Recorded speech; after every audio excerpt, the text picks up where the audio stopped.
of my paintings. The larger-than-life three-dimensional mural measuring 50 feet by 8 feet took Terry nearly 4 years to complete in her private studio. Ritter is very proud of her piece that welcomes international arriving passengers in the Customs and Border Protection area at Terminal 3.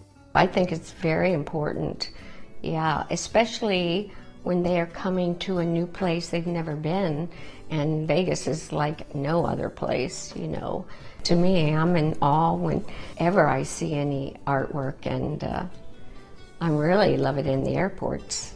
The bright blues and vivid yellows of Follies in Flight have immortalized the performers, producers, and choreographers who created the iconic lavish productions that were once a Las Vegas Strip staple. Today, Terry loves that the spirit and beauty of these legendary entertainers provide a sense of place for passengers at the airport. I'm thrilled about having my artwork in the international airport because what I want to express was happiness, joy, camaraderie, and the sense of friendship. I want them to feel comfortable and excited and joyful and hopeful when they come to Las Vegas. To learn more about this mural and other works of art at McCarran, visit our website at mccarran.com. Click Relax, then Airport Art. Now you're ready to pack your bags and fly to the sky, so have a great trip. Remember to check us out on Facebook and follow us on Twitter, and use all the resources of our website, mccarran.com. Thanks for joining us. We'll see you next time on Flight Path.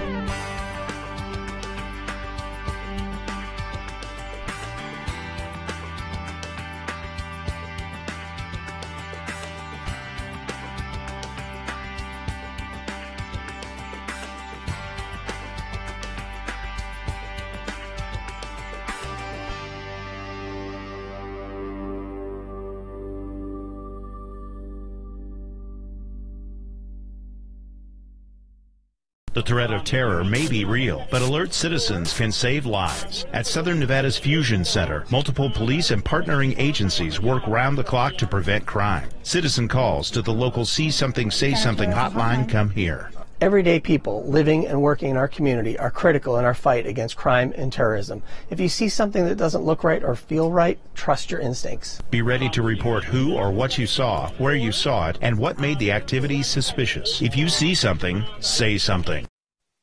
The Opportunity Village Thrift Store needs your donations. Opportunity Village Thrift has a long-standing reputation for offering gently used items of the highest quality, and we need your help to continue this tradition. And best of all, your donations benefit individuals with disabilities in your community and put many of them to work in jobs they love. Call 383-5911 to schedule your free pickup. Opportunity Village. Good for your community. Good for you. When there's snow on Mount Charleston, visitation soars. So do impacts to one of Southern Nevada's most precious outdoor spaces. Mount Charleston isn't a secret anymore. When it snows, it welcomes thousands of people each day. We all need to do our part to keep it safe and beautiful. Especially on weekends and holidays, the mountain can become too popular for its own good. Traffic can block the highway. Snowplows can't get through. People play too close to the roads and emergency vehicles can't get through. It becomes a public safety hazard. To make the most of your visit, plan ahead. Visit GoMountCharleston.com for news and information, or call 511 to make sure the highway is clear. For skiing and snow play, Lee Canyon is best. Remember, dress warmly, don't sled near roads or trees, and don't leave any litter behind. Help keep our winter wonderland safe and clean for everyone to enjoy. There's a shelter pet who wants to meet you. Meet one today. Visit theshelterpetproject.org. Adopt. Our community, our home, Clark County, Nevada. Thanks for watching Clark County Television, the best access to your local government. This is where fun happens. Gail Gilbert's Warp and Weft exhibition hits the Government Center Rotunda Gallery. The Guild Grove is a peaceful refuge at the end of Heritage Street at the County Museum, and a group of young, talented ballerinas hone their skills at Desert Breeze. Those stories and more next on Where Fun Happens. Clark County is enriched by parks, facilities, programs, and services, And Clark County's Parks and Recreation Department proudly offers all of these to you. But most of all, we are...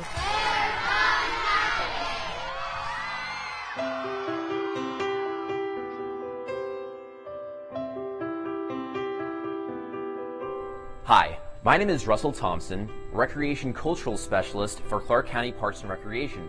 Our department provides a wide range of different dance programs for people of all ages, and today we're here at the Desert Breeze Community Center focusing on beginning ballet and tap combo classes.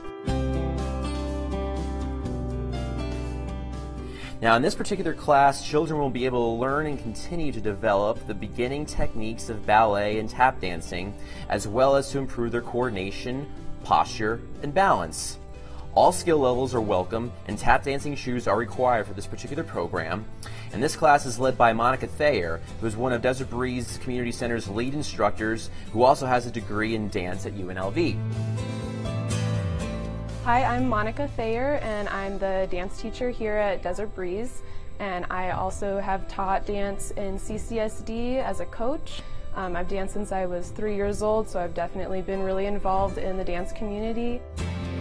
I think ballet or any type of dance is really important for young kids to be learning, just because they don't normally get this type of education on a normal school day or at home or anything. So it really is exposing them to the arts at a young age and giving them the basics just to move their body in a creative and fun way. Now, besides this particular class, we do have other dance programs for children and active adults and senior citizens. We offer, at Desert Breeze, we offer a hip hop dance class. We also have baton twirling. Now, all those classes I just mentioned are basically just an example of the several different types of dance classes that are involved, that the county is involved throughout Parks and Recreation. And again, some centers gear more towards kids and teens, others involve active adults and seniors, and some centers actually offer a combination of programs for people of all ages. I think it's really important that kids nowadays have some kind of a fun outlet to move and be creative, especially in a group of kids. At Desert Breeze Community Center, we really like to encourage the kids in our community to come out and join in any of our variety of classes. We have, ballet, tap, jazz, hip hop, among other types of classes for all ages. So it really is a great opportunity for our students. So once again, for more information on all of our dance programs here at Desert Breeze Community Center, which is located near West Spring Mountain Road in Durango, our telephone number is 702-455-8334. For more information on all of our different Clark County Parks and Recreation programs, you can give us a call at our main hotline number at 702-455-8200, or check us out at our website at clarkcountynv.gov/parks. Thanks for watching, and hope to see you at one of our many locations real soon.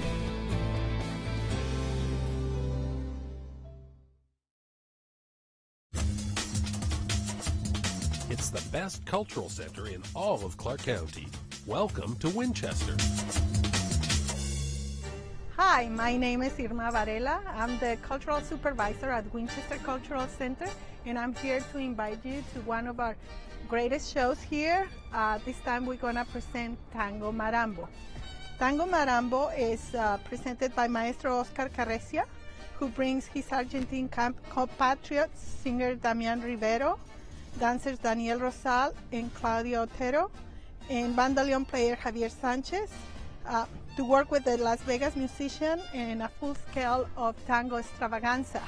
That's going to take place on March 9 and 10, and the price for these excellent shows is going to be $25 per person. Hello and welcome to Winchester Cultural Center.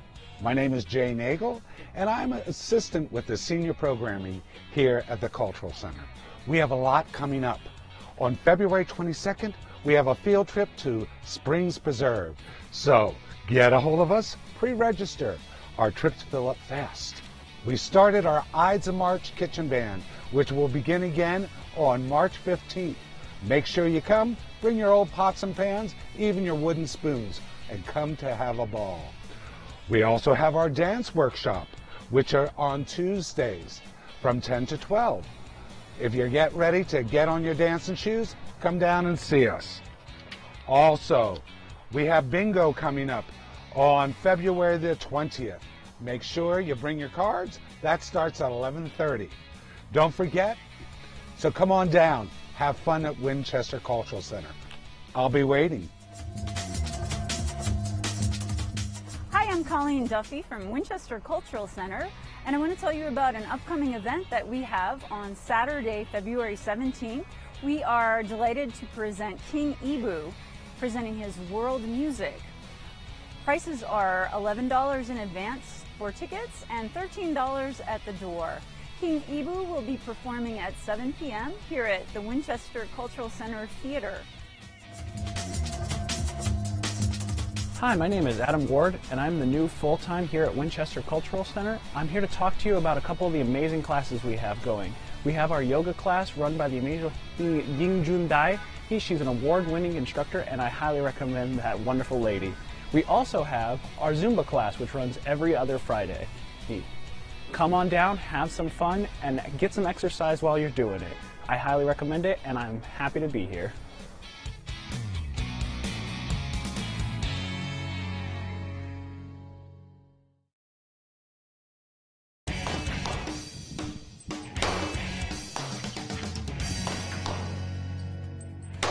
Hi, I'm Steve Carmichael, Senior Management Analyst for the Clark County Shooting Complex. Two of the areas that we get continuing great reviews here at the Shooting Complex has to do with our Learn to Shoot programs and the great food that we have here on site. I'll tell you a little bit about both of those. The Learn to Shoot programs is a great place for brand new people that want to learn how to shoot trap, shoot a handgun, or shoot archery. This is a great way to learn it. It's a very basic class. It includes instruction, all the equipment you need, the ammunition, arrows, whatever it may take for that particular class. The archery class is only $15, the handgun class, and the trap shooting class is $25. We hold these from 9 a.m. to 1 p.m. this time of year on Friday mornings. You can schedule ahead of time with just a phone call to the center. You call the Shotgun Center to reserve a time for archery or shotgun for trap, and call the Rifle Pistol Center for your handgun lesson. The other thing I want to tell you about is the food at our Shotgun Center. I know many of you are probably aware of John Mole's Meats in Las Vegas, Nevada. Well, the Roadkill Grill 2 is open here at our Shotgun Center, and you'll have to go a long ways to find food better than we have right out here. So come out and check them out. Come out and see us here at the Clark County Shooting Complex real soon. We're Nevada's only 5-star rated outdoor shooting facility. Hi everybody, I'm Martin Olson with the Nevada Department of Wildlife here at the Clark County Shooting Complex. I'd like to give you a little bit of information on what's going on this month. And one thing is our hunter education classes are in full swing. So whatever you do, don't wait to get close to that deadline to take your hunter education class. These classes are filling up very fast. You can go to our website at ndow.org, or you can go directly to the Calcami website, which is register-ed.com, and click on Nevada and then Hunter Education. You can also find a lot of other classes that we've got going on here at the County Shooting Complex right on that webpage. One is an advanced hunter education. Now the advanced hunter education courses consist of muzzleloader shooting, rifle shooting, and even shotgun shooting. We also include Boy Scout merit badge classes in there as well. So go to that website, check out what we got going on here, and whatever you do, don't wait to get close to that mid-April deadline for the big game draw. And remember, anyone born after January 1st, 1960 needs to take a hunter education course in order to purchase their hunting license here in Nevada. I'm Martin Olson. I'll see you next time here at the complex.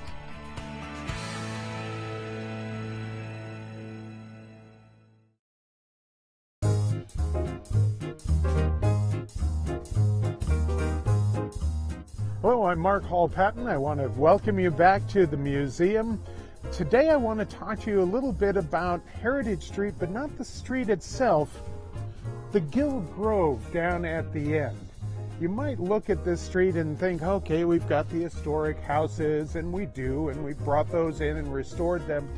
But when you look at the early history and the photographs of this street, you see that there was something missing. It kind of just petered out into the desert.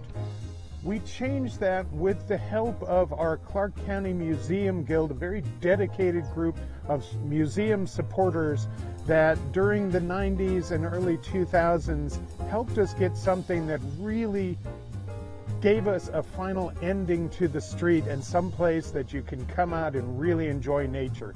So let's take a walk down there and take a look at it. In 1979, when the county first took over the museum and the museum first moved out to this site, we weren't real clear what we were going to be. We had the depot here, we had exhibits in that, but the rest of this area was just open desert. As the houses started coming in, the idea of Heritage Street came about, and we created Heritage Street, but Heritage Street just kind of petered out into the desert here. And by the mid-1990s, it was clear there needed to be something that was sort of a focal point for this end of Heritage Street.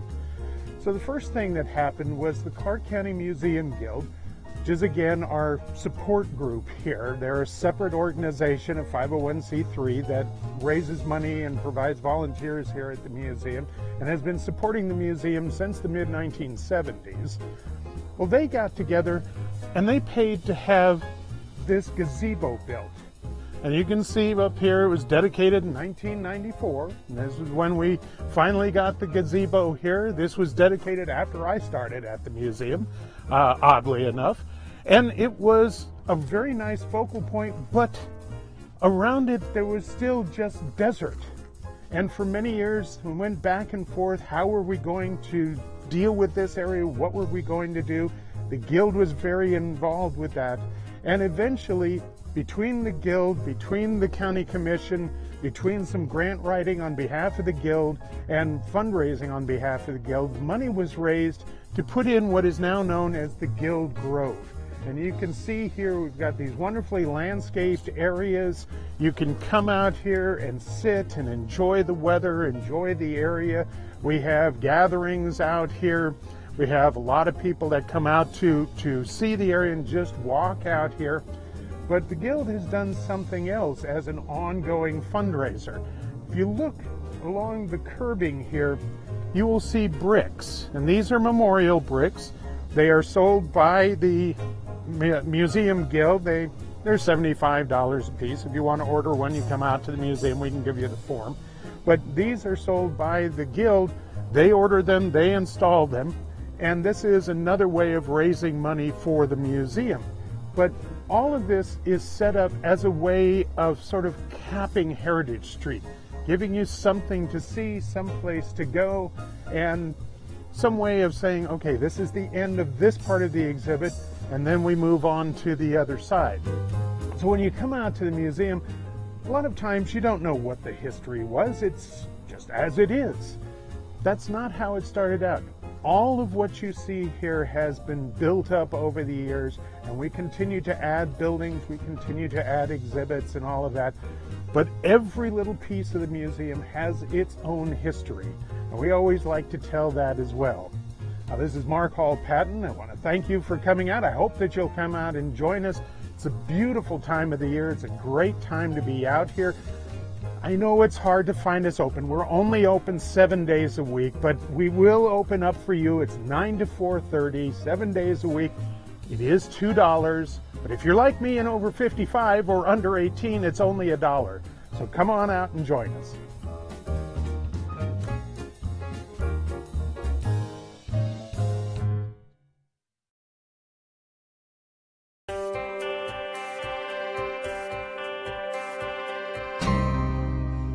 Hello, I am Vogue Robinson, your Clark County Poet Laureate, and today I have with me a special guest, Trinity Ann Smith. Trinity! Trinity is one of the first poets I ever got to see perform who just kind of like, her energy just took over the room and just swept through it, picked it up and dropped it on the floor. So I'm excited for her to share her poem. But before that, I know that you kind of started writing and sharing in the West Las Vegas Art Center. So for me, I'd like to know, how do you feel that that specific community nurturing you along the way built you as a poet? Oh, in every way possible. I learned how to write you know, I guess properly, cinquains and, you know, haikus and things like that first.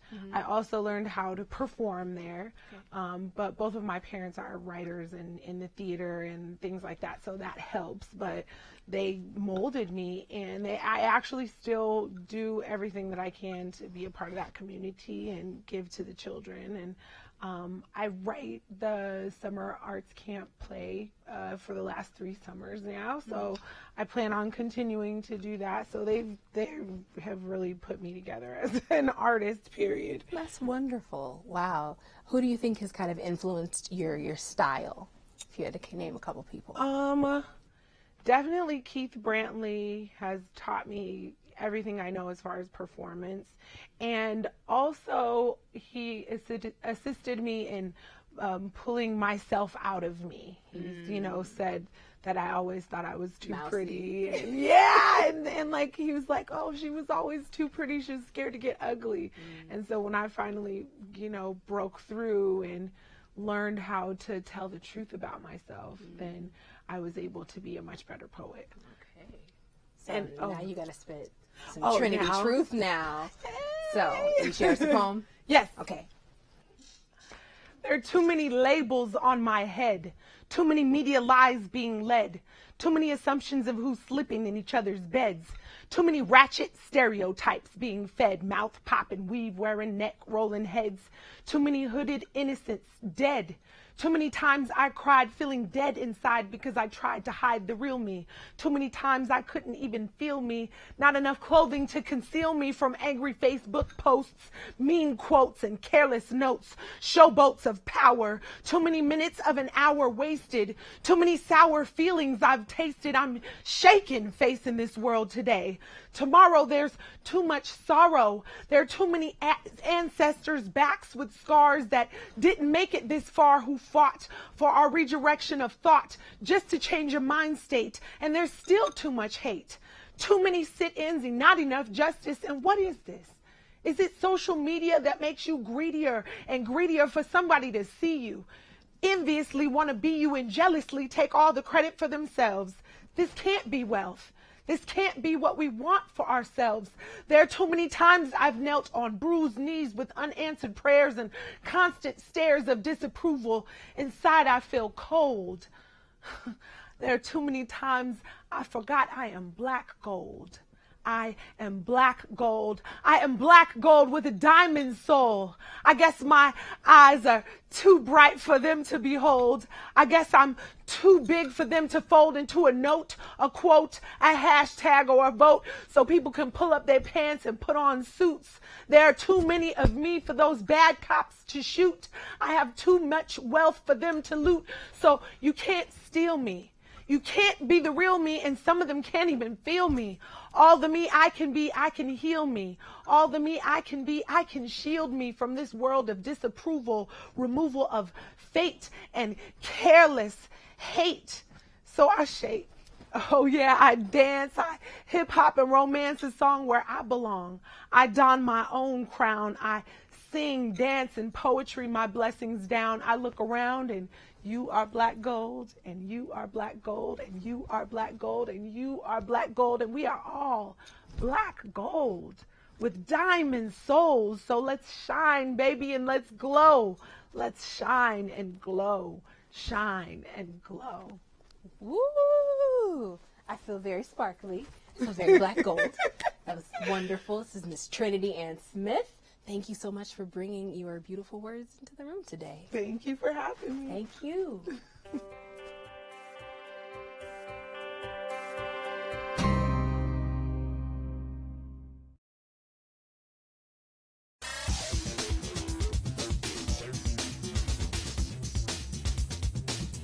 Hi, I'm Aurora Buffington, exercise physiologist and registered dietitian nutritionist here at the Hollywood Recreation Center. You may have started the year off strong with a focused effort to move more and eat better. But if you find you're having a hard time being consistent, you're not alone. About 75% of the New Year's resolutions that were made related to fitness have already been forgotten. So, if you'd like to make your health-related goals stick, Stay tuned to learn about an element that will help you be consistent. We all know that nutrition and physical activity play key roles in a healthy lifestyle. Being physically active can be a result of a purposeful and structured routine, such as taking a fitness class. But it can also include active transportation and leisurely activities. The point is to get moving for at least 30 minutes a day. But an additional element that has a very real effect on your health and consistency is your mindset. Your mindset can sabotage your efforts or support them. Let's take a look at a mindset that can sabotage your goals. The entitlement mindset.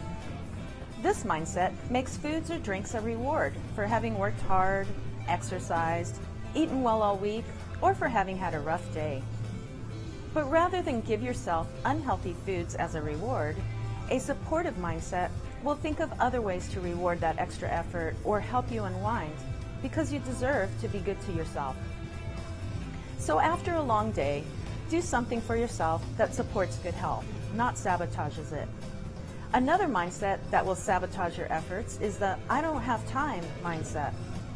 This mindset makes it okay to obtain less healthy foods from the most convenient source to calm your hunger, which usually does not support good health.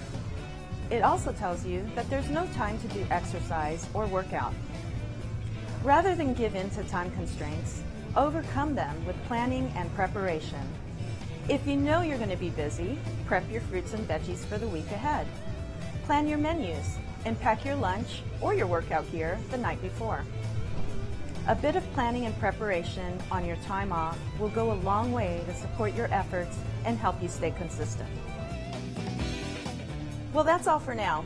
I'm Aurora Buffington, encouraging you to have a supportive mindset and move more at a Clark County Parks and Recreation Center near you, where fitness happens.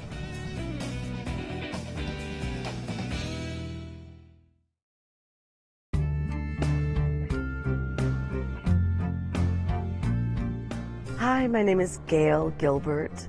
I have an exhibition of sculptures at the Rotunda Gallery in the Government Center.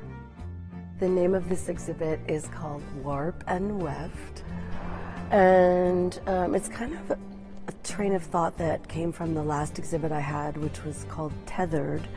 Had to do with things that were anchored and then in flight. But I was really thinking more and more about that bond between those two elements and the tension that's caused between them. And I started to explore the idea of just things that are just woven together that create that bond. And so warp and weft are these two lines that come together, and that's where the tension is. So I started to think about things that cross, lines that cross, ideas that cross, elements that cross, and then even in my own life as a performer and as a visual artist, I'm always crossing those two lines, and what happens when they meet, and the strength of what happens when they meet, or the conflict of what happens when they meet. For this show, I was working with strips of steel, mostly, and wood and fabric, which of course is all about that bond, two directions.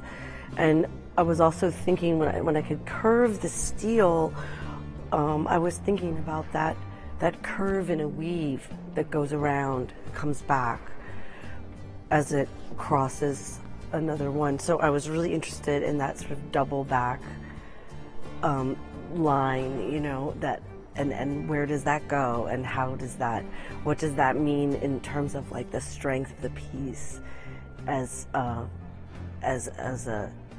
the tension and the interest, how does that radiate just on its own, separately?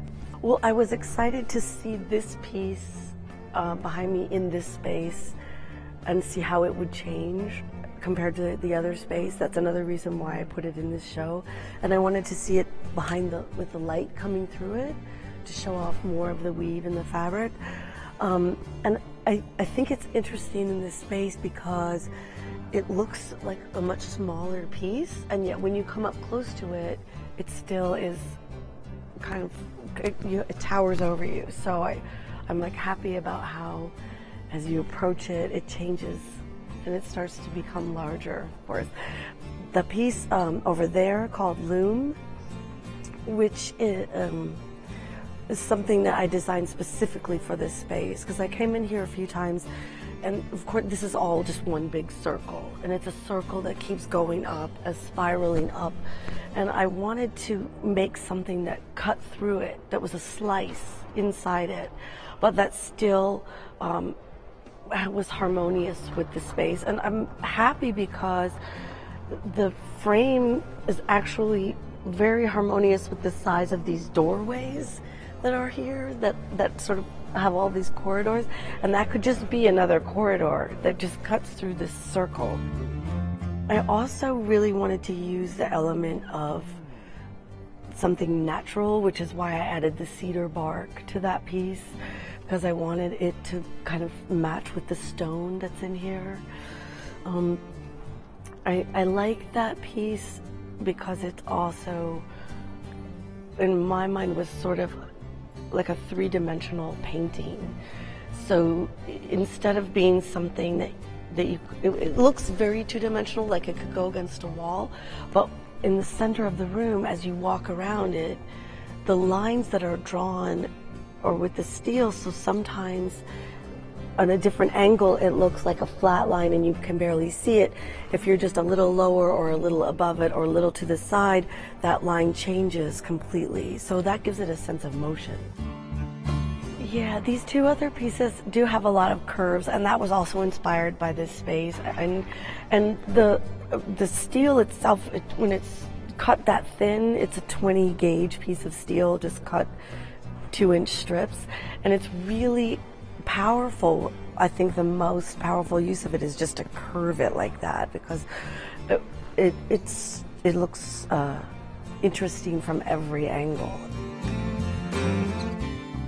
This piece over here, it's a 4-inch strip, and I started by the anchor of the wood, and then the steel coming around. I was trying to create these two different forces, and I just looked at it for a long time like that without even having added the fabric onto it yet, and it just seemed to have a beautiful sense of motion with those two contrasting lines, with the log and the swirl, and it looked like it could go on forever in the swirl, that it was just a little slice of something.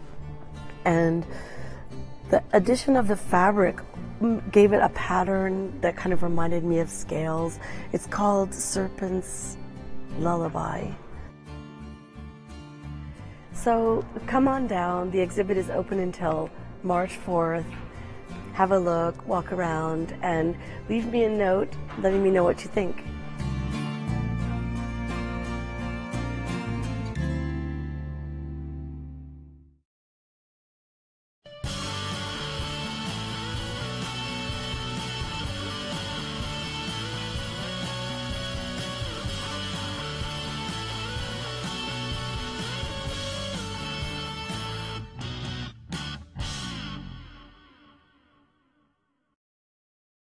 Cleaning out your medicine cabinet. Have you any unused or expired medication in there? Do not flush it down the toilet. We have a better idea. Simply take your medication to a local police substation and they'll properly dispose of it. It keeps our water clean and our community safe. Visit www.payinginthedrain.com for more information and to find your nearest police substation.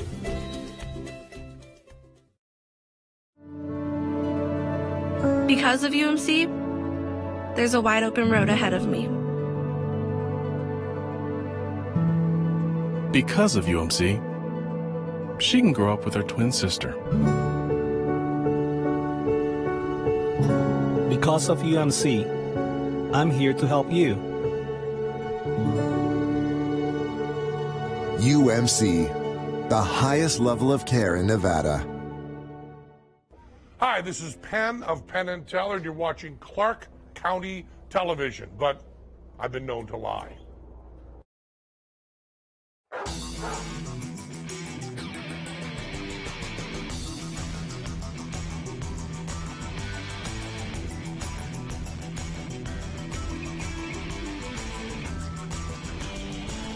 Hello, I'm Randy Swallow. Welcome to County Critters.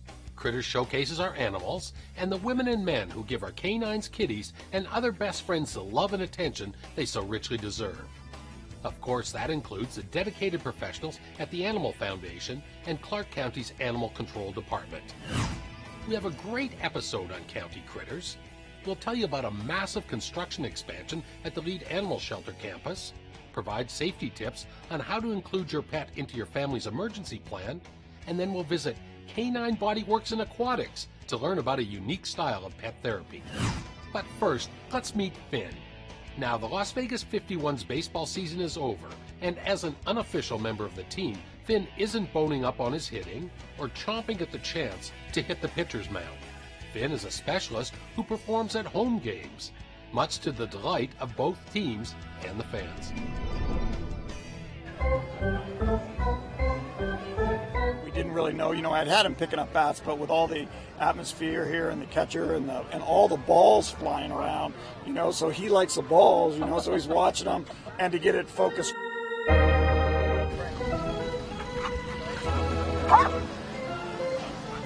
We've got a lot of training in him, so it worked out really good, and the fans they just love it. What we usually do is I work the half inning that the 51s are up, and then I just go down through the dugout, right outside, because they got a little section over there, take them to the bathroom, let them go pee. They got water in the dugout. We got stuff to spray them down, keeps them cool. So they take good care of them. Yeah, Finn is a 4-year-old black Labrador retriever, and I've done some hunt tests, which are retriever hunt tests with him, which is which you'll have to have some directional work and some retrieving. So the only thing I really had to adapt to this was him actually picking up a bat. So I worked with an aluminum bat, because the first thing we had to do was the firemen, policemen, and they use metal bats. So that was nice, because a metal bat's a little bit harder to pick up than a wooden bat. And once he got used to that, the wooden bat was easy. Yeah, we also have him. We saw a video of somebody sent me a video of a dog at a game bringing water out, and the 51s asked me, "Could your dog do that?" And I was kind of watching the video, and I just felt that Finn could do it much quicker, much more animated. I just was like, "Yeah, he can do that. Give me a couple days, I'll have it." And so we brought it out the last game, and he didn't have any problem. And then I actually talked to the umpire after the game, and he was from Venezuela or something, and he said, he'd been umpiring for a lot of years, and he was just never seen anything like this, and he was very impressed. But, well, first of all, you have to have a dog that has a great amount of desire to retrieve. That's number one. But like I said, then you have to be able to get him through distractions, because their natural tendency is not really to pick up a bat. A lot of dogs like balls, and you have to be able to redirect them. So, they'll see the ball, they'll see all the action, they'll watch the ball running, and they'll have to turn around and, I have to call them off the ball, send them to the bat. And we've had some funny moments, a couple times the umpire's throwing the ball out there when he's just ready to pick up the bat, and the dog turns around and goes after the ball. But I keep a whistle with me, right, and I just blow the whistle real quick and be able to stop him. And they react to the whistle. Yeah, but the crowd loves it. It's part of the thing, and they're just being a dog. It's great. He loves the water. So when he was a baby, he always liked to swim. So we called him Finn. So he does a lot of stuff. And as a matter of fact, we did a lot of the training with the bat. At first, instead of getting him to pick it up off the ground, I actually put the aluminum bat in the pool, and it would float, so he wouldn't really have to pick it up off the ground. It would be right at level, and so that made it easier. Yeah, we have a franchise, Sit Means Sit, dog training franchise, and we have 124 locations all over the country, and we teach pet owners that have problems, or they just want to have their dog a lot better. And we've been getting a lot of requests, so some of our other locations are also starting to do this with some of the teams around the country. It's funny sometimes when the first time that I send them, the visiting team sometimes doesn't really expect it, so the catcher's just sitting there, and all of a sudden this dog comes flying by and picks up the bat. Yeah, there's other situations that happen, like sometimes when the player walks, what they do is they take off their shin guard and they put it down, and then there's the bat. So the first time that it happened, and I had to send Finn over there, I knew there was going to be a problem because there was two things right next to each other. So as he got there, I stopped him. I just made him stop and sit. And when the bat boy ran out, I figured that the bat boy is just going to see the dog sitting there and he's going to pick them both up. But he didn't. He just only did his job and picked up the shin guards, and then I just gave Finn a double whistle, and then he picked up the bat, and the crowd, they really liked it. Batting 7. A shortstop. Yeah, if you just picking up the bat, just picking it up is the easy part. It's all the other training that's really needed when it comes out here. Because like I said, he might be following the ball, and you're gonna have to take him off the ball and get him on the bat. So even during the game, people come over to the side and they want to pet him, and people want his autograph and all kinds of things. So he's a star.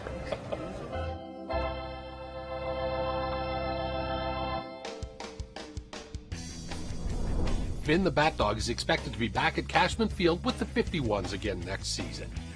The Lead Animal Shelter is the Valley's largest, and thanks to a community-wide fundraising effort, some generous philanthropists, and the hard work of many others, the shelter will undergo a $30 million construction renovation.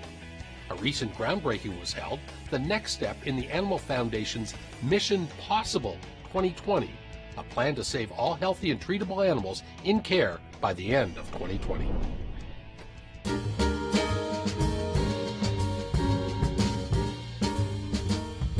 This is a monumental day for not just the Animal Foundation, of course, but also for our community and for the people and the animals that we serve here.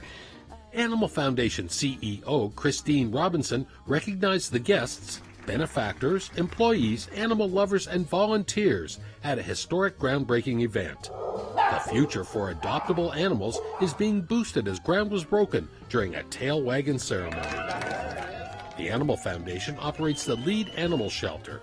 Lead is the largest in the country, saving more than 21,000 pets every year. In the past 5 years, the number of euthanized animals has dropped by more than 60%, and animal adoptions are up. The expansion of the existing shelter and the construction of the Engelstad Family Adoption Center puts the foundation a few steps closer to achieving their strategic goal called Mission Possible 2020, all of us for all of them. Today is about more than just a building. It's a significant step towards our commitment at the Animal Foundation to save all healthy and treatable animals that enter our care by the end of the year 2020. It would take people like you to invest in creating upgraded facilities with a campus that is designed around best practices. The Mission Possible 2020 campaign raised more than $30 million, in addition to large contributions by Clark County, the City of Las Vegas, and some of the Valley's most prominent families, all responsible for this major expansion of the 8-acre campus. I'd like to give a special thanks to the Engelstad Foundation for their incredibly generous support of this project. The Engelstads, the Wins, and the Kish families are longtime backers of the Animal Foundation, people who do much more than open up their generous pocketbooks to contribute to love and caring of our pets. The new Engelstad Adoption Center will showcase the animals in a new 28,000 square foot facility. The Mel Larson Catwalk And the Larson Cat Adoption Lobby will provide frisky felines with communal cat casas and an area that allows freedom to roam. These upgrades will improve every aspect of animal attention, from veterinary care, spay and neuter services, improved housing, and a big boost for adoptions. My journey with the Animal Foundation started about 25 years ago when Janie Gale came to City Council and said, we can do better. We can save lives. We can keep every healthy animal and treatable animal alive to find a home. We get a call about 10 o'clock at night that there was an accident. So I show up. There's actually 5 cars involved. The car that was at fault hit a telephone pole. The driver of that car had fled. And when I got up to the scene, there was a gentleman, the passenger, on the floor, I believe, with a broken leg in agony. And then Lucy was laying right next to him. So picked her up, put her in my car. And was she scared? Oh yeah, she was completely scared. She was shivering and shaking. It was so cold that night.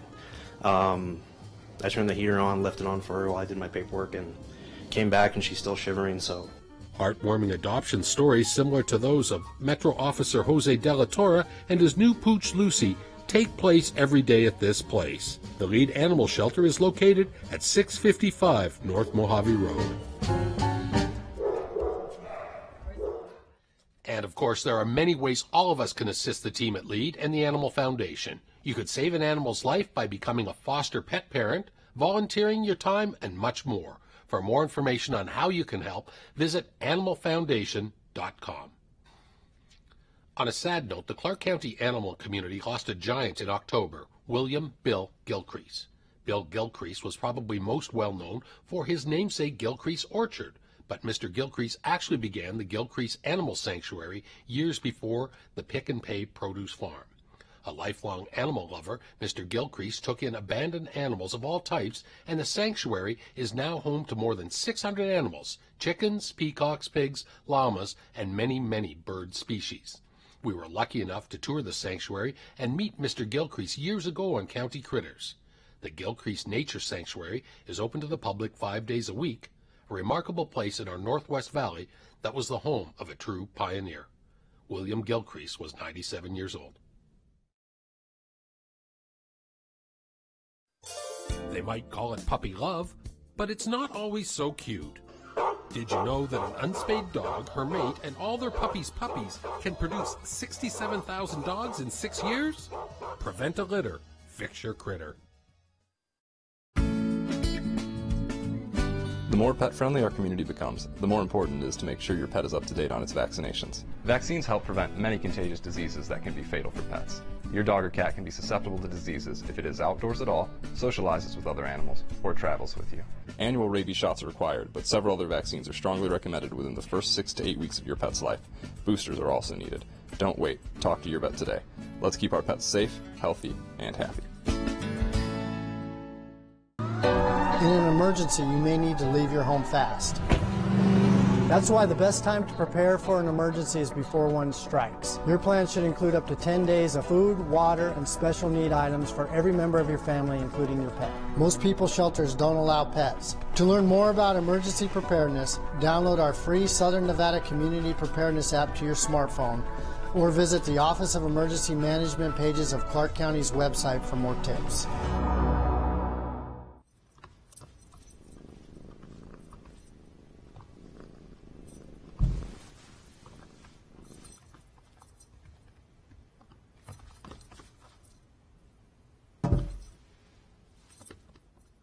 There's a shelter pet who wants to meet you. Meet one today. Visit theshelterpetproject.org. Adopt.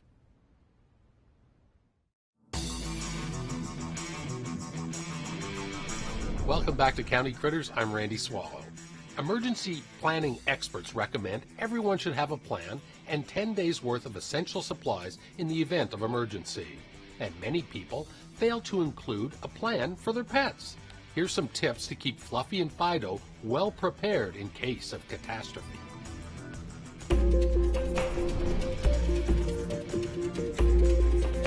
Your pets you have to prepare for just like you do any other member of the family. You have to make sure that you have enough food, enough water, their medications, their shot records, everything that's necessary to go ahead and move your pet in case of an emergency, whether it's an individual emergency such as a house fire or something that's large scale. You need to have a plan for your family and your pet. Emergencies can strike at any time, from a house fire to widespread natural disaster. And that's why experts urge us all to remember our pets and include them in a preparedness plan. Metro Police! During large-scale evacuations, Including a scare on Mount Charleston last winter, oftentimes shelters do not allow animals to mix with people. So when we set up an emergency shelter, which will be staffed by the American Red Cross, they are only for people. We don't staff those for pets because we're bringing in different people from different areas, and we don't know who has allergies. We can't have anybody getting bit. We can't have any incidents for that. We don't have the care to take care of the pets, such as the food and the water, so pets don't go into the human shelters. They have to be taken care of separately. But under no circumstance should you ever leave your pet behind. Arrange a safe haven in the event of evacuation. Arrange for preferred boarding or kennel facilities. Check with your local animal shelter for emergency shelter or foster care for your pet. Identify pet-friendly motels and hotels if they can take your pal with you. Ask friends or family outside your immediate area if they can take care of your pet.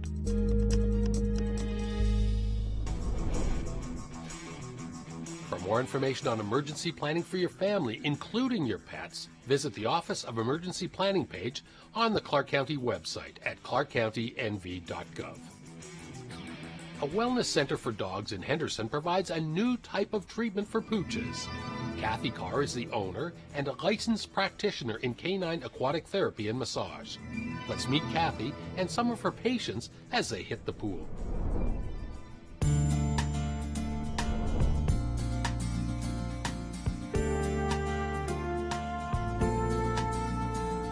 Kathy, why did you start this business? What are the benefits for the dogs? Well, I started it for years. I was searching out more holistic alternatives and natural things to help my senior dog. My dog right now she's about 13, best guess. She's a tripod, and she's a mix. She's a rescue, a mix kind of between Chow and maybe Shepherd, a little bit of retriever in her. And she has severe spinal disease, severe hip dysplasia, arthritis, everything else. So just watching her mobility challenges decrease over the years, I wanted to do more, and I know the benefits of swimming, for us humans. And I've been doing animal massage for about 10 years now, mainly dogs and horses. Nothing was here in town, and so I was like, well, I'm either going to have to move, once I get trained and certified and work for someone out of state, or just go for it. And it's been absolutely fabulous.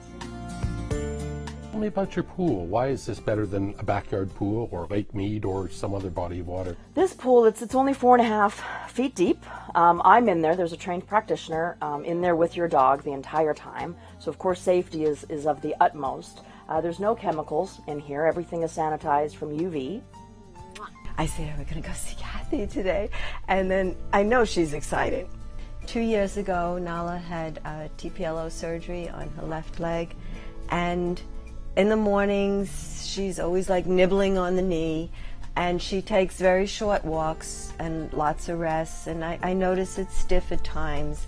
And my son-in-law saw Kathy's ad about the water therapy, and he said, hey, maybe this would do Nala good, because he'd seen me walking around the neighborhood. He said, why are you dragging her around? I said, I wanted to get the exercise to keep it moving. So anyway, I called Kathy, I told her about Nala, and I filled out all the paperwork and everything. And our first visit, Nala was very nervous, I think, and she's shy. As you see, she doesn't run up to people, and she's not needy for love or anything. So but by the second or third, she's totally relaxed with Kathy. Place herself right on that bed there. Here it's just me and your dog, and I think that's mainly more the liability and how I've been zoned, kind of through Henderson. I'm the first water therapy in Nevada, so it's definitely there were some uphill challenges and some education, a learning curve for a lot of people, here in town as well as the city, about what exactly I am doing here. So Bailey is 13. She had her leg amputated when she was about 6 months old. It's very hard to walk her. She gets very tired very easily. Just down to the mailbox and back, she will be out all night. So I found Kathy on a Facebook post. Bailey loves to swim, so when she was younger, she would swim my parents' pool constantly. You could not get her out of the water. So I brought her here to get some extra exercise to help with her back leg, because that's all she has now back there. So I brought her here. We've been coming for about 3 months now. Drastic difference. She stands up taller. She can walk around better. She doesn't fall down. She goes out in the yard, she can kind of run around a little bit, so it's greatly improved her mobility.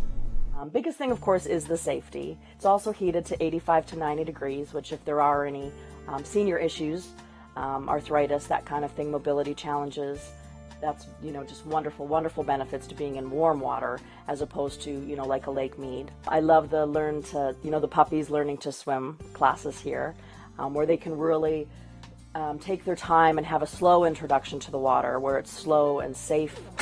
We've had Bandit since April, and he's now just over 7 months old.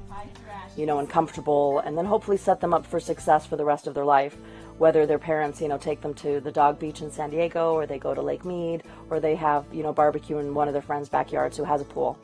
And if there was ever an oops, and somebody falls in, now they're confident after the initial, whoa, there you go. Well, initially I wanted Bandit to come here because I wanted him to learn how to swim. We want him to be comfortable if we were to take him to the lake, or if he were to go to someone's house and there would be a pool there. So we wanted him to be comfortable in the water and able to swim for himself and enjoy it and learn to enjoy it. And then also him getting that exercise, getting all that Australian Shepherd puppy energy burned off is a great added benefit of it. A lot of dogs don't know how to swim. Sometimes it's just, they'll just paddle with their fronts and hold their back legs in tight. Sometimes they won't use wands. Sometimes they'll thrash up high like this. So it's really training them to plane out, to kind of plateau and be confident in their strokes and really use the power of all four of their limbs. From the moment I called her, I just could tell she really cared about animals. She's so great with them.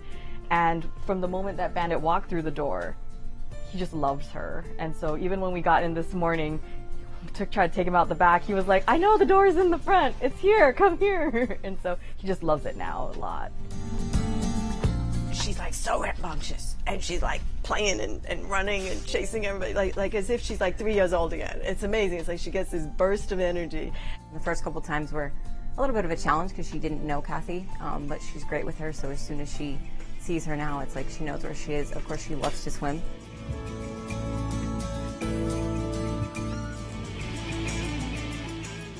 To learn more about Kathy Carr and her unique dog therapy, visit canineBodyworkandAquatic.com. And finally, we leave you with our critter of the month, Bella, a beautiful 5-year-old purebred Italian Greyhound, the constant companion and stylish partner of Catherine Trifoletti of Las Vegas. Bella loves to provide Kathy with kisses, and her favorite everyday treat is bacon, with a special affection for the leftover steak bones from the restaurant Bazaar Meats. Kathy and Bella are avid hikers at Red Rock, especially Turtlehead Trail, and can often be found bounding in the mountains or running around the Las Vegas Country Club golf course. And that's our show. For more information about animals in Clark County, or if you have a photogenic pet you'd like to see as Critter of the Month, send me an email. I'm at rsw@clarkcountynv.gov. On behalf of all of us here at Clark County Television, I'm Randy Swallow. We'll see you again next time here on County Critters.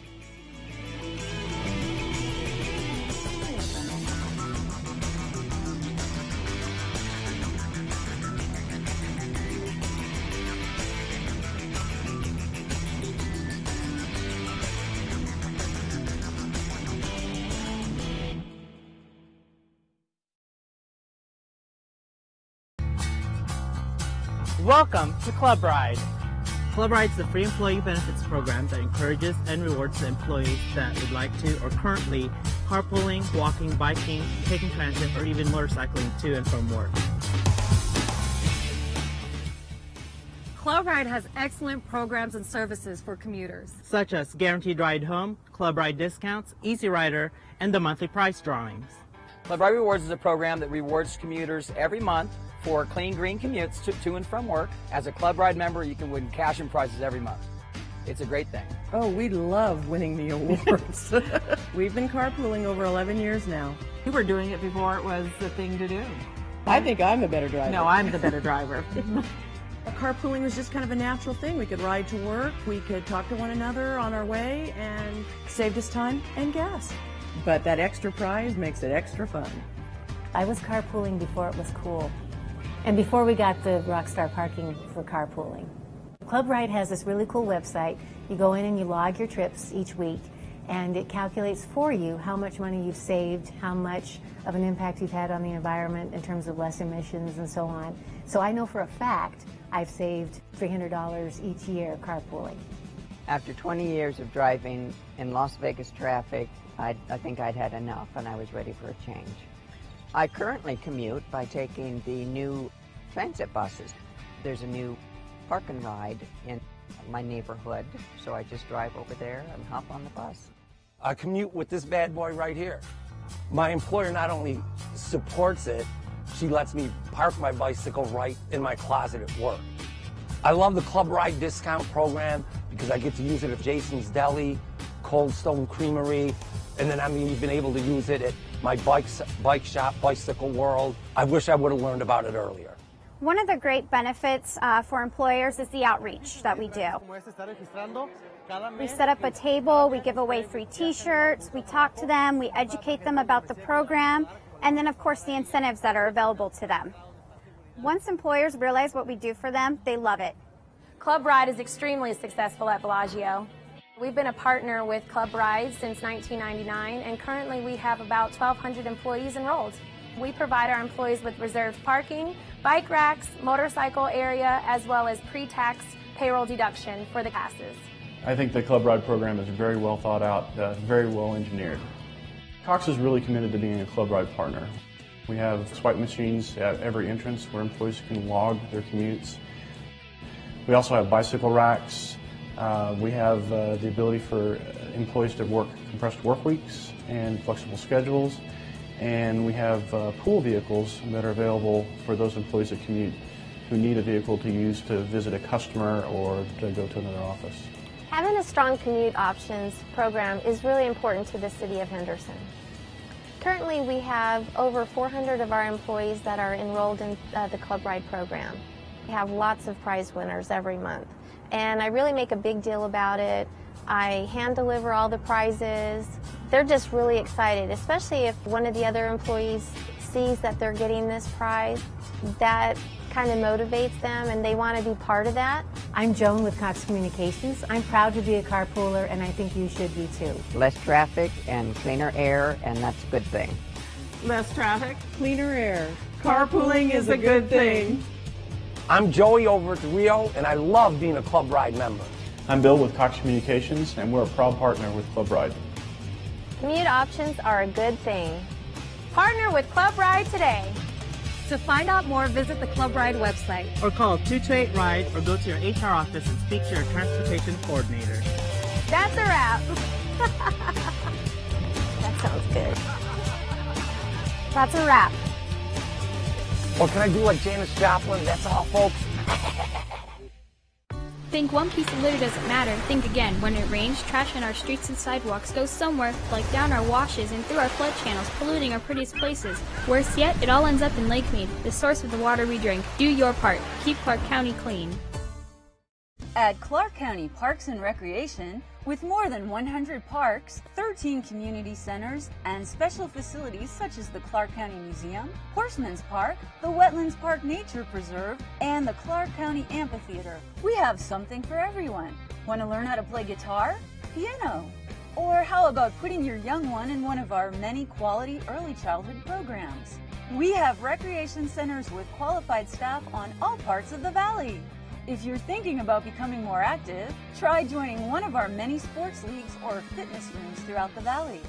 Take a stroll in one of our parks, enroll in an exercise class, swim some laps in one of our pools, or just ride a bike on one of our many urban trails. Call 455-8200 to get more information about programs and learn more about our vast amenities, such as our award-winning shooting range. Clark County Parks and Recreation. It's where fun happens. On the next edition of Clark County Chronicles, the Vegas Strong Resiliency Center continues to provide support and resources to the victims of the 1 October carnage. The Fisher Space Pen Company is a Boulder City institution, but Vegas strong to its core. And the expansion of the Las Vegas Convention Center will ensure our community will be the leader in the convention trade business in the future. Those stories and more coming on the next edition of Clark County Chronicles, right here on Clark County Television. watching Clark County Television. Our community, our home, Clark County, Nevada.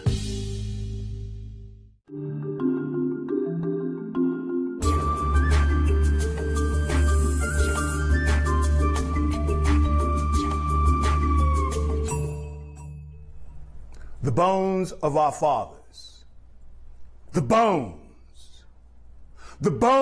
and very mortal of our existence as man, yet crushed like brittle rosin is the memory of where we began, the ceremony and custom of distant ancestral lands. Have you forgotten me? Well, know me as I am. Hunter, killer of meat, warrior, proud and grand. Loud, feral I roar. I am man. But hear me. Hear me, brother, uncle, father, son. Hear the bones of time. Hear me, hunters, hunters. The drum. The drum is calling us out. Come, warriors, come, hunters, protector of house, oh, provider and survivor. The bones say the hour is near. But where is the ritual of the hunt? Who cries the song? Who takes the skin of blood and drinks it first, drinks it quick? Where is the dancing, where we dance our rights and become men? Who knows the way? Surely not you. Not you, beater of wife. Not you, destroyer of life, waster of land. Not you who holds himself supreme and bends not a knee for the one unseen. Not you, in all of your greatness, your cities and towers to the sky. Not you in your majestic ship that sails to distant star. Not you who cannot love a child, who cannot hold her tender and near. Not you, not now, not here. Have we forgotten what it takes to be a man? Ask our mother, our earth, our wife, sister, and she can tell you of the morning that all the men left. But listen. Listen if you will. Hear the bones of time, and they can tell us how we can become men.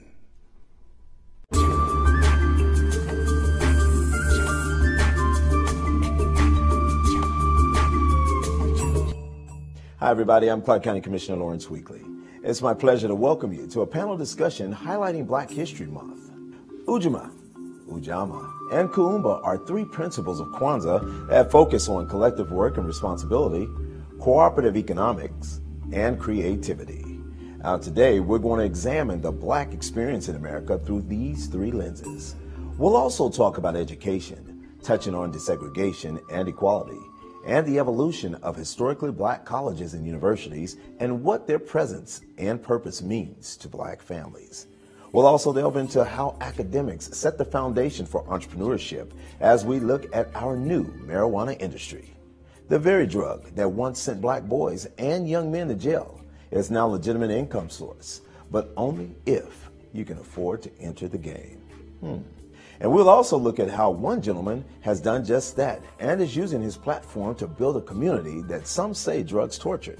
Last, we'll wrap these three aspects and the cornucopia of the Black experience in America in the arts, because through spoken word, music, dance, painting, sculpting, and literature, our stories have been told for decades.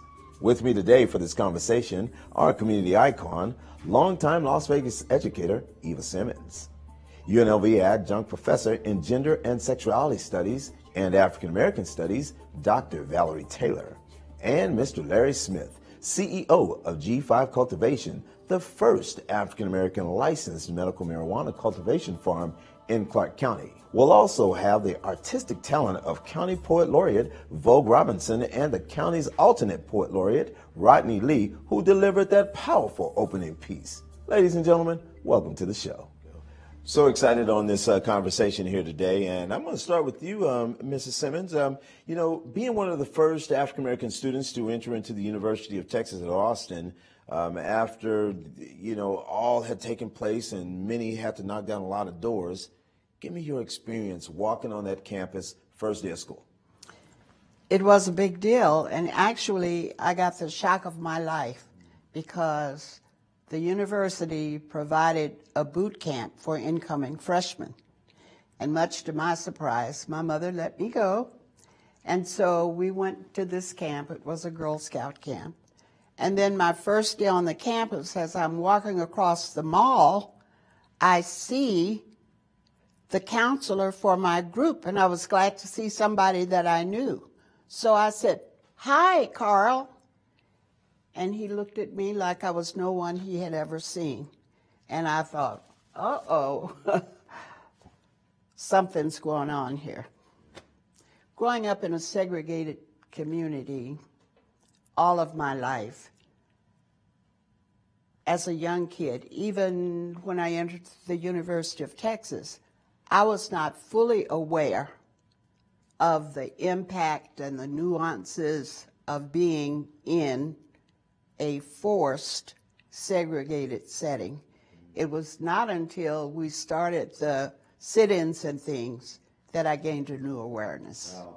Fast forwarding to 2018 and looking at our generation that we have today, how do we get them to understand what segregation was really about and what it was really like when all you had was who you had? Mm-hmm. Well, I think parents and grandparents and teachers and preachers and all of them need to share their experiences with our young people. My husband and I did with our children. It's unbelievable to them. We all share those experiences with our grandchildren, and it's unbelievable to them. But my grandson, who reads everything and watches all of the whatever on the phone and the TV, he is very knowledgeable, and I can have a real conversation with him. It's amazing. Dr. Taylor, I can tell you when you listen to a story like Dr. Simmons and hear where she's come from and having to take those first steps, and you know, we've seen a lot of videos and documentaries, and knowing your background and your education, and you've done extensive studies, if you will, on African American history. How does that make you feel to know you're sitting right next to history? I think what she had to say was powerful, and we only heard a very, very, very small snippet. And I immediately think of the value of story and the value of firsthand story. Mm-hmm. And you sharing your story, as I know you have with your students, I'm sure with many of the UNLV students when you were there, has probably left the biggest impact, more than taking a class on African American history or American history will ever leave. Since you, just what you said, I could hear it in your voice, right? It's still there. It was a very powerful moment when you were being courageous in a way that many of us don't even have to think about doing. And I want to just thank you because you are the reason that I have had the opportunity to make choices, right? And that's something that you really can't explain to students or to other folks who really haven't given it much thought. But I do know it's because you were very courageous that you were able to do the things that you did and allow all of us to sit here and have this conversation. I love the fact we just kind of witnessed a kind of a torch passing kind of ceremony here. Pretty amazing here. But what intrigued you so much about African American studies that you wanted to go and study our history and really put some black girl magic on it? It's funny you say that. It's being a black girl, right? Like, and not being able to say where I came from, not knowing much about my history, and loving history. You know, loving the story of Anne Frank, and not that I loved what experience she had, but understanding that that was someone's truth. That sparked something in me, and realizing I didn't really know much about my own history. So I've always been very interested in learning about my history, and so in doing that, I decided, okay, I'm going to give voice to telling other people about my history, their history, and our collective history, which I don't think many of us think of as collective history. Yeah, we started out this show here today with an explosive piece from Rodney Lee, who spoke to the man and how to stand up and be that man. Don't talk about it, be about it. When you've done your research and when you work with students, particularly black males, what do you get from them today in terms of being courageous and understanding the essence of the man? Well, it's interesting because I teach at UNLV, which is a minority serving institution. And I'm very privileged because many of my students look like me by the nature of the courses that I teach. And what I get is this fascinating interest in who they are, interest in the world. But I also get a sense of responsibility that many of them have expressed. So I feel that somebody's getting through to our black boys. I also feel that our black girls are also being heard a little more, even though we need to be listening to them even more so. So I think the conversations that I'm privy to is that there's this quest for knowledge. There's real interest in thinking about future and thinking about their place in the future, their role that they can play both in business or in education or as an entrepreneur or sort of even as a parent. I think those are the things that are uplifted from their own experiences. And many of my students, they range from the 18-year-old, I'm always like, oh, the babies when someone turns 18 in my class, my goodness, to I've had students who've been in their 60s. So you can imagine the range of experiences that have been expressed. All right, there you go. And Larry Smith, how you doing, man? I'm good, brother. Listen, let me tell you something. It's an honor to have you here and to talk about your journey and your experience. But we started off talking about 3 principles in Kwanzaa, although we know there are 7. We talked about Ujamaa, and Kuumba, collective work responsibility, cooperative economics. What's one of those things that relate most to you? You know, I'm listening to this young lady speak, and you know, that really touches my soul, because I do, you know, being a young African-American male coming from where I come from and hearing a story like that, there's a huge responsibility that I have to make sure that we pass what she's given to us on down. And, you know, I think about those responsibilities. I take them very seriously in our community.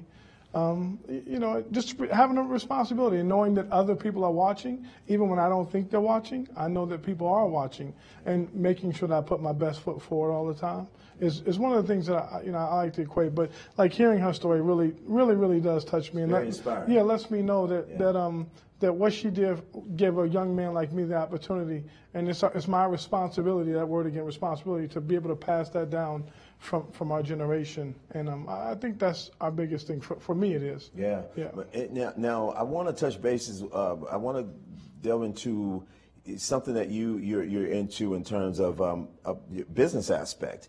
You've entered into the marijuana industry. Yeah, cannabis. I like to say cannabis. Cannabis.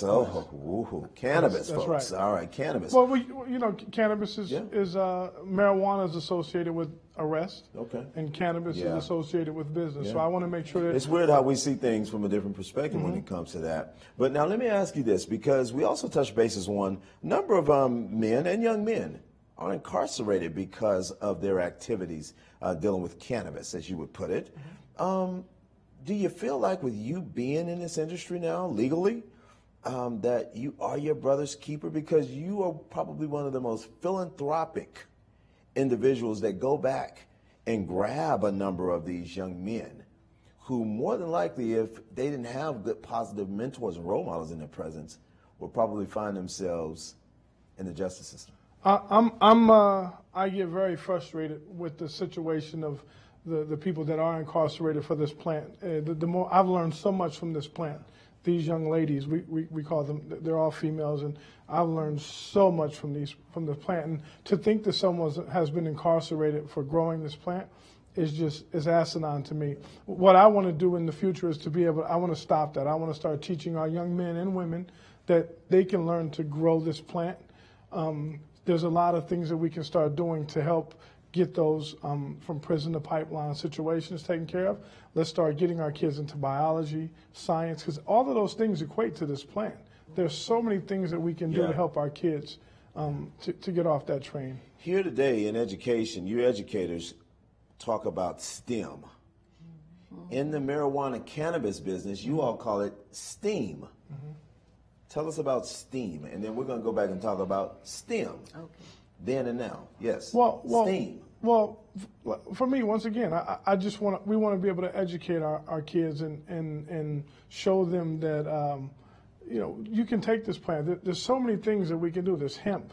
There's biology. There's so many sciences to this plant that I feel like our kids need to be a part of that. And besides playing basketball, football, I want them to understand that there's other options for them to take to be a part of this industry, not just an owner per se. A lot of people are like, I want to be on the ownership side, but there's a lot of things that that we can have our kids come into this and make a great living and be proud of themselves and contribute to maybe the next curing of a disease.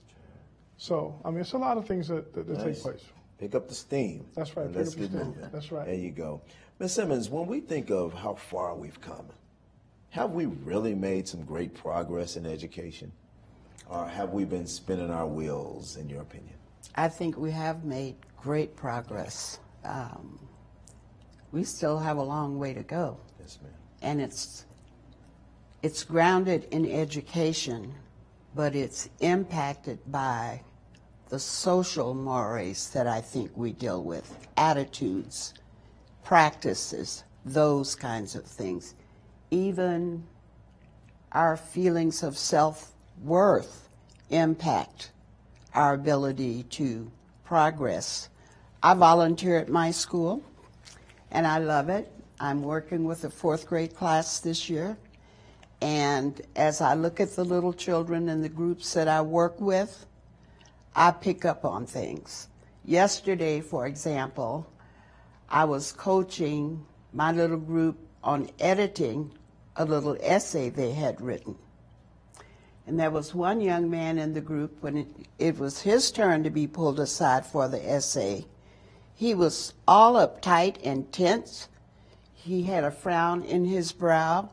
Finally, I figured out he doesn't want my help with editing his essay. So I said to him, "You don't want my help, do you?" He said, "No, I don't." I said, "Okay, that's fine. You go back to your spot, and I'll work with somebody who wants my help." So you deal with all kinds of things, and you have to be aware. Yeah. Another young lady in the group, for whatever reason, we were pulling words from the chapter that she needed to understand more fully the meaning of those words. And she drifted off to tell me that her dad was in prison. She pulled up his mugshot on the Chromebook, they call it. And I'm still concerned about that because she doesn't know me that well. I don't know her parents, so there's some impelling reason that she shared that part of her life story. And so as educators and as people wanting to move forward, we need to be cognizant of a whole spectrum of things. You think we're a little out of touch with this generation? In some cases, absolutely, especially these millennials. Oh, yeah. Yeah. Got to keep up. Got to keep up. Got to keep up. Dr. Taylor, do you feel like this generation is lost? Do you feel like this millennial group is out of touch? Do you think, like, for example, describing the students that Ms. Simmons spoke about, where do you think the gap comes into play here? Actually, I want to circle back to something you had said about opportunity, right? And you mentioned STEAM. STEAM. And so just to make sure we round it out, it's science, technology, engineering, and most folks know of math. Yeah. But art is what the A stands for. And so when you talk about cannabis, right, and you talk about the opportunities, and you talk about the science that goes into it, and the technology, which is huge, I'm sure, right, there's also the art that has been a part of the culture and a part of what we as African Americans have celebrated that goes with cannabis. So as far as opportunities for young people, you know, obviously they're endless. But they definitely should be placed in the very forefront of where our society is looking at emphasizing opportunities. And so I do want to applaud you in what you're doing, you know, in being this leader. And, you know, your name is probably going to go down in the annals of history in 20 years, talking about, oh, there was the first, right? And you will be a role model, the way that you are sort of shifting the way that we all are thinking about this, thinking about cannabis in general. And as you said, it's, you know, marijuana has been the name that's been used, and it has a very pejorative, very negative connotation, though I would think there's some musicians who might have a different viewpoint on that. But the idea of cannabis and uplifting sort of the business perspective of this plant, and I was fascinated when you said that they were female, right? Like I just completely learned something. And so those are the things that I think will, in circling back to what you were saying, lead the next generation, right? Like looking beyond sort of where we've been before and the opportunities with technology. We see the changes that the millennials have to navigate. We see the opportunity for social change and social justice. Black Lives Matters is completely led by millennials, right? The three sisters who started it were not of the generation that had marched. This is a generation that responded in a different way. So I think one of the things the millennials have is opportunity. Every generation has opportunity, but I think the millennials have a different opportunity, you know, in the sense that in many ways, we don't think of restrictions and borders simply because technology has moved so rapidly. What many of us think of as what is probably not even what a millennial thinks of is what is, you know. I talked about using a remote control for a television today, and my students knew. But then I thought about it, I said, really, their younger siblings won't know. It'll all be about the cell phone, right? They won't even know what a remote control is, never mind the fact that at some point, years ago, we all had to get up and go change the dial, right? Or be the child that was sent to change the dial, which I'm sure many of us were. So I just think about my students. I do think that, you know, every generation really needs to know its history. And I think now with technology, which has helped us learn things like DNA tracing and looking at slave ships that have been looked at through different research and different artifacts that have benefited from the changes in technology, I think the access to history is greater. And so I'm hoping that this generation is able to tap into learning about the broader, larger history and using that to build sort of the future so that we continue what we know. And you know, it's just so funny when you were talking about cannabis, I'm thinking, well, what about the peanut, right? And just thinking, well, what if we hadn't really had an African-American man who was interested in exploring the peanut? Where would we be today, right? Interesting. Peanut butter sandwich. For me, it's different because I'm trying to adjust to them. My generation has been very critical of the millennials. And for me, I've kind of taken that step back and looked at these young men and saying, well, hold on a second. When I grew up, we did something as simple as taking the lawnmower out of my grandmother's backyard, going to get some gas, filling it up, going to your house and saying, hey, can I cut your grass for $10? Well, that no longer exists for them. They don't have to go and do that hard labor. I watched my son take a hat, put an embroidery on there, and put it on the internet and sell it to a kid in India for $25. So the technology has changed. And the way we look at things and the way they're doing things, we as a little bit older generation have to adjust to them as well because they don't have to go through the struggles that we did. When I was growing up, I had a library card.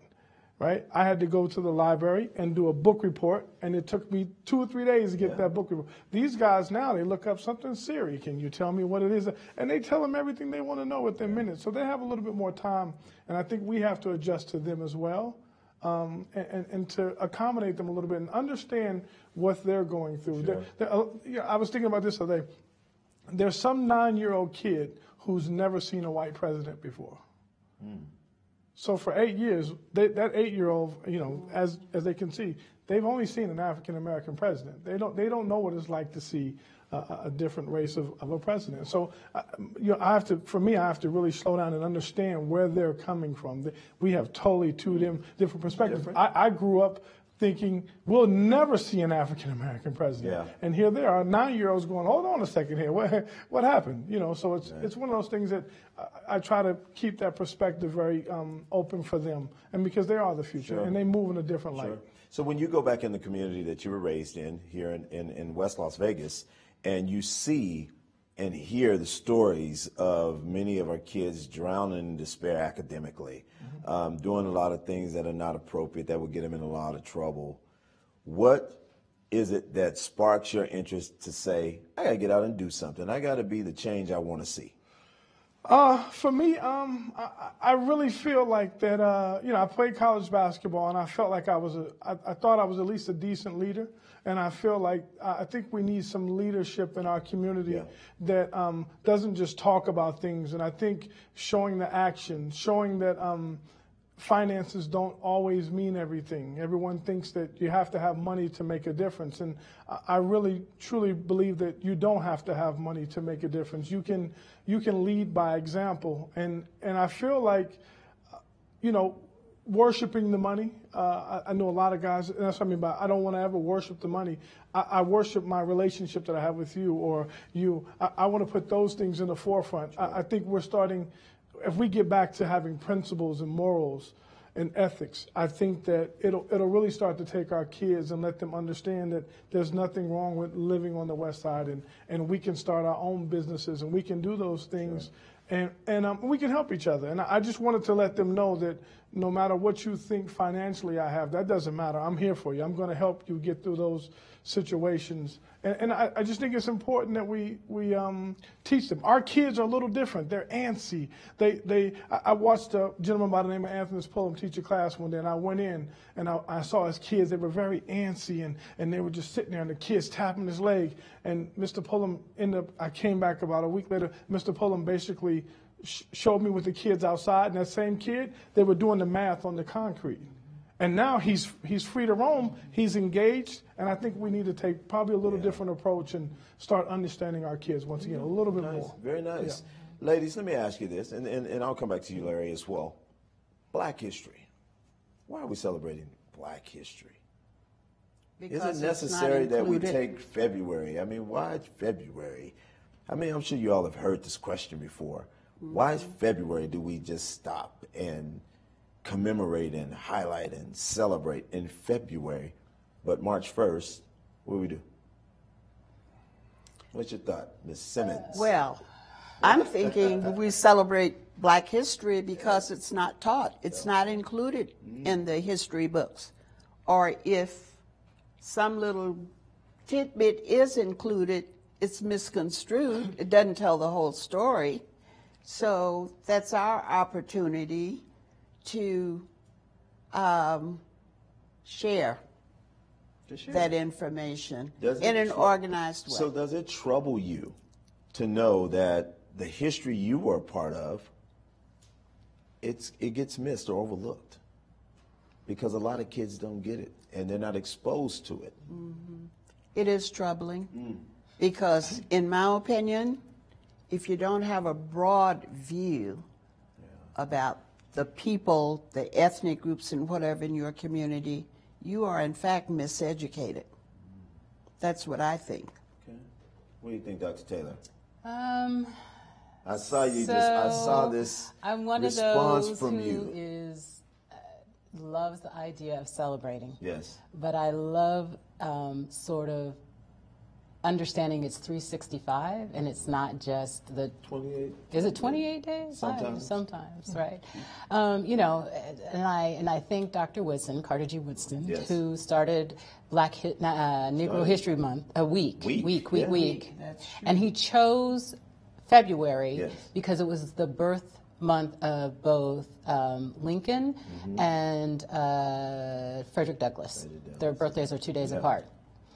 But it was students that uplifted it to a month-long celebration at Kent State, right? And that took place about 1970, right? So they said, hey, we need a whole month. There's more than just a week's worth of history. Can't get it done in a week. And then I want to just say, really, it's classroom teachers who continue the legacy and integrate Black history throughout the year, right? I mean, other folks do it too. Our poets do, you know, business leaders do, but really it's the teachers who are also saying, in a math class, you know, you have these Black mathematicians, and that's talked about when you're talking about algebra, right? Or similarly when you talk about chemistry, or similarly when you talk about art, right? And that integration is really what is needed, because that's how people remember things, and that's how things become just as important as the dominant narrative, right? If it's integrated into every aspect of what students learn. And I mean from pre-K all the way through college. My students are oftentimes very thirsty or hungry or really want to know about Black history, because it is not taught. It's not taught very well oftentimes, or it's taught in a very disjointed way. And so just circling back to say your story and your experience, that is a very amazing experience, and it's a lived experience. And more times than not, I think Black history is thought of in a disconnected way, that it wasn't real people doing oftentimes ordinary and sometimes extraordinary things that has created the legacy of the history that we have. And I can say, Ms. Simmons, you are living history.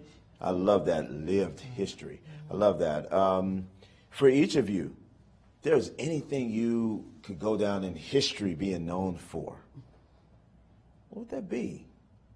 When generations to come and generations unborn flip through a book, and there's your face, bam! What do you want to be known for? I would want to be known for one who always contributed to the advancement of others. Nice. Beautiful. I'm kind of like, I want to be you. You have a whole school named after you. You know, your legacy is there because of all the amazing things that you did. And, you know, I think touching a child's life is the greatest gift. And you having the school saying, this is what I am passionate about and I live my life to do. Wow. Amazing. That's pretty amazing. So I don't even know after saying all Simmons, that. that deserves a fist bump. Oh, there you go. Thank you. That's right. I'm with her. I mean, I think that's. We all want to be you. Yeah, that's awesome. I mean, she summed it That's up. fine I mean, with you know, me. I mean, just someone that was unselfish and that was willing to help others advance other people and give them a better quality of life. Yeah, I think that's absolutely amazing. And we've heard so many people talking about changing the paradigm in terms of the mindset and how do we get our next generation to understand you can own your own business. You can be a Dr. Taylor and an adjunct professor. You can have a school named after you if you're willing to just work hard and touch the lives of other people and share the gifts that God has bestowed upon each of us. How do we change this paradigm so that we can get our kids to realize the school to prison pipeline is real and it doesn't have to have your name on it if you're willing to do the right thing, even when no one's watching? How do we do that? First, I think we have to recognize that we have some people in prison who are there because they were put in a trip bag. I think we need to acknowledge that. You read occasionally in the paper about an individual who's been in prison for 15, 25 years, and with the advent of DNA testing, all of a sudden, they got to let them go. I would say one thing we need to do is really change the system, right? There's so many things that are fractured about our system, our judicial system, our educational system, our social system. One thing I want to circle back to is HBCUs, right? So I would say almost hands down, every student from the beginning of the first student who stepped into an HBCU did not step in alone. Right? They stepped in with family, they stepped in with community, they stepped in with teachers, they stepped in with others who guided them, supported them, oftentimes paid their bills, kept them fed, housed them, supported them, celebrated them, encouraged them, helped navigate when they made transition from going to college, maybe to moving to a place that had no other support system, went out through the church networks to find somebody. And that's something that we need to continue and we need to do in greater measures. So I think the idea of community and community support, circling back to your themes, right, is really important. And I don't know that we have those frank conversations that we're not doing enough. I think the legacy that all of our foremothers and forefathers gave to us is that you can't do it alone, right? You cannot do it alone. And unless we both do what we can to be excellent and then support those who are with us, we as a people are always going to continue to struggle. Mine is more the mentality, changing the mentality. I go back to worshiping the money. You know, as a kid, you grow up and you see a guy on the corner, he's hustling, he's got a pocket full of money, you aspire to be that way. And I think that once we change that mentality to say, wait, hold on a second here. Because what happens is when we aspire to be that, then we put ourselves in that system. And if we kind of change that around by going in our backyards and digging a couple of rows and planting our own seeds and starting to tomato and greens, and now our focus goes from, hey man, I can't wait for my crop of greens to come up. And I know Commissioner Weekly, he has some good tomatoes down the street, so I'm going to go trade my greens for. So now we start shifting the mentality of, once again, of focusing it off the money and getting our kids to understand that that's not the way to go. Some of the greatest things in my life have nothing to do with finances. And once we start teaching our youth that, and they'll understand that we can do things without a financial gain, and not everything puts us down that road to where we have to make decisions because we want to have the best Gucci belt on or whatever it is that they're striving to attain. And I just think that for me, changing the mentality, letting them know that they can do it, is a big thing for me. Okay. So there is a song that I know George Benson sang the song, Whitney Houston sang the song, and we've heard other folks karaoke the song, The Greatest Love of All. And in that song it says, learning to love yourself is the greatest love of all. Do you think we miss the love and are singing in our headphones Roberta Flack, Where is the Love? What do you think? Well, I think little children get a sense of self based on their experiences with others. So we all need to have integrity and demonstrate integrity when we're dealing with children. I was a first, second grade teacher. I never wanted to go higher than that. In the first place, they all love you just because you're their teacher. And in the second place, you have such an opportunity to lay a foundation. There you go. That's right. That's right. What do you think? It's interesting to see my students struggle sometimes. You know, at UNLV, you have less than 10% who are African American. And so they're unique. They're in a unique space. And I hear their struggles both internally about seeing who they are, and you know, it's a time period when we're all learning, you know, when you are at that 18 to 24, but also understanding in the larger sense of some of the real barriers and challenges because of who they are as African Americans that they're going to face, right? And really understanding that their identity has to be stronger, right? Their sense of self has to be stronger because there's going to be many challenges and obstacles that society places on them. And so supporting them in that, also sort of supporting them in understanding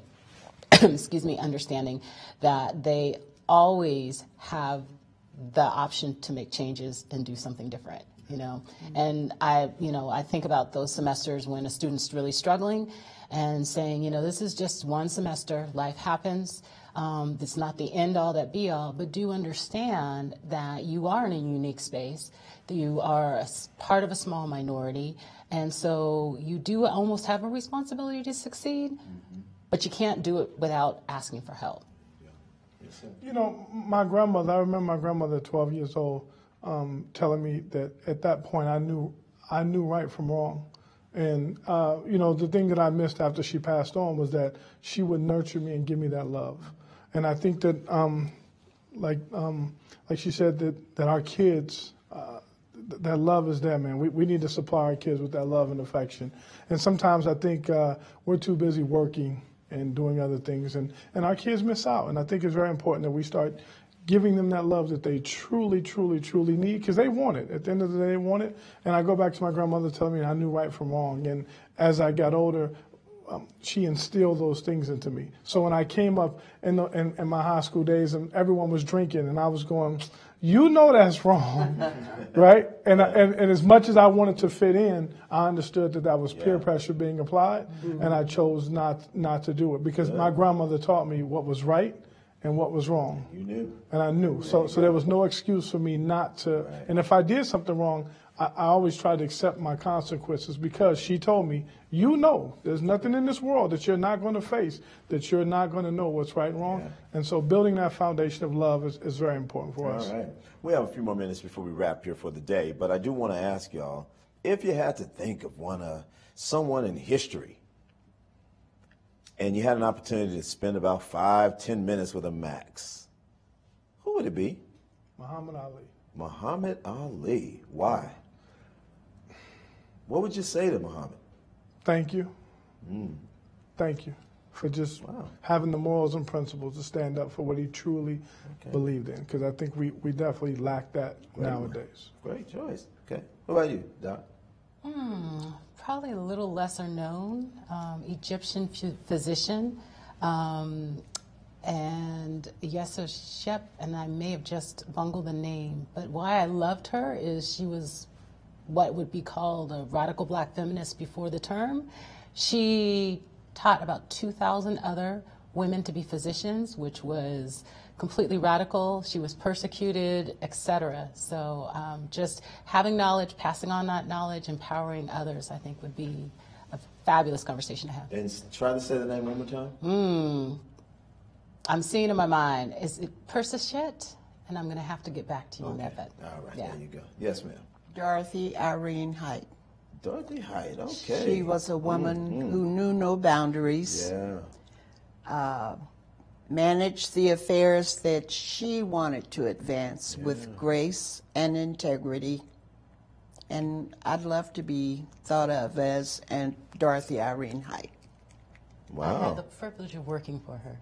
Nice. You did? I did, at National Council of Negro Women. All right, well, you two are going to have to go to lunch and really scrap this up. But this is great. I'm really so happy that, Clark County and our Public Information's Office have afforded us this opportunity through the month of February to highlight some outstanding contributions and talk about things that's very pertinent in our community.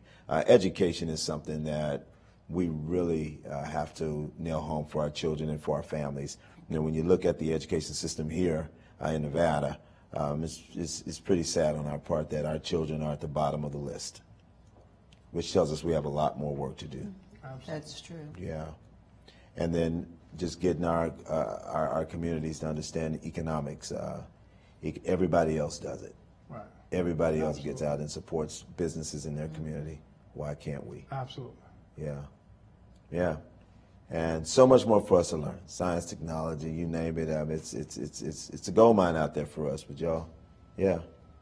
Changing that mentality. Going back to when I was growing up, it was basketball, football, and then maybe rapping came along at the end. But once again, if we change that, scientists make a lot of money in the cannabis field.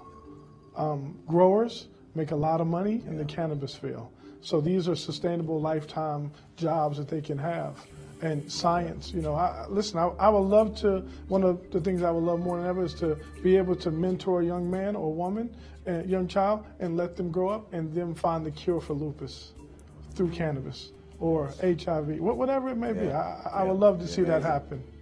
We, of course, would like to thank the City of Las Vegas for allowing us to use this beautiful facility here, the West Las Vegas Cultural Arts Center, under the leadership of the Dr. Marsha Robinson and her team here. And, of course, we're so very grateful to Clark County's very own Public Information Office team for helping us to highlight this wonderful, wonderful tribute here today.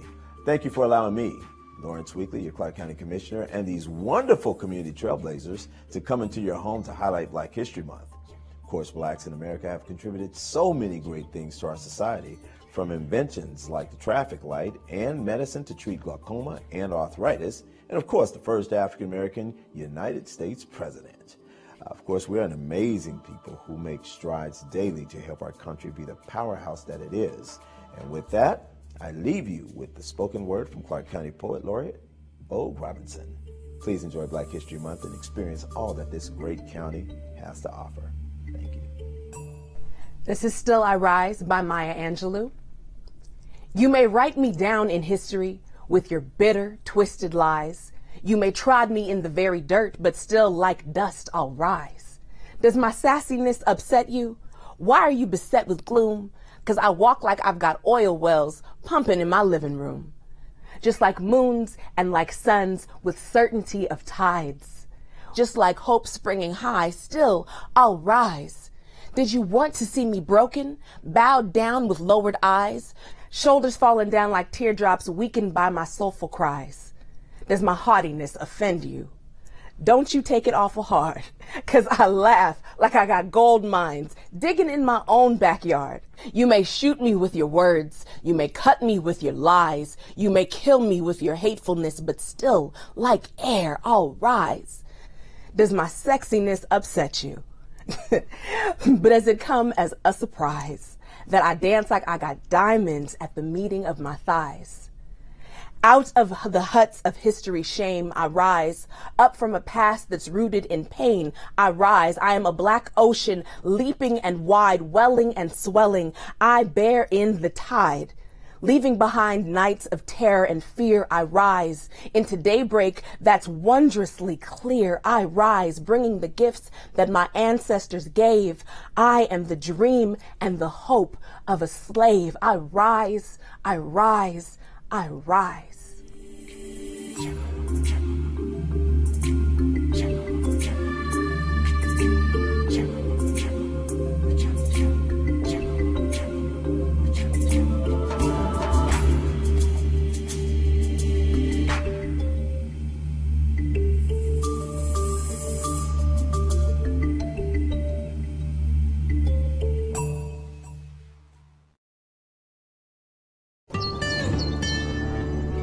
Our community, our home, Clark County, Nevada. Thanks for watching Clark County Television, Southern Nevada's best access to local government and the community.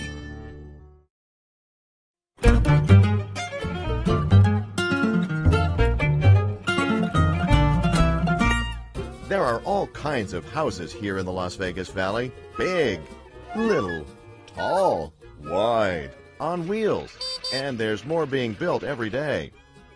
But there are some homes you might not notice because they're underground, maybe right near the places where you live, go to school, or run and play. If you learn to look carefully, you might be able to see the little half-moon-shaped doors to these homes. They're called burrows. Now this one was built by humans, but in the wild they're built by a reptile that's such a good digger, it's named after a gopher. Gophorus agassizi is its scientific name, but most people know it as a desert tortoise. You can call this guy Max, Mojave Max. He got his name from the place we all live in, the Mojave Desert. His ancestors have lived on Earth for millions of years, but in our southwestern deserts today, tortoises are in danger of losing the land where they live and eat. And then they might disappear forever. Max gets to live in a safe place at the Red Rock Canyon Visitor Center. His burrow was built by some nice people who wanted to make sure he had a proper habitat. But tortoises in the wild have to do a lifetime of digging all by themselves. It starts one spring or early summer day when a female tortoise digs a nest under a shrub with her strong legs. She may lay 4 to 8 eggs, and then she's done. It's the only job as a mother that she does. She doesn't sit on the eggs, or turn them sometimes like birds do. The warm desert sun shining on their nest does the work for her. And 3 to 4 months later, the babies break out of their shells. When tortoises hatch, they all unfold from the ping-pong ball-sized eggs their mother laid. From the moment they leave the nest and enter the world, the tortoise babies are on their own to travel as much as 1/3 of a mile digging burrows along the way. They're still small and soft because they have very little hardened bone, which makes them the perfect snack for all kinds of critters, but especially the ravens. Maybe only 1 out of 100 hatchlings will live to be a 15 to 20-year-old adult that can reproduce. But those who can survive all the dangers of the desert until they're 5 will have a bony shell that's hard enough to protect them from most desert dangers, with a plastron for the bottom half and a carapace on their back. They're covered with patterned plates called scutes that are made out of the same stuff as your fingernails. The whole shell works just like a suit of armor. Because the tortoise can pull its head and legs inside, it has extra protection from some of the animals that might want to eat it. But they don't want hungry things to even see them. So you can bet you'll never catch a tortoise dressed up in the kind of bright-colored clothes you kids wear.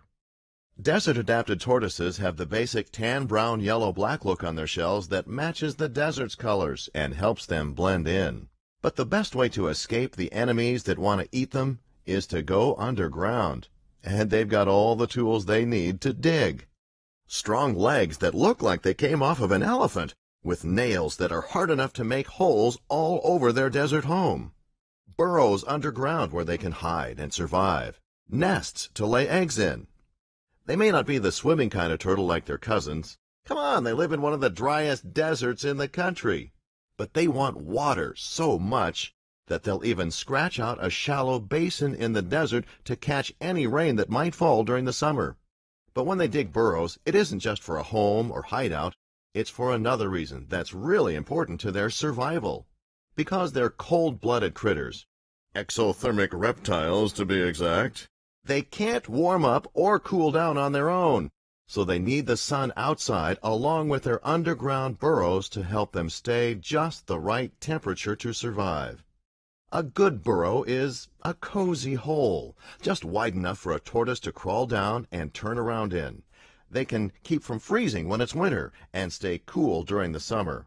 And the moisture from their own breath helps them conserve water. They need their burrow so much they may dig a dozen. That way they'll always be close to one where they can cool down or hide from predators. So if you don't see any desert tortoises around for many months at a time, it's because they're almost always at home in their burrows.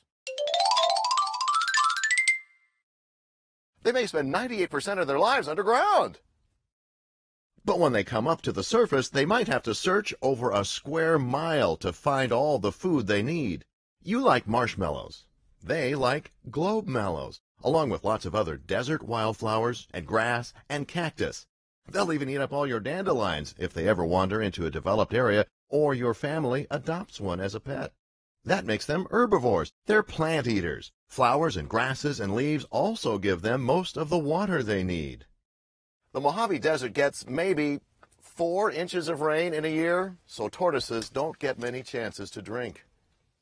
They have to save up water for a long time, but they can't carry it in a canteen. They have to hold it in their bladder. And they don't go to the bathroom sometimes for a whole year. So you should never ever pick up a tortoise when it's in the wild, because if you did, you'd scare all of the liquid right out of it, and they might die before they ever find enough water again. When it's winter and you're studying in school, they're snoozing underground in a state of brumation, where their body cools down, their heartbeat and breathing slow down. They don't eat, just sleep. Until early in spring, when they have a built-in alarm clock that wakes them up. They're ready to move and eat. Now, the boy tortoises might go tortoise tipping to show who's boss, using the big gular horns sticking out from under their necks, or they might dance around to show off for a girl tortoise they like. But when it starts heating up too much, they'll only come out of their burrows early in the morning or late in the afternoon. They'll stay underground and doze longer and longer during the hottest and driest parts of the summer. It's the only way they can stay cool enough to survive when the heat gets up to 140 degrees outside. Ouch! If they come, the summer rains will bring the tortoises out of their burrows again to drink, paddle in the puddles, travel, and eat some more. Then the new batches of hatchlings emerge from their nests to spread out as fast and far as they can all over the Mojave Desert.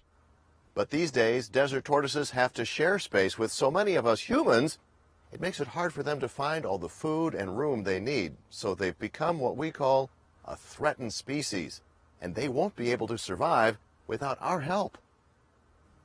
Watch out that you don't run over them or their burrows, and never touch them or take them out of the desert. Please pick up your plastic bags and other trash so that they don't accidentally get tangled up. That can make it hard for them to travel and escape the heat. Your bright-colored litter and even your old birthday balloons can look just like flower blooms to them. And if they eat any, they can get the world's biggest bellyache, or worse. Keep your dogs on a leash so they don't chase after any tortoises. They may think that they're chew toys. And if you ever see a lost tortoise wandering around your neighborhood, this is the only time you should pick one up on your own. Keep it level with the ground, then take it home immediately to your parents and have them call Clark County's Tortoise Pickup Service at 593-9027. They'll give it a ride to safety. Tortoises and kids are just alike in some important ways. You want to eat when you're hungry, drink when you're dry. You love to explore the desert, too. Then you both like to go home to a nice roof over your heads. But you kids also have an extra responsibility to protect the Mojave Desert tortoise, so that they can live to be 60, 80, 100 years old, just like you.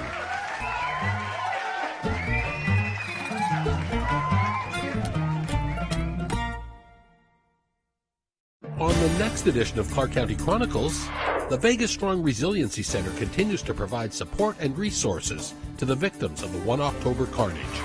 The Fisher Space Pen Company is a Boulder City institution, but Vegas strong to its core. And the expansion of the Las Vegas Convention Center will ensure our community will be the leader in the convention trade business in the future. Those stories and more coming on the next edition of Clark County Chronicles, right here on Clark County Television.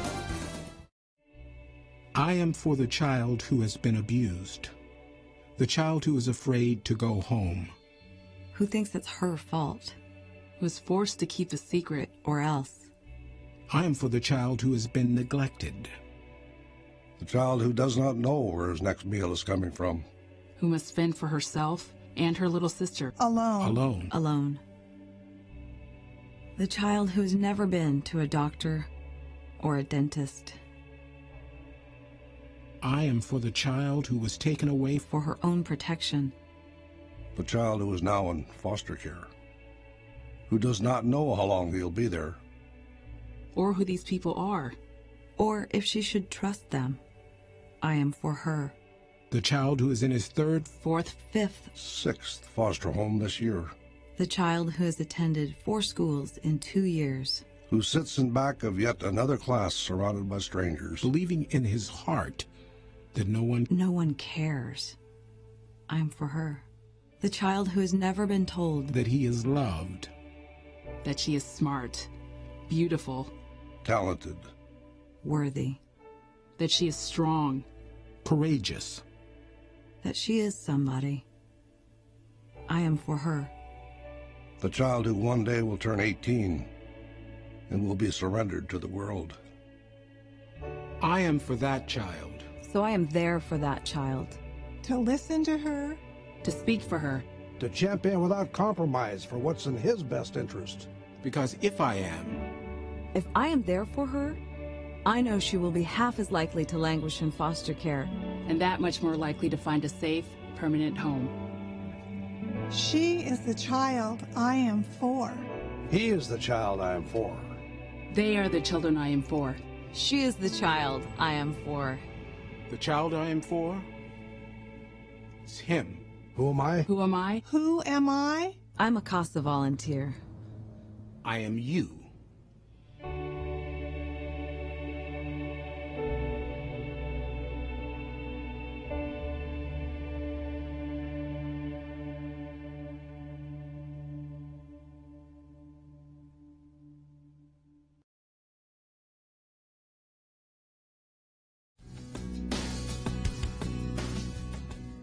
I'm George.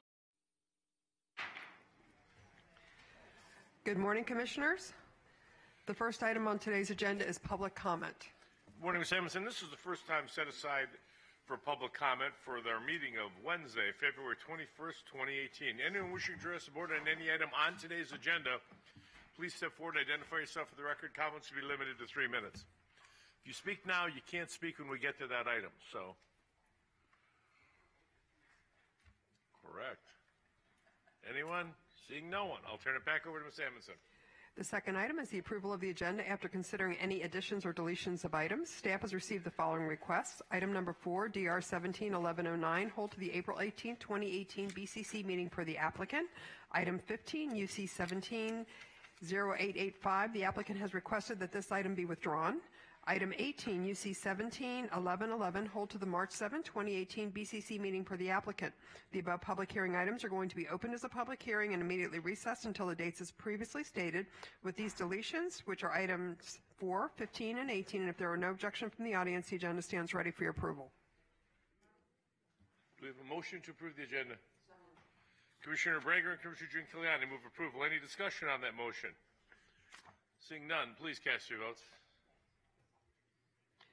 The third item on the agenda is the approval of the minutes. The minutes from the January 17, 2018 meeting stand ready for your approval. Commissioner Brown moves approval on the minutes. Sir, you got that in there. Any discussion on that motion? Seeing none, please cast your votes.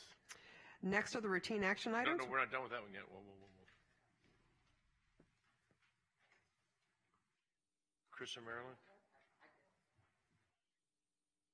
Motion passes.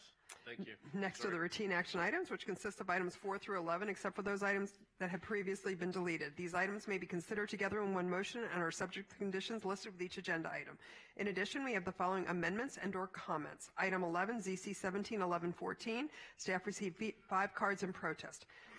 Any person who does not agree with the conditions recommended by staff should request that the item be removed from this portion of the agenda and be heard separately when the public hearing is opened. Additionally, items that are not recommended for denial or with different conditions of approval by the respective town boards are not automatically removed from the routine action agenda. If you wish to speak on any item on the routine action agenda, that's items 4 through 11, you must come forward and request the board remove that item from the routine action agenda and have the item heard separately. With these amendments and with no objection from the audience, the routine action portion of your agenda stands ready for approval. Do we have anyone in the audience wishing to have an item off the routine action agenda, which is items 4 through 11, heard separately? Anyone in the audience here?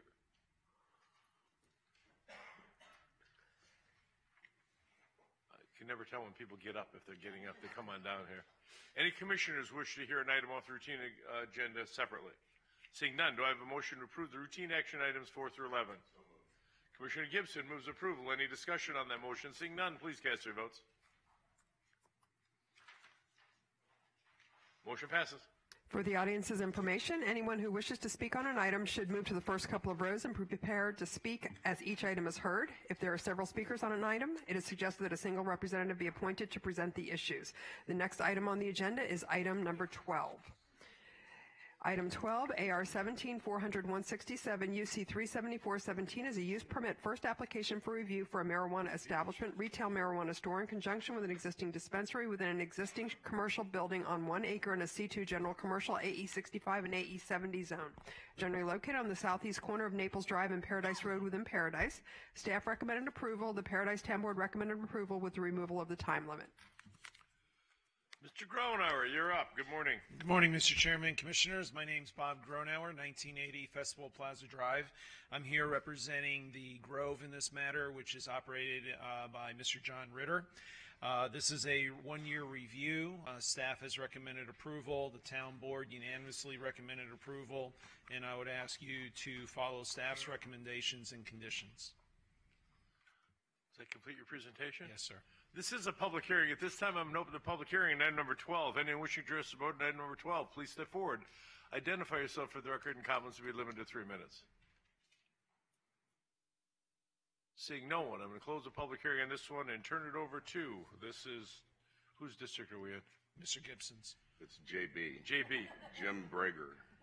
I didn't know. The initials kind of confused me here. Commissioner Gibson.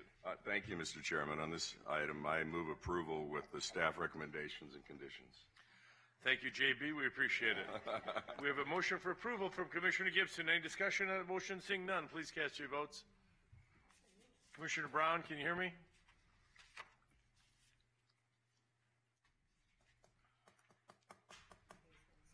Go ahead. Motion passes. Thank you. Thank you, sir.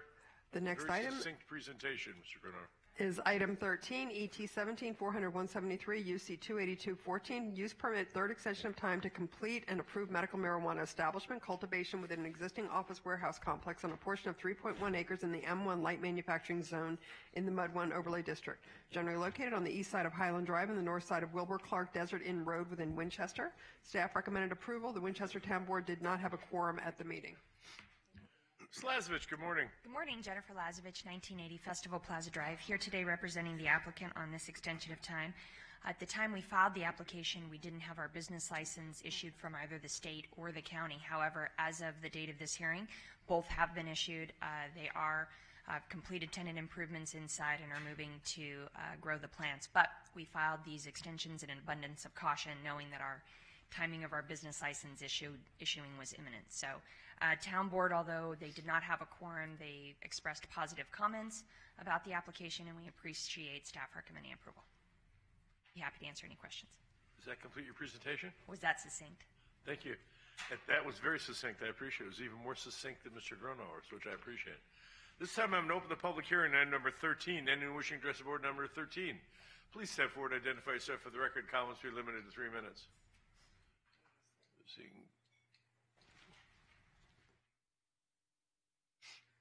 Mr. Ackert? No. Okay, seeing no one, I'm going to close the public hearing and turn this one over to Commissioner Giunciliani. Thank you. Good morning. So you got the business license, which we have to have. You may need to maintain that. Remind me when you're either looking at completion or to start operating the so the condition, are we talking about for the condition? Yeah. Actually, the condition, in working with your office and staff, we did it that a valid Clark County business license must be issued, which of course we've met that condition now, and we are headed. Now it's a there's two buildings on the site, so we're going to phase in through both of them.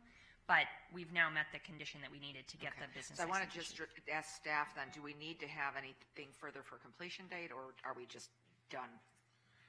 We should be fine, but we do need the odor control plan to be submitted to air quality. Okay, so then we'll maintain that condition then. My motion would be for approval then, Mr. Chair, with that condition. We have a motion for approval from Commissioner Giunciliani. Discussion on the motion? Seeing none, please cast your votes. Motion passes. Nancy, before we go to the next one. Thank you. Dan, thanks. Jennifer, did you move the banner? For those of you who are in the gallery, in the audience, we have a banner outside at the entrance to the Commission chambers that we ask you to sign. We're sending the banner to the folks in Parkland, Florida, regarding their recent tragedy, expressing our support from Clark County and the community. So if you have a minute on your way out, if you take a second, just jot down your name and a note. I'm sure they would appreciate getting the banner from you. We put it out there yesterday. So thank you very much. Nancy.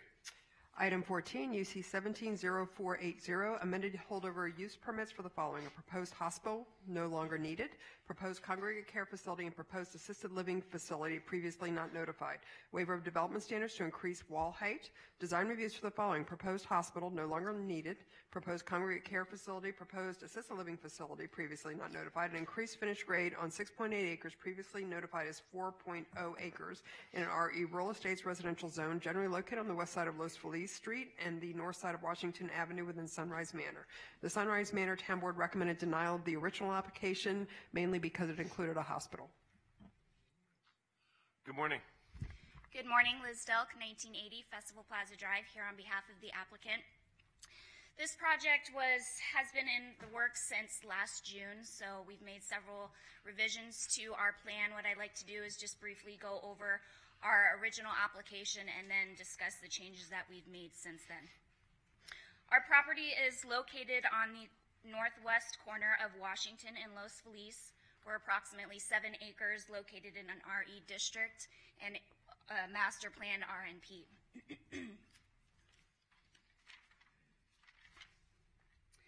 Our original application was submitted back in June of last year.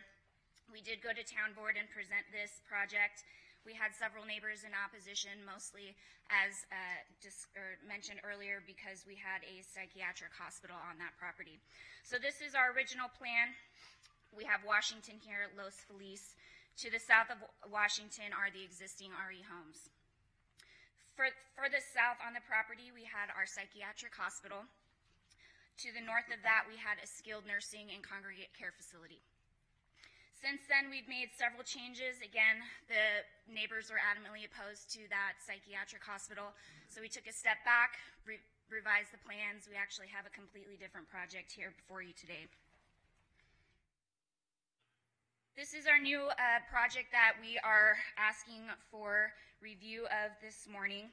We are requesting a design review and special use permits for a memory care facility and an assisted living facility. As you know, both uses are permitted within RE with the approval of a special use permit. What the applicant has done is, first and foremost, he has shifted both buildings to the north to include a 1.2 acre landscaped area to buffer these neighbors to the south across Washington. We originally presented this plan to the neighbors with some trails, some benches, basically to be used as a community park. Based on feedback from the neighbors, they would rather see this landscaped area to be desert to prevent any loitering on the property. So we are agreeing to do that. I don't think it's been updated in the staff report, but we are happy to do the desert landscaping. Just to the north of that, we have a memory care facility for dementia and Alzheimer's patients. To the north of that, we have an assisted living nursing home facility. We have 2 points of access off Los Feliz. Landscaping along the west ranges anywhere between 6 and 10 feet. Landscaping in front of the memory care is 30 feet, and in front of the assisted living is 15 feet. We did bring this project back to town board. They expressed concern because it is technically a commercial development. I think it's important to note that while, yes, this is a commercial development, it is not your typical commercial shopping center. Staff explained this, I think, perfectly when they described this use as a quasi-residential use.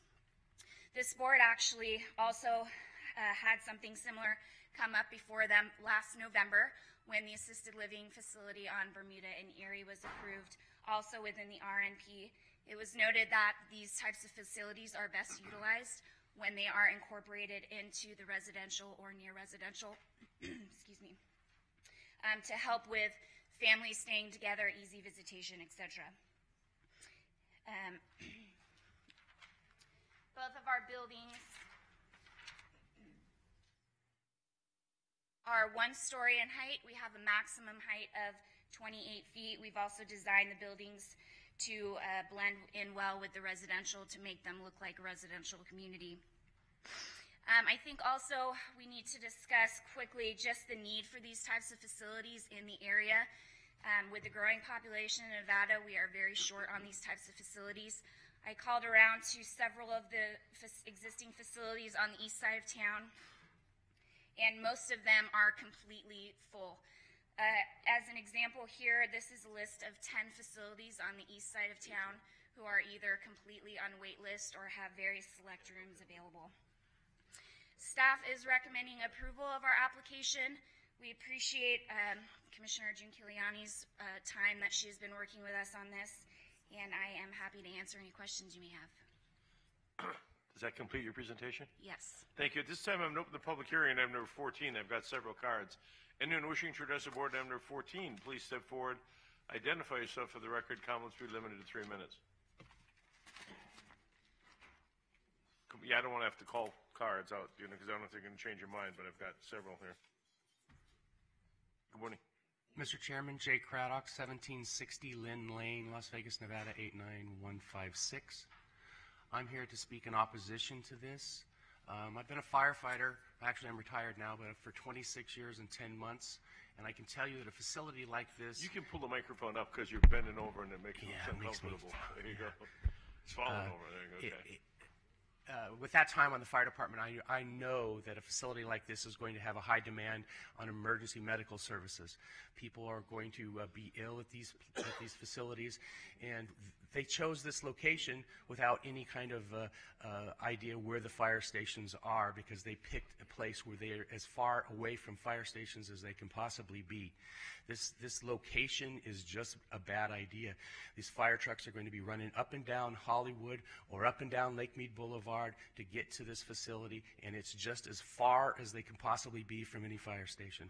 That's the one thing I'd like to point out. And I'd also like you to respect the wishes of our town advisory board. We are standing firm in what we believe is going on in Sunrise Manor, and we would ask that you respect the wishes of our town board. Thank you very much. Thank you for your comments. Next speaker.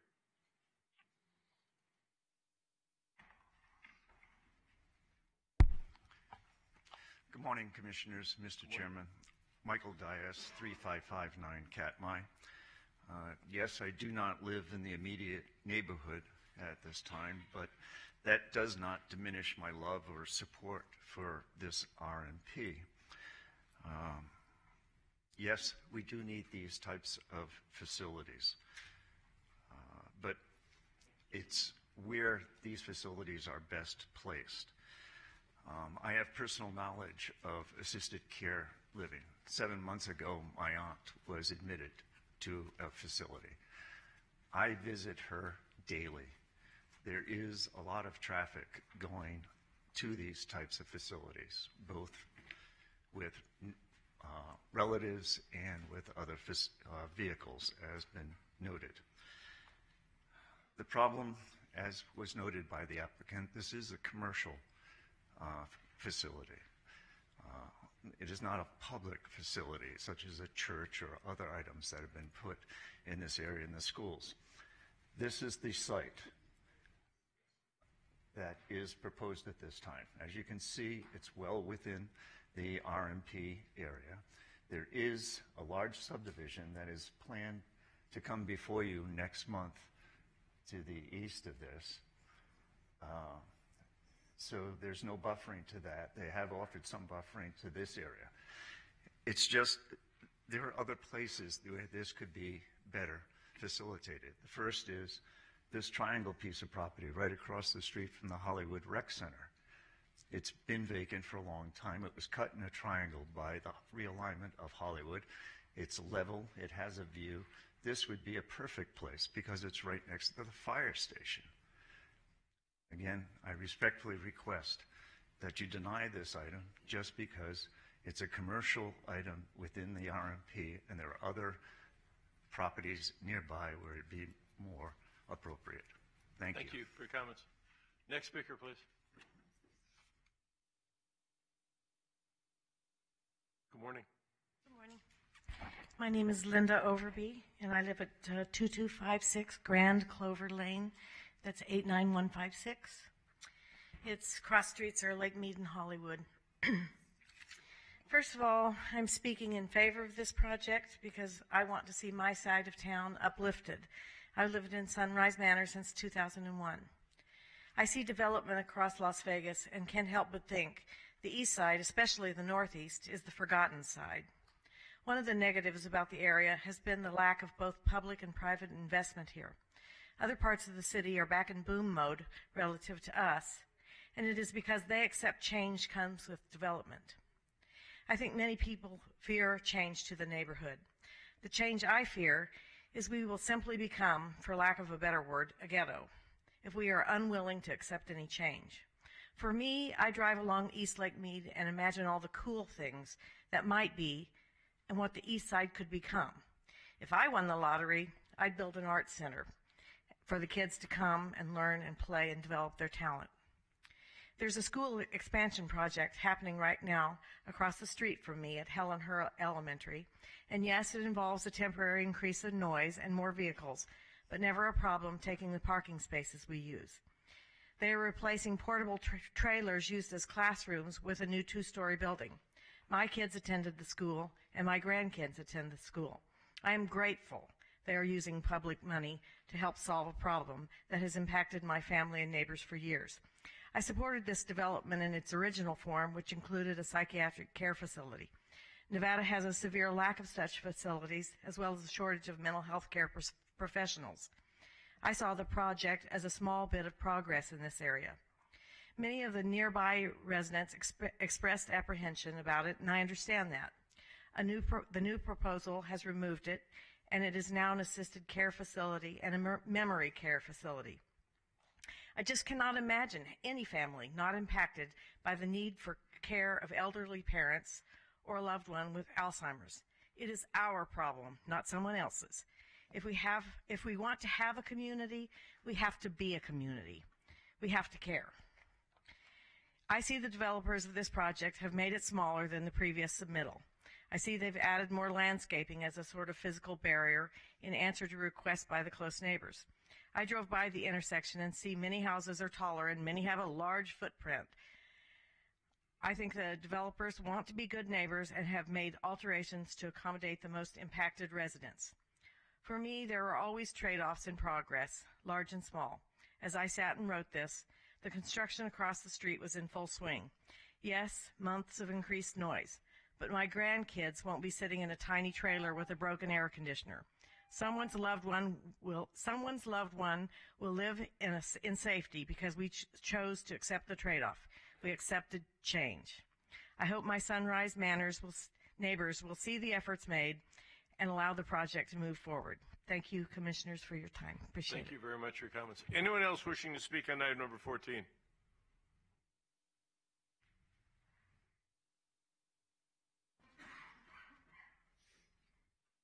Catherine Schrader, 6989 Hathaway Drive. Is there anything else? Just that name and address? No, that's fine. Okay. Then you can just, yeah. We request, if this assisted living facility is approved, we request a buffer zone with landscaping on the north side of the facility where there is also residential development, not just the south side as discussed. 1/2 acre on each side with both tall and desert vegetation will achieve the same results. In fact, this facility is more visible from facing south on the north side of this facility. That particular piece of land sticks out to the residential areas from that area all the way to Lake Mead, all the way across. In addition, we request low-level lighting on the grounds of the facility as well as the perimeter, and split-face block walls facing out towards the community as opposed to flat block. And for the safety of the residents, for the sidewalk to be completed from the utility to the end of Washington on the north side of the street, because Washington will now be a highly trafficked area due to the commercial setting. Thank you. Thank you. If I could you bring the map back up or the picture of the development? And could you point out, just for my sake, I don't know if anybody else cares, where you're talking about with the landscaping? Sure. Yeah, okay. Okay, it's not actually on this map. It's not on this map. Let me see. Well, I'm not sure, where's the north-south Do you here? have anything showing Lake Mead? Here we go.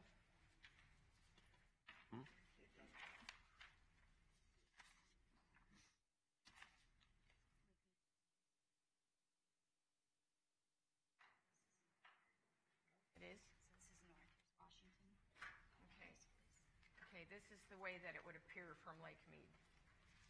This is where the facility is. Let me see, where's the facility? Right here? That's it. No, because that's Radwick. Here's Washington. Here's the facility. And here's... Could you bring up could you show where this facility is on this map? Just for my sake. Thank you. Show me where Lake Mead is. Which map, Larry? Excuse me. Hollywood and Lake Mead intersection. Oh, okay. Then it's either north or south. Michael, could you bring your map back? I think that Larry thinks that Commissioner Brown thinks that I apologize. We're using your materials here. Thank you. No problem, sir. You know what I'm looking for. North is this direction. Okay. Lake Mead is here, And the development will be right here. in the red. Okay. Where the red is. So this is where Washington comes up, and this is the end of it right here. And this residential development has a high block wall here, and this is Los Feliz right here, running down through here. This whole entire development here faces this, and the elevation goes up from here, from behind this school, this O'Callahan School, going up, the elevation is higher. When you're standing anywhere on this side, on the north side of this project, you're looking directly at an elevated area that is far more visible than this, because this is all covered by block wall right here and here, down this development, and this street. While when they come up here and have to turn left, yes, they will see this development, but it will not be open like it is on this side. Okay. Thank you. Anyone else wishing to testify during the public hearing? Seeing no one, I'm going to close the public hearing, turn this over to Commissioner Giuliani. Did the applicant want to respond, or do you want to wait for Commissioner G? Liz, why don't you go ahead and make a comment then? We are happy to do any type of walls that they discussed. Just to quickly point out that north area.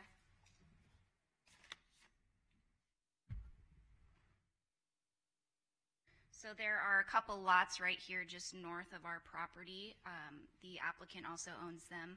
He does not plan to build residential on those, so we just have about a 6 to 10 foot buffer on the north side as well. If you'd like us to do a little bit more, I'm sure that we could fit that in as well. Okay, Commissioner.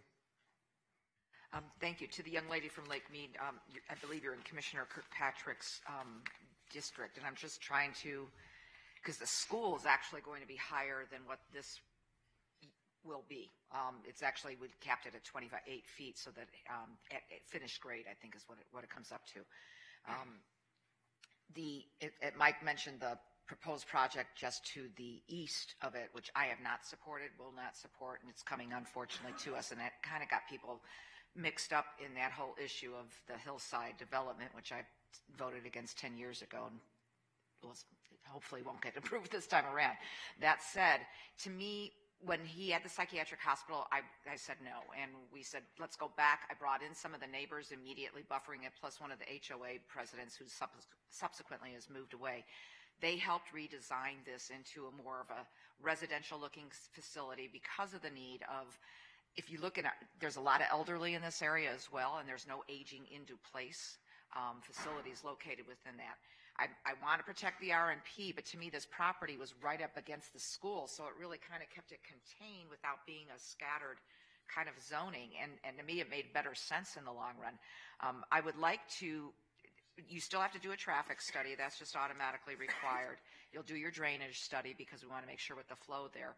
I want to make sure, okay, so you have the two pieces in the red up at the north side that the young lady was talking about? And nothing's planned for there, right? So you could just do a passive, maybe rocks and some landscaping or something along those lines. And the neighbors did not want to park because they offered to put a park in for them, but they didn't want to have people loitering on the property. So that's what the passive landscaping is on the south side as well, correct? Yes. And then there will be no sirens. I will condition that part of it. And that generally, I checked with other assisted living and Alzheimer's, and that really isn't a common, it's not a problem, with no disrespect to the folks. But we'll make that as a condition. Because this is a special use permit, I do an ROI so that way it doesn't continue if it doesn't get built, right, Nancy? No, an ROI is if you're doing a zone change. This is not a zone change. So it's just special use. If they don't come in, we can cancel a special use permit. If they have 2 years to commence, if you want to put a review on it, that's up to you. But if they don't commence in 2 years, it's gone. Okay. I think for the neighbors, let's do a 2-year review just to make sure that you've started the project. So let's do that. The young lady, I apologize, you asked about a sidewalk, and I don't know that any of the neighbors wanted that because they didn't want to encourage people walking up in that area. Is she still here?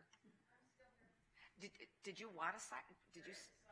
No, I'm sorry. You've got to come down so that we can get a record here. So if you want to come down, take this other microphone. There already is a sidewalk. No, yeah, because it won't pick you up. Okay, so say just what you said again on There the microphone. already is a sidewalk. And It so runs on the north side of Washington, and it runs up to the utility, and then it stops. Okay, so what was your question about the That sidewalk? it continue all the way up to there, that it be continued all the way up Washington until the end of Washington, as far as they're going to take it. Okay, I need to check with my neighbors that are immediately abutting that to see if they want that component. There already is a sidewalk there. I just want it continued farther east, and it is on that side of the road. There is a sidewalk on both sides of Washington. But if it doesn't affect their property, I can't require that of them. You're not butted up against Washington then? There's a park, they're going to put a passive park right on Washington, so there won't be a need for a sidewalk there at that point, is my understanding, unless the school says that they need it or the neighbors immediately abutting it. Actually, that's a Can utility. you point on her map where you're talking about, if you would? You can't move the maps. The camera is moving to Yeah. capture the maps, and you're moving the maps at the same time. Okay. I know. Right. So you're saying there's a sidewalk along the school on Washington currently? Yes, And where did you want it continued to? up to the facility, because there will be traffic from Hollywood all the way to their facility where they turn left. If there's no sidewalk, everybody that lives in this entire neighborhood and everywhere around here is going to have to be in the middle of the street and dodge the traffic. Okay. We do have a sidewalk along the north side Okay, of I Washington. thought you did. Okay, so now I understand what you're talking about. So that will be connected, ma'am. Okay. Okay. And I don't believe you addressed the low-level lighting within the community, because this is higher than the Ocala. Yes, all the lighting, and that's still one of my conditions that I'll be reading off here, so thank you. It is. Yes. Will that also pertain to the street lights that run along Los Feliz, or would that be limited to the inside of the development? They don't have anything to do with the street lights, that's Public No, Works. Public Works, Yeah. right? Okay. And I always try to do down lighting, and especially up in the Sunrise area because of the viewscape that they have there. So you don't want to ruin the night sky component. Okay. I was going to say, because on some of those street lights up there, they're 130 foot apart. And then if you go to another street, they're 200 foot apart. So I don't know Who there's decides? no continuity between one street and another, and then, of course, other streets. It's aren't. very valid. I'll take a look at that, and I can work with Commissioners Kirkpatrick and Weekly, because we all are in that corridor, because part of it's each district. So we'll take a look at that part of about the spacing. Thank you very much for bringing that up. Thank you. Commissioner, can I interject? The sidewalk ends at the Vegas Valley Water District property. It does not end at their property. So unless Vegas Valley Water District puts in a sidewalk in front of their property, there will be a disconnect. And we can't require They will them. at some Okay. point, yeah. We can request that they do that. So we will make a request to Las Vegas Valley Water District to complete the sidewalk for that section. And then we'll have, I happen to have the chair sitting to my other side. And then we'll make sure that we have the down lighting on the facility itself so that we're not brightening the skies up in there. So I'd add that as a condition. Did I capture everything? So that would be my motion, Mr. Chair. No sirens, down lighting, traffic impact study, complete the sidewalk on the north side, which is already on the plans. If they don't pull, we'll do a 2-year review if they have not commenced. And then otherwise, the special use permit would expire. Thank you. Do you understand the motion? Yes. We have a motion on the floor. Any questions? Commissioner Brager. Clarification, Commissioner, on your siren factor. If the fire department deems it necessary, normally they turn it down as they get closer to those types of facilities, but they may, I don't know how you would control that. We did that on one other, and I'm trying to remember what the language was on it. I think it was something to deal with, if there was an emergency, then that would supersede because of the fire protocols, but on a general average, they don't turn on sirens to bring people in and out of that kind of a But if facility. they were on an emergency run, they might. Right, I think they have their protocol, and I don't know if we can control it through this zoning application Yeah, I with think the condition. the intent is that coming and going, that the intent will be to transfer people in or out. You don't need an ambulance siren going. If it's for an emergency perspective, then they're allowed to do it by protocol. So that would be my understanding with how we've dealt with other care facilities. Commissioner, Mr. Craddock wanted to speak. Do you want him to comment?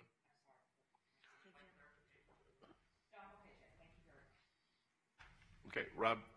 I think that they have their own protocol. I don't think we can attach that as a condition, but I don't think it's an issue because of their protocol unless there's an emergency. So I think we're so fine. you're going to delete that part from your motion? I think what I'd say is the intent is that fire district emergency protocols would remain in place. We can do that, yes. But that the moving people back and forth within the facility does not warrant the use of a siren. And we've done it. We can make a statement of intent. I think the other one has something to do with no sirens for other than emergencies pursuant to fire department protocol. We did something before and another one I couldn't find the language. Okay, something along those lines, Mr. Chair. It's clear as can be. Do you understand the motion? Yes, thank you. Okay. Rob, you good with that? Yes. We have a motion on the floor. Any discussion? Please cast your votes. Motion passes. Thank you. Thank you. Next items are items 16 and 17, which can be heard together, and I'm going to apologize up front because there's a lot I'm going to read into the record. So, Item 16, UC 171096, use permits for the following: a high-impact project, a recreational facility, event center, music venue with accessory commercial, fairgrounds, retail sales, restaurants, on-premise consumption of alcohol, live entertainment, theater, museum, and deviations as shown per plans on file. Deviations for the following: alternative landscaping and screening along a collector street, and all other deviations as shown per plans on file. Waivers of development standards for the following: reduce setbacks, increase building height, reduce on-site parking, and non-standard improvements within the right-of-way. Design reviews for the following: a high-impact project, a recreation facility, event center, fairgrounds, increased sign areas, a pedestrian bridge, accessory buildings and structures in conjunction with an existing resort hotel, Palazzo and Venetian, on 18.6 acres in an H1 limited resort and apartment zone in the Mud 1 Overlay District, generally located on the south side of Sands Avenue, 150 feet east of Koval Lane within Paradise. Working with the applicant, staff has requested that the percentage of requested parking reduction be modified to reflect the full build-out of the Sands Resort property. This would include additional resort towers and amenities. Therefore, if approved, this application would be for a 13.82% reduction, with the understanding that at final build-out, there would be no additional reduction requested. In addition, staff has the following modifications to current planning conditions. Bullet point 1 shall be modified to read as follows: a 3-year time limit, but no earlier than 6 months after the first concert, for review of the parking, with the applicant to submit a report on parking utilization and presenting mitigating measures to address any parking problems. Bullet 3 shall be modified to add dewatering as part of the following permits to be allowed prior to the adoption of the development agreement.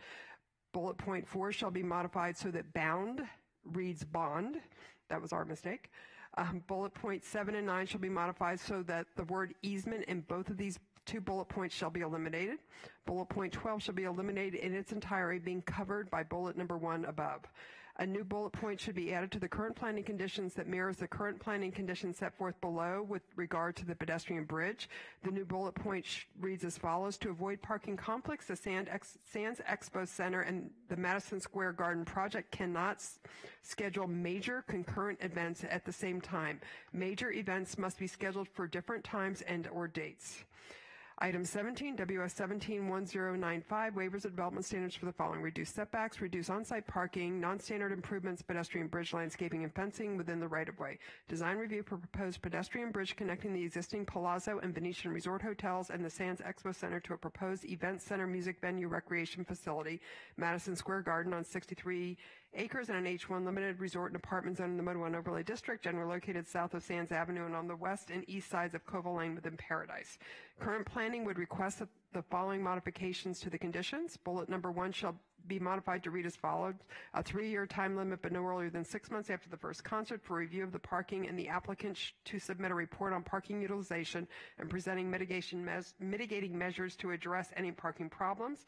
Bullet point 2 shall be modified to read as follows: to avoid parking conflicts, the Sands Expo Center and the Madison Square Garden project cannot schedule major concurrent events at the same time. Major events must be scheduled for different times and or dates. The Paradise Town Board recommended approval of both applications with the modified conditions and the parking reduction to 13.82%. In addition, Public Works Development Review on both applications would request on bullet number 3 to add the words "or other consideration" after the words "in the right-of-way." Is that it? Mr. Kemfer, good morning. Good morning, Mr. Chairman, Commissioners. Chris Kemfer here on behalf of Madison Square Garden, 1380 Festival Plaza Drive. I already think we've taken more time than Mr. Gronauer and Ms. Lazovich combined, so I'm sorry for that. Yes, you have. I know, and I'm going to have to tell you that I believe we're going to take a little bit more time to show you everything that's going on here. Very well. The only thing I would ask, and this is my mistake, is that the word easement that we are taking out of 7 and 9 also goes out of 8, and we missed that. I missed that, and so I apologize to Nancy. Rob? If you look at 7, 8, and 9, you'll see they both have the word access/easement. I said 7 and 9. It should be 8 as well. Okay. All right. We have those out of the way. So again, I'm Chris Kemfer here on behalf of Madison Square Garden. Next to me is Jonathan Molly, who is with Populous, the architects for this particular project. Also in the audience, we have Mr. Jay Brown, who's worked on this project with me. I'm going to say more importantly, only because it is, we have people from Madison Square Garden, Mark Schoenfeld and Mary Tassini. Mary will head the Las Vegas project, the Madison Square Garden here. We also, from the Sands, have Lapika Jensen and Christine Samala. So everyone here is available to answer any questions that might be appropriate for their consideration. I want to start today, if I might, and again, I apologize for what might be more length than needed, but because of the importance of this project, I'd like to just get some things out for the record or anybody who might be listening. But I would like to start where I ended, actually, with the town board, a town board which, by the way, unanimously, as Nancy noted, recommended approval of this project. And that's with the economic impact that this project will have on Clark County. And I'm reading now from an economic analysis that we commissioned with regard to this project. The development and construction phase of the project will directly generate an estimated 4,884 person-years of employment, dispersing an estimated $110.7 million in wages and salaries to Clark County area workers. A person-year of employment is defined as one person employed for 1 year. Combining direct, indirect, and induced impacts, the project's development and construction phase is expected to generate a total of 7,360 years of employment, with an estimated $232.4 million in labor income generated. Direct economic output of approximately $680 million is estimated to be generated during the construction phase. $680 million, with one-time combined direct, indirect, and induced impacts of nearly $1.1 billion during construction. So obviously and wonderfully, this is a project that has a significant and very positive impact on Clark County. We hear it often said, too often actually, that a particular project is superlative, one of a kind, out of this world. And most of the time that's hyperbole. But in this particular case, that is not the case. There is no exaggeration here. What we have before you for consideration today is really a music and entertainment venue, and that is what it is, a music and entertainment venue that is unlike anything else in the world. And what better place to have it than Las Vegas, Nevada, to have the very first one that's unlike any other place in the world. And I'm very proud of that fact, and I know you on the commission are as well, that all of the cities in this world that Madison Square Garden could choose to have its very first of these, and Las Vegas is the city that was chosen. We've come a long way in a relatively short period of time.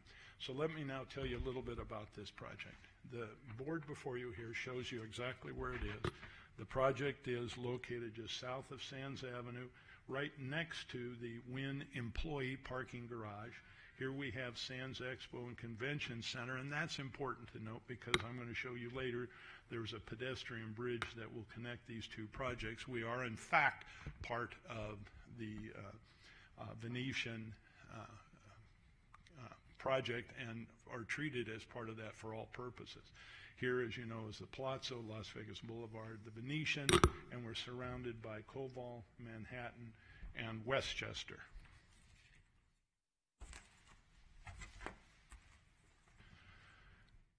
This is now a site and landscape plan that we have.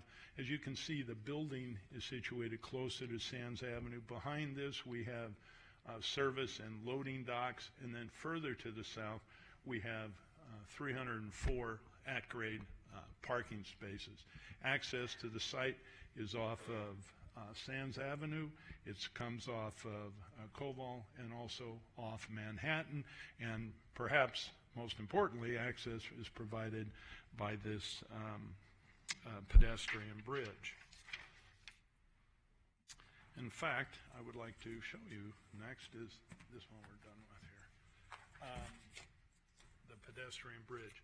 As you can see, it comes from Sands Expo, winds its way into the music venue and entertainment venue down there. The bridge is 17 feet off Sands Avenue to allow for appropriate clearance, and it's 27 feet, 24 feet actual clearance all the way along until it gets to the second floor of the music and entertainment venue, where, as you can see, it expands appreciably.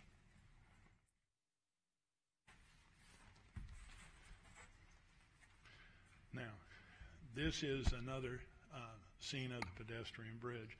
Again, as you can see, it goes underneath the proposed monorail. It actually intersects with the wind bridge that goes from the employee parking garage that is, I pointed out to you, immediately next to our site, that goes to the wind. This is totally enclosed and is climate controlled. So it provides comfort to everybody going from the Sands Expo into our venue and back.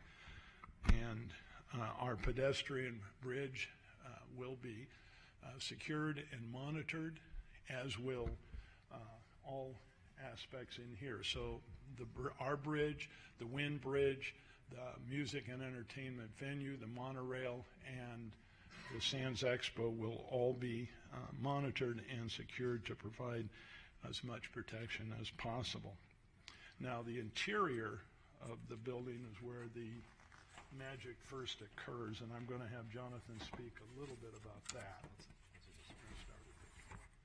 This just gives an example of how there's that interaction that you can get with the audience and with the presentation materials that you can put within the interior.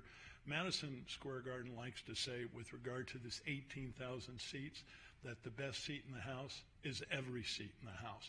Because unlike some venues where you have the stage at one side or the other side, the stage here is in the center and everything is around it. So every seat faces the stage. It's designed to maximize the what is going on stage. Now, there's a couple other boards that I'd like to show you. We have this one that kind of evidences the lighting that you can utilize during a performance. And then my particular favorite, which is this interactive scene, again with the use of lights to kind of show how you can incorporate everything in to the experience. Now, Jonathan's going to speak about the sound system, lighting, and other technical features that make this a one-of-a-kind experience, not just for those who are in the audience, but for the performers as well. Jonathan. Thank you, Chris. Good morning. Madison Square Garden is on a mission to reinvent live entertainment.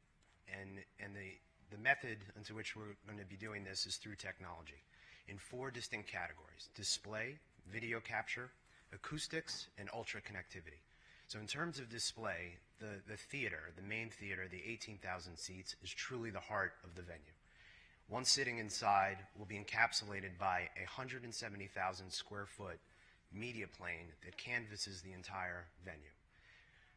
On that display plane, 250 million pixels, which will be displaying 100 times greater than standard HD televisions, will be the technology and the image resolution on this display plane. It'll be accomplished with 140 laser-based projection units that are located without the venue and canvassing this entire area. In terms of video capture, we're looking at a first-of-a-kind video capture system, a spherical video content capture, which will be capturing video at 40K resolution at over 360 degrees. This will be utilized to create video for the interior as well as the exterior of the venue. And as we move forward with augmented reality and virtual reality technologies, these video capture systems will be utilizing AR and VR to create connected audience experiences inside the venue. In terms of acoustics, traditional venues have a very unevenly distributed sound experience. And what we're driving for here, and what MSG has been pushing for from the start, is what's called a beam-forming technology, which projects sound at constant sound pressure levels to almost every seat in the house. And in some cases, you could be listening in one language on one side of the house versus another language on the other side of the house. So we're talking about a next-generation audio experience in terms of the acoustics and the quality. Acoustics, along with video, is what we call the immersive environment. And in today's digital age, we're going to see more and more of this. So this building will be the first of its kind to leverage this kind of technology and not only connect people within the audience, but connect people to other MSG projects around the world utilizing the same technology.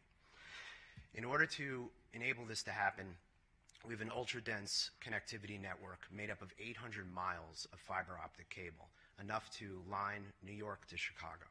So in terms of that connectivity, this is the backbone, the architecture that will enable all of the high density information to travel and also connect the audience, the spectator, to the live event. And in some cases, participate in that event, interacting with AR and VR experiences. Chris? Thank you. What I want to show you now, with very briefly, just in 3 different boards, is the exterior of the site. Now, we've all heard about, and I will show you the sphere. This is actually what is before you today for approval. And I think when you see the sphere, you'll obviously believe that that's kind of a little more exciting presentation. This is still a very beautiful building. The reason that we're moving forward with this particular building is because this building has FAA approval already, and we need to get in the ground. And so consequently, the sphere I'm going to show you is going to require FAA approval because of its height at 360 feet. That's a process that could take 3-4 months or more. So we are asking for the approval of this particular building here. Now, I do want to show you, just so you have an idea, we have a couple of boards that show you how the outside of this will look as well. And I'd like Jonathan to comment, if he could, on this board, and then I have an evening presentation board that says the same thing. So, Jonathan. One of the exciting aspects of the building, both inside and out, is that these large surfaces, whether it's the media plane inside the main theater or the exterior of the building, are truly digital canvases. So when we think about building materials in next generation architecture, light, image, projection, visibility, immersive content is now, in our minds, a building material.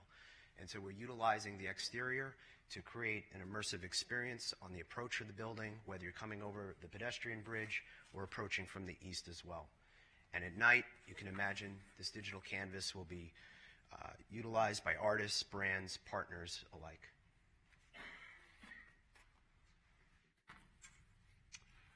Okay, now here is what you have seen presented. Here is ultimately what we are going to be filing a new design review for. And so this is not before you now, but I wanted to show you this. I didn't want there to be a misrepresentation as to what actually we would be moving forward on. As I say, because of the height of this, we need to have FAA approval. Now, it's important to note, very important to note, that the changes relate to the exterior of the building only, essentially the top, if you will, of the building. Everything else is the same. The number of seats are the same. The interior is essentially the same. Obviously, the ceiling has a different feel to it. The parking is the same, ingress and egress is the same. Everything is the same except for that exterior. And again, we are simply moving forward with this because this, the one before you now, has FAA approval. FAA moves at its own speed, and this one could take many, many months. We want to get this up and going, and in order to do that, we have to do this in a bifurcated way. Now, I don't think I'm overstepping my bounds when I say that we've worked with Ms. Edmondson and her staff with regard to this bifurcated system that we're doing here, and staff understands and appreciates and has been very supportive in how we can get here to do this. Speaking of Mrs. Edmondson, this is the time. I usually save this for the end, but since we're about ready to go into something else, I just want you to know that this project would be entirely different if it were not for Ms. Edmondson and her staff. While the interests of Clark County are always paramount to her, she has worked diligently and her staff has worked diligently to make this as smooth a process and as comfortable a process, and she has the respect of everyone, not just me, but Madison Square Garden and the Sands for all that she has done. So we're very appreciative of that.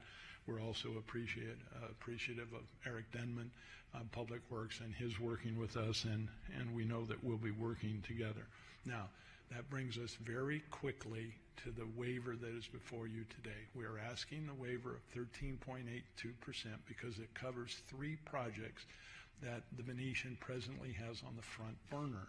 Those 3 projects are this particular MSG project, the Tao Beach Club, and the completion of the tower. The 13.82% that we're requesting today covers those 3 projects, but staff has made it crystal clear, and both Madison Square Garden and Sands understands that these waivers, this waiver of 13.8 covers those 3 projects, and should one of those projects fall away, a percentage relating to that project would similarly fall away. In other words, the Sands would not be able to utilize that waiver percentage for something else without coming in and asking staff for it. And staff was very clear on that, and we absolutely accept that.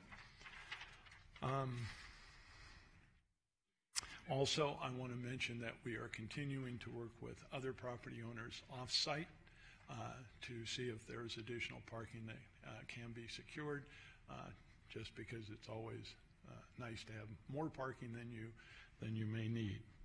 So we very much appreciate all staff's conditions.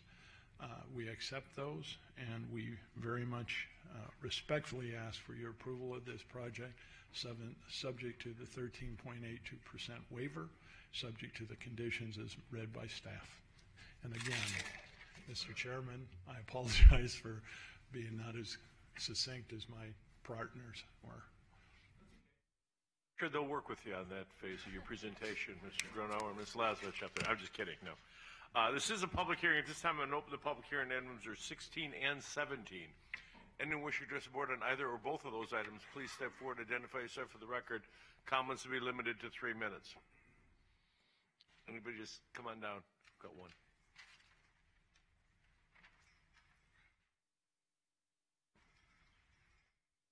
Good morning. Hi, good morning.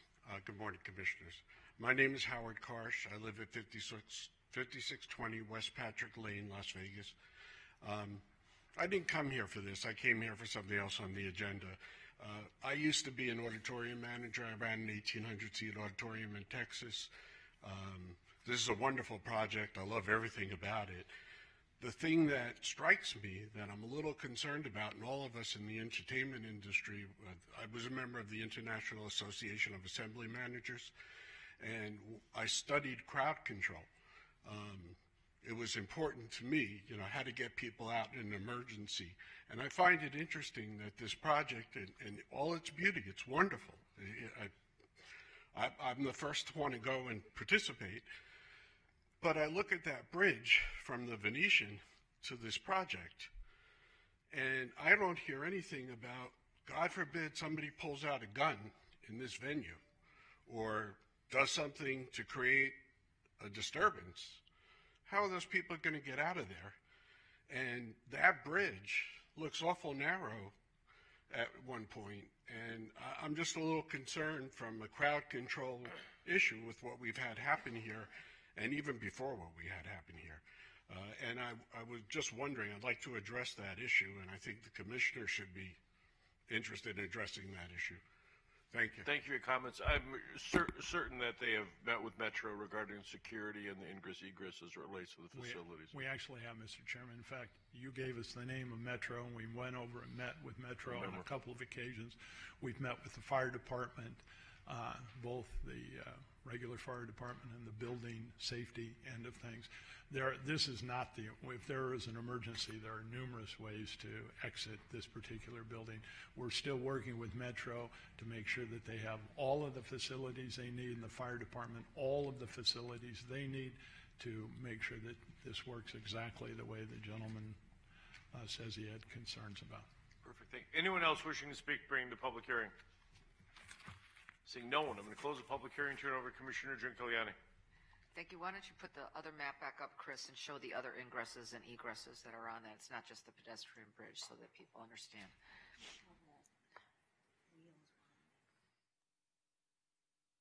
Oh, yeah. So all parking will be at the Venetian itself, correct? Parking is here, plus there's 304 spaces there. But anyway, Jonathan, go ahead. And Jonathan, speak to the staging too, so where they're going to, when people come in to set up within the facility itself. Sure. Similar to any venue that's being constructed at this scale and scope, we have to abide by the building codes. Right? So all of our egresses are met through 4 central cores that are sized according to the venue capacity and its max capacity. To Chris's point before, the pedestrian bridge over the course of its length has multiple entrances and exits, all abiding by the building code. Also, to Chris's point, we've met with the fire department in terms of fire access lanes, as well as studied all of the ingress capacities on both the east and west sides.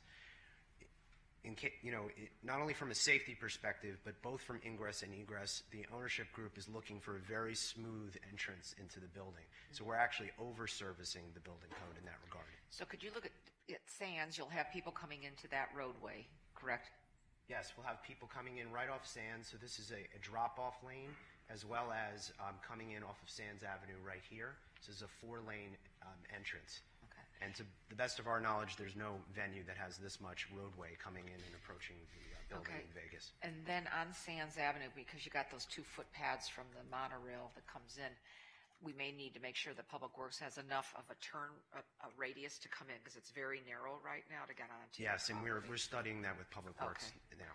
And then, what are the intended construction hours? I do have residential condos right next door, or actually on the other side of Manhattan. That have been there for 50 years, and then you've got the other, I think they're time shares to the south of the property. I don't think we have the actual construction hours pinned down. That would be something I think we'd have to come back to. If you would take a look at that, and then Chris, you might need to talk with some of the, because I don't want to, if Park Towers is affected, let's talk to them. If Meridian, whatever we need to do. But there's also the small family condos that have been there forever off of Manhattan that's tucked in, and people don't even realize that they're there. So I just want to make sure that they're not negatively impacted as best as we can. Absolutely. And I do want to say, Mr. Chairman, Commissioner, if I could, that the except for those times where you need a pour, and sometimes you know that those pours have to go a little longer, we have no intention at this point in time of doing anything other than what the county hours provide in terms of construction. But to the extent that they go over, we will want them to go over. We'll work with all of our neighbors to make sure everybody knows what's going on. Right. They'll want to see this up and operating. Yeah. I want the project going forward, but I also have to be respectful of the residential component that's in that nearby corridor. And I don't know if you're just enough on the outside of it where it's not the 24-hour. I don't know enough about that part of it. Let's see. The audio will be contained within, correct, the sphere itself. Absolutely. The Go ahead. Go ahead. Sorry, John. No, I was just going to say the acoustic properties are managing sound both inward and outward. Okay. And the lighting, too. Let's make sure we don't have nits and lumens and issues as far as that's concerned. But everybody's been really good at even on it. We've been dealing with it in some other residential areas just to be respectful. I love the new design. I think it's actually very, very exciting. So congratulations on that. But my understanding is just to make it very clear that we're going with the FAA approval to at least let you get your groundwork done, your dewatering, all that part of it while you're anticipating the FAA. So it will be the sphere, just for the folks understanding that part of it. And I want to commend the folks from Madison Square Garden. I don't want to use MSG because I don't want somebody to really think it's Asian cooking. But you've been very, very good to work with, and just want to say thank you for bringing this dynamic piece to us, and as well as the Venetian. So my motion, Mr. Chair, would be to approve both items with the understanding that they will come back with the FAA component. They'll work on construction hours, and then per staff approval, then all that Nancy read into the record. Oh, I'm sorry. There's a question. Carl. Go ahead. Is that complete motion? Mm-hmm. We have a motion on the floor from Commissioner Giuliani. I've got some comments. Commissioner Gibson, and then Commissioner Weekly, and then Commissioner Brown. I wonder if you could show us, you showed us a building that doesn't have 90-degree angles on it. Where does the sphere sit on top of that building? I mean, have you designed that already, or is that not yet fully I'm sure designed? they've designed all of that. Yeah. Essentially, the site plan, other than a few details, does not change. So the sphere essentially situates itself on the site in the very same location. And that was so we could move forward with our site plan and working with all of the codes and regulations that we had already addressed. Right, it's a full sphere. It's a full 360 degrees. Sorry? And well, the question is it 360 degrees? Yes, it is 360 degrees. And is the display available all the way around or only on the main thoroughfares? It will be available all the way around. However, we're still studying where we may densify the technology in certain zones to have a sort of money shot as you're approaching the building. Okay, thank you. Commissioner Weekly. First of all, let me thank Mr. Kemfer and Mr. Brown very much for the briefing. Thank you. This means a lot to a commissioner when a project of this magnitude comes before us and we're all included and briefed on it. I was absolutely blown away. This is what, when I was on the city council, I remember hearing Oscar Goodman always refer to things being world-class. This right here is world-class. This is major. This is everything that Clark County is moving toward. This is changing the entire face of Las Vegas as we look at sports and entertainment. I'm very elated. I love the sphere. I love that. When Mr. Kemfer and Mr. Brown first showed me the picture of the first one, I thought, oh, this is cool. Kind of reminds me of the T-Mobile Arena. And then he flipped out this picture here, and I thought, now that's what I'm talking about right there. That's how you change the game. Question that I have is, when you look at the 360 features that will be on it, will it be blinking lights? Is this a part of the FAA approval? I mean, is this something that would affect planes above as it relates to the lights? I'm just trying to get an understanding of the FAA approval. So we've had initial conversations, of course, with the FAA, and it may be the case. We're still working on the details of how that requirement is serviced, but the lights that are contained within the sphere as a part of the technology could actually service that request. And to the extent that they don't, there would be specialized lights in certain locations that would. That being said, as an illuminated structure, it calls the attention of pilots, so we're already kind of in the right path. And would there be any type of impact to motorists that are driving along the corridor there? I'm not sure the setbacks. Commissioner G, I know that your goal was always, this is probably pushed more back or hidden, right, where it wouldn't have an impact on the boulevard at all. What's your thoughts on that? I didn't understand. We're still studying the actual photometrics and the light and luminosity that will be coming off. However, we will be studying with motorists in mind, the flight paths that you mentioned before. All of these and the residences, we'll take this into consideration in terms of the luminosity and the brilliance coming off of it. Commissioner, to answer your question, as you can see, Las Vegas Boulevard is to the west of this where the traffic would be of concern. There is traffic on Sands, obviously, but it's nothing like the traffic that would be on Las Vegas Boulevard. I see. Okay, thank you. And then one of my final questions, Mr. Chair, something that you always ask. The employment opportunities, the jobs. Well, give us a maybe a kind of forecast of what we can expect as it relates to future employment with a project of this magnitude. Thousands and thousands of construction jobs, which we understand that provided we have the people to service it, and this is such a wonderful problem we find ourselves in now, is that, we need workers, and we understand that they can come from any place all over the country as long as their cars have a Nevada license plate. But so No. That isn't quite the deal, but we'll get to No, the point is we understand we want to give priority to the people, obviously, from Nevada, and we've also pledged to Commissioner Giuliani that we would have outreach programs for those people in the area for employment as well, and then permanent employment jobs, hundreds and hundreds of permanent employment jobs.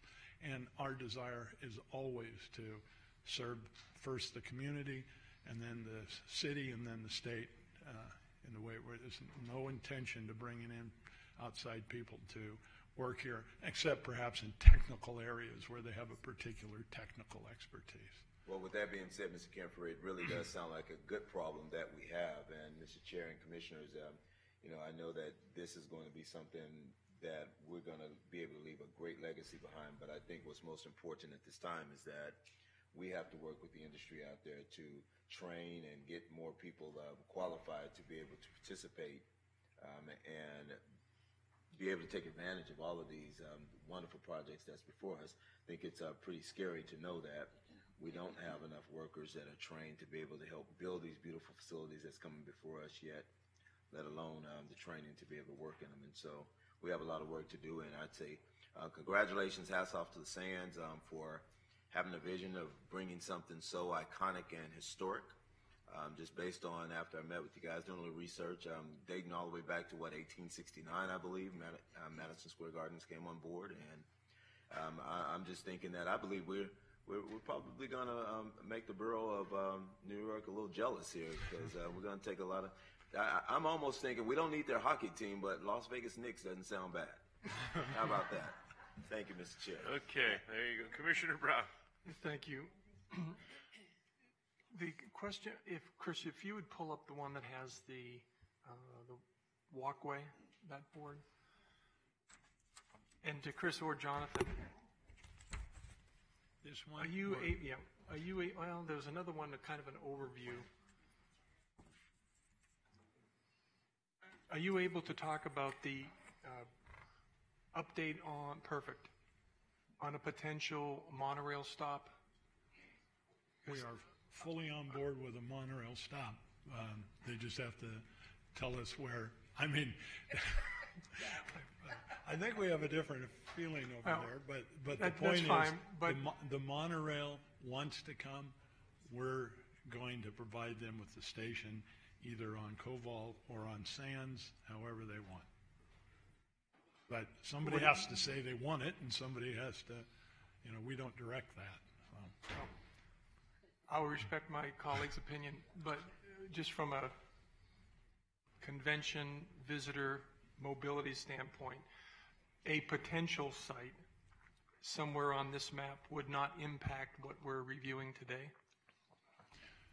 No. I mean, obviously, a station on Sands, when you're front on Sands, has more of an impact than a station on a side street. But if that's where it needs to go or should go or works best there, then we'll accept whatever decision is made by those who make that decision. We just want to be part of the process, not get in the way of it. We've studied multiple locations and have flexibility in potential connections. Sorry?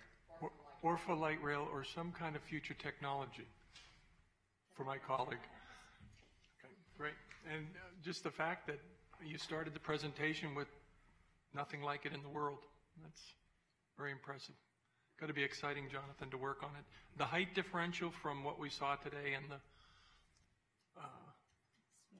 globe? The difference is 140 feet.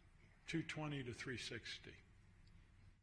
And inside, will there be suites? Will there be Yes. gathering areas? Great. Thank you very much. Very impressive.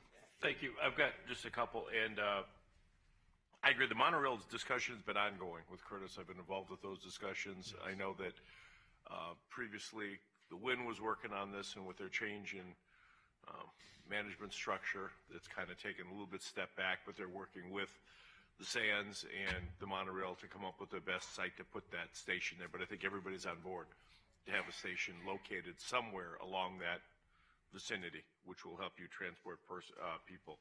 And I want to emphasize what Commissioner Weekly beat me to punch with the jobs. We have enough workers. There's not a shortage of workers. Understand, there's no shortage of workers in Southern Nevada to take care of all of these projects, and they're continuing in their apprenticeship programs, and I'm supportive of all of these projects, be it the convention center, the stadium, Resorts World, MSG, all of these that are, we have people available to fill this, and we want to use Southern Nevada people when at all possible. My other question is the intent, the lighting on the outside of this, is the intent to ever use that for advertising? I believe so, yes. Subject to what can be done only as part of the resort advertising, since we're part of the resort. So it would be like a marquee type advertising? I'm not sure how that would It can be work. weaved into. I don't want to take any of your secrets away from you that you're. No. It can be weaved into the digital content and the creators that would bring that information in and display it within regulation. Okay. Being part of the resort, we have the same rules that the resort has. So whatever rules they have, we have to abide by. Okay. That was my only question. And by the way, Mr. Chairman, I knew exactly where we were going with that. I was just kidding about the loss. They have to have Nevada license plates because you want them out of Southern Nevada. Absolutely. Yeah. I mean, that's the idea behind all of these projects that we've supported, that I've supported, have the people from here have job opportunities. So, okay, any further comments or questions? We have a motion from Commissioner Giuliani on the floor. I do actually now. Make sure that as you look at your the traffic flow, regardless of who comes in as a potential station down the road, because of the Koval side, we also have the same restrictions, if not more, trying to turn into Venetian, their back of the house, get into Harrah's, and then the employees to get in. So we're going to have to look at that. And I don't think we have much more room to widen that is unfortunately part of the problem. So just make sure you take a look at that for the ingress egress, because otherwise it'll be a backup for the employees that are trying to get into the WIN. On the signage, make sure it's not something, I don't want to see what you have on Walgreens on Las Vegas Boulevard in Harmon. It just is, I think it detracts from the beauty of what you're trying to put together. So hopefully you'll look at that a little bit differently, but that'll come back as a sign package in the future anyway. So, okay. Thank you. We have a motion on the floor. Please cast your votes. Motion passes. Congratulations. Thank you very much. Thank you. All of you, thank you very much, and proud to be part of this. Thank you. Next are items 19 and 20, which can be heard together. UC 171119, use permit to allow a temporary gravel pit. Waivers of development standards for the following: landscape and screening requirements, waive design standards, and waive full offsite improvements, partial paving, curb, gutter, sidewalk, and streetlights along the new Route A alignment. Design reviews for the following: a proposed freight terminal with ancillary uses, including offices, temporary gravel pit on 10 acres, and an M1 light manufacturing zone. WC 184000001, NZC 81315, waivers of conditions of a nonconforming zone boundary amendment for the following: applicant to pay for and prepare 2 right-of-way grants for Clark County to submit to the Bureau of Land Management, BLM, as depicted on the provided exhibit submitted to the Board of County Commissioners. If BLM approves the right-of-way grant for the proposed road described as Route A, the applicant will construct this road. If BLM approves the right-of-way grant for both roads labeled as Route A and Route B, the applicant will only construct Route A and will not be under any obligation to construct or pay any fees for Route B. However, if BLM only approves a right-of-way grant for Route B, the applicant will construct this road to gain access to the site. The applicant will work with Public Works to ensure that paving within the road for Route B or other route as approved by BLM is as far west as allowed within the right-of-way grant to minimize the proximity to the two existing residential homes while maintaining access to the residential development, and the applicant understands the preferred route is Route A, and number 2 is the right-of-way dedication to include a cul-de-sac at the proposed north end of Cameron Street in conjunction with an approved freight terminal facility on 10 acres in the M1 light manufacturing zone, generally located 550 feet east of Decatur Boulevard alignment, 300 feet north of Rourke Avenue alignment within Sloan. There's no town board for this item. Good morning, Ms. Lazovich. Good morning, Jennifer Lazovich, 1980 Festival Plaza Drive, here today representing the applicant. As you can see on the overhead, the site is located in an area that has been master planned for industrial. We were before this board approximately a year ago to get a project approved for a freight terminal, and at that time, we agreed to conditions on access to the site. The site on this map is colored in purple, and the blue and red locations right here depicted access route number A, or route letter A, and then access route B. The neighbors, there are some existing residential neighbors who live in this community right here, had a lot of concerns about using Cameron Street for primary access to the project. At the time, we were concerned that we wouldn't be able to get BLM approvals to cross this land, which is in red. So that's the reason why you have that condition, which we are back before you to waive, which gave us the option to either use this area right here to access the site or to come off of Cameron Street. Since that time, the property owner worked closely with Clark County and the BLM, and there is some space on the north side of our site right off of Decatur, which allows for access to our site from the north. So we no longer have to utilize either Route A or Route B. So part of the application today removes the conditions that would have required that. It gets rid of requirements for any kind of dedication on Cameron. Really, quite frankly, does and satisfies the concerns that the neighbors had that we would ever use Cameron at all. So no longer will we be using this route or this route. All of our truck access will come off of Decatur and then come north of our site and come in right here. We will not have any access whatsoever off of Cameron. We also asked for a use permit for a temporary gravel plant because if you ever come out to this site, there's quite a bit of elevation difference, and in order to level out the site, we needed that. The conditions do, in the letter that we put in, we limited the hours so that we wouldn't disturb the residents in this area, and it is only for a short period of time. That is not the intended use for the property. The intended use for the property is for a freight terminal, so we would not be keeping that gravel plant there for any longer than we absolutely had to. We appreciate, we did do a voluntary neighborhood meeting. We had about 10 or 12 residents come who asked a number of questions. Obviously, they were concerned about using access off of Cameron. We assured them that that was the point of this application, is to get rid of that. They did have a number of questions and concerns about Sloan Road. Megan Holzer was there to try to answer those questions as best she could with the knowledge we have. It's tricky out there, but I know that Commissioner Brager's office is going to work on that. And with that, I'd be happy to answer any questions. Thank you. Does that complete your presentation? Yes, sir. This time I'm going to open the public hearing on items number 19 and 20. Anyone wishing to address the board on either or both of those items, please step forward, identify yourself for the record, and comments will be limited to 3 minutes. 19 and or 20.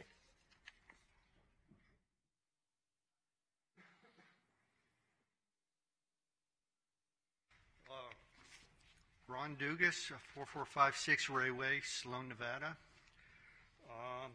I come, mostly it's for the traffic on Sloan Road, that we have 5 batch plants back there that, plus the mine. Okay, Jennifer, could you put yours back up, please? So. Oh, thank you. And you could point to that? What, yeah. Thank you. Yeah. Okay.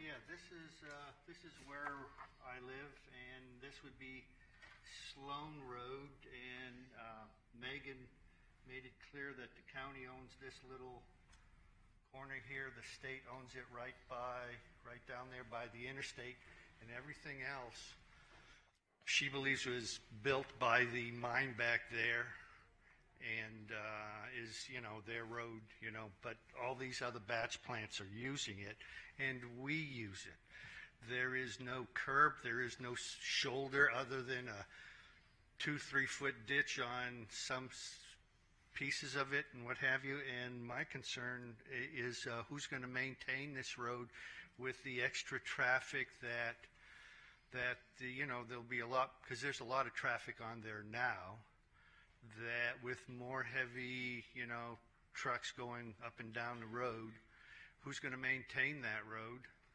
Because we had no answer a couple of weeks ago when we had this meeting, and so I'm just bringing it to your attention that somebody needs to take responsibility for that road, because for us, it's the only road in and out to our property. The next thing I was going to ask is about the dust. They're going to have a gravel pit to make, to be able to work their land and stuff. But as a resident out there who was there last week, the southern winds that come up Interstate 15 funnel into Las Vegas, but they go through Sloan first where they funnel in, and that is some very heavy wind that we typically get winds that are 10 to 15 miles an hour more than what they would report on the morning news. And so the dust, if you look at those batch plants, when the wind is howling, you can see those are 30, 40 foot mounds of dirt there, and you can see the plume of dust coming off of them, and it comes right our way. And so we're just wondering who will take care of that. We assume they're going to be a good neighbor, but we have problems out there with the dust howling. The next thing I wanted to bring up was property values. That when my in-laws, it was a place my wife inherited when they moved there, in the property that's okay. values. You can finish up. Go ahead. Okay, we don't see our property values other than going down, because where we are in an unfortunate area, that they decided to make rural areas into light industrial. And so over the years, we see these batch plants going. They closed the Republic plant, which was the first thing that went in. But now it seems that, here, let's put another this or that, and we find ourselves that is, instead of looking at a beautiful sunset, we're looking at batch plants. And so that would be my point. Thank you very much for your comments. Yes, sir.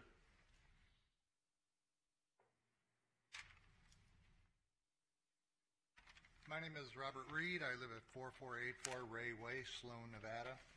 I'm opposed to the freight depot. As you can see, this is Rourke Estates.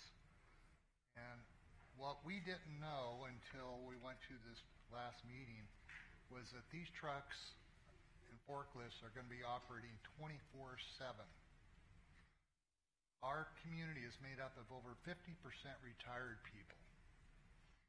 Property values are going to go down with all the noise, and I'm hoping that this would be the preferable entrance and exit to this, but I would hope that the hours of operations would be limited and would stop at 10 o'clock at night and not go back into operation until 6 in the morning.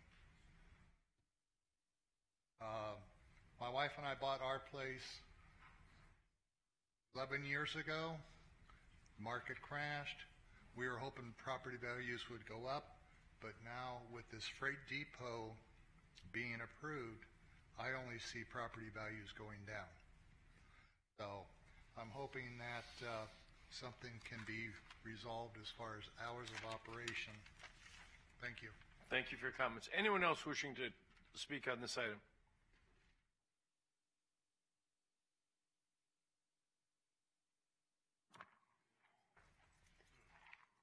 Yes, sir. Good morning, Commissioners. I'm Steve Sandall. My address is 4569 Rourke Avenue. And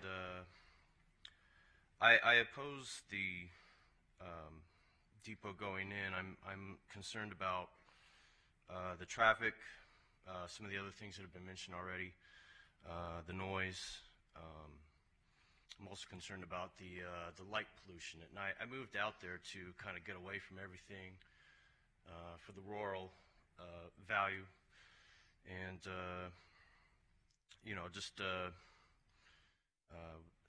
I would rather there wasn't this industrial operation going on right across from my property.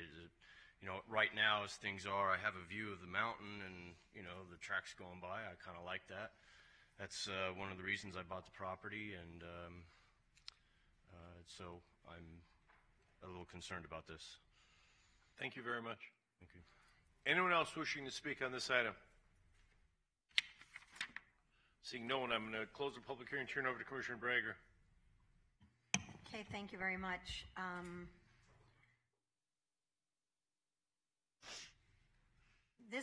This actual project was approved before. These are actually better changes, and sometimes some of those better changes will make a good difference. As far as air quality, I'll address a few things. Our air quality department monitors everything. And if you see that there are, on those windy days, that active dust and they're not watering or doing whatever, not watering, but whatever it might be to mitigate that, then if you would call in, and I don't have that number directly on me right this minute, Megan will get that for you. And she has worked really hard on this project. In regards to the road that you spoke about, sir, we're working with Public Works, BLM, and NDOT, and we know it's a big issue to tackle, but we're not going to give up on that to make sure what they can do to minimize any of those factors. I'm going to call the last route Route C, which is the best, which keeps everything as far away from you as we possibly can, so I really appreciate that. The light pollution, tell me the hours. I was not positive about the hours of operation. I know we've discussed it, but. The hours of operation actually came up a year ago too, and as we indicated, we're in a heavy industrial master planned area, and so we asked for no limitation on hours. We remain in that same area, and we fixed it because we're now using Route C instead of using anything that would be near their houses. So we have not. I couldn't say right now that we could agree to any kind of hour limitation, but what we could agree to on the lighting is a condition that says all lighting must be shielded and directed downward. That would hopefully help to stop light pollution that might go, towards their houses and impact them. That would be part of the record is Route C, light pollution, air quality, letting them know what's happening on those days that create some of that havoc. We have that here in town also. So that would be the dust control. And then the no curb and no shoulder has kind of been like that forever, but we can see as Megan, who's been to the meetings for me, has worked on that, will continue to work on that. Basically what we were here today for was that road alignment to make that as good as we could and as far away as we possibly can. So we've accomplished that, which I think is really important.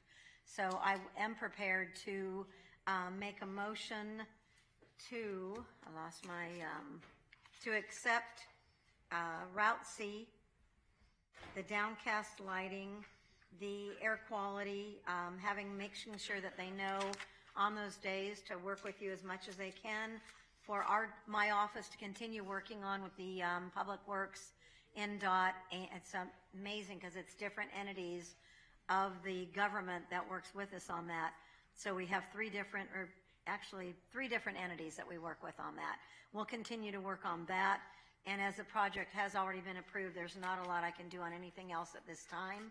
But anything that you can share with us or call the office would be helpful, especially on those days of wind. And Ms. Lazovich, if you could let them know that whatever they need to do on those days, we send out warnings and not warnings, but we send out information when we know the wind is kicking up around the valley, so that all those sites that need to be in compliance.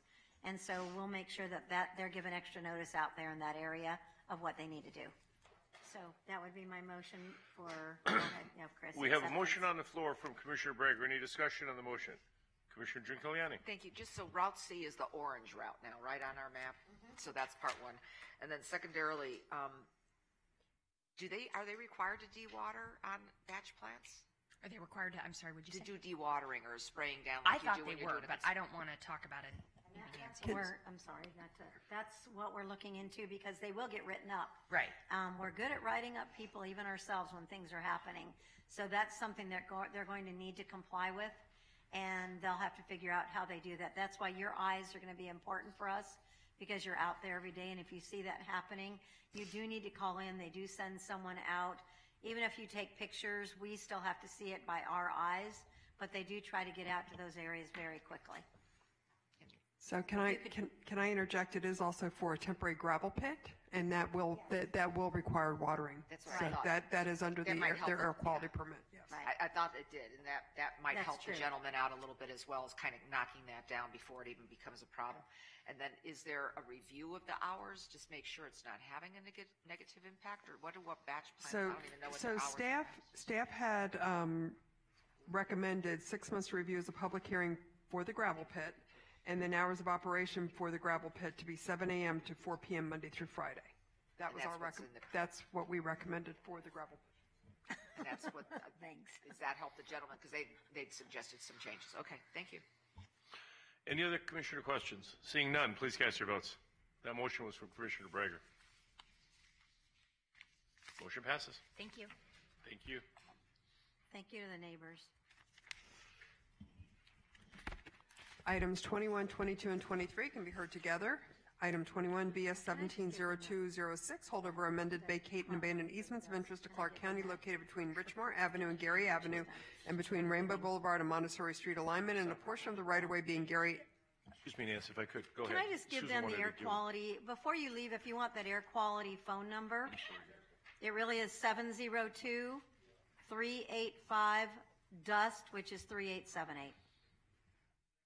You're welcome. I'm sorry, Nancy, if they were leaving now. I interrupted you. I apologize. We'll start again. Okay. BS 170206, holdover amended vacate and abandon easements of interest to Clark County located between Richmore Avenue and Gary Avenue and between Rainbow Boulevard and Montessori Street alignment, and a portion of the right-of-way being Gary Avenue alignment located between Rainbow Boulevard and Montessori Street alignment, and a portion of the right-of-way being Rosanna Street alignment located between Richmore Avenue and Gary Avenue no longer needed within Enterprise. WS 17-0204, holdover amended waiver of development standards to reduce lot area, which is no longer needed.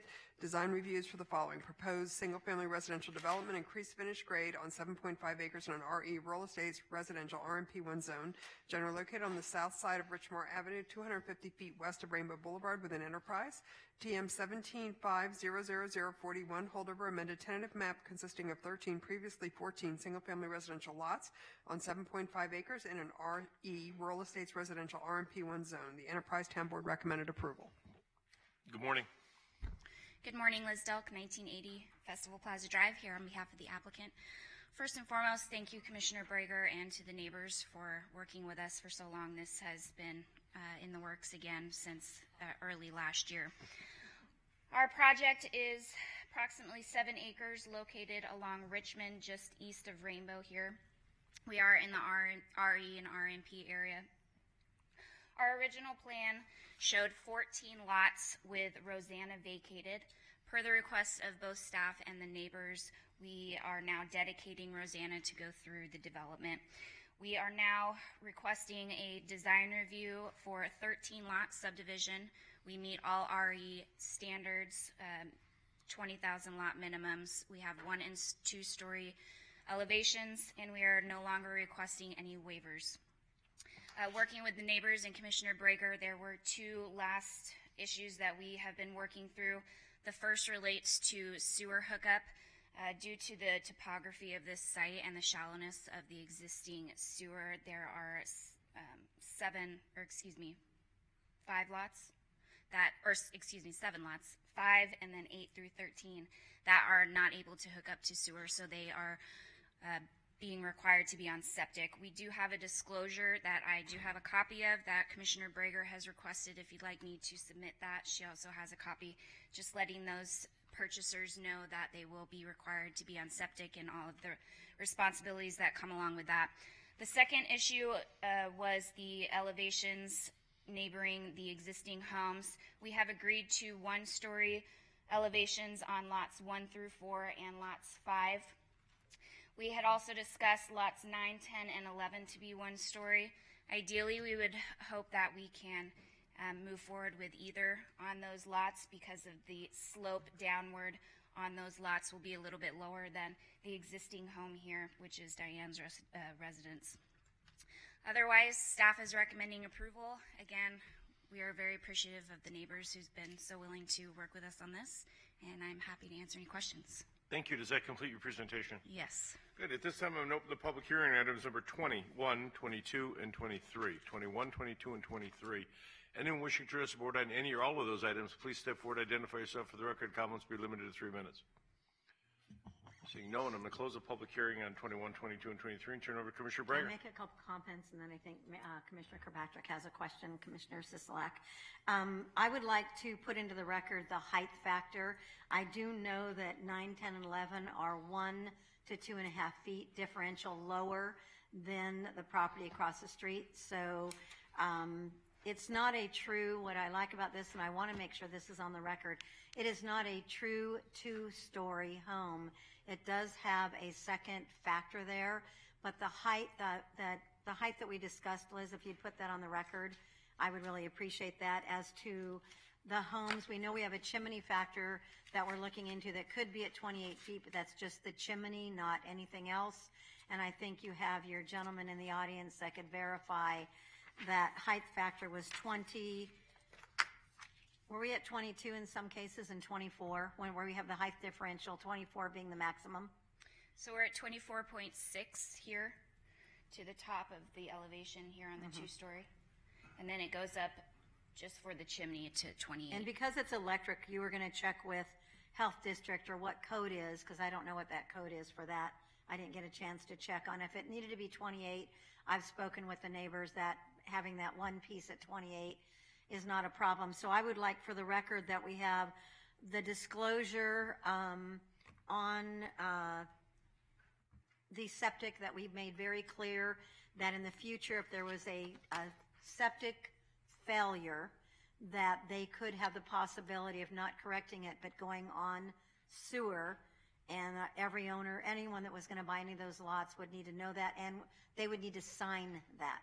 So we need a separate page signature document that I would like turned in for our records. If this does not take place between now and December, I want to make sure that there's a good record that moves forward with this. The 24.6-foot height, where single stories can go up to 35, so I appreciate that even the 2 stories would be at that height factor. Also, the 1 stories on the lots 1, 2, 3, 4, and 5. And then the differential in height of the 2 that will more than likely be 2 stories are abutting the storage facility where there is a 6-foot differential there, but they're at the back of the project. All of that will comply with what we discussed with the neighbors. And I have to say, this group of neighbors, and I've probably been out there, I don't know, 8 or 10 or 12 times through the years, and they are so fantastic. They are polite, they are kind, they send messages that are worthy of always worthy of looking into, not that others aren't, but they're just kind. I don't know if there's a better word for kind. And I appreciate that together we've made this happen in a manner that is going to keep that R&P development as it should be. So I appreciate that. I can wait for a motion or... I forgot one thing. We need to withdraw our vacation request. Since Oh, it's yes, no longer because we needed. are having Rosanna go through. No, you can go ahead and make a motion. Okay. My motion, then we'll pretty take much I had said at the disclosure on the septics, making sure that the buyer is signing it, turning it in to us, and that they know that there could be an expense in the future, that they're going to be able to plot. That's what I want to be. They're able to plot their lot so that they can maximize because of leach fields, where you can build, where you can and cannot have trees. All of that, I believe, was in that. If it's not in that disclosure, I need that added. On the tree components, concrete, swimming pools, anything they might want to do, there's factors that apply for that. The 1 stories on 1, 2, 3, 4, and 5. The height no higher than 24.6, other than the possible fireplace scenario. And I think and Roseanne, Eric, go ahead. Yeah, I just want to make it clear because it got said a few different ways. They're only removing the portion of the vacation as it relates to Rosanna. The rest of their vacation remains. That we've already had before. Right. They have Correct. the piece of Gary and some easements. Exactly. Okay. That would be the motion. We have a motion from Commissioner Brager. Discussion, Commissioner Kirkpatrick. Thank you, Mr. Chairman. Commissioner, I just wanted to offer out, at the Health District, we've been really looking at the nitrate removal system for septics. So I just wanted to offer to Liz that if you could reach out to me, because we've been working with NDEP because we found some hardship and some hurdles with that, and so I wanted you to know ahead of time that before they go to pull building permits, I wouldn't want them to get hung up with that. Thank you. And also, probably in that disclosure, it'd be nice to add the health district number, so if before they did that, they would be able to call and find out. And when it's plotted, making sure it is not tweaked to where I've had that happen. I've done a lot of septic situations on selling properties, and you go to dig and it's not there. So whatever they give to the health district, it needs to be where it is, and they need to show where the cap is. And so I would like that included in this information, because it really is important in the future. It's I've seen whole yards been dug up because of people moving it without letting the health district know. Commissioner Brown, were you done? Thank you, and I certainly support the project, but this is one of those things that may come up 2 years down the road when someone's buying the home. So I just wanted to really clarify the water rec. Now, water rec comments are, there's a public sewer along Rosanna alignment. A project has been recently approved. So just because of the topography, they can't hook into that line, or the size of the line? We would have to raise the grade up 17 feet to allow it to be gravity fed, which obviously we are not going to entertain. So I apologize. I should have mentioned that. That's why we went down this path, because a 17-foot differential is just something we would not want to see in that area. I understand, but I just spoke to Commissioner Kirkpatrick. The health district has to approve the, did you say 7 lots that are going to hook onto? Yes. And maybe, I would like to see, and certainly maybe contingent, but the health district approve those 7 lots, or at least some kind of communication, because they've denied some things that are far less driven by septics out in this area than what is here before us today. And if that is the only way to do it, so be it. But I would encourage you to get in contact with Commissioner Kirkpatrick early, because you don't know what they're going to condition it. And I don't know if it would be cost prohibitive, but the whole nitrate system is an extremely expensive process that has annual fees attached to it, far different from a traditional septic application. And just so you'll know, the rest of the commissioners, it is something that we discussed very thoroughly, that it may be that this project at that point can't do what it needs to because of that factor, and the 17-foot difference. So we are moving down that path, but they do need to have all those approvals, so I appreciate the information.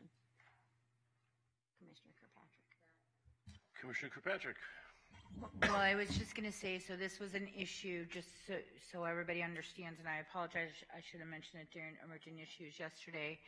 So the health district has been looking at this system. I think Commissioner Brown was probably one of the first people who actually had some, and then we found that maybe our regulations do not work. So, but some of that is regulated by NDEP, so we've been working with the state, and we're doing a pilot program today with about 4 folks that are kind of caught. And so that's why I'm asking that if you call me, we can get you into the health district first, so that hurdle is already out of the way. And if, as we're going to change the regs with the Department of Environmental Protection at the state, we can address anything that we need. Because I think that people weren't using them. So that's all. I was just trying to get you out front, as opposed to finding out at the end that it didn't pencil. Thank you. And Commissioner Kirkpatrick is on the health board, so that's why her information is so, chair of the health board. So that really helps us a lot on a lot of the health issues, because we all sit on different boards. So that was something that I believe that we knew could be an obstacle in this whole project. Okay. Okay. We have a motion on the floor. Any further discussion on the motion? Seeing none, please cast your votes. Motion passes. Thank you. Next are items 24 and 25, which can be heard together via 171102, vacate and abandon easements of interest to Clark County located between Pyle Avenue and Frias Avenue and between Ensworth Street and Parvin Street, and a portion of the right-of-way being Pyle Avenue located between Ensworth Street and Parvin Street within Enterprise. WS 171101, waiver of development standards for full off-site improvements, curb gutter, sidewalk, streetlights, and partial paving for a portion of Pyle Avenue. Design reviews for the following: a proposed warehouse building, a proposed maintenance building, a proposed guard tower in conjunction with an existing resort hotel, South Point, on 18.8 acres in an H1 limited resort and apartment zone in the Mud 1 overlay district, generally located on the east and west sides of Ensworth Street and the north and south sides of Pyle Avenue within Enterprise. The Enterprise Town Board recommended approval. We would like to revise Public Works Development Review Analysis, or actually delete that analysis, and revise bullet number 2 to read full off-site improvements on Pyle Avenue and adjacent to the developed portion of the site on Ensworth Street. Good morning. Good morning, Mr. Chairman, Commissioners. Arnie Martinez with Leo A. Daly, Architects, 3763 Howard Hughes Parkway. On behalf of our client, South Point Casino, we are in full agreement with the recommendations of staff, and as such, we have removed our the waiver that we were originally seeking, and we're seeking approval for these two items. Thank you. Does that complete your presentation? Yes, it does. Thank you. At this time, I'm going to open the public hearing on item number 24. Anyone wishing to address the board, number 24, please step forward, identify yourself for the record. Comments be limited to 3 minutes. It's 24 and 25. 24 and 25. I apologize. I'm opening the public hearing on 24 and 25. Give you a second chance, everybody. Seeing no one, I'm going to close the public hearing on 24 and 25. This is in District A. And Eric, you've got some conditions you want to read in? Actually, Nancy read it in on our behalf, so it's all taken care of. It's all taken care of. Good. I'm going to recommend, that being the cases in District A, I'm going to recommend approval per staff conditions with the additions that Ms. Amundsen read in. Any discussion on the motion? Please cast your votes. Motion passes. Thank you. Great. Thank you very much. Thank you. Items 26 and 27 can be heard together via 171117, vacate and abandon easements of interest to Clark County located between Joe Ray Avenue and Hala Avenue alignment and between Jones Boulevard and Lindale Road, and portions of the right-of-way being Red Rock Street located between Joe Ray Avenue and Pyle Avenue alignment, Jones Boulevard between Joe Ray Avenue and Hala Avenue, and Pyle Avenue between Jones Boulevard and Lindale Road within Enterprise. WC 17-400-174, ZC 1913-04, waiver of conditions of a zone change, ZC 1913-04, requiring a 30-foot wide right-of-way dedication of Hala Avenue in conjunction with the proposed single-family residential development on 5 acres in an R3 zone, generally located on the east side of Jones Boulevard and the south side of Pyle Avenue within Enterprise. The Enterprise Town Board recommended approval. Mr. Borgel, good morning. Good morning, Mr. Chairman and Commissioners. Greg Borgel, 300 South 4th Street, here for American West Development on this project. These two items are technical changes that are needed to utilize the previously approved development plan and zoning on the property. We accept the staff conditions and would ask for your approval accordingly. Thank you, sir. Does that complete your presentation? Yes, sir. This time I'm going to open the public hearing on items 26 and or 27. Anyone wishing to address the board on either both of those items, please step forward, identify yourself for the record. Comments will be limited to 3 minutes. Seeing no one, I'm going to close the public hearing on 26 and 27. Turn over to Commissioner Brager. Oops, thank you. I moved the microphone wrong. Hold on. Thank you very much. I appreciate that. And 26 and 27, I would make a motion for approval. We have a motion on the floor. Is there any discussion on that motion? Seeing none, please cast your votes. Motion passes. Thank you. Thank you, sir. Next are items 28 and 29, which can be heard together. WS 171116, amended waivers of development standards for the following: increased wall height, increased building height. Design reviews for the following: proposed single-family residential development, perimeter wall no longer needed. Hammerhead private streets in conjunction with a proposed single-family residential development on 15.2 acres in an R2 medium-density residential zone and R3 multiple-family residential zone, generally located on the south side of Joe Ray Avenue and the east side of Jones Boulevard and north and south sides of Pyle Avenue within Enterprise. TM 17-500-226, tentative map consisting of 110 lots and common lots on 15.2 acres in an R2 medium-density residential zone and R3 multiple-family residential zone. The Enterprise Town Board recommended approval with a request for sidewalks on one side of the street. Mr. Borgel, welcome back. Thank you, sir. Greg Borgel, 300 South 4th Street. These, again, are two technical changes to the previously approved project and zoning on the property. It happens that much of this property was master planned for multifamily development. American West Homes is choosing to go forward with only single-family detached on the entirety of the project. That's partly in response to the development in the neighborhood, which has been largely single-family, and partly in response to the market, which is for single-family, and partly in response to input from Commissioner Brager's office. So we would ask that you approve these two items as well, subject to the staff's approved or if approved conditions. Thank you, sir. Does that complete your presentation? Yes, sir. This time I'm going to open the public hearing on items number 28 and 29. Anyone wish to address the board on either or both of those items, please step forward, identify yourself for the record. Comments will be limited to 3 minutes. Seeing no one, I'm going to close the public hearing 28 and 29. Turn over to Commissioner Brager. Okay, thank you very much. I appreciate the work. Did you have something, Eric, on this one? I can always tell. Want to let the applicant know that they are showing 37-foot wide private streets with a sidewalk. That standard is no longer allowed.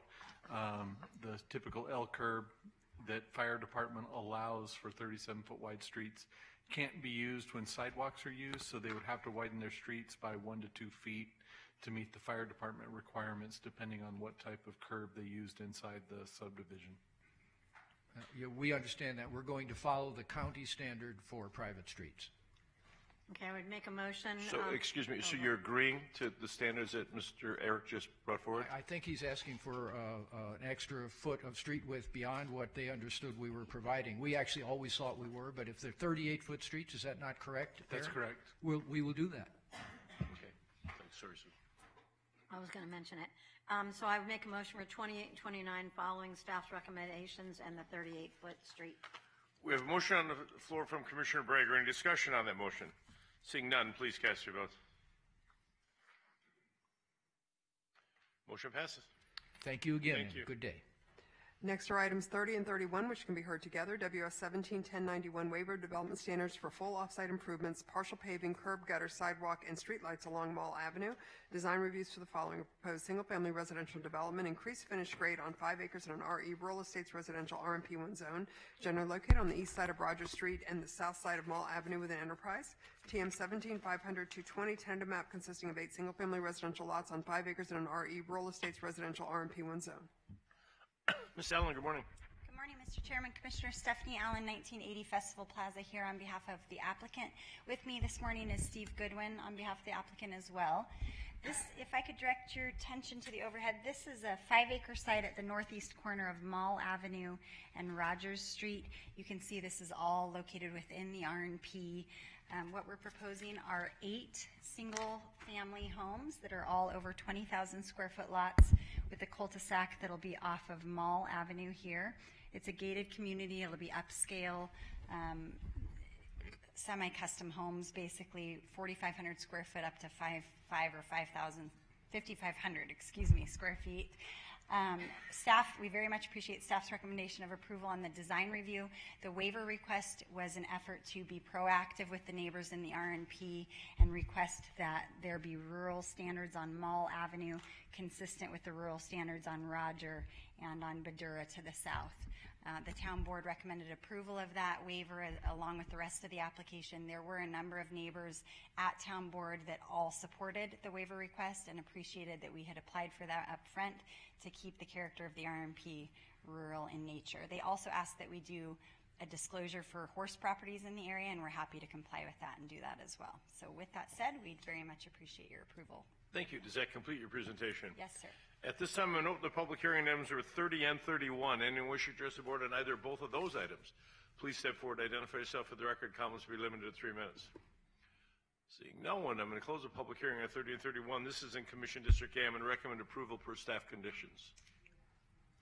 Any discussion on the motion? Please cast your votes.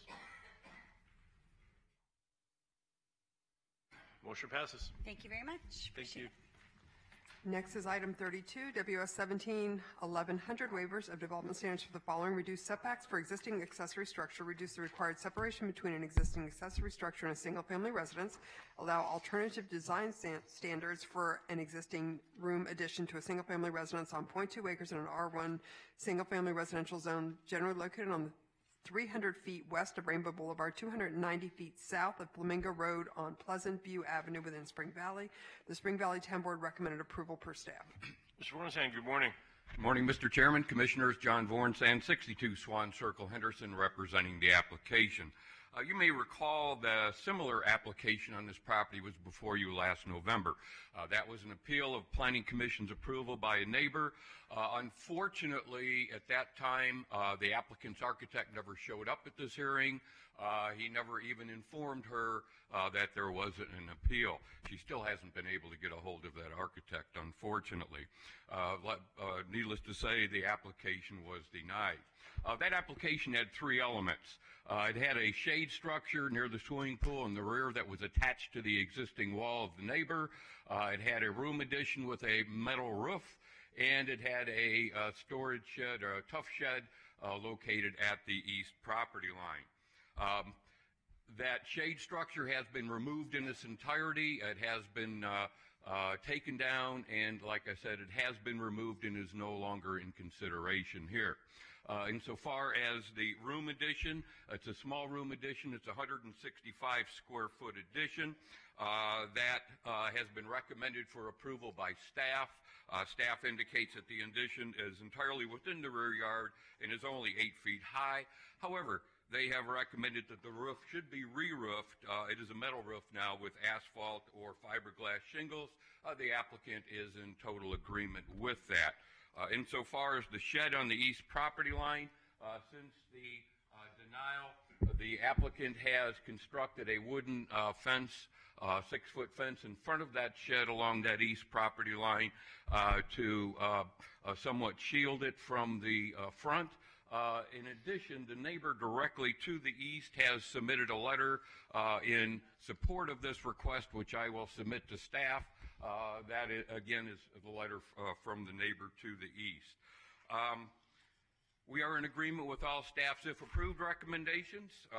We would respectfully request that you follow the recommendation of approval from the town board. That concludes my presentation, and glad to answer any questions you may have. Thank you very much. At this time, I'm going to open the public hearing on item number 32. Anyone wishing to address the board on item number 32, please step forward, identify yourself for the record. Comments will be limited to 3 minutes. Seeing no one, I'm going to close the public hearing on item number 32. This is also in Commission District A. I'm going to recommend approval per staff conditions. Any discussion on the motion? Please cast your votes.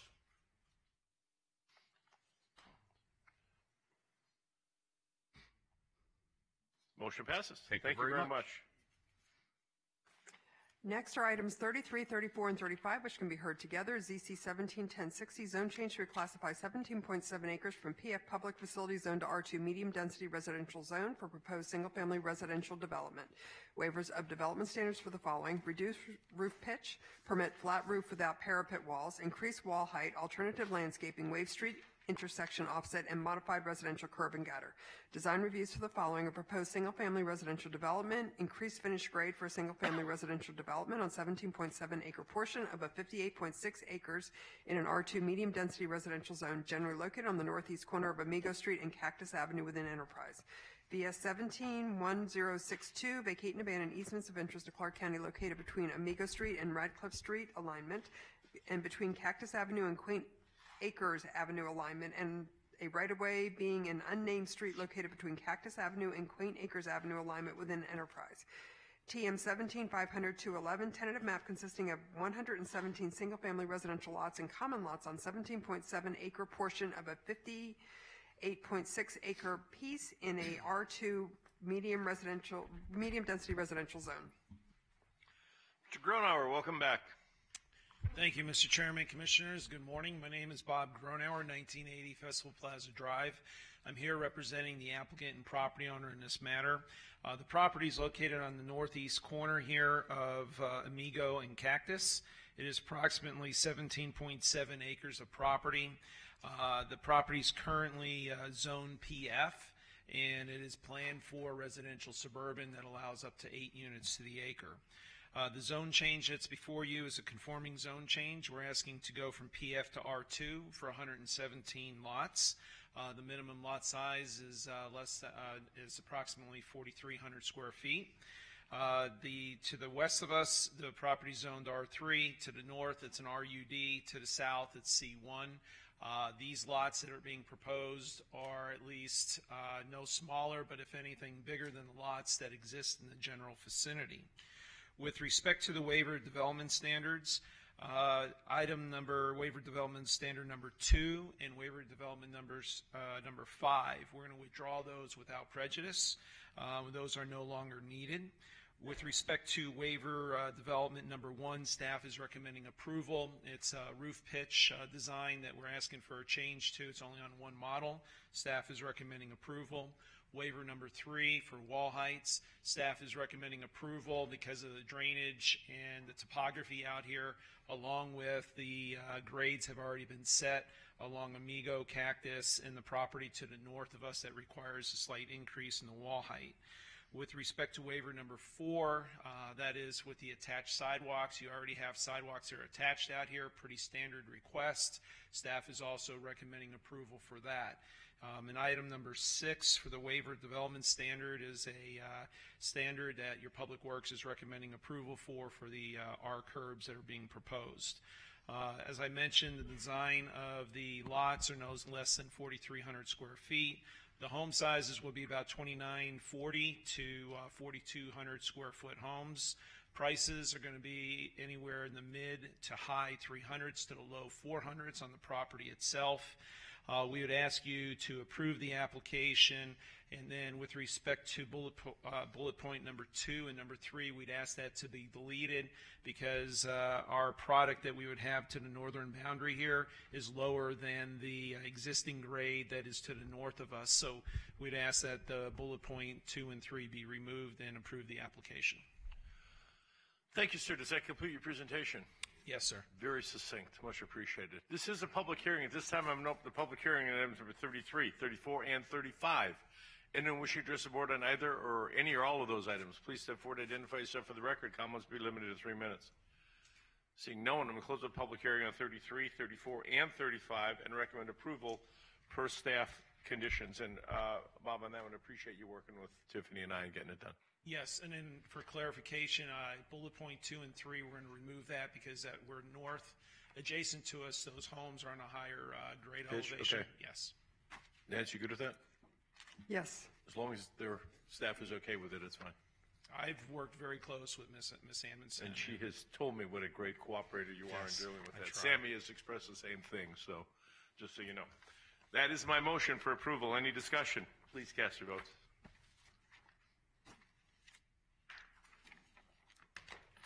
Motion passes. Thank you, sir. Thank you.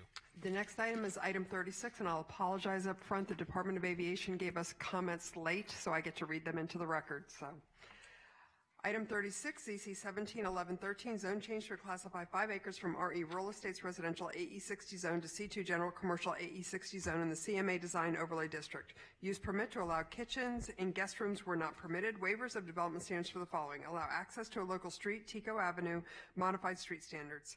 Design review for proposed hotel with kitchens in conjunction with a future commercial development generally located on the east side of Jones Boulevard and the south side of Tico Avenue alignment within Spring Valley.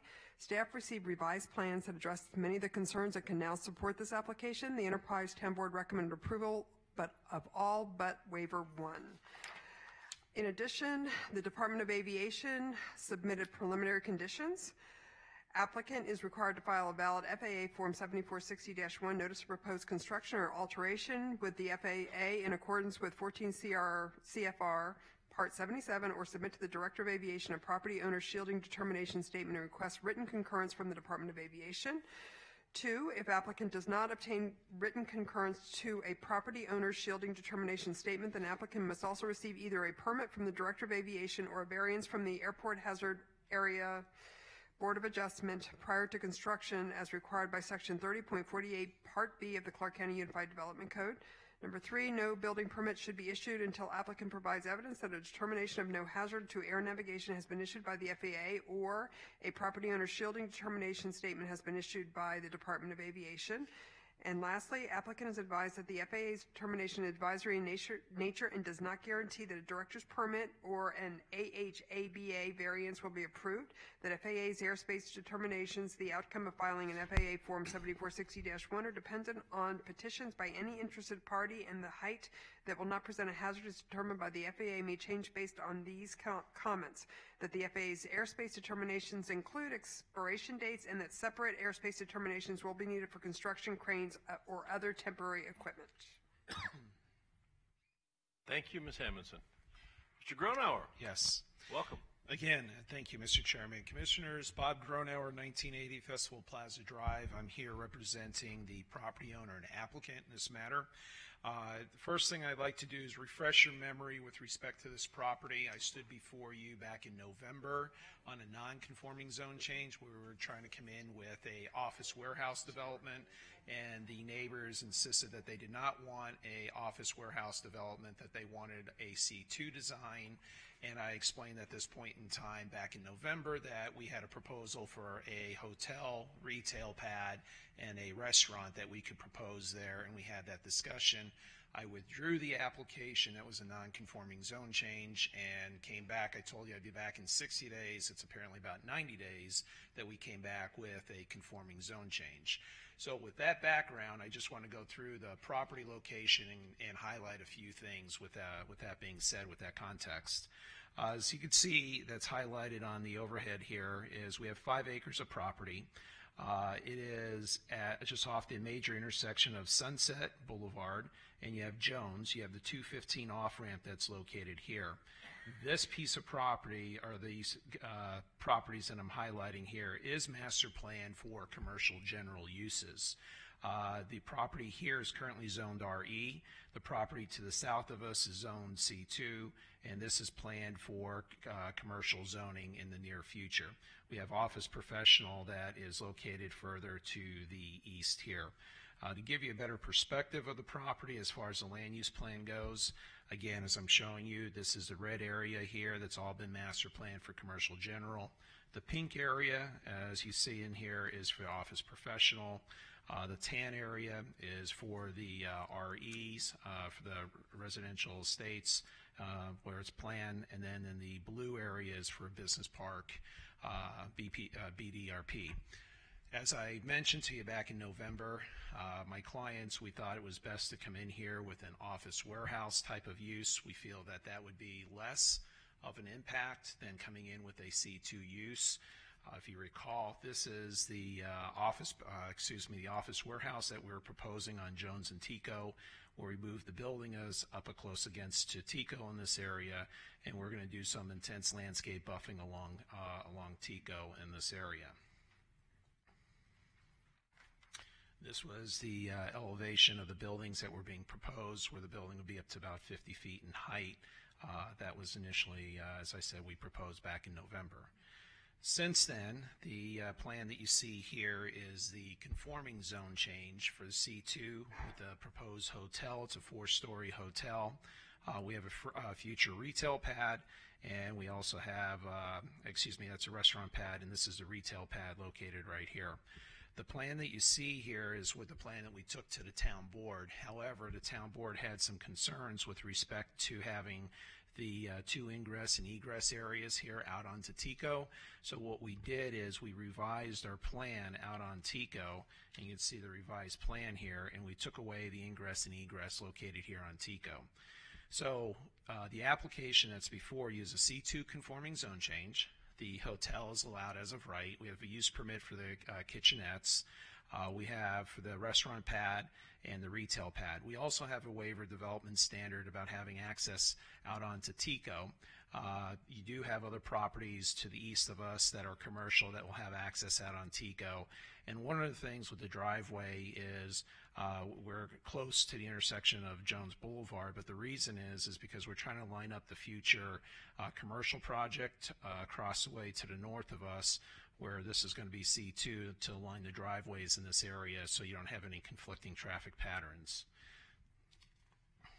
This is, excuse me, the building itself. As I said, it's 4 stories. It's with the additional architectural elevations, it goes up to 48 and to 50 feet of the design of the building itself. So what I'd like to do to, I guess, in closing, is just to remind you again, back in November, and Commissioner Sisolak, as you mentioned, we had about 3 neighbors that came in opposition. One of the neighbors, Mr. Karsh, mentioned that he wanted to make sure that this was not MD, that we complied with the land use plan. We had Mrs. Kerrigan that was also here. She wanted us to comply with the land use plan. And Mr. Finnegan showed up and also made sure that this was going to be C2, not MD uses. Although I said at the time that philosophically we thought the MD was a better use, we said we would come back with the C2. Commissioner Sisolak, you were very adamant with respect to what we were proposing. We said we'd come back with this design. We're back. We have interest in the hotel and the restaurant pad. So we're actually excited because we had a choice between 2 different type of projects to put on the property itself. So with that being said, if you're inclined to approve the project, what we'd like to do, there's a couple of conditions from the town board that I want to make sure that we add in. One is the town board wanted to make sure that we had no signage on our building on our north side here, which we're totally fine with. They wanted us to have intense landscaping along Tico, and they wanted us to not have street lights on Tico, which we're fine with, not to have street lights, but they wanted us to make sure we had curb, gutter, sidewalks, and doing the intense landscaping. So we're fine with that also. With that being said, I can answer any other questions that you might have. Thank you, Mr. Gronauer. Does that complete the presentation? Yes, sir. Good. At this time, I'm going to open the public hearing, item number 36. Anyone wishing to address board number 36, please step forward, identify yourself for the record. Comments will be limited to 3 minutes. Hello, Morning. greetings. Susan Kreitzer, 6362 Villa di Firenze Court. It's a cul-de-sac. I'm also the president of that HOA. It backs onto the north side of Tico, and my property is, I'll just point it out to you if I can even get this here. I'm literally just right across from the hotel. The hotel will span the entire width of my property and beyond. What that means is, is that all those windows on the north side of the hotel, they are going to be looking directly at my property, the yards of my neighbors' properties, the invasion of privacy. I can't even begin to tell you. Pool, can't go outside because you've got all this going on. And it's not the first floor, it's not even the second floor, but you've got a 4-story hotel there. And that is a huge thing to ask when you have a residential area that's mostly 1 story. So with that in mind, I also thought, I know it's a conforming zone change, but I thought that the CMA Design Overlay District, there's a couple of things that they try to promote. It's all of you, I suppose, as part of that, is that any projects promote a stable environment in harmony with existing and future development and protects the use and enjoyment of neighboring properties. And also that the applicant must establish that the use is appropriate and shall not result in substantial or undue adverse effect on adjacent properties. So with that in mind, I've just said about the 4 stories and the fact that it stretches the entire width of my property. I don't believe, and Bob Gronauer can confirm or deny, that any hotel chain has committed yet to this, so this is a spec build. And my concern is what type of hotel property? Low budget, high end. I mean, there's a big difference there. I'm concerned about long-term stay, month-to-month operation, possibly. I hate to say it, but if it drags the neighborhood down, extended families staying there, I can see real problems. Kitchenettes in the rooms, well, that's pretty common, but if they've got burners in there, I would ask you why. Shouldn't these people be encouraged to patronize the local establishments? That would be the main thing, and I think they've got a future restaurant in the plans too. Noise. Other than hotel operations, you can't help, it's a 24-hour operation. Let's just say that this property will accommodate overflow from the stadium. Well, I have visions of residents staggering back after a rousing win, because they're going to win, right? And singing Kumbaya and We Are the Champions at 2 a.m. That would drive me nuts. And everybody else in the neighborhood. Trash, it's a hotel, the rat population will thank you. Human residents, not so much. Sorry. there is one positive in this. I finally have somewhere to put friends and family. You know, the ones you don't want staying with you in the first place. And if I'm smart, I'll put them on the upper floor so they can feel like they're staying in my home. Bottom line, and I'm sorry, I will just finish quickly. How will I be able to use and enjoy my property? My privacy is shot. How can this project not have an undue adverse impact on neighboring residential properties? And I mean that the values are going to go down. I have real concerns, so please take that into the thought process. Thank you. Thank you for your comments. Anyone else? Jennifer Shattuck, 6362 Rockmine Court. My property is actually right next to Sue's. My wall butts up against Tico. And in looking at all the plans that are proposed, I also have a very real concern about privacy. I raise a 7, 6, and a 4-year-old. I absolutely do not want them becoming targets from someone in that hotel. So let's just start there. I don't mean to be disrespectful, but it's a real concern. And I want to know, I'm sure you hear it from many residential people opposing zoning, but if this was your backyard, would you want this hotel looking in on you? Our privacy will be gone.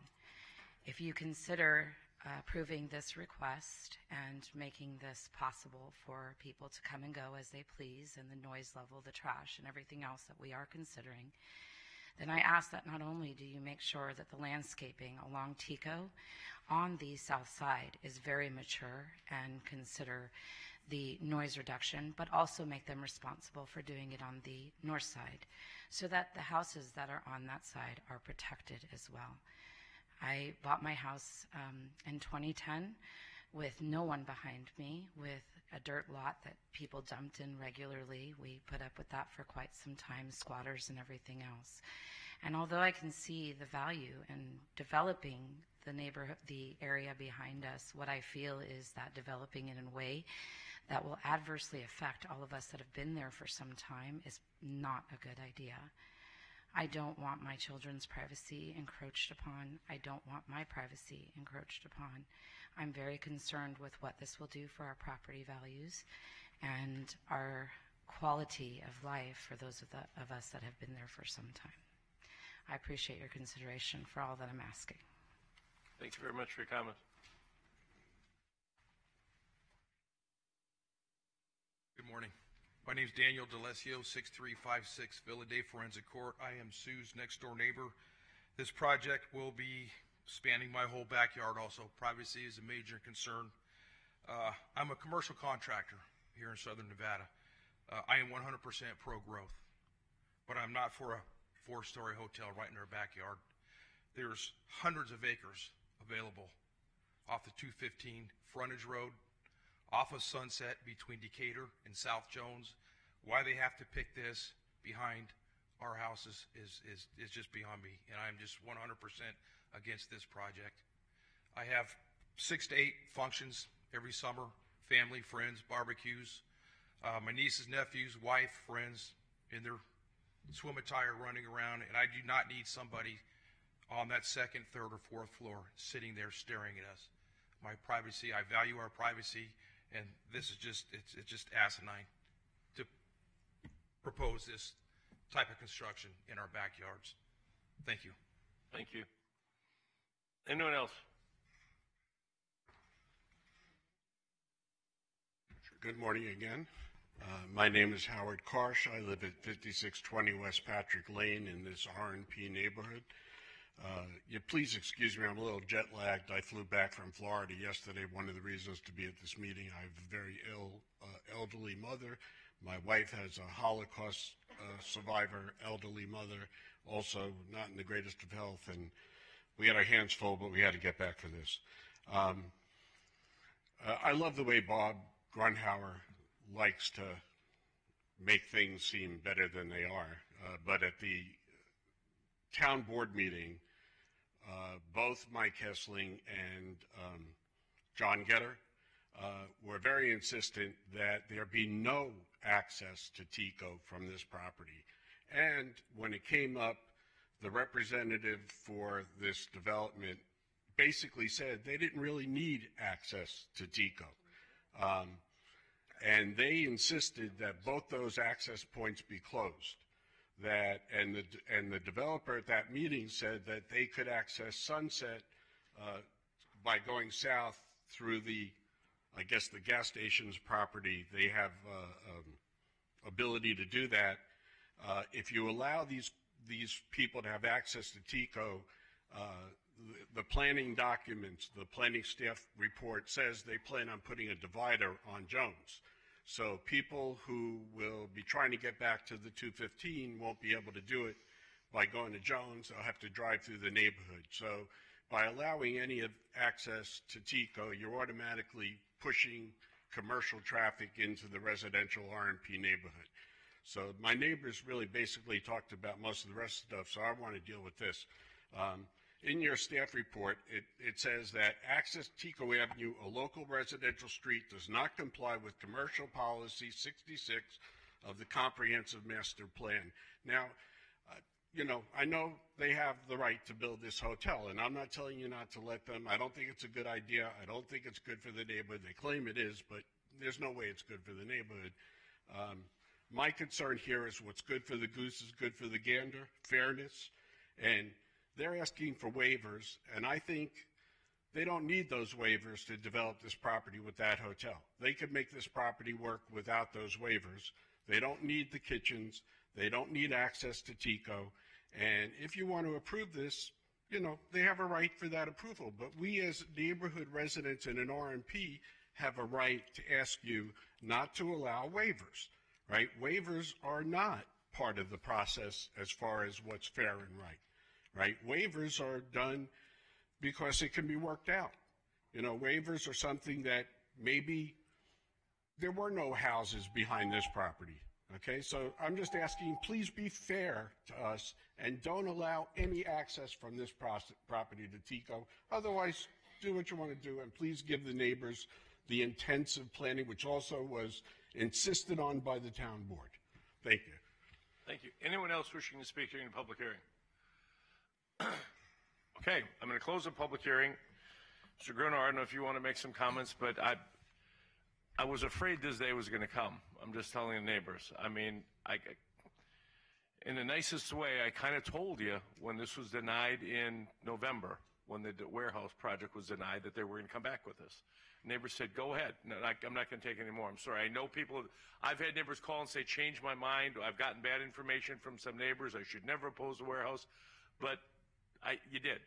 The neighbors opposed it, and I denied they withdrew the project, and now they're back with a conforming zone change. So I'm going to try to mitigate some of these things, and I can tell you, Mr. Gronower, on behalf of his clients, has been very accommodating in terms of mitigating what we can, but it could have been a warehouse, and I got opposition to the warehouse, and that's what got us here today. That's what got us here today. So, Mr. Gronower. No, I was going to just echo what you mentioned, Commissioner. Is we were here. You heard the complaints about noise and truck traffic and traffic on TECO. That was the same thing we discussed on the industrial office warehouse that we proposed. And then when we said we were going to come back with this concept, it was understood that this is what we're going to come in with, which was going to be the conforming zone change of the hotel, restaurant, and retail. So again, we're trying to get a project done. We told you we had two options. We could have went MD and had an MD user. We had somebody that was interested, and we have people who are interested now in doing the commercial. So we'd like to move forward with that. Okay. And I can attest, they don't build hotels on spec. They will have a franchisee before they go ahead. You don't build it and then try to get somebody to come in. So, Eric, I'm going to need a little bit of help on this one. See, in the last one, we're going to vacate TECO. We're willing to vacate TECO for the warehouse. Now I've got TECO back. So I can't vacate TECO. They need access onto TECO? We don't have specific regulations that say they have to have access onto TECO. As we talked about TECO, we agreed that the entrance further to the east was not required, and if we're further east on TECO, that one, the one that was further east on TECO, the second one, right. Yeah. And if we're going to keep this one, we know the commercial site across the way could potentially have a driveway on TECO, so we might as well line them up. But it is not we don't require a driveway on Tico. Do I need fire and a crash gate there or anything, or no? Fire may weigh in, and fire could ask for that if they determine it's necessary. Bob, what if we take out the access on Tico and just have you come in on the south side and on Jones with the two accesses? The problem that we deal with is going to be the circulation on the site itself and working with fire to make sure, not just fire, but just to have circulation on the property itself. What we're willing to do, and we mentioned this before, is work with this adjacent property owner and work with the county to prohibit some form of access coming down Tico if need be. We had these discussions. Do you have a map that's bigger Yes, that shows that yes. stuff so everybody can see it? Let me Please. give you an aerial. Okay, good. Okay. Yes.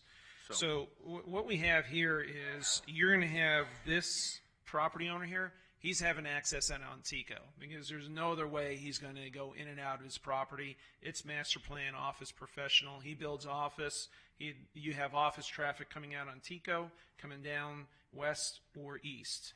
You have no access here. This piece of property is master plan for office also. So if you get office coming out on Tico here, you're going to have traffic coming west or east. The bottom line is you're going to have traffic, commercial traffic, which we believe, the office is just as intense of coming out on the Tico from this property and that property. So you're already going to have access coming out to here.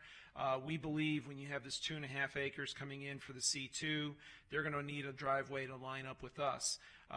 One of the reasons why we're asking for the waiver is because we didn't want to bring a driveway down here closer into the residential area. We wanted to keep it up in here to line up with the commercial. So we're more than willing to do some temporary things if we need to. We discussed this last time as far as trying to figure out to have a temporary cul-de-sac or whatever else we need to do, but we cannot landlock this guy because this guy is going to need access out on the Tico for his commercial development. And we're more than willing to do a cross-access easement here. That's some of the stuff I think the town board also discussed, recommending doing cross-access. But regardless, on Tico, you're going to have commercial traffic. If it's not us, you're going to have other people coming out onto Tico. Eric, is there another way? Well, like the gentleman said, even if there's a median on Jones, people are pretty accustomed to, if that's their way in, they know their way, they know where Jones takes them, both directions. You go out and you make a U-turn. That's perfectly acceptable and what we expect for people to do. So, doing some kind of temporary situation on Tico, we've been there on other roads. It may work for a time. At other times, we've been asked to take them down. I don't want to make any promises of something that we can't keep down the road. Commissioner Brager had a question. Just a question, how far does the building set back from the curb, let's say, and then second part of that, can it be pushed back any more, I don't know which direction, away from the houses so there's a greater distance in the street? Is that a 60-foot street, Eric? Tico is a 60-foot street. So you have a 60-foot street, then what do you have? Landscaping, and then how far back is the building? And could it be, this is just a suggestion to the commissioner, if it could be set back as far as possible, because if you go, I'll just use a second-story factor, and you look out across, you can see across, but not always down. I don't know about a fourth level building of if you see just straight out, and what is your down capabilities. And I think you could get them, Mr. Gronauer, I think you could get the neighbors that projection, because I know that's been asked of me for others before, so that you see when you're up there, what are you looking at? Are you looking at the rooftops but not down? Because that sometimes is very factual. Yeah, so first of all, the answer to your question is we moved the hotel as far back as we could, just to make sure we meet the setback requirements. And also what we didn't want to do is flip the hotel and we can move it back a little bit, but you'd have the pool area back over here and you'd have more of the ingress and egress happening out here up on front of Tico. So what we wanted to do is move it off as much as possible. As I mentioned last time, we were offering as much intense landscaping as we could along Tico within that 20-foot of landscaping there. You are, I believe, it's up to about 160 feet total from back of wall to the hotel itself. that you're going to be dealing with as far as distance separation. Bob, let me ask you, if the neighbors preferred it, could we flip it and put the pool on the north side? Or would that not work? I mean, could I get a nod of heads? Would you prefer having a pool on the north side? That'll set it back further.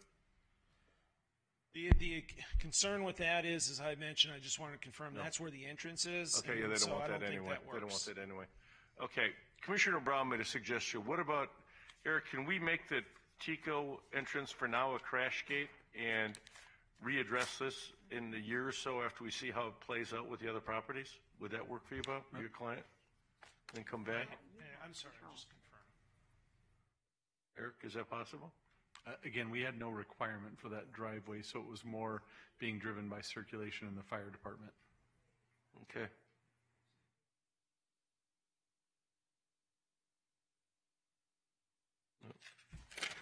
We're going to need the access, but with that being said, can we make that an exit only and see how that works with the exit only coming out so we don't have any ingress going in? So the You ingress make it would be exit coming only in- and you can only turn west? Yes. Okay, that's better. Yeah. Okay. Okay, this is a difficult one, but like I said, I knew this was coming.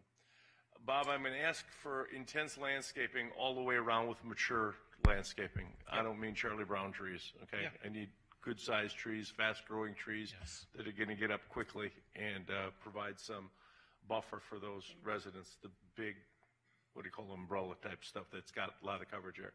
So I'm going to recommend that the access on the Tico is egress only with a left turn heading west back towards Jones.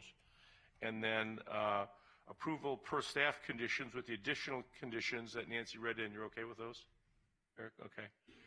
And that'll be my motion. Commissioner? Okay. The extra conditions were Department of Aviation, but what I would request is that we do have the condition of no signage on the north side of the building. That was from the town board. And then the streetlights on Tico, that was a request that we'd make that a condition as well. Okay. Yeah, I had the same question. Do we want to support their request for no streetlights on Yes. Tico? Then I'll just modify my condition to say full off-sites except streetlights on Okay. Tico. That'd be great. Okay, that'll be my motion. I've got questions. Commissioner Giuliani. Thank you. So is this the same client then, or the applicant? Yes. And so they found a conforming zone change to come back with something? Yeah. Do they have a product that they're looking at? Because I'm still trying to understand the kitchenettes. Yeah, so with respect to the hotel, we're in the processes, because what has happened, let me back up. This area, because of the different projects that are being approved here in Clark County, coming off the 215, it is very popular now for where these hotels or the hotel operators are looking for places like this. So the location is within their sweet spot, so to speak, within the demographics. So we have been talking to less than a handful, I think it's about 3 or 4 operators. And part of the process is once when you get the approval on, you go through the next step of the due diligence process. But we're on the radar.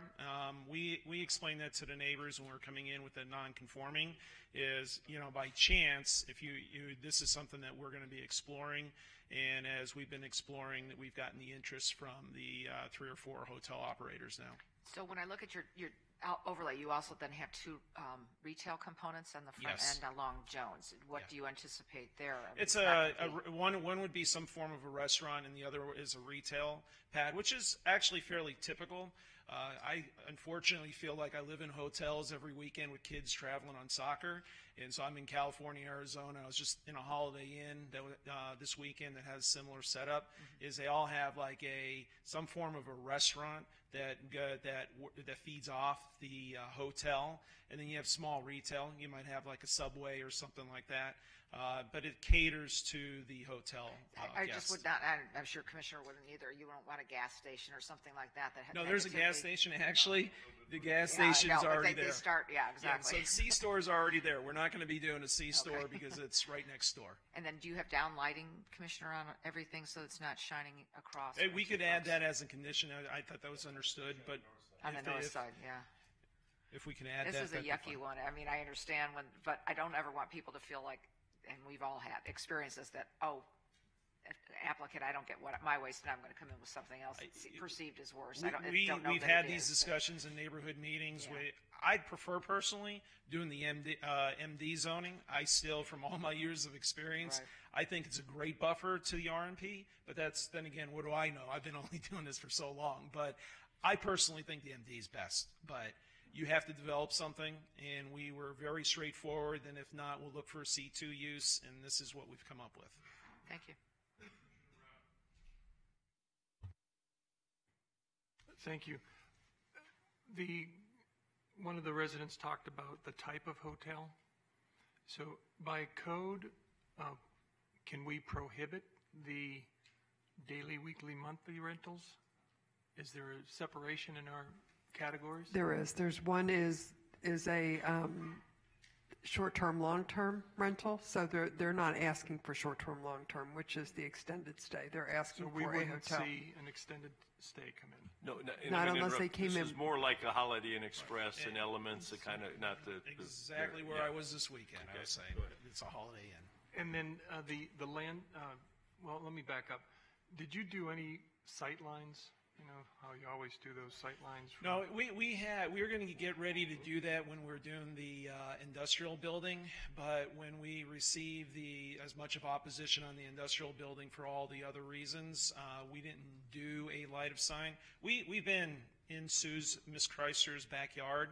We've had discussions about buffering and so on, but we never got to a line of sight based off the previous application. And is there any restriction as far as balconies or patios on the north side? We have no balconies, no patios. Could that be part of the condition? That's fine if you want to add that, yeah. That's the intent is not to have patios and balconies. In the landscaping, although the chairman wants mature, heavy landscaping, I think we need to be more specific.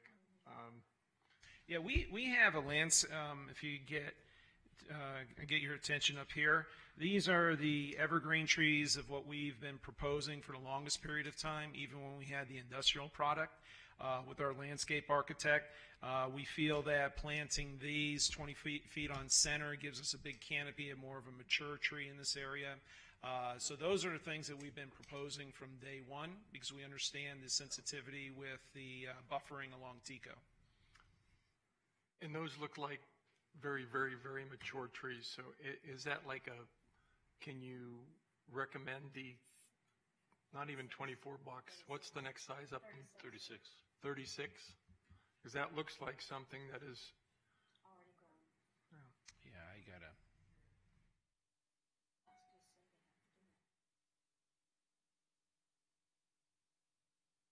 This gets real pricey, sure. Yeah, we could deal with the 36. In the staff report, it had a 24-inch box, but we could do the 36. And the sight lines would be important because although it's a 4-story, I don't know what the height is from that window on the 4-story, but the separation you indicated was 160 feet? Yes. So I don't remember my geometry, but it's getting pretty close. If you can get that tree line to a point, you may literally block off any view down into the backyard. So that would be important. I'd certainly encourage the applicant to find those beautiful, mature, high trees. And that's fine. And that's one of the things we were working with the neighbors before. So I think I showed you at the last hearing, and I don't have it with me, I showed you how Howard Hughes did it over off the McCarran Industrial Park. Right. And it just basically was a wall of trees. And that was what we were proposing before with the industrial development. And then the last point, just to clarify on the TICO, it's not a fire issue. You're indicating that it's better circulation for the property. Yeah. Mm-hmm. What's a left turn only? I've never heard of a left turn only. It'll take them back to Jones. Just have the street angled. So what's going to stop them from going right? It's the way you design the ingress or the egress coming out. There are designs like that throughout the city and throughout the valley that you have egress only, where egress only you can only turn one way. Yes. But can you come in off Jones into the TICO? No, you wouldn't be able to do so. Okay, so that's an exit only. Mm-hmm. Yeah, exit only. Exit egress, maybe a. Thank you. Commissioner Gibson and then Commissioner Tringliani.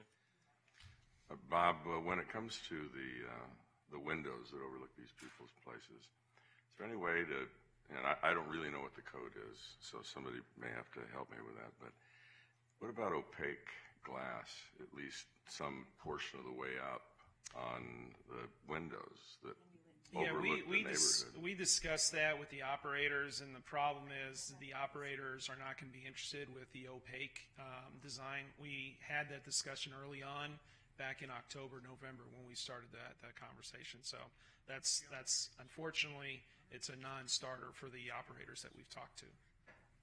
Thank you. Commissioner Tringliani.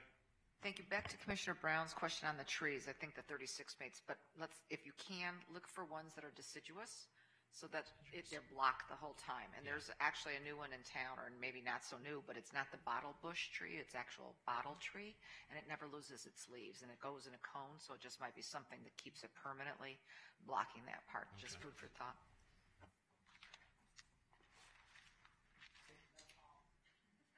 Yeah, no palms. I want that to be, bush, a big umbrella.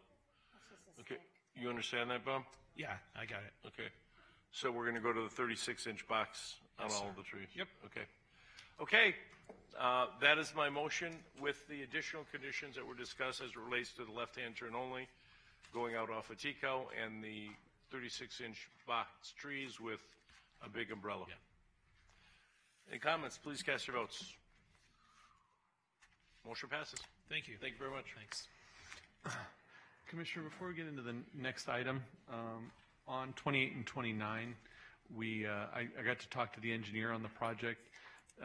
They have some unique circumstances. That was when we had the discussion about the width of the street. I'm just going to modify that condition to say that they will do 37 or 38, whatever is our code, as we get into the technical details of the site. He mentioned 38. He mentioned 38, and as I talked to the engineer, there are circumstances where 38 is not required. Okay. Okay, but he has to meet the code. Perfect. Thank you. Okay. Item 37, NZC 170044, holdover zone change to classify 7.5 acres RE from RE Rural Estates Residential RMP1 zone to R2 Medium Density Residential Zone for proposed single-family residential development. Design review for proposed single-family residential development.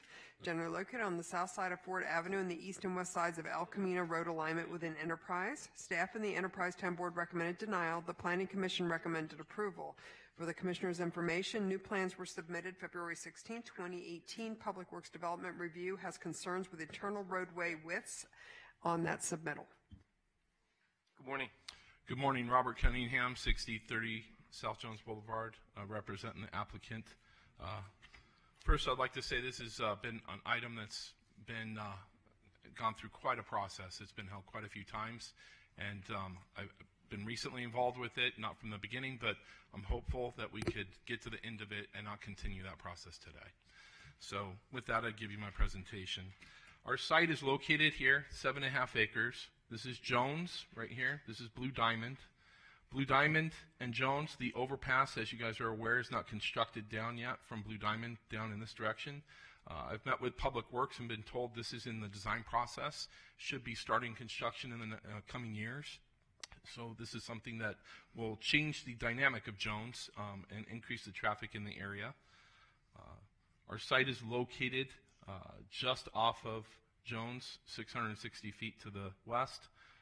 It's bordered by property that's planned for M1 industrial on one side. On the north side is a R2 subdivision that was recently approved with a tentative map with lot sizes ranging from just over 5,000 square feet to 10,000 square feet. We are bordered by RE, some existing RE homes, and then we're bordered by vacant property that is also planned RE, as well as a series of industrial and light industrial properties in the area. The road network that we have here, this is our proposed site. The site has gone through, like I indicated, many changes. Initially, it was started with 40 residential lots being proposed. Today, what we have before you is 29 residential lots being proposed. What's being proposed here is 4 lots adjacent to the RE homes. So these are existing RE homes. We're proposing these 4 homes here, all single story, matching almost exactly. Across the street from that, we're proposing 10,000 square foot lots here. And then next to this, we're proposing R1 size lots from this point forward with an access point only out to Bronco so that the traffic in the network can exit and head towards Jones, where it can connect up to Blue Diamond and go throughout the neighborhood. Let's see what else. With me today, I have Omar Malik. He has been working with a lot of the neighbors and meeting with them. I just want to let you know that he has extensively met with a lot of different neighbors through the last, gosh, I want to say about 10 months. There are some neighbors here who want to speak. We couldn't come to terms and agreement with all the neighbors, but when we first started this process out and the very first neighborhood meeting, I want to say there were about 50 people that showed up. And today, I'm sure there's not 50 people here for this, but there are still neighbors that have issues with it. So with that, I would conclude my presentation and be happy to answer questions after you hear comment. Thank you, Mr. Cunningham. At this time, I'm going to open the public hearing on item number 37. Anyone wishing to address the board on item number 37, please step forward, identify yourself for the record. Comments will be limited to 3 minutes. I've got a couple cards, excuse me, so come on down, please.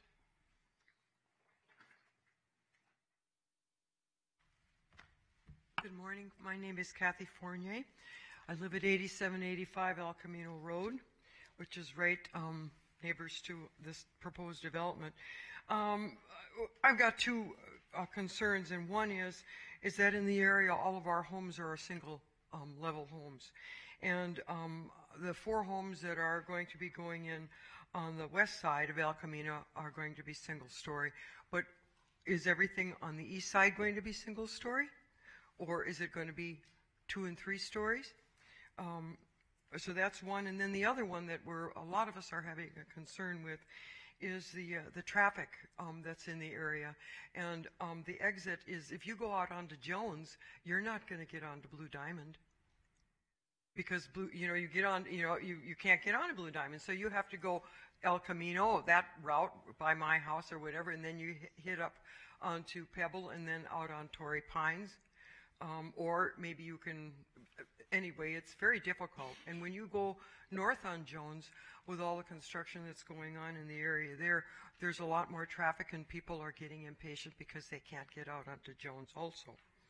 So I guess maybe my 2 concerns are that number 1 is that we can have single-story homes that are at least going into those 3 lots that are to the east of El Camino.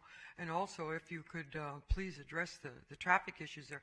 We have 2 schools in that area now, and with the new school that was just put in, a lot of us can't get out of our home areas to get onto Blue Diamond, or onto Jones. Thank you. Thank you, and the Commissioner will address those questions when you're done. Yes, sir, please state your name. Good morning. Good morning. I think it's still morning. Tony Simonini. I'm at 8720 Man. I'm on the property right west of where they're developing. And I'm opposed to any changes to the rural preservation. This is one of the smallest rural areas that we have in this area side of the valley. And once you start changing it, who's going to say the other developers, the other landowners that are trying to build are not going to want to do the same thing? And it just keeps shrinking and shrinking. Most of us, all of us, moved out there with the understanding that this was here for as long as we would like it to stay. So the people that bought this property on the BLM sale a few years ago, they knew what it was zoned for. They knew what they had, and now they want to change it. And I don't believe that the people that have lived here for almost 30 years and longer should suffer the consequences. Obviously, growth is going to happen, and you can see it's moving everywhere, but this is a little island of least dense, and it should stay that way. Thank you. Thank you for your comments. Anyone else? Yes, sir.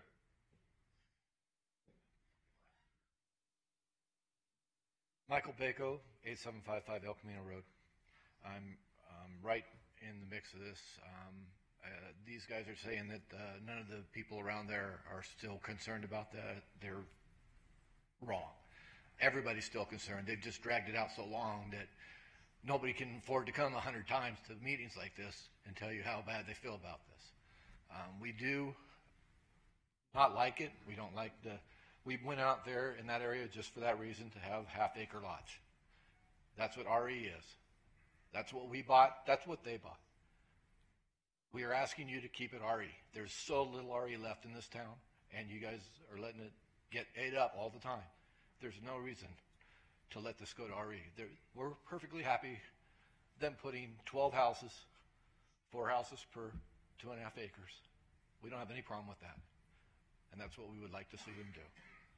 That's all I have to say. Thank you. Thank you for your comments. Anyone else wishing to speak? Yes, ma'am.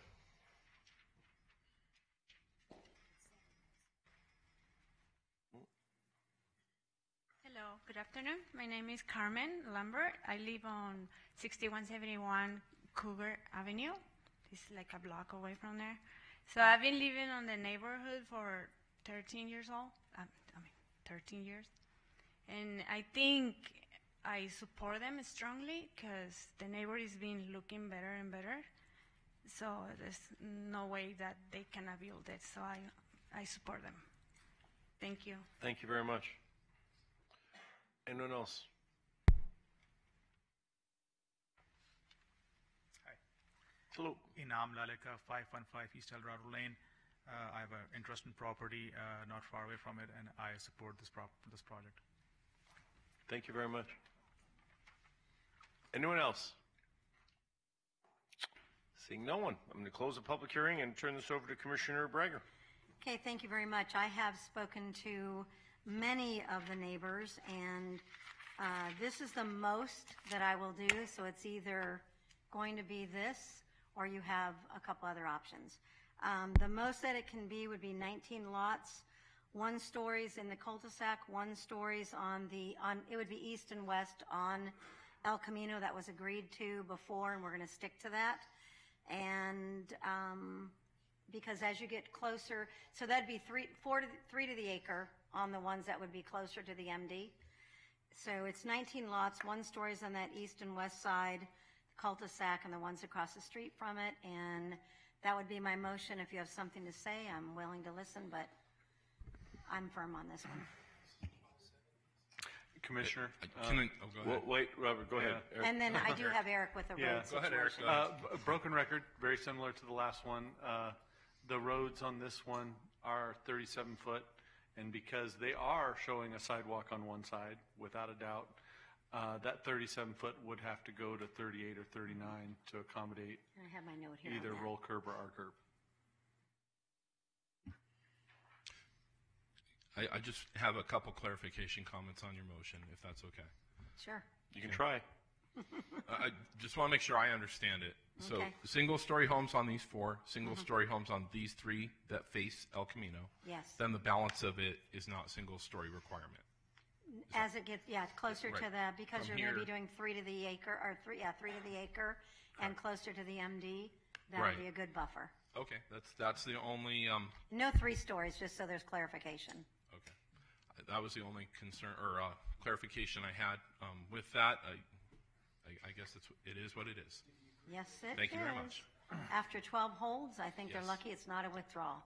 So, And Robert, you don't have an issue with making the roads a foot wider? Yeah, we have to revise the entire site plan, so there'll be no issues. The tinted map would come in with meeting that requirement, Eric. Okay.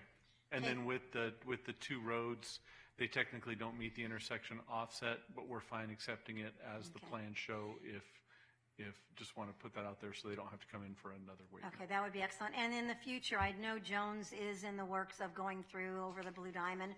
Doesn't help you today, but will help you in the future. I think this will make to where we're not setting precedent-setting for anyone coming in and doing anything different. I will stand very firm on that in that R&P area, and always work with the neighbors. So thank you for getting this taken care of. Robert, you are always very, very good to work with, even up until 9:30 last night as we were texting back and forth. No, it was fine. I don't have to answer, but I do. So. Oh, that's what happens when I text you at 9:30 at night. You're okay. I did answer every time, even to some of the neighbors. But thank you very much, and that's my motion. Robert, do you understand, Mr. Cunningham, the motion? Yes, I do. Thank you very much. Commissioner Brown. Pardon me? Yeah, I did. I did say no 3 stories, so I hope you know that's part of the record. Okay. You had a gentleman raising his hand. You want to ask him? No, not really, but I can't see him. Okay, so we have a motion on the floor. Is there any discussion on the motion from Commissioner Bragg? Do you have a specific question, sir? Okay, no. You've got to come down to the microphone, please, sir. So, and identify yourself again. Mike Baco, 8755 El Camino. Was that 19? How many houses on 19 the 7? total lots. Total on all 7 On houses? all, yes.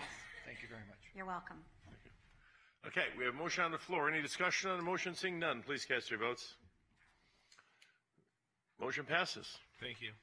Really appreciate it. Thank you. Mr. Brown, good morning. Next is item 38, AG 18-900082, is a recommendation that the Board of County Commissioners accept and authorize the signature of the performance agreement and decommissioning plan for an approved stadium facility, the Las Vegas Stadium, generally located between Hacienda Avenue and Russell Road and between Dean Martin Drive and Polaris Avenue within the boundaries of the town of Paradise.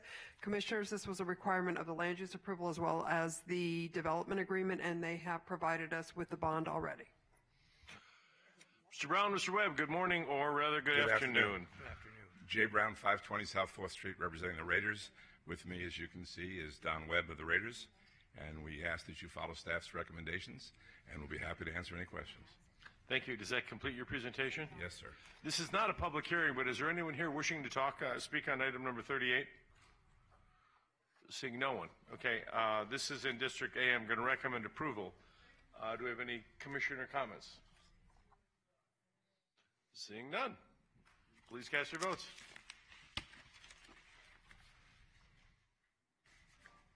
Motion passes. Thank you very much. Waited all day for that. Thank you. Better than the Stadium Authority meetings. You got to wait a long time. No offense to the Stadium Authority intended there. Next is item 39, which is an ordinance for introduction. Ordinance 18-900033 is a recommendation that the Board of County Commissioners introduce an ordinance to consider adoption of a development agreement with 1015 Blue Diamond Decatur LLC for a retail development, Edmund Street and Blue Diamond Road. We request this to be set for public hearing for March 7, 2018. I will introduce the ordinance and set the public hearing for March 7th, 2018.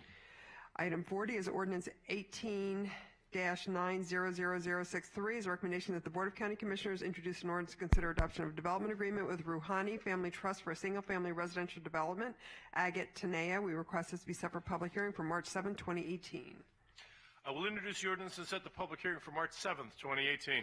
Item 41 is ordinance 18-900067 is a recommendation that the Board of County Commissioners introduce an ordinance to consider adoption of development agreement with American West Development, Inc. for a single-family residential development, Silverado Court 7. We request this to be set for public hearing March 7, 2018. I will introduce the ordinance and set the public hearing for March 7th, 2018. Item 42, ordinance 18-900073 is a recommendation that the Board of County Commissioners introduce an ordinance to consider adoption of development agreement with LH Ventures LLC for a single-family residential development, Buffalo and Windmill. We request this to be set for public hearing March 7, 2018. I will introduce the ordinance and set the public hearing for March 7th, 2018. And the last introduction is ordinance 18-900075 is a recommendation that the Board of County Commissioners introduce an ordinance to consider adoption of a development agreement with Paragon Place LLC for a single-family residential development, Paragon Place. We request this be set for public hearing March 7, 2018. When are you suggesting the date is? Oh.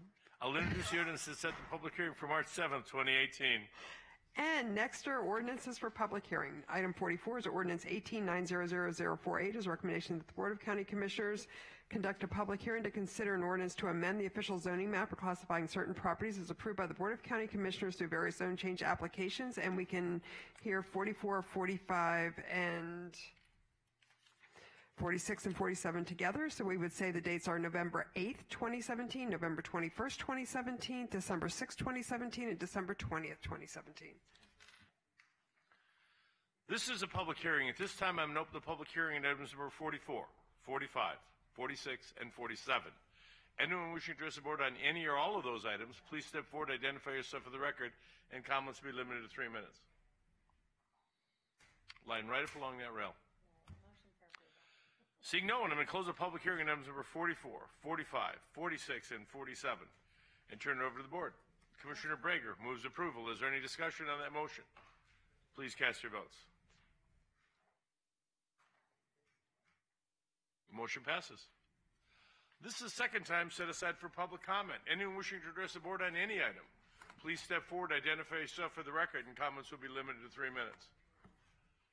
Any item? Seeing no one, we are adjourned.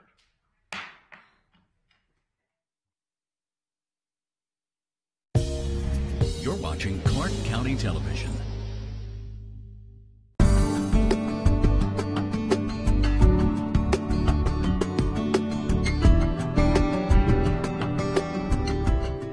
As scientists around the world study historic and prehistoric cultural resources, they unlock information that helps us better understand our past. Unfortunately, in Clark County, our cultural resources are disappearing faster than the scientists can study them. And if we don't do something to stop the loss of our cultural resources, we may lose the key to understanding those who came before us. The question is, how do we protect the cultural resources here in Clark County? Well, the first thing we can do is learn how to recognize them. To learn about the people who came before us, we come to museums like the Lost City Museum here in Clark County. Over the years, scientists, known as archaeologists, study human history and prehistory by excavating places where humans once lived. The reason we're visiting the Lost City Museum is because, unlike other museums that simply display history, this museum is located on a historic site. This is one of the actual site locations, and it was excavated in the 1930s, and then in the 1980s they built this wing of the museum over it.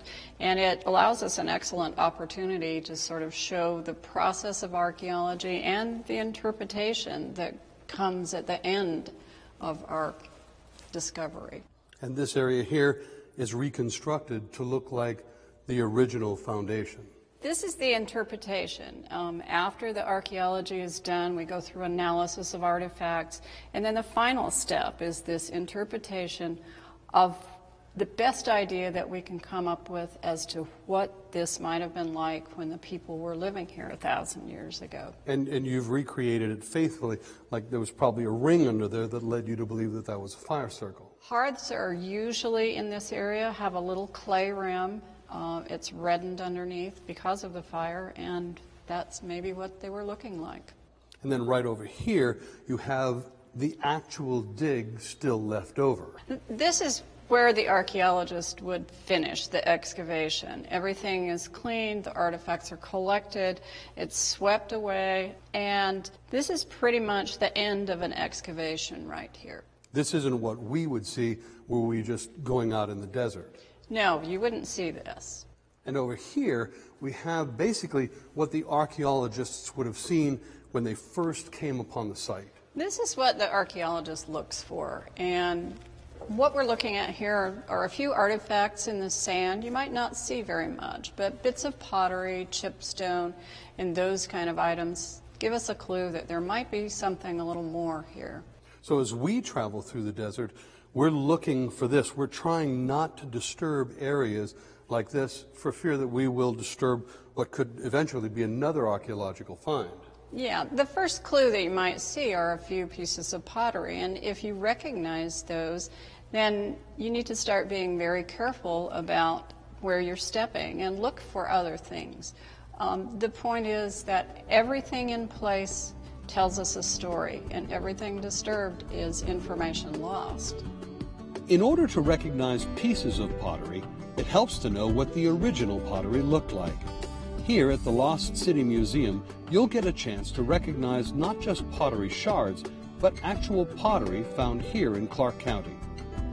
These are some of the different types of pottery that we might see out on a site. Most of what we'll see will be little tiny pieces. These are some pretty good size pieces that give us an idea of the decoration and the color of the pottery. Very rarely do we ever, even in excavation, find a whole pot now. Most of that day is gone, but it's really exciting to be in the museum and be able to see the whole vessel. There are some things you might see. You've actually got a mano and a metate down here. We might be able to see a little bit of this ground stone, a mano or metate, or a fragment of that. These are not quite as portable as pottery sherds, and people tend to leave them. So what we're seeing inside the museum is collected in the area, brought here only because it was part of an archaeological dig. Otherwise, everything would be left where it is. Even as an archaeologist, if I'm not working on a project, I leave the artifacts where they are, because where they are later on in the excavation tells a lot about the site itself. So if it's not part of my project, it stays where it is. The archaeological site preserved inside the museum is only a portion of the ancient site that covers the better part of the museum property. Outside, we have an opportunity to see what an archaeologist would find were they to dig under the sand here and other places in the area. Now, if you dig under the sand that we saw in there, basically this is what you would find, right? Right. These are the foundations as exposed, and this is pretty typical of probably a later era Pueblo house unit. So you never know, though, what's under the sand until you actually start to work with the artifacts and actually expose the foundations and the floors of these houses. So this actually, this is not a recreation. This is actually a foundation you excavated right on this site here. This was actually excavated very early, but it is an actual foundation, and much like this, it's what we see when we first discover a site. You clear away the sand, you don't always know what you're going to find under it. You have an idea from the artifacts and the things that you're seeing. But until you get down and actually expose the walls and the floors, and then you get a sense of how the people were solving their problems, what they were doing here. And of course, you're an interpretive museum, so you've taken this basis and you've recreated the pueblos that actually would be on this site. Right. As good as we think, a lot of the archaeologists, when they see things, the interpretation, we do have to use a little bit of our imagination. Of course, there are no standing pueblos left. These were made of stone and mud, and through the hundreds and thousands of years, they melted away. So mostly what we find here are just these foundations and sometimes pieces of low walls. These were actually built by the Civilian Conservation Corps in 1935 as a part of the interpretation of the excavations they were doing then. So they were looking at what they were finding and then recreated these in what they thought these pueblos would have looked like. So it's kind of exciting to stand here and look out across the same scene that people were looking at maybe 1,000 years ago. And the attention to detail is quite good. Inside, we actually see what they would have looked like inside. And don't you even have a wall that's kind of partially revealed? Right, and you'll be able to see that. You can see how the sticks were laying down and the stone and the mud. It's really kind of an intriguing building process. And if you think about getting the materials and bringing them here, they had to have water, so that came from the valley floor. It was a bit of a process. The recreation is absolutely spectacular. I mean, inside, outside, they've done a great job. But we're not going to expect to see this out in the wild. No. There's nothing like this. No. What we'll see are usually just rock alignments, things that sort of line up that don't line up like that in nature. So that's really the first clue that you have a house foundation or some sort of a structure. Not far from the museum, there's a street corner where we found rocks outlining an old structure. In this case, it was an old Mormon fort built on top of an ancient Pueblo site. The people that built these houses, they built them in squares, and so it's a little easier for us to imagine these than it is some of the older Pueblo sites that we're not used to looking at. So this is like Grandma's house foundation. Yeah, I actually can see mortar in between the stones here on the foundation. This literally looks like the beginning of a wall. Correct. With these houses, they put down a stone foundation, and if you look, you can actually in some places see adobe brick that was laid on top, and that was the primary building material. It was the primary building material 100 years ago and also 1,000 years ago. And this takes over this entire lot here. We see it everywhere. Well, it actually takes over this lot and then goes on across the road there and continues out in that area over there. So it's a factor of use and reuse through time. Right across the street from the remnants of the Mormon fort, we found another site, the site of a prehistoric pueblo. When you're out and about, you may see things that you think could be a site. With this one, we have the excavation stakes left. What is the etiquette involved when you find places like this? It's really best just to leave it as undisturbed as you found it. There are other clues to sites that maybe you don't see all the time. Some sites have artifacts and some have partial foundations. These have been cleaned away a little bit, so they're a little easier to see. But the main point is that any damage that occurs to this takes away information. And once we lose that information, we may never know what happens. And it's important that it remain in place because as future archaeologists come here and try to excavate, it's also a matter of placement, not a matter just of the artifact itself. Where you find something is as important or even more important than the object itself. And archaeologists can tell by where the artifacts lay, maybe the activities that occurred at that site. That's really important to help us understand the past. And they're really beautiful things, but they have to stay right where they were left by the people that left them there. Sometimes you don't see these things. They're not quite all that obvious, but you have to be really careful about where you're walking because we don't want to walk across this foundation. It could damage it, and then we've lost information. And it's important that we stay off things like this. Unfortunately, it's not uncommon for vehicles even to roll over this because they just don't pay attention. Sad but true, and a lot of times people just don't realize what's there. The foundation of this ancient pueblo has fared much better than another site in town. On a vacant lot within a stone's throw of someone's house lies what may be the last remnants of a civilization that could be lost to us forever if we don't do something to preserve it. This is an area that actually shows some really sad things, but we're fortunate enough to be able to see some of the artifacts left here. People didn't recognize what was here, and they cut a road right through this site. But if you look closely, you can see the signs that this was an area that people were living and doing things, and there are artifacts still left here. And unlike the last place we were at, in this final place we're visiting today, here we're actually getting to see pottery shard that really is identifiable as exactly that, pottery shards. That's right. Archaeologists can recognize these things because you train your eye for it. But the layperson that comes out, or the person that's just taking a casual stroll, wouldn't always recognize things as artifacts. But if you look at this one right here, I think you can pretty well recognize that. Yeah. That's probably the base portion of a coiled pot. That's how they made their pottery, by coiling the clay. And this is evidence of people here 1,000 years ago. And we can see there's not just one little piece, there's actually pieces of a pot that are still left there. There are 3 or 4 or 5 pieces, I think, of the same pot, and then a few broken pieces of other pottery. It looks a little different, but it's all from pretty much the same time frame. The philosopher George Santayana once wrote, "Those who cannot remember the past are condemned to repeat it." But how do we remember a past that we barely understand? Yes, scientists have learned a lot about the prehistoric cultures that lived here in Clark County, but there's much more to learn. And with new technology right around the corner, who knows what we'll learn from a tiny piece of pottery buried just beneath the surface of the sand.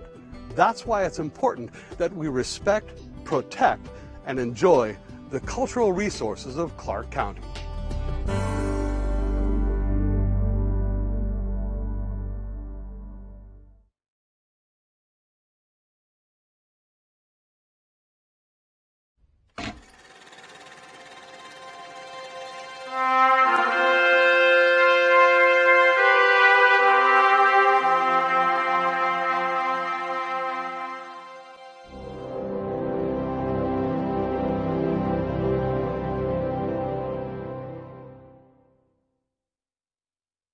The University of Nevada, Las Vegas has a long tradition of nurturing local talent, people whose contributions have made it possible for our thriving community to exist and evolve. Few have made as unique a mark on the culture and commerce of Las Vegas as Lonnie Wright.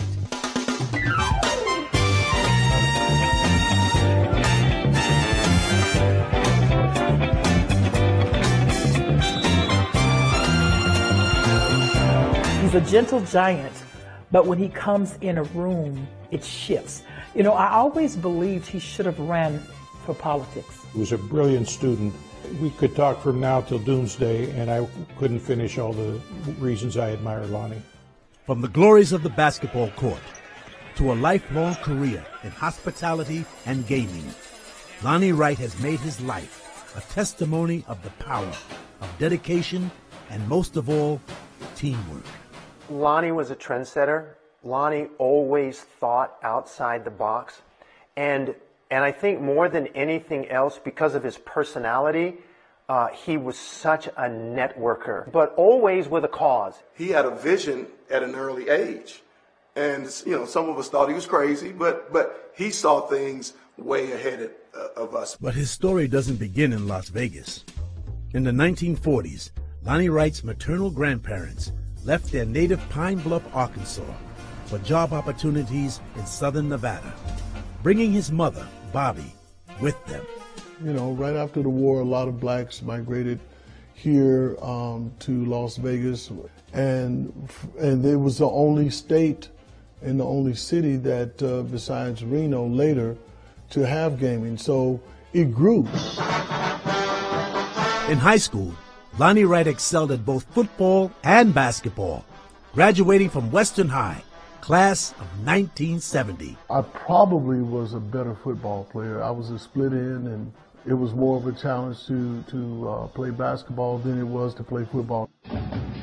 His athletic prowess eventually earned him a scholarship to play college basketball in the early 1970s under UNLV legacy builder Jerry Tarkanian. That's one of the reasons why I wanted to play. I was recruited by Roland Todd. He went and signed a contract to be the coach for the Portland Trail Blazers. And then I had to make John Bayer's team, and then I had to make Tark's team because I didn't want to lose my scholarship. I really put emphasis on being a student athlete. And not only did I get my undergrad, but I got my master's and my doctorate from UNLV. So education has been a real core value within the Wright family. After coming halfway across the country, when she was just a child herself, raising her sons as a single mother, Mrs. Bobby Wright. Well, my mother gave birth to me when she was 15, so she was a child having a child. But my mother never stopped going to school to get educated. She was always preaching education to us. The reason why I graduated on time was that I took college courses before I became a freshman. I took college courses under the auspices of the Upward Bound program. And so I had 18 credits to the good before I became a freshman. I just knew I was going to graduate. After his college graduation in 1975, Lonnie was keen to take advantage of the opportunities he had. As the city of Las Vegas emerged from years of social and economic segregation, he would become the only African-American dealer at Binion's Horseshoe downtown at the tender age of 22. He was one of the guys that would tell other athletes, basketball players in particular, listen, when you come to Las Vegas, there's opportunity here. You can leverage that. Your playing days can be leveraged into something that when you graduate, there will always be something here for you. And he was proof of it in many different ways. Back in the early 70s and before, student athletes only had 4 years to graduate on a 4-year scholarship. I just saw a lot of my colleagues, the guys that were on scholarship at that time, I saw them putting all their eggs in one basket, and that is they wanted to play pro. And if they did not play pro, they ended up in their respective ghettos, never to be heard from again. So I started that organization to go and give these guys a second and third chance to graduate, to take advantage of that golden opportunity of getting a college degree. But as Las Vegas was changing rapidly, and thanks to his understanding of teamwork, communications, and mutual respect, he was able to become one of the city's top educators in the hospitality industry. The school that he operates right now, called Hospitality International Training, or HIT, we place probably over 80% of our students. We also go into places where people are incarcerated and teach them skills for when they get out, to give them an opportunity to have a job and work. In the summers of 1988 and 1989, Caesars Palace sponsored the UNLV alumni on tours of the Far East. Caesars Palace Far East Marketing Department sent Lonnie Wright as a special envoy to Asia. I was asked by Caesars Palace to develop a team and coach that team and to travel in the Far East. We did that for 3 years running. Well, I never lost a game as a coach because I had all the horses. Eventually recruited by the Kang One Land Project, Lonnie Wright would train management for what would be the first casino built domestically in South Korea. The American College of Singapore saw that I had an undergraduate degree in hotel management, and I had a master's in post-secondary, secondary ed. The president of that school got in contact with me and asked me if I would be interested in helping him formulate a hospitality school at the American College of Singapore, and I said yes. Back home, now Dr. Lonnie Wright had become an adjunct professor in hotel administration at his alma mater. Education, his one enduring passion, continued to dominate his work at home. But he always strived to balance his career with the tireless task of giving back to the community. Back at CSN, I started a homeless program. You know, most academics don't think about the homeless. I started a homeless program with the Salvation Army that is still going now. Always, want to give back. Philanthropy and community support were one part of Professor Wright's mission and ultimately his ministry. The history and the knowledge that he has educationally, but the experience that he has. I mean, if you step back and look at a lot of things that he's done in his lifetime, you could label him a great black man. And he shall be like a tree, planted by the rivers of water, that bringeth forth his fruit in his season. His leaf also shall not wither, and whatsoever he doeth shall prosper. I tell a lot of young kids that if you just take 1/8 of the energy that it takes to run up and down the floor, you undoubtedly would graduate, be an A student, AB student without a problem. And it's just channeling that focus and that energy into academics. The legacy of Professor Wright's decades of service to the Las Vegas community has left an indelible imprint on the history of his hometown. And as an African-American businessman, a proud alumni of UNLV, a man of faith, and ultimately a proud son of Las Vegas.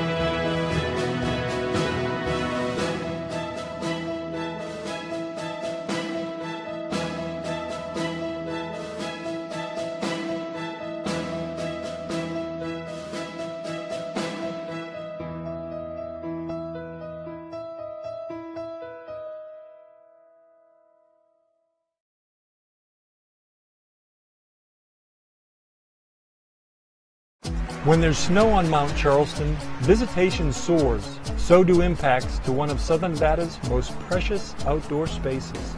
Mount Charleston isn't a secret anymore. When it snows, it welcomes thousands of people each day. We all need to do our part to keep it safe and beautiful. Especially on weekends and holidays, the mountain can become too popular for its own good. Traffic can block the highway. Snowplows can't get through.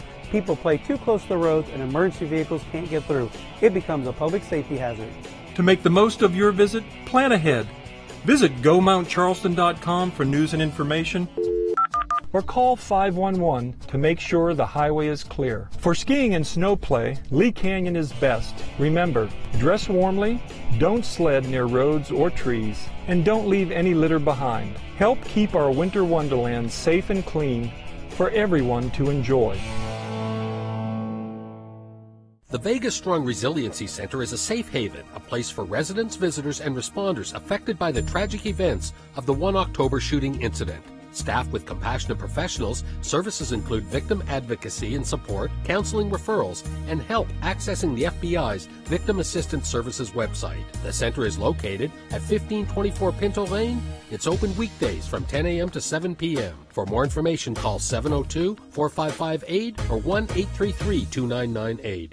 In an emergency, you may need to leave your home fast. That's why the best time to prepare for an emergency is before one strikes. Your plan should include up to 10 days of food, water, and special need items for every member of your family, including your pet. Most people shelters don't allow pets. To learn more about emergency preparedness, download our free Southern Nevada Community Preparedness app to your smartphone, or visit the Office of Emergency Management pages of Clark County's website for more tips. Our community, our home, Clark County, Nevada. Thanks for watching Clark County Television, the best access to your local government. Hello, I'm Randy Swallow. Welcome to In Your Neighborhood.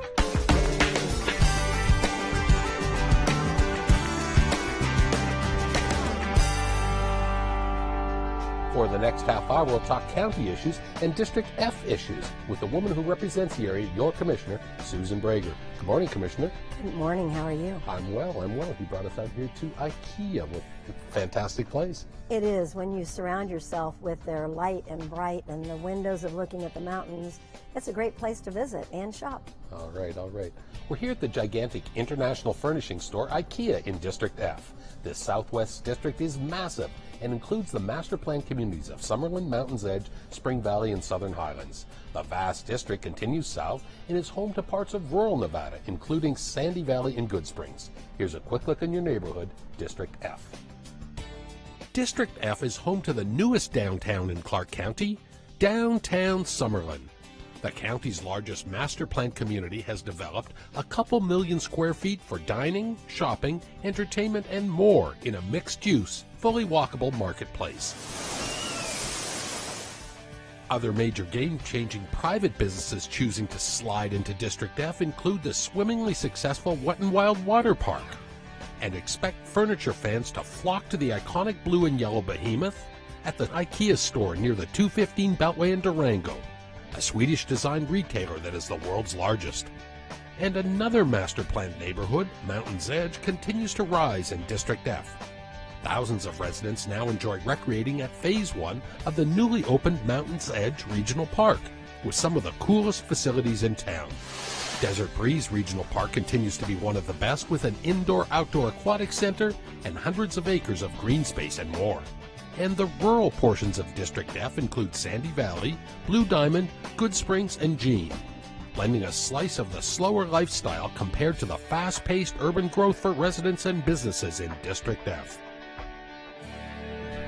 Commissioner, as we say, we're here at IKEA. This place has been open for almost 2 years now. This has been a success story, and I'm sure you probably couldn't count the number of times your constituents came to you and said, gosh, when is IKEA coming to Clark County?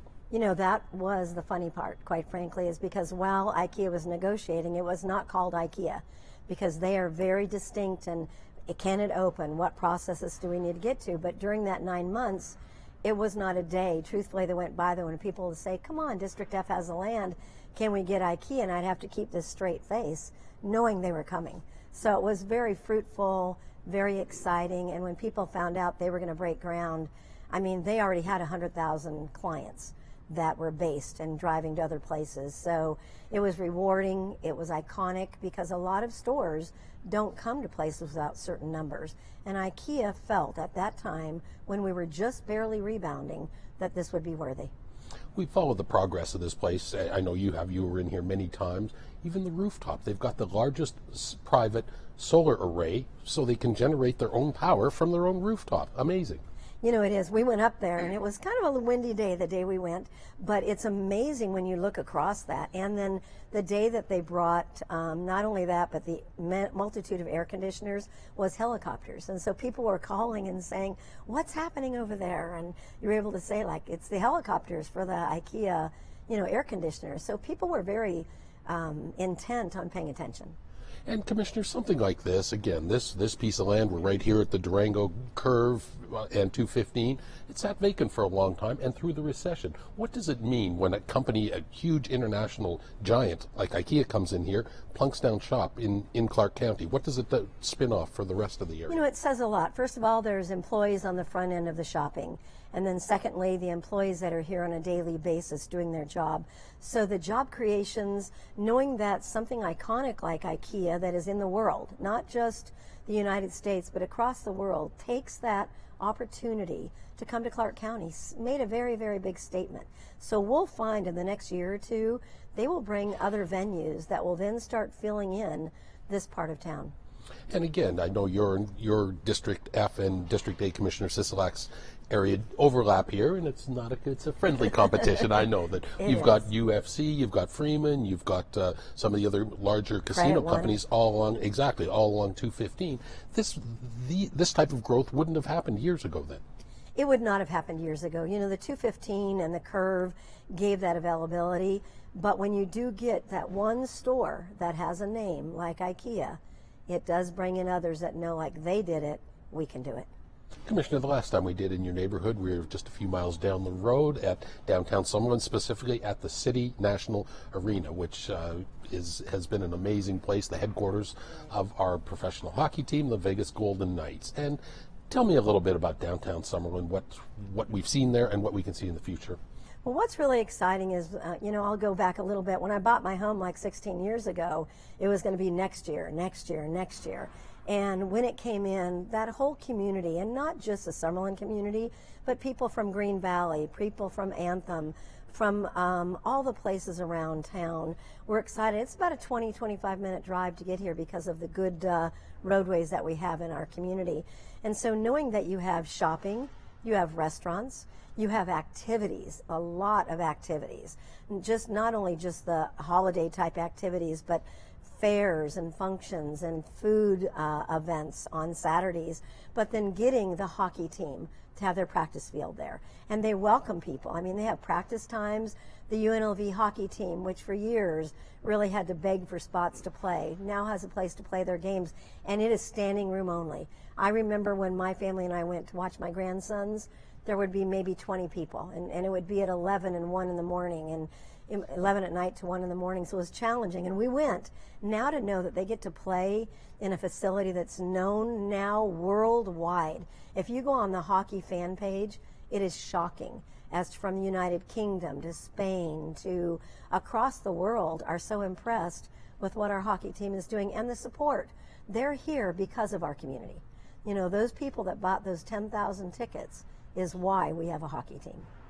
And, of course, in downtown Summerlin, that's going to continue to expand. The 51's baseball, the Las Vegas ballpark, I believe they're going to be calling it, and eventually homes that are going to be in downtown Summerlin. This is going to be an amazing community. It already is. It's going to be a live, work, play, and we talked about that concept before the downturn of the economy. It's back. So that live, work, play concept of having an apartment or a home, or a house, excuse me, because your apartment is your home, that to know that you can walk and work and play and go out to dinner and go to the movies for your children, for yourself. There is no age boundaries in downtown Summerlin. And so it accommodates from the very young to the very senior. And so it's an exciting time even to walk around there. I've gone there for early meetings and people are walking their dogs or walking their children in strollers. It's just a real sense of community down there. And Commissioner, I see where Summerlin is in the top 5. We have 3 of the top 10 or 15 master plan communities again building houses. This is a good thing. Yes, it's pretty incredible. Now when you go west on Lake Mead, you have Reverence, and it's right in the mountains. You have to the southwest, far southwest, that has the accommodations of new housing and great resale developments that already have been there that have products that people would enjoy that are established. So we've done a great job when you think of Charleston to the California border and beyond, because of those rural communities that I have. It's pretty extraordinary what's gone on in the last 11 years in District F. Let's talk about some of the other amenities. I know the Aquatic Springs Pool recently just opened. Another young student, Francesca Ramirez, actually helped you name that pool. Talk a little bit about that project. You know, anytime I'm able to do that, I really enjoy it. I've always, when we did the Frias Park, that was in District F at the time, and knowing that our youth can be involved in what they name, it gives ownership, and that ownership is really important. So with having the Aquatic Springs Pool, Wet and Wild right next door. Wet and Wild did a Thanksgiving lights and events. They did a Christmas lights and events that were pretty extraordinary, that you could walk around and see 3 million lights right here in town, not having to drive anywhere. So that whole venue has, with the swimming pool, with the park, with the Wet and Wild, is absolutely fantastic over there.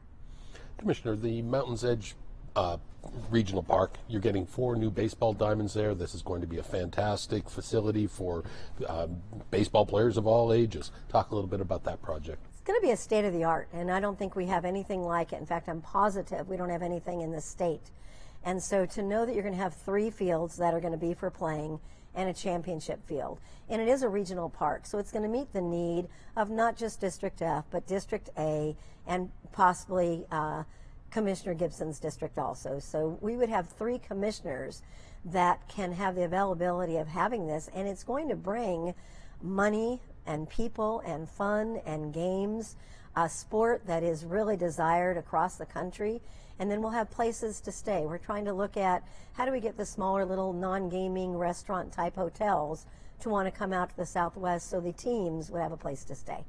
And I understand there's a public art component out there, a ball in hand, which is very site-specific for a baseball field and part of the Clark County Public Art Project. Yeah, we're very diverse in what we want to do culturally, knowing that our local artists can put bids in and can design what we have, from the utility boxes to this glove and ball that looks extraordinary, to a playground area, to where people can watch the game and watch their children.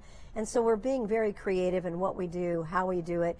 Hopefully it'll open by the end of this year. That's my desire. I've worked on it for about 3 or 4 years, and having the 51s be out in the Southwest, having this, having the commitment of some other people that want to make sure that it's viable, that it's good, that it's strong, I'm excited.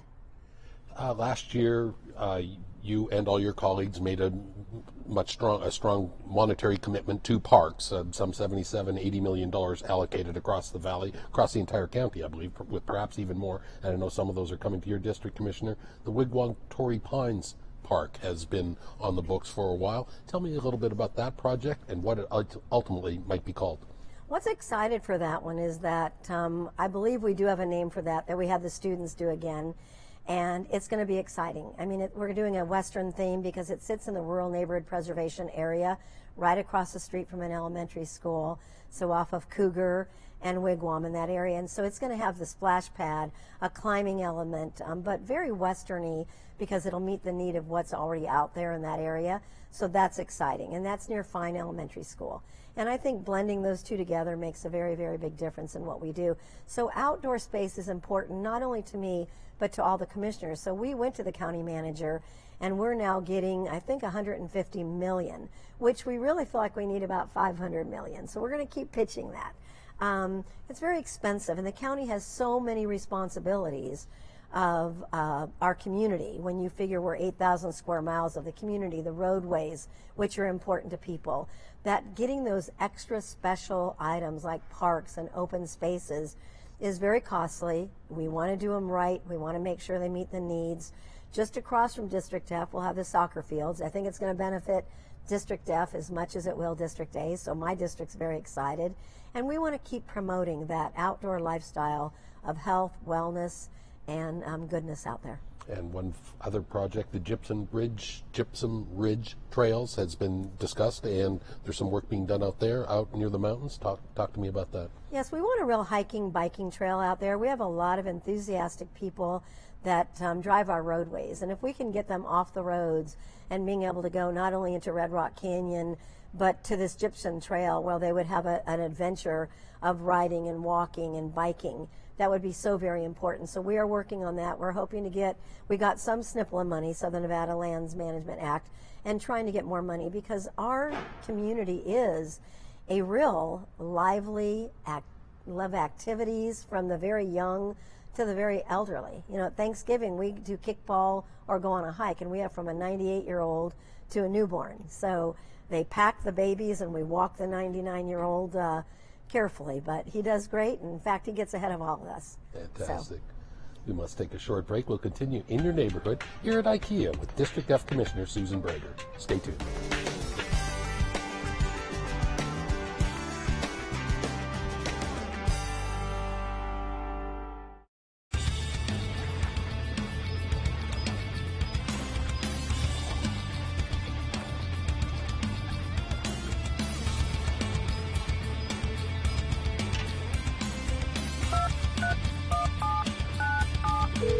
Thank you for calling the Jury Services Office. You haven't really lived until you've had a hand in justice. Serve on a jury. Be sure to respond if you get a jury summons and play a role to ensure that justice is fairly served.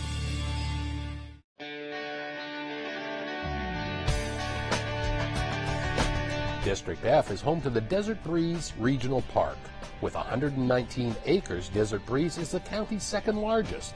A major recreation hub, this place offers fields for all types of sports, a skate park, a dog park, and ample green space for leisure.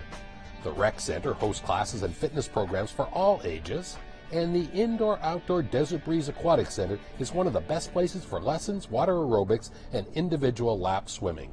Desert Breeze is located on Spring Mountain in Durango, a few miles north of where we are in Commission District F. And speaking of District F, we're talking issues with your Commissioner, Susan Brager. Commissioner, we talked about the Vegas Golden Knights and how that extraordinary that hockey team has done, but on a more how business is operating around the arena and things like that, are you satisfied with the traffic plans and the parking plans and how traffic and egress and ingress is been around the arena? I think they've done very well. They're actually building a couple more streets. So between Sahara, Charleston, the street that comes under the 215 freeway is there for people that live west. I live a mile from that facility, and every time I go through, and I shouldn't say, but I'll cut through to get to Costco even sometimes, just because I like the drive. It's probably a little quicker going out on Town Center, but it's so pretty as you meander through everything and see what's going on there. So it's extraordinary. I think the traffic plan has been very good, and I'm very conscientious about that because I drive it. And so I like people to make sure they have where they need to go, that they can get there timely. Parking is good, and it just works out fantastic. And the people that come out for the events, you know, thousands of people come with their children or by themselves, is amazing. And that's organized well because what I love is they have the bollards that you can have streets that are non-trafficy at all during those events, so the safety factor of it and what they do in that whole area. And what about as far as T-Mobile Arena and as far as our hockey team and events are going on? Are you satisfied with how strip traffic is being negotiated? You know, it appears that each time there's a game, and even on New Year's, there was a 12:30, New Year's Eve, there was a 12:30 game, people were in and out. Yes, you have to pay for parking.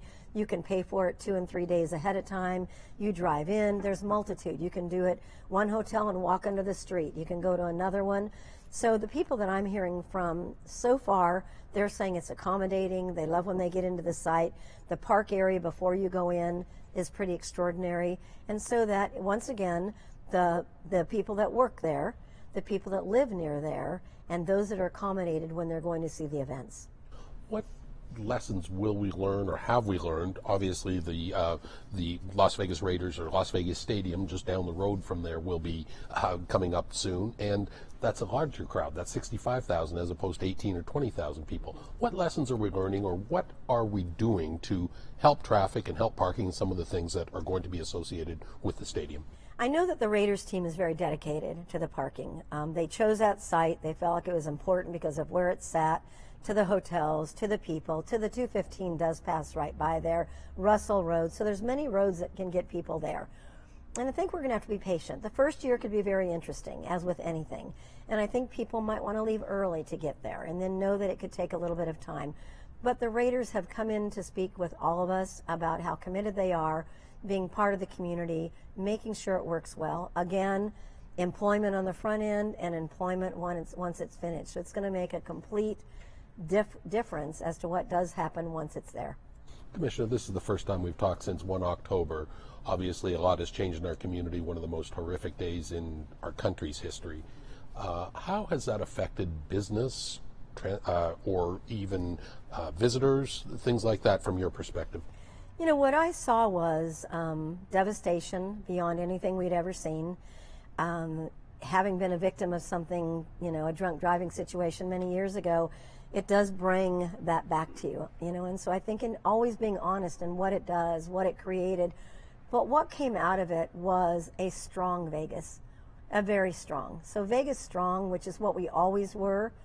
It's not how we want to find those things out, but that our community bound together. At UMC Hospital, everyone that came in alive left alive. No one was turned away. They were well taken care of. That trauma team is, you know, just jumped into action when that happened. So it's something that businesses have stayed strong. We had, I think we were told in November our visitor count was up. New Year's Eve, I went to the Metro's briefing on what they were going to do and how they handled New Year's Eve. It was extraordinary. We do that all the time. So this was not that we did something we've never done. We've always protected not only our citizens, but our millions of visitors. And it was incredible what they did in the placement of our first responders and how they're out there and how they go into action, that when people are running away, they're running in. And I think we can never forget that. They deserve our highest respect. And they deserve us to care about them and pay attention to when they're somewhere. And obviously it's your responsibility and your colleagues' responsibility to help keep people safe there. We've seen the Bollard Project accelerated.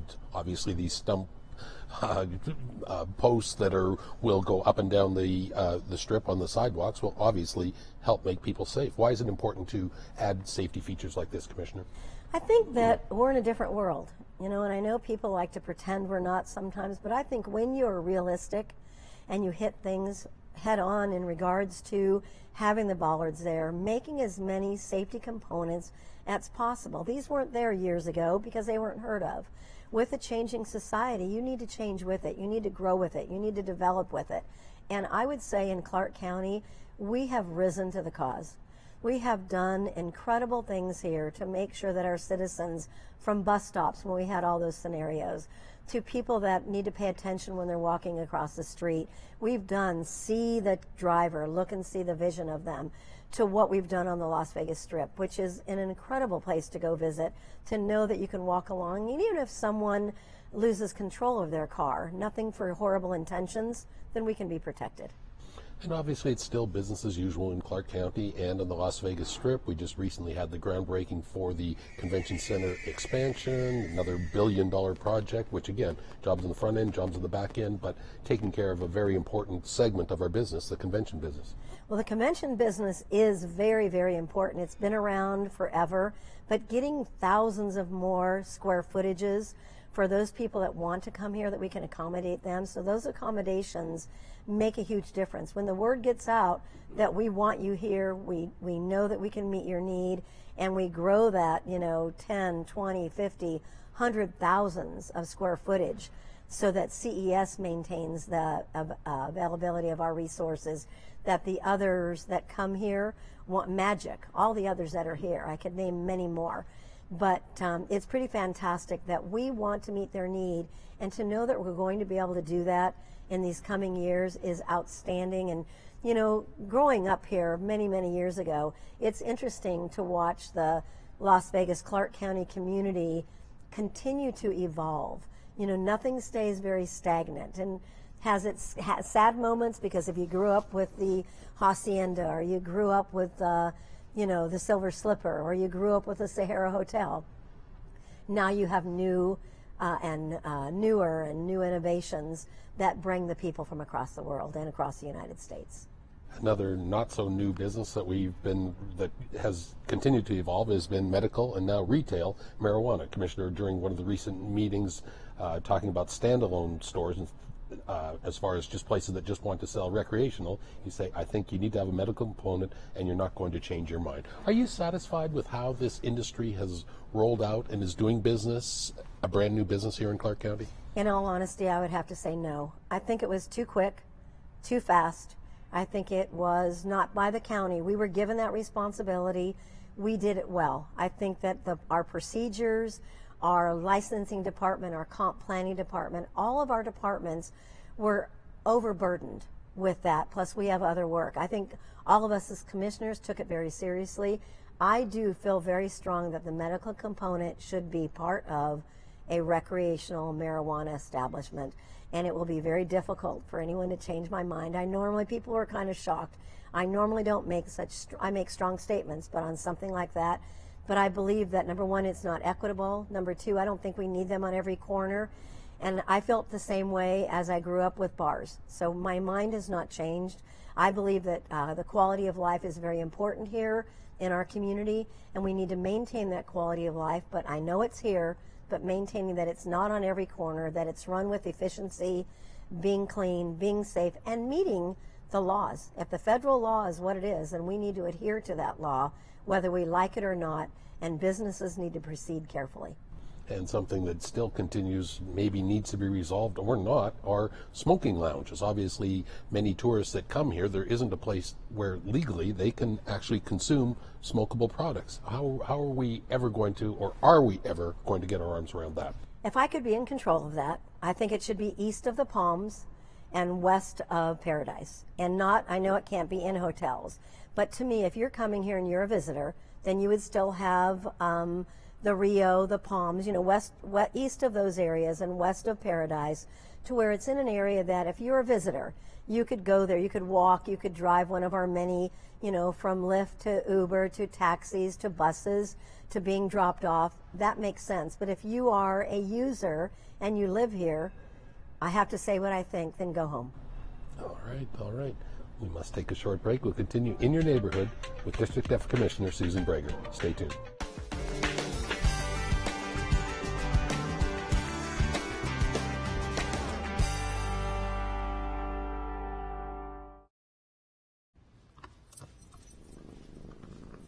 There's a shelter pet who wants to meet you.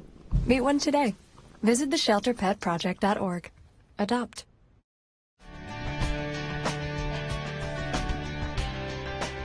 District F is home to downtown Summerlin. This unique community is now home to the City National Arena, the practice facility and home office of the Vegas Golden Knights hockey team. Downtown Summerlin offers a plethora of shopping, dining, and entertainment options, and the parent company, Howard Hughes, will begin developing homes in the area. Adjacent to Red Rock Casino and within a couple miles of desert wilderness, downtown Summerlin is a true destination in District F. And speaking of District F, we're talking issues with your Commissioner, Susan Brager. Commissioner, I cannot believe this. You're in your 12th and final year on the Board of County Commissioners. Now, I don't want this to be a goodbye or anything like that, because I know you've got plenty of work to do today and for the rest of the year that you're still in office. But what are your proudest accomplishments? What would you like to be as your legacy on your 12 years that you've spent on the Board of County Commissioners? I think I've been very futuristic on where we let businesses go, where housing is, the type of housing that there is, our roadways. And I believe in District F, my communications with the public.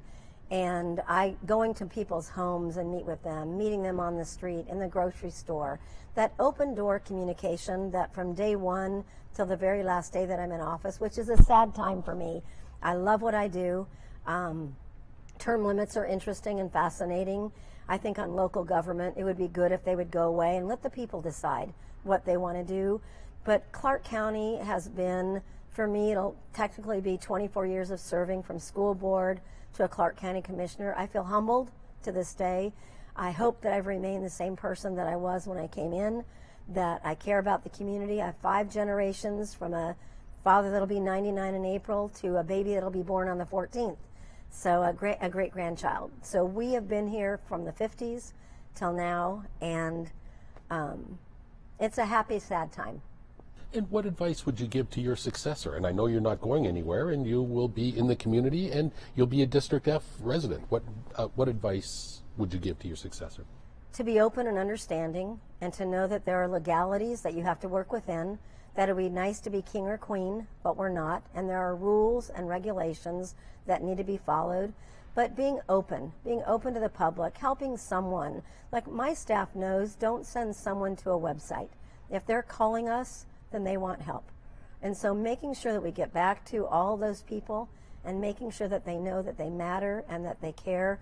So to someone that sits in that seat, care about the people, maintain your humbleness, be proud and honored that the public would vote you in, and that they deserve the very best from you. And I hope I've given them that. That's been something that I feel like comes naturally to me, but I hope that people, that's what I would walk away, not for a year from now, and I will continue to work hard, but that's what I hope that people see, and that's what I hope the next person would be. All right. Again, I certainly don't mean goodbye. We'll see you. And No, again, I know not. you've got your sleeves rolled up. We've got to get you out of I'm here and get you ready. back to work here again today. So Yes. Thank you for spending time with us as always, Commissioner. Thank you. That wraps up this edition of In Your Neighborhood. Thanks to Commissioner Susan Brager for taking time to tell us about the area she calls home and represents as your elected official, District F. If you have any questions about this show or ideas for upcoming segments in your neighborhood, call me. I'm at 702-455-6357 or send an email to rsw@clarkcountynv.gov. Thanks for tuning in to Clark County Television. On behalf of our production staff, I'm Randy Swallow. We'll see you again next time in your neighborhood.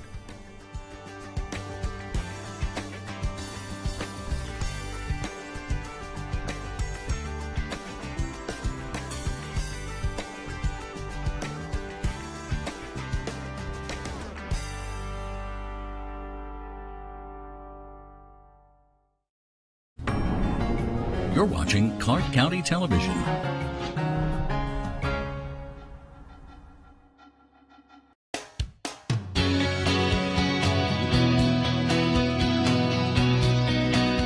Straight ahead on UMC Digest, it was a trip to the Electric Daisy Carnival that turned into a trip to the UMC Trauma Center instead. We'll tell you about this survival story. Plus, another trauma survivor fell through the roof of a skylight while at work. He's back to work thanks to the specialists at UMC Trauma. And a hike at Red Rock turns deadly almost for a teacher. We'll show you her survivor's tale on the next UMC Digest, starting right now.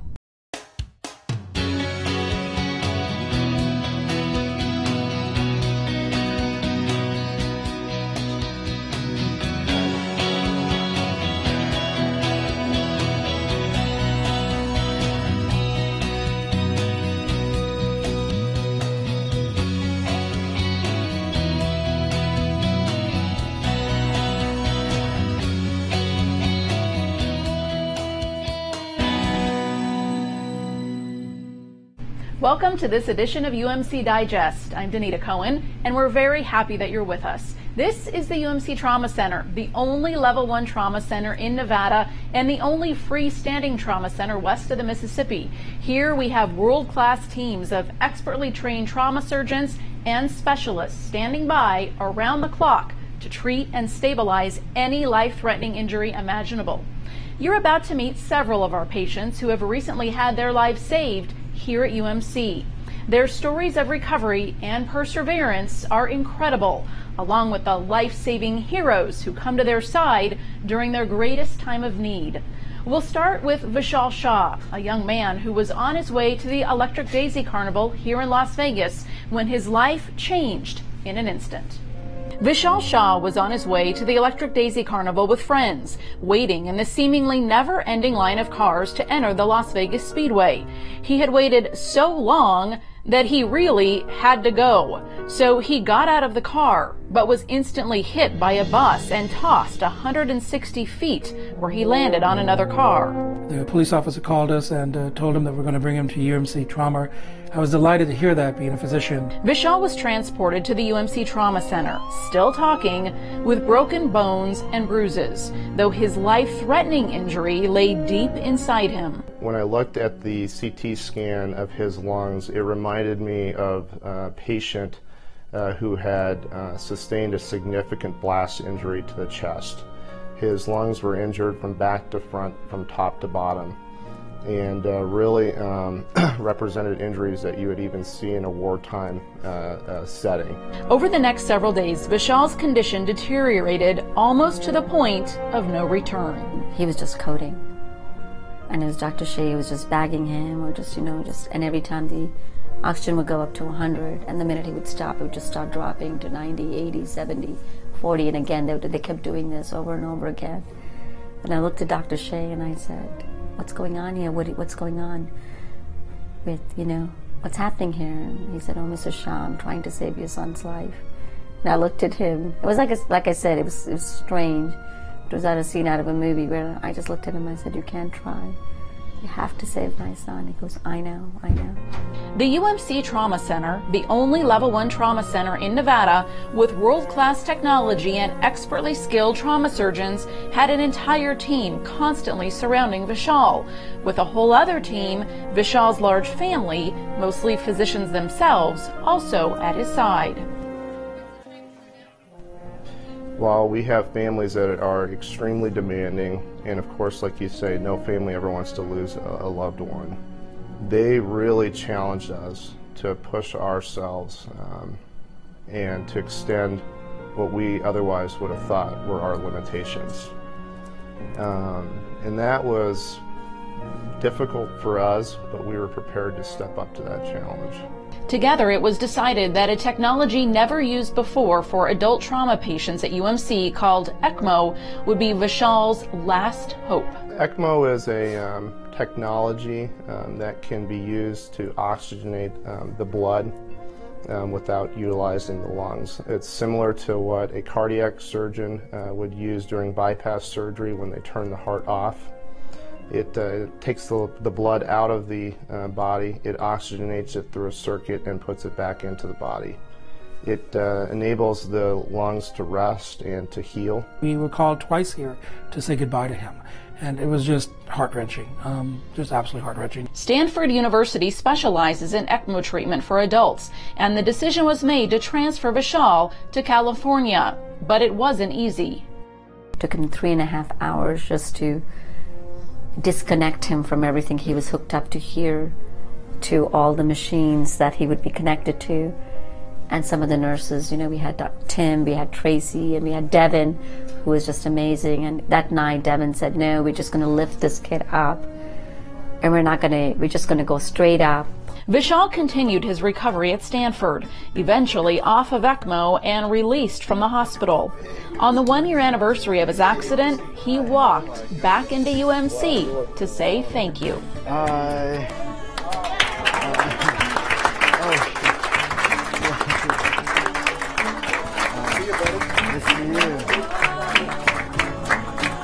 I'd like to say thank you for everything you guys did. So it worked, so everything's good, so it's all good. I'm glad of that. Yeah, you really... I know it was bad. I heard it was bad, but... Vishal and his family just happened to pick a day when the trauma team was having their monthly department meeting. I see Dr. Wara there. She deserves a real big hug. Yes.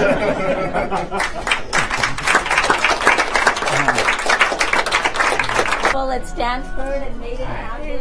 How are you? Okay, how are you? Oh, God. Thank you. And then Vishal headed back into the trauma ICU to thank the team he had never talked to before until now. Oh my gosh. Took us 9 months. How are you? Hi. Oh. How are you? I'm good. What's your name? I'm Tracy. Tracy, I'm I Vishal. took care of you.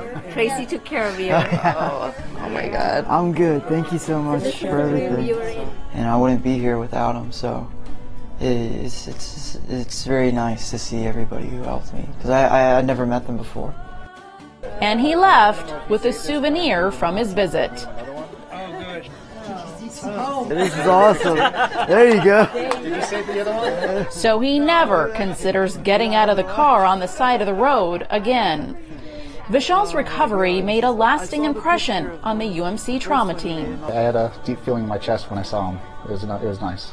I had heard that he was upstairs, and already it started flooding. And then I saw him standing out in the hallway before he even came in the unit, and just, I can't believe it. If you would have asked me, and it's been just a year since this happened, if you would have asked if I would ever see that kid again. And the trauma surgeons who held Vishal's life in their every decision, usually unshakable, were emotionally moved by Vishal's survival and visit. It was humbling to have the experience to take someone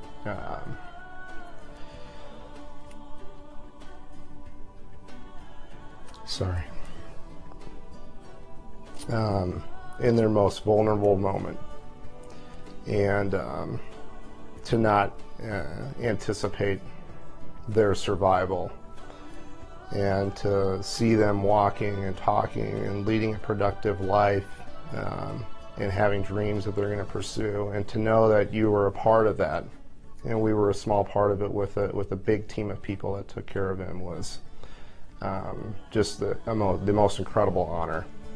An honor filled with a valuable lesson. Oftentimes, as members of a trauma team, we take care of people at their most vulnerable moment, and we are often a patient's only chance at survival. And what this case taught me is that that's a big responsibility, and that under that charge, we need to utilize every effort possible to help and to save these patients, to give them another chance at life. The administration here, from everyone, allowed us to use the machine and take the staff to get them on the plane. All these things they don't have to do. We're just very thankful to a lot of people, especially these individuals who, without them, my son would not be alive. And I've worked at lots of places, and I know that this facility is just exceptional. The doctors, the staff, the team, the unsung heroes, they just did a great job here. And I'm so happy he came here. My son would not be alive if we had gone anywhere else.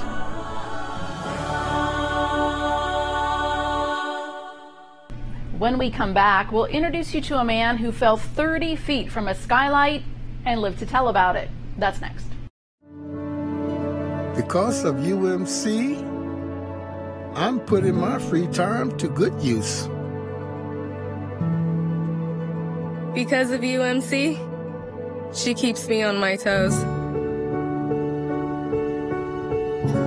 Because of UMC and this guy, I'm here.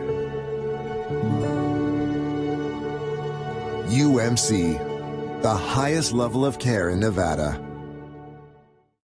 Welcome back to UMC Digest. Oftentimes here at the UMC Trauma Center, patients are transported to us after a daring journey goes terribly wrong. But in this next case, it was a very typical day on the job that almost ended Sean Venable's life. In his work as an electrician and lineman, Sean has climbed hundreds of telephone poles and been atop even more roofs. But on this particular day last November, he did something he has never done before, on a job he was very used to doing, and the one thing he has always trained his apprentices not to do. His boss got the first call from the apprentice who watched it all happen. I got a call at about 9:30 from one of our apprentices, a new hire, and in a panicked voice he says, "Sean fell off the roof." And so a million thoughts go through your mind in a very short period of time. And I thought, there's no way Sean could fall off the roof. I've been on that roof. It's got what's called a parapet wall all the way around. You'd have to throw yourself off the roof to fall off the roof. So I was pulling the wire and walking backwards, and then I tripped over the edge of the light and fell through the light. It was a skylight he fell onto and then through, landing 30 feet below, face first, onto a concrete floor.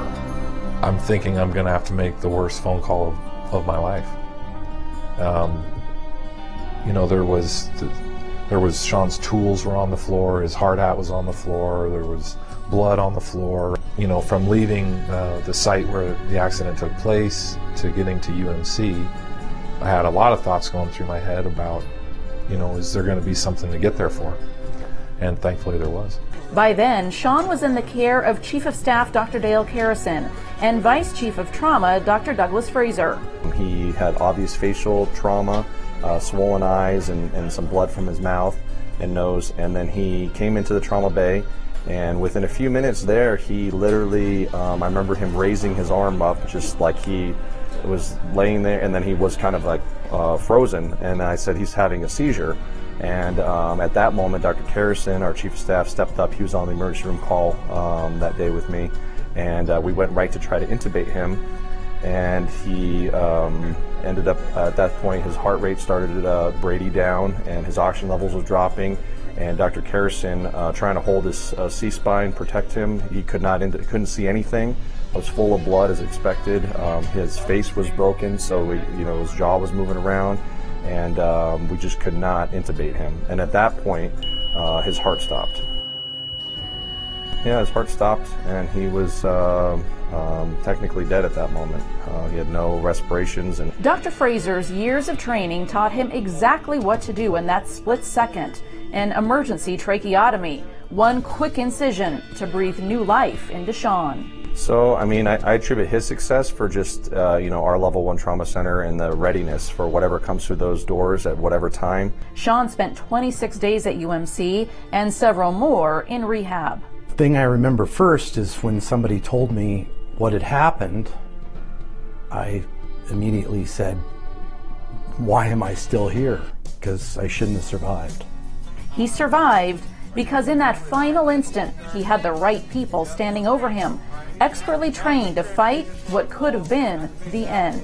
The staff was very, very good. They were good at explaining everything. They spent a lot of time with Teresa, his wife, explaining to her what was going on and why. I remember being there a couple times when the doctors and the nurses would make their rounds to each room, and they talked about everything. They communicated about everything. It was open and transparent as it could be. Now, several months after the accident, Sean looks at that very skylight he fell through, knowing that piece of glass changed his outlook on life and appreciation for those he loves. Especially my wife, because I put her through this, and anyway, sorry. She's been incredible. So was my son. He took time off work. I just think I'm lucky to be alive. That's what it's all about. So, I mean, to have somebody that's, at work and, has an unfortunate slip and fall or whatever happens and, literally dies on you, and to see them back at work and with their family, and that's really what it's all about in trauma. Sean was just one of our trauma survivors who joined us at this year's Trauma Survivors Celebration. We'll take you to that event a little bit later in the show. UMC Digest continues on the other side of this break. Because of UMC, there's a wide open road ahead of me. Because of UMC, she can grow up with her twin sister. Because of UMC, I'm here to help you. UMC, the highest level of care in Nevada. Welcome back to UMC Digest. We're here at the UMC Trauma Center, where we have a 96% survival rate, even for those patients who come through these doors with less than a 1% chance to live. That's because of our expertly trained trauma team of surgeons and nurses and a cadre of specialists who are on call at a moment's notice to respond to the bedside of a patient with a life-threatening injury. Our next story takes us to Red Rock Canyon, a day that almost turned deadly for Candace Kawatsu. Candace Kawatsu is back hiking the hills of Red Rock, but this time wearing a helmet because her hobby nearly ended her life last spring. It's called scrambling, and you don't use any equipment and you use your hands a lot. Sometimes you have to be down on all fours and then you have to pull yourself up. Like you might be climbing up and then you use your hands for balance along rocks. So pretty dangerous hike. Yes, and then you wear shoes that have sticky bottoms. I wasn't interested in doing such a difficult hike. Later that night, I was actually getting frustrated with her because she wasn't answering her cell phone. I had no idea what had happened. Candace had decided to hike with a meet-up group instead, just acquaintances at the time who ended up saving her life. I hit my head really hard on rock above my head, and then it made me lose my balance, and then I went backwards. And then I went boom, boom, boom. I hit 3 spots. The longest one was 20 feet, and I landed on my head like I was standing on my head. We heard a loud scream, call 911, and we all kind of looked at each other, and I knew that we couldn't get back down through the slot that we came up from, so I had to look for another spot to find my way back down. When I got to her, I thought she was dead. She was purple and not breathing, and Saeed was going crazy, and I was trying to calm him down and make sure that he was okay too. But so the first thing that I did was I just started scooping blood out from her mouth and the back of her throat, and I was holding her tongue forward, and eventually she took a breath.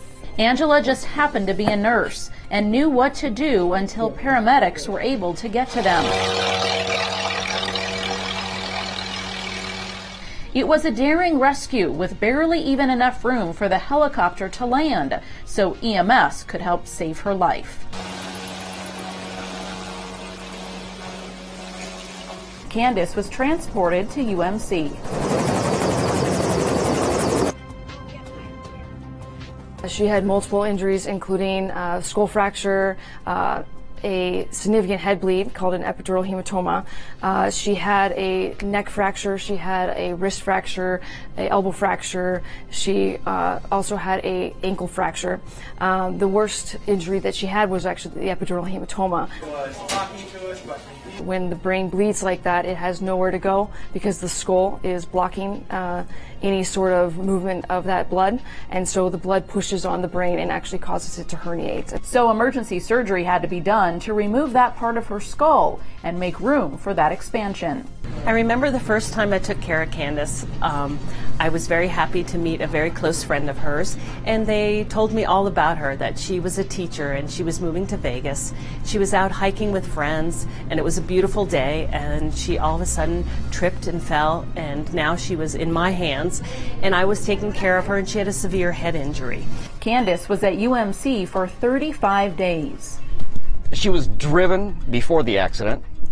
Yeah, it's hard to put the brakes on her, and I saw that helped her recovery immensely. Not only does she have the cognitive behavioral type therapy coming back from a big injury like this, a head injury like this, she has the physical aspects where she was, because of the brain injury, she was in bed for a long time. So you have a lot of atrophy of a lot of your muscles, and now you have to do the physical therapy on top of that. So it's a long road. A long road that Candace has been able to conquer thanks to good friends and expert medical care. Angela, who's right here on the hike, she's a nurse. So she was the first one to save my life. Then the next people were the ones in the ambulance, the helicopter. Then the UMC. And then one day she walked through the door, and I was just amazed to see the full recovery she had made. And nothing was better than to see that she was back doing all the things she loved again and was herself again. And that was the greatest pleasure a nurse could ever receive after taking care of people who are so ill. And have had to learn life's most precious lesson the hard way. Well, I try to live life like there's no tomorrow, and I like to do things because you never know what'll happen. And then I'm just very thankful that I'm even alive and I can walk. And to have them come back and appreciate what we do every day. And we always wonder if we've made a little difference in somebody's life. And when they tell you you have, there's nothing, no better feeling.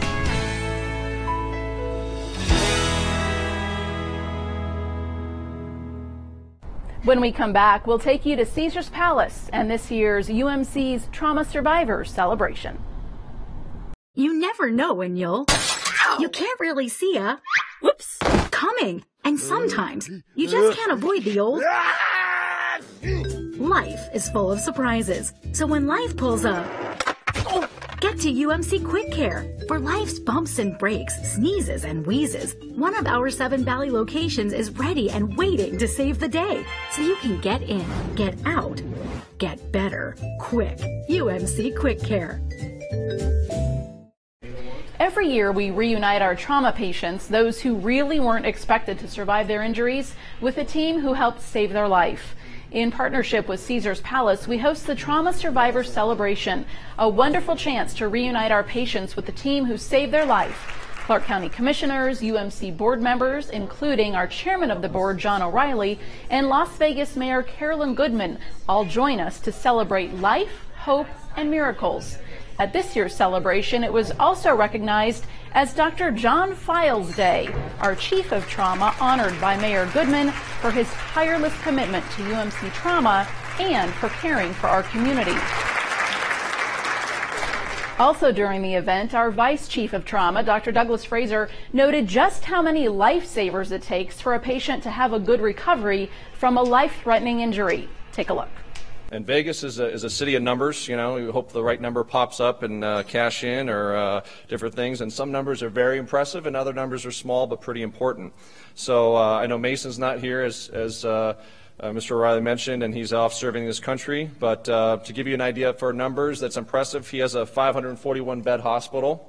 He has that staffed 24 hours a day at each of those beds for 365 days. So that's 4.7 million staffing hours he's responsible for. So to make sure each bed has a nurse that's able to take care of a patient there. Our mayor here, she's probably very in tune to the number of visitors Las Vegas has. 43 million, I think, probably getting closer to higher. That's 117,000 a day. So that's a pretty impressive number. And then there's some smaller numbers, like the number of exit signs that are in this room, 6. Not a big a number, but they become pretty important if you need them, right? So speaking on that and going off of what Dr. Files, main point really, which far is giving thanks and giving back to everybody that's been involved in care. There's another number that I have, which is 77. And, whether that's lucky enough in Vegas, lucky sevens, but I'm just going to give you a breakdown of that number real quick. And, if you can just tolerate me for a second here. But each survivor that has come in has been touched and had the ability to have them sitting here with us today because of 77 different individuals that were ready to go at a moment's notice. And that began with the first person that called 911.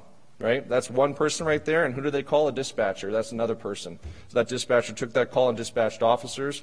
We have Metropolitan Police Department here that risk their lives every day, that respond usually for a severe trauma. And then the fire department. We have Dr. Slattery here, and I think Chief might have stepped out to do some heroic work, but so they have an engine crew of 4 members. Then you have your rescuers for 2 that will show up. Then you have the ambulance shows up with another 2 EMTs, and then they phone into our telemetry nurse, and then they'll take report. Then you have a unit clerk there that's going to page out the trauma team. At that moment, you have that person talks to the operator, another person ready to go, so talks to the operator. We have security that will be dispatched to secure the trauma center for the inbound trauma. We have 2 trauma nurses. We have the respiratory therapist that will come over, which is usually 1, and then some of our C-STARS program. You have your lab technician ready to go. You have your 2 x-ray techs, one to put the plate there, the other one take the picture. I'm just kind of revisioning every trauma call I'm going through. I had to write these down. Pharmacists, you have a pharmacist and a resident standing by to give drugs. You have the trauma residents, which is usually 2. You have another 2 medical students. You have your trauma fellow that's overseeing it, and then the Dr. Files is a trauma attending overseeing all this simultaneously. You have your anesthesiologist that shows up. You have a blood bank technician. You have a radiologist that's going to read these films and report back these acute findings right away to us. You'll have the CT tech that's in charge of making sure we get our CAT scan done in time. You have your TICU charge nurse that'll pop in the CAT scan and say, is this one for us, and should I start mobilizing the ICU? So that you have the OR scrub nurse, you have the OR scrub tech, a circulator, anesthesia tech, and then now you're in the operating room. After all that, we get the patient over to the ICU. EVS comes in and gets the whole entire trauma area cleaned up and gets the operating room cleaned up, ready for the next one. We have transporters that are running blood back down and forth to the unit. We have the TICU day nurse. We have TICU night nurse. We have intensivists. You have the ICU fellow, 2 more ICU residents. You have the unit clerk there dispatching all of these orders and things we're doing. Numerous consultants, as you know, on average 2. You have your nutritionist, your speech therapist, your physical therapist, your occupational therapist, your case manager, social worker, nurse practitioner. Then you have a transporter that gets that patient up to the floor when they're doing better. Then you have the floor nurse, the floor night nurse, supervisors. Then you have 2 EMTs that come and transport them to rehab. And then you'll have the rehab physicians and some rehab nurses and some more rehab therapists. And then you're sitting here today.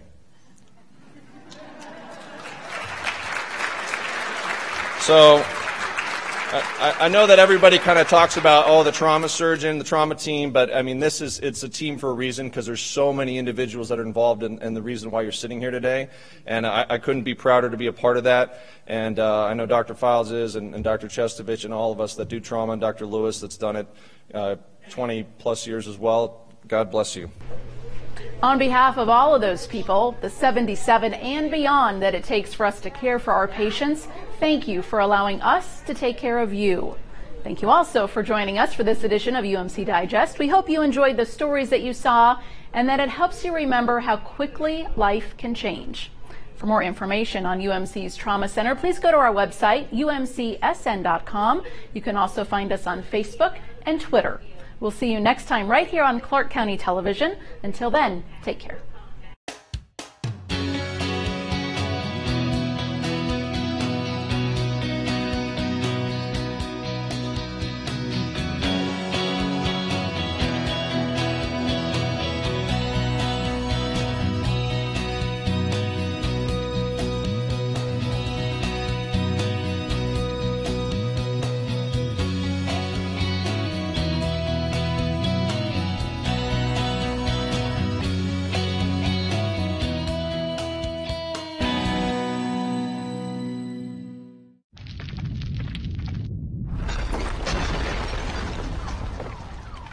Preparing today reduces the consequences of a disaster tomorrow. Clark County TV. TV for Clark County. Coming up next on Clark County Chronicles, the Vegas Strong Resiliency Center continues to provide support and resources to the victims of the 1 October carnage. The Fisher Space Pen Company is a Boulder City institution, but Vegas strong to its core. And the expansion of the Las Vegas Convention Center will ensure our community will be the leader in the convention trade business in the future. Those stories and more coming up next on Clark County Chronicles.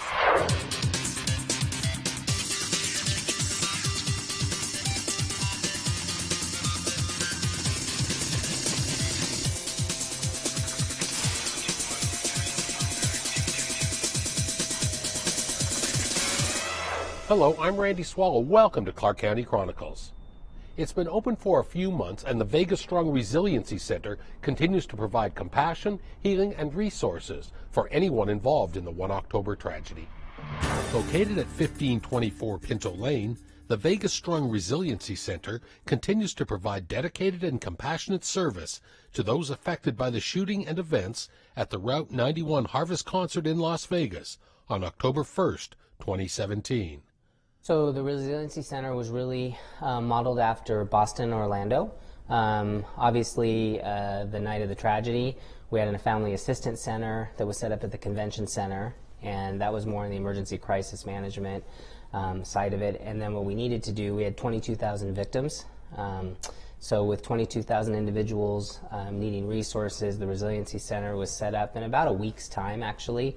Transitioning from the Family Assistance Center over here to the Resiliency Center. Victims are recommended to reach out to the Resiliency Center staff and fill out an intake form to start the process for receiving services and support. The form is available at the center or online at vegasstrongrc.org. we're really kind of managing twofold. We're managing both the well-being side and at the same time making sure with those individuals that we get them the services they need and their eligibility. Hello, good morning. Staffed with experts from a range of partnering agencies, the Vegas Strong Resiliency Center is a one-stop shop for caring. The center offers victim advocacy, counseling, spiritual and mental health referrals, and assistance with the application process. Clark County took great care and used other cities' expertise in decorating and designing the center, from the lobby to the artwork adorning the walls. Because of the trauma and what people experience, as you look around the center, what you'll see is you have photos of the incident, you have photos of the memorial, and how people grieved in the initial first few days and then weeks. So the crosses, as an example, at the Las Vegas sign, photos of that. But then we also got all kinds of heartwarming gifts from other jurisdictions that have been through similar incidents. So when you look around, you'll see those. You'll see those thank yous, you'll see those photos, and it's really so those that are dealing with the trauma can feel comfortable here in terms of the incident and recognizing it. One important piece of advice is to hold on to anything that proves you attended the event, such as pictures, receipts, emails, social media posts, wristbands, and more. The Vegas Strong Resiliency Center website is a single point of contact for locals and a valuable tool for out-of-state concert attendees. Visit vegasstrongrc.org for more information on all the services and resources available.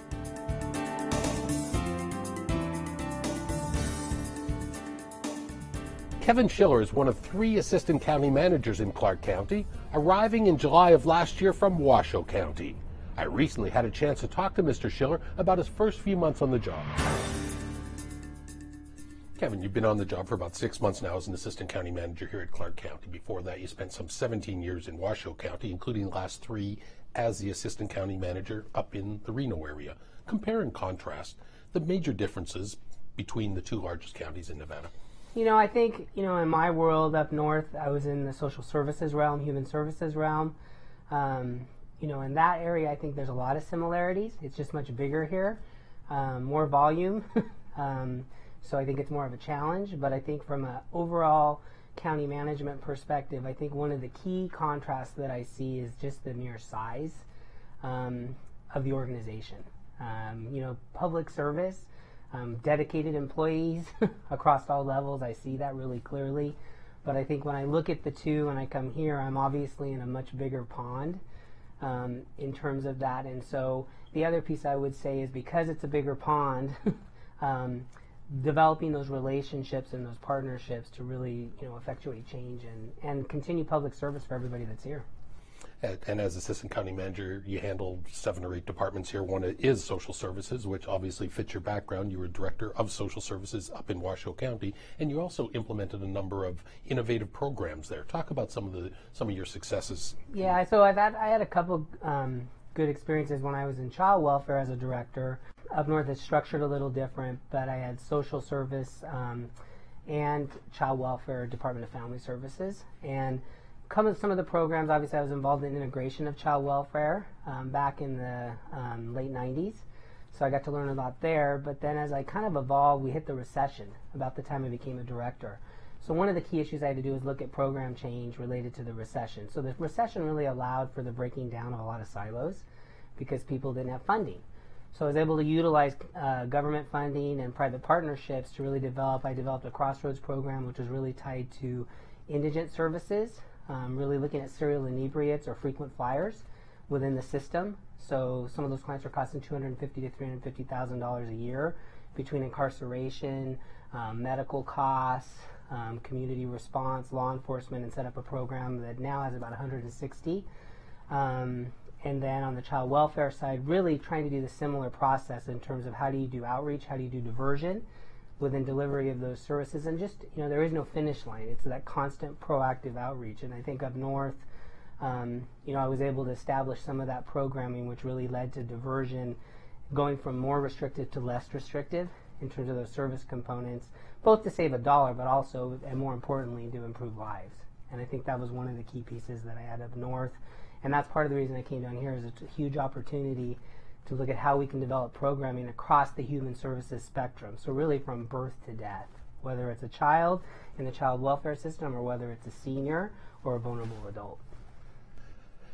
Obviously, within the first few months you came here, you came and within October 1, which was one of the grimmest days, obviously, in our country's history, and the Vegas Strong Resiliency Center was something that the county and many other agencies and social services department, obviously, are taking the forefront. Talk a little bit about that center. So, honestly, when I came to Clark County, did not obviously expect anything like that or of that magnitude. You know, my experience up north, I dealt with a lot of natural disasters, both as a social services director and then also as an assistant county manager. So a lot of floods, a lot of fires, a lot of organizational response tied to that and training. With October 1, you know, kind of timing is everything, but with October 1, I was pretty new on the job and kind of thrust into that more in a natural process, just from my social services back from my emergency response perspective. But it hasn't happened anywhere to this degree. So the Resiliency Center, the scope of services, you know, you're discussing issues and developing processes with federal consultants from Department of Justice, and then you're down at the line level trying to figure out how do we help people. And so the October 1 incident, as horrific as it was, it also created more on my side an opportunity. I had to get thrust into meeting a lot of community providers and a lot of leadership across the county that does a wonderful job. But I also see that as opportunity to develop continued partnerships for other service continuums, both tied to October 1, how we expand and do what we need to do for all those that were impacted, because we have a dedicated process for recovery. This isn't a short-term issue, as you know. It's a 3-year process at a minimum, and then how do we move that forward? But at the same time, also looking at how it crosses over in, again, back to human services. How do we develop those partnerships so we can improve people's lives? One of the agencies that obviously has been very much involved in that and everything throughout the 1 October tragedy, and one of the departments that you are oversee is the coroner medical examiner's office. Talk a little bit about Coroner John Fudenberg's office and what you've seen from the professionalism of that for their staff. So, you know, in looking at the coroner's office, and it's interesting, I had a dialogue with the coroner when I first got here, just in our orientation meeting. We talked about emergency response and disasters with obviously no inclination of what was coming. But I will say, because I had the coroner office up north in Washoe County and now I'm down here, I can say John really runs a lean machine in terms of his staffing, in terms of his structure and his sheer volume. That's one thing that I will say. If you compared the north to the south, when I look at the volume, it's not even in the same ballpark. So I've had a learning process there. But tied to October 1, it really has just been a non-stop, really since October 1, of both workload tied to his department, but then also a focus on the coroner's office. When you're dealing with this, and then, you know, you're dealing with people's lives, you're dealing with grief, you're dealing with loss. You know, one of the things I really, you know, want to comment on is the dedication of that staff and the impact to the staff. And, you know, John's involved in our recovery process and how we support our employees and those, everybody impacted by it. Often we think on the victim side, but the other side of that is everybody that responded and is part of that. The coroner's office is a piece of that. And it's been a massive workload, whether it's related to a public relations side in terms of being a focus, but also doing day-to-day work. Because what people sometimes forget in the process is with October 1, we have lots of dedicated staff from the coroner's office and our other departments that are working on the recovery and the resiliency, but day-to-day work doesn't stop. So that's the other component that I think in management departments is trying to figure out how do I make their life easier in trying to do that, and how do we continue to manage. And it really has been a day-to-day since October 1 to make sure that we do business as usual to some degree as best you can, while we're also trying to meet the needs and the demands of this horrific event. Clark County also oversees family services here, which might be the most important, one of the most important duties I think we do. Talk a little bit about that department, what you've seen there through adoptions, fostering, and any other thing, the services that department does. So I always say in the world of child welfare and Department of Family Services, it's a really hard job. And I can tell you, since I've been there, there's hardworking staff. When I look at the department, I've spent a lot of time at the different sites and the locations. You have a department of over 800 people that are all really hardworking people and do a great job. I think the other issue tied to the system is there is no finish line. So we're always trying to figure out how do we improve our system, how do we work within our system so that we can provide the services, the safety net and the spectrum. That community partnership, I think, is a really critical component to that. But on the staff side, I think it's also tied to looking at that continuous improvement. And so, you know, and I've been doing this, you know, going on close to 25 years, and I can tell you in the world of child welfare, I often refer to it as kind of dog years in terms of a year in child welfare is like 3 years in something else. It's really hard, and I think that is a responsibility. My leadership here and why I came here was really to step into that, just to try to continue to move that forward with the hardworking staff in the department. Something completely different, the Clark County Shooting Complex, one of the best in the country, and I know you've been out there and shot. I don't know if you know this, Steve Carmichael, he's in the Trap Shooting Hall of Fame, and he said you're an excellent shot. So it's taken a while for the community to catch on to this in the shooting complex. Give us the status of the shooting complex and where you'd like to see that in the future. So my perspective on the shooting complex when I came down here for the job, I was interested in the shooting complex only because I do like to shoot, trap, and skeet as a sport. And one of the interesting components is it's really a state-of-the-art facility. It's very exciting and fun to me to be a part of that. You know, in terms of the future and in terms of where it goes, it's fairly new when you look at it in the longevity of the county. But I do think there's some opportunity tied to the center related to its size and its potential related to international trap and skeet. So one of the things that we've also talked about is possibilities of how do you utilize that current park and its current structure to both enhance tourism for those that are avid shooters, and then also look at how it can enhance the revenue for self-sustaining revenue tied to the facility and its longevity. Because of its sheer size and because of the number of visitors we see coming to Clark County, I think there's a huge nexus on an international market also that is still being tapped into. All right, we appreciate you spending some time with us. We'll let you get back to work. Thank you, Kevin. Thank you. A world-famous pen company in Boulder City has signed on as one of the many Vegas Strong community partners.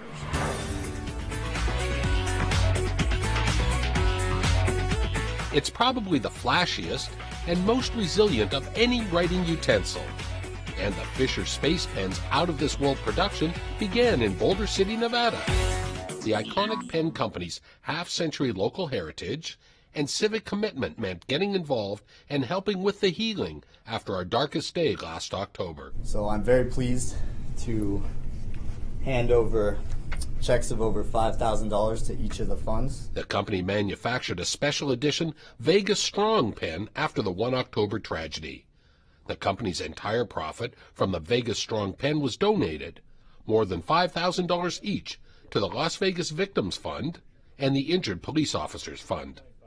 Fantastic. It just warms my heart. It's beautiful, and I can speak on behalf of the company. We are ecstatic to even help contribute in the small amount that we did. And these fundraising activities that go on just speak volumes about what our community is, and the fact that a company like Fisher Pen would take the time to do this. There's a lot of charities that they could have picked, and this is one that they picked, and I think it speaks a lot to who they are and what their commitment to this community is, so I applaud them for that.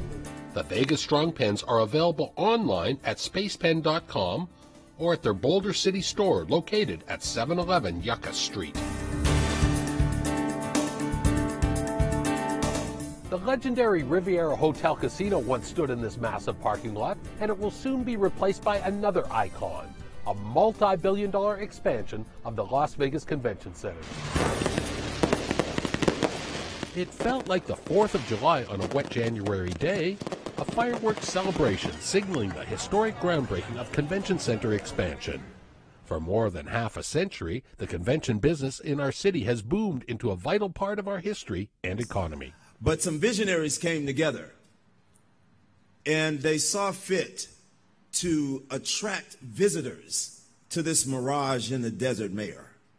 And 50 plus years later, here we are, Tommy, to break ground on something that generations to come will look at and be proud of. This new construction phase will add at least 600,000 square feet of new leasable exhibition space, and the entire project will cost $860 million. This day has taken quite a journey, almost 12 years from the time we started talking about this expansion and renovation to groundbreaking today, and so we are totally excited. Chief Rossi Rollencotter leads the Las Vegas Convention and Visitors Authority, and for 23 consecutive years, our city has ranked as the country's top trade show destination, including last year, as Clark County hosted 57 of the 250 largest trade shows in North America. These meetings and conventions are a backbone in our tourist economy and support more than 18,000 local jobs annually. And this expansion will put thousands more to work immediately. This project creates almost 14,000 construction jobs and 7,800 full-time jobs upon completion. And Mr. White promised me that he's going to be able to bring this project in on time with the men and women that are going to build this in Las Vegas, right? Governor Brian Sandoval is the biggest booster of Clark County convention business and the Las Vegas brand. The governor says this expansion will solidify our city as #1 in the competitive and lucrative trade show industry. San Francisco, Boston, New York, Orlando, I'm really competitive, and there is no possible way that I was going to let any of those cities pass Las Vegas. No way. To Las Vegas. For more information on the expansion and all convention and tourism news, visit lvcva.com. In the past year, the Las Vegas Township Community Impact Program has helped reduce recidivism amongst low-level offenders. And now the program has a brand new permanent building here near Swenson and Twain.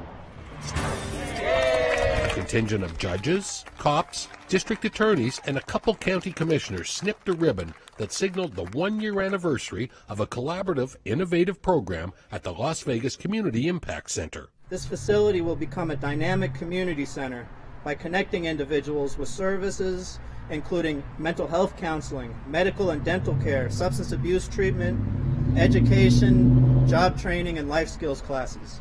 It's been said that without a sense of caring, there is no sense of community. And this Community Impact Center is the embodiment of us as a community caring for those in need. The center is a place designed to help low-level, nonviolent offenders improve their living situations while they perform community service and restitution to the victims in the community where they offended. It's been a county-wide success story after year #1. If they need housing, staff helps. If they need a job, staff helps. If it's counseling, staff helps and lines up services. Typically, offenders are then reassessed after a month to determine if they are meeting all the court-ordered requirements. Justice, thank you very much. Clark County issued a proclamation to the Impact Center recognizing the efforts from Justice Court, Metro, and many local agencies for making this a one-stop location for services to keep people out of the justice system and jail. It's really important that Judge Bonaventure and the others in the Justice Court have success here, because that success will beget success, and it will provide us an opportunity to make inroads where we really haven't been able to make them yet. We're pleased to be able to support everything that is happening here. Robert Ingalls was once a panhandler on the Strip, racking up more than a dozen citations and accumulating thousands of dollars in fines. Since his 3-month stint at the Impact Center, his criminal charges were dismissed, and he was able to secure his Social Security identification, a studio apartment, and reestablish his life. And people like me that were way down came a little bit up, and we're just going back up a little bit higher each day. And we've leveled off to a certain period that we're part of the community today, and I want to thank you all.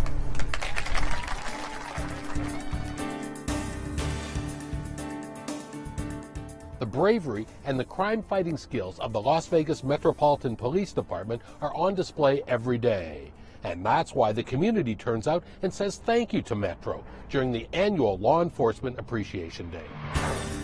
Reloads and fires, picks up another gun, and fires, reloads and fires, picks up another gun, and fires. Metro captain and local poet Harry Fagel offered his spoken word tribute to the 1 October victims and emergency personnel. And ascend the staircase to heaven. That was just one of the many solemn moments and heartfelt remembrances at this year's annual Law Enforcement Day at Police Memorial Park. Our community really became a community after that event. So there is some silver lining associated with such a tragic event, And one is the fact that we are truly a community, and everybody can see that. Vegas strong. Present Precise performances by the Multi-Jurisdictional Honor Guard and Emerald Society Band opened the ceremony. Hundreds of members of the public participated in the meet and greet booth areas where specialized officers mingled with residents. And the Raiders and Golden Knights colors were worn with pride as pro sports was well represented. It's the greatest level of public service that one man, one woman can do for their community. Commissioner Larry Brown says our police officers are our bravest public servants, and he also handed out Hands of Respect pins. I'm more proud of this than almost anything I've done. The pins were designed and developed by Marvel Comics legend Stan Lee and are doled out as small symbols to remind us all of how the culture of respect can create a better world. We appreciate his support of our community, and I know that these pins, these Hands of Respect pins, mean a lot to he and his daughter, so we thank Stan Lee.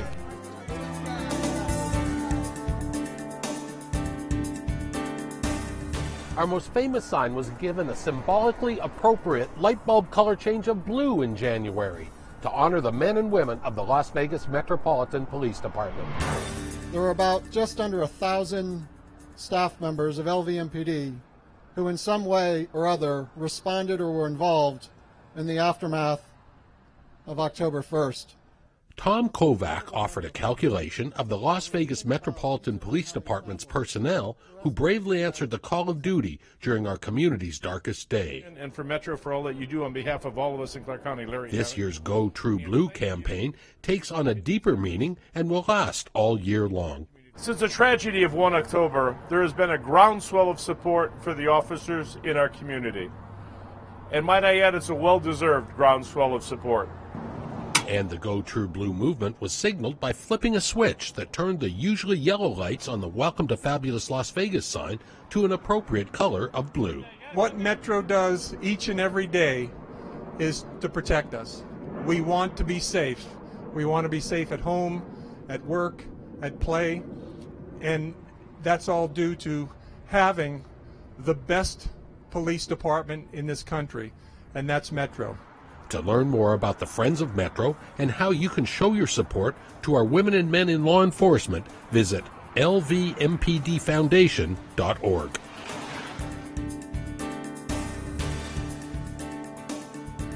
Since 2013, the county's public arts plan has continued to educate, enlighten, and expand with stunning public arts displays throughout all of Clark County. 2017 was a head-turning year for public art in Clark County. Laurice Varela Rico's eye-opening sculpture greets motorists near the Beltway and Eastern. Norte y Sur, that's north and south, is just one of 10 median sculptures scattered throughout the valley, a public art project called Centered. It's a great piece. It's actually 1 out of 10. It's a series. It's very unique. These are all median art pieces, and they are all around Clark County, and it's 10 different artists. The project took about 2 years to complete with all of them, and this was our last piece to get up and going.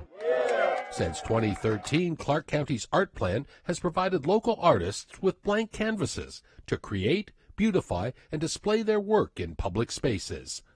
Not just street medians, but utility boxes, park locations, and with regular exhibitions in the galleries at the Clark County Government Center Rotunda and the Winchester Cultural Center. One of the great things about the arts plan is we've been hiring local artists to create these sculptures and murals. Finding passionate individuals to craft quality art is the goal, and all local artists are invited to participate and apply. If you're an artist and you're interested in these things, I would like you to start thinking about them and getting excited about these. The other great thing about our program is this RFQ process. You don't have to pay anything. Look at the requirements. It's basically handing over some images of your work, getting an artist statement up and going and a resume, and that's about it. Like, that's your cost, is a little bit of time and effort, and who knows, you could be awarded a phenomenal project. I want to be with you long enough to notice newly formed moles on your face and trace them back to our lineage. The art of spoken words is not forgotten. The Public Arts Plan supplies funds for a poet laureate in Clark County. Vogue Robinson is the current poet laureate, and the Spoken Word Superstar provides a platform for other local poets and teaches reading, writing, and rhyming to students. The Summer Business Institute is a program that gives high schoolers a chance to learn about careers, and Parks and Rec participates by hiring students with an interest in the arts. They will be educated not only on public art, but all types of art forms, and kind of learn, is this something that they want to get into? Could this be a viable career for them? A recent example of the budding artist's hands-on design is on display at Sunset Park, where SBI students spruced up the park's rental center with fun murals inside and out. So we also have our ZAP project. And ZAP continues to electrify neighborhoods, with artists creating masterpieces on the sides and tops of utility boxes. The last wave of ZAP artists beautified a few dozen of the usually boring containers in the Lone Mountain area. A different community is chosen each year, and the Cheyenne Walnut Corridor will be this year's site. I paint wet on wet. I don't wait for layers to dry, and so... Local artist Gig DePio is working on an enormous mural that will be permanently installed at the Overton Community Center. Gig is painting people and historic scenes from the Moapa Valley. And later this year, the Rat Pack will be celebrated with an art installation by Wayne Littlejohn at the corner of Dean, Frank, and Sammy near the Strip. Mr. Littlejohn is already renowned in the county. His dream machine sculpture is a 26-foot spiral that wows all the Siegfried and Roy visitors near the airport. Clark County provides ongoing opportunities for artists. Visit the Parks and Rec webpage. And you can also join the visual artist email list directly by registering at ccpublicart@clarkcountynv.gov. And that's our show. For more information on anything you've seen on this program or anything relating to your Clark County government, visit our website at clarkcountynv.gov. On behalf of all of us here at Clark County Television, I'm Randy Swallow. We'll see you again next time here on Clark County Chronicles.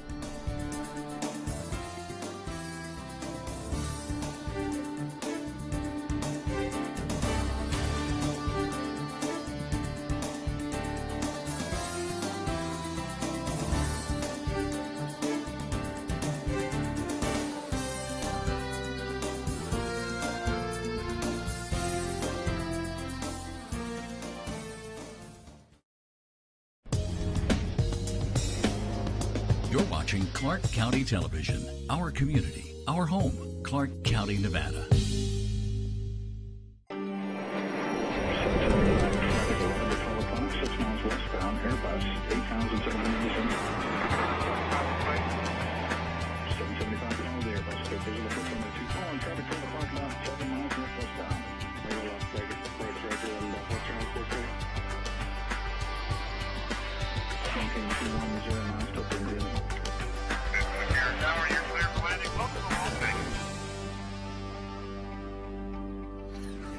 Hello and welcome to Flight Path. I'm Chris Jones, Chief Marketing Officer at McCarran International Airport. It's been another busy year in terms of passenger volume at the airport, but there's much more to McCarran than numbers. Here's a look at some outreach activities in which we participated that didn't make the headlines.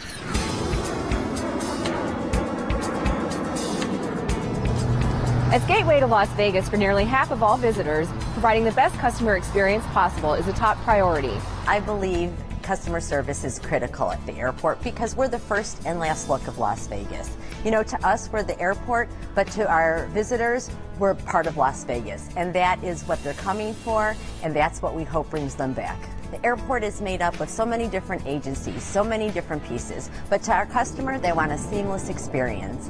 And by putting in this customer service culture, that provides them that smooth, efficient experience. As part of the MAZE program, each year the Department of Aviation recognizes 2 employees who have gone above and beyond to provide outstanding customer service. You're the unsung heroes of the tourism industry. This year's winners were treated to a surprise visit by former Mayor Oscar Goodman, who recognized them for their achievements as hospitality heroes.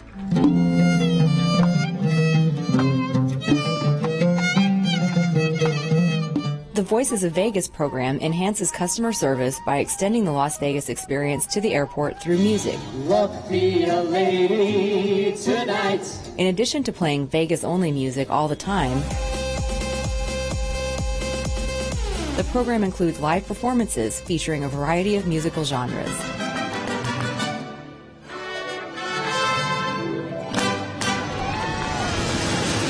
No city in America depends more than Las Vegas on aviation and the promotion and travel and tourism. Maintaining relationships and keeping up on the latest industry trends is vital to securing additional air service to Las Vegas and meeting customer service expectations. We're the #2 O&D origin and destination airport in the nation. We pride ourselves on that. In 2017, airport staff participated in hosting Routes Americas, the American Association of Airport Executives Conference, and the Boyd Aviation Forecast Summit. It is absolutely crucial to stay on top of the industry. We are such a dynamic, ever-evolving industry in aviation. And so we need to send our staff to worldwide type of conferences to keep up on the industry. Not only do we learn, we get to share what we're doing at McCarran, and we always have a lot of interest in that.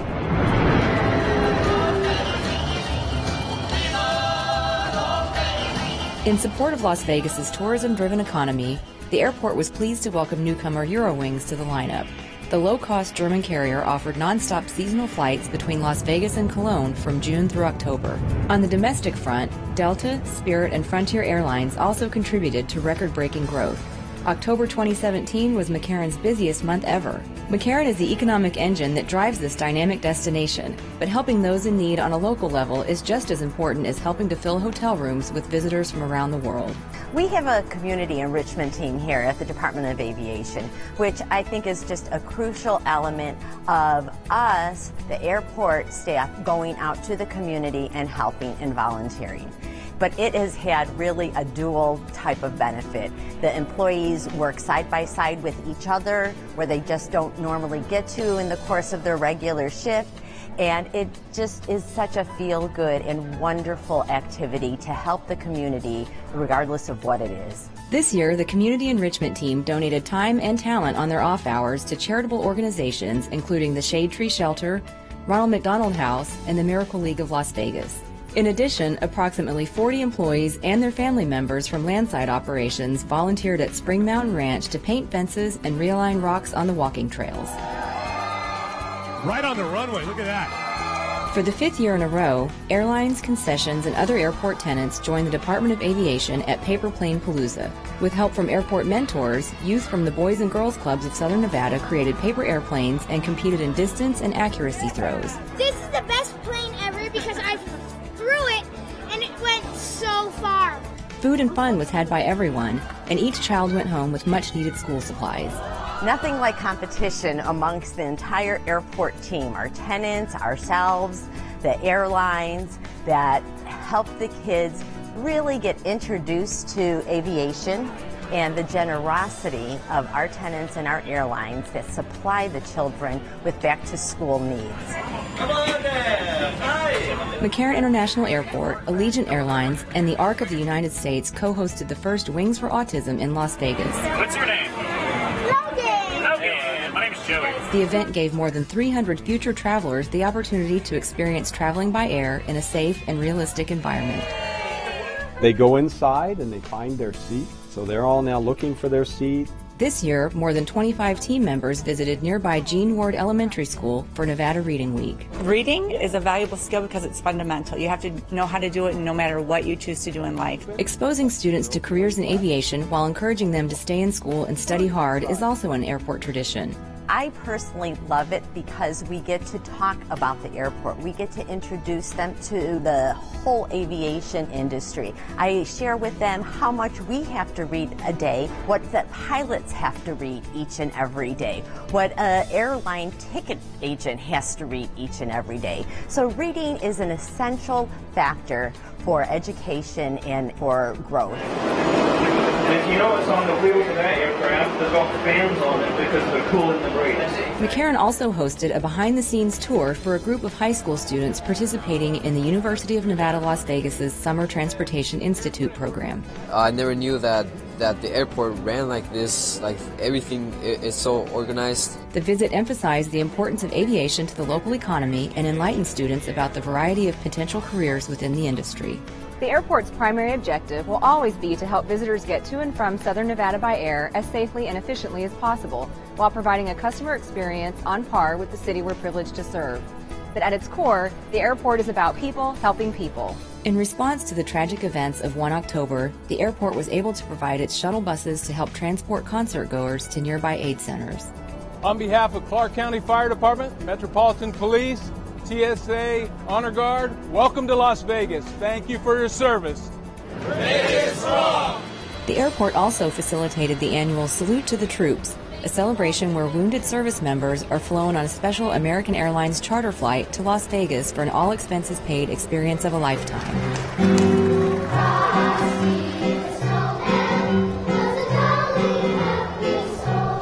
Year's End saw the return of the student choir from nearby Doris French Elementary School to help kick off the holiday season at the airport.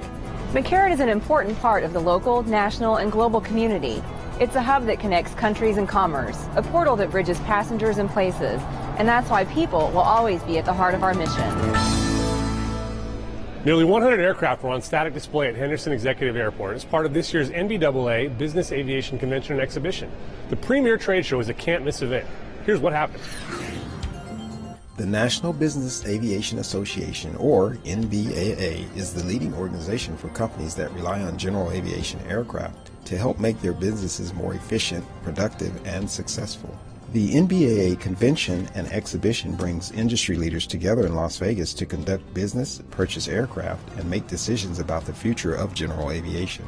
And this year, they also help the association celebrate its milestone 70th anniversary. It draws in a lot of traffic. We have 96 aircraft on static display. Also brings about 100 other business aircraft into the airport. It has a $24 million economic impact. It brings in premier business jets, business jet owners, gives them a chance to get together, have discussions about safety and efficiency. As Clark County's premier general aviation facility, Henderson Executive Airport is the perfect place to host a portion of the world's largest civil aviation trade show with a static display. During the show, part of the airport ramp was transformed into an airplane showroom, featuring rows of aircraft from multiple manufacturers that often use the venue to showcase their newest products. The static display allows buyers from around the globe to evaluate a wide spectrum of options in person and in one location. Henderson is a spectacular airport for this particular event. Closely located to downtown Las Vegas, truly professional team of people. But you know, Las Vegas has always been a great place for us to host this convention. It's very much a pro-business atmosphere. There's great infrastructure. There's a lot of energy here. In addition to the outdoor display at Henderson, the three-day event showcases some of the latest technological advancements in aviation and boasts more than 1,000 exhibits at the Las Vegas Convention Center. The National Business Aviation Association is the world's largest event for business aviation operators. We have over 12,000 companies in the United States that rely on business aviation to meet at least some portion of their transportation challenges. Once a year, we all come together and celebrate the new products and technologies that are part of this magnificent industry. The NBAA Business Aviation Convention and Exhibition has something for everyone. For manufacturers and exhibitors, the show attracts high-end clientele and potential buyers from around the world. For Las Vegas, the convention means 30,000 visitors and an economic boost to the local economy of more than $20 million. For attendees, Southern Nevada is the perfect location for this type of convention. It's always the latest and greatest in technology, cutting edge, you see it here, and the weather here is perfect. Planning the event takes more than a year, with nearly a week and a half of construction and setup required just to put all the aircraft and temporary structures in place. Meanwhile, Henderson Executive Airport remains open for business. The conference also highlights the value of general aviation to the local community and helps generate repeat business for Las Vegas and Henderson Executive Airport. To provide additional retail options for McCarran customers, new shops are coming to the D-Gates. Here's what customers can expect to see when the project's completed. Known as the Runway Shops, the new retail area will provide customers a more diverse retail mix with newer trending brands. 5 new retail outlets will be located in the D Gates Rotunda and will be easily accessible from both Terminal 1 and Terminal 3. 4 stores will feature brands that are new to McCarran. McCarran customers can purchase the popular plastic wrist watches at the new Swatch kiosk. The clean and simple store concept will let the bright colors and creative designs of the unique Swiss-made timepieces shine. Edgy Urban Decay will also join the McCarran lineup, offering customers a variety of cosmetics ranging from award-winning eyeliners to smudge-proof mascaras. Contemporary apparel boutique M. Frederick boasts a wide range of stylish, trendy apparel and accessories for women, men, and children in an eclectic yet warm and welcoming ambiance. Fifth and Sunset sells a variety of stylish eyewear for the outdoors. Tech on the Go will expand its offerings at McCarran with another location at the Runway Shops, where customers can find an array of electronics for travelers, from headphones and chargers to cell phone accessories and MP3 players. Work on the $1.5 million project began in August 2017 when power, data, and fire suppression capabilities were added. When the retail area is completed, customers will enjoy a fresh mix of stores that are easy to get to for a quick peek or extended browsing experience. Automated screening lanes were recently installed at Terminal 3 security checkpoint. These new lanes have been upgraded with state-of-the-art technology that enhances security and improves the customer experience. Automated screening lanes are an innovative technology that enhances the passenger screening process. 3 lanes have been converted at the Terminal 3 security checkpoint. Passengers start the process by showing the TSA officer their boarding pass and identification. Then the passenger will be directed to one of these spaces where an empty bin will automatically dispense below the stainless steel countertop. Several passengers can place their items in bins simultaneously. The bins are 25% larger and are able to hold a rolling bag. Unique radio frequency identification, RFID tags, are attached to each bin, allowing for additional accountability of travelers' carry-on property as they move throughout the security screening process. My favorite part is on the security perspective. It's having the RFID tags and understanding which bag is which as it goes through the system. On an efficiency perspective, it's the multiple divest. Allows folks to not wait behind that person who is trying to get their stuff through the system. Once a passenger has placed all of their items in the bin, they simply push it back to the automated conveyor belt, which moves bins into the X-ray machine. The new lanes can automatically divert any carry-on bag that may contain prohibited items to a separate location. This allows other travelers' belongings to continue through the screening process uninterrupted. It makes improvements in multiple areas that really allow our officers to have better tools, better equipment, so that we have improved security, but we also get improved efficiency. And that's the combination. We want to be more effective and more efficient. A camera takes a photograph of each bin and links it to the X-ray image, which helps speed up the process if the bag is diverted to a secondary inspection. Finally, the automated conveyor belt returns the empty bins to the front of the security checkpoint for the process to begin again. Automated screening lanes are in use at airports across the United States. McCarran partnered with the TSA when exploring this state-of-the-art checkpoint technology that enhances efficiencies while decreasing the amount of time travelers spend in the security screening process. Terminal 1 has some new sparkle and shine thanks to a modernization project in ticketing and baggage claim. Here's a look at the finished results. To enhance our passengers' overall travel experience, a multi-million-dollar project modernized the facilities at Terminal 1. Outside, improvements on the departures curb include metallic skycap podiums along with new doors and entryways. Inside, Terminal 1's ticketing areas were transformed into a lighter, brighter lobby with new terrazzo floors and decorative column treatments. A new restroom, conveniently located in the center, was also added. New in-floor electrical ductwork increases McCarran's ability to support self-service kiosks. Easy-to-read signage, new ticket counters, updated finishes, and a fresh coat of white paint on the walls and ceilings round out the improvements which will better serve our travelers. It really enhances the customer experience. It's a great first impression for our customers. Every podium now has their own scale, which helps expedite customer processing. In baggage claim, an intricate mosaic was added, showcasing the iconic landmarks that have defined the Las Vegas skyline, both past and present. The Terminal 1 improvements are just one more way the airport strives to be on par with the entertainment capital of the world McCarran Airport is so proud to serve. To reach out to our growing number of Hispanic customers, each episode of FlightPath features a segment in Spanish with English subtitles. Here's Gabriela Muro to tell us more about how ride-sharing works at McCarran. El viaje compartido se ha convertido en un método popular de transporte. Mediante el uso de aplicaciones para teléfonos móviles, las compañías de redes de transporte conectan a los clientes con los conductores que brindan viajes utilizando sus propios vehículos. Tanto Uber como Lyft están autorizados para proporcionar servicios de viaje compartido en McCarran, lo que brinda a los pasajeros otra opción para llegar y salir del aeropuerto. El uso de los servicios de viaje compartido en McCarran es simple.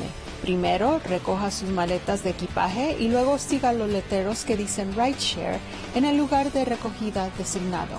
En el Terminal 1, el lugar designado se encuentra en el nivel 2M del garaje de estacionamiento. Desde el reclamo de equipaje, tome el ascensor cerca de la puerta 2 hasta el nivel 2. Cruce el puente de peatones al garaje de estacionamiento y tome el ascensor al nivel 2M. El área de recogida en el Terminal 3 está ubicada en el nivel de ballet del estacionamiento.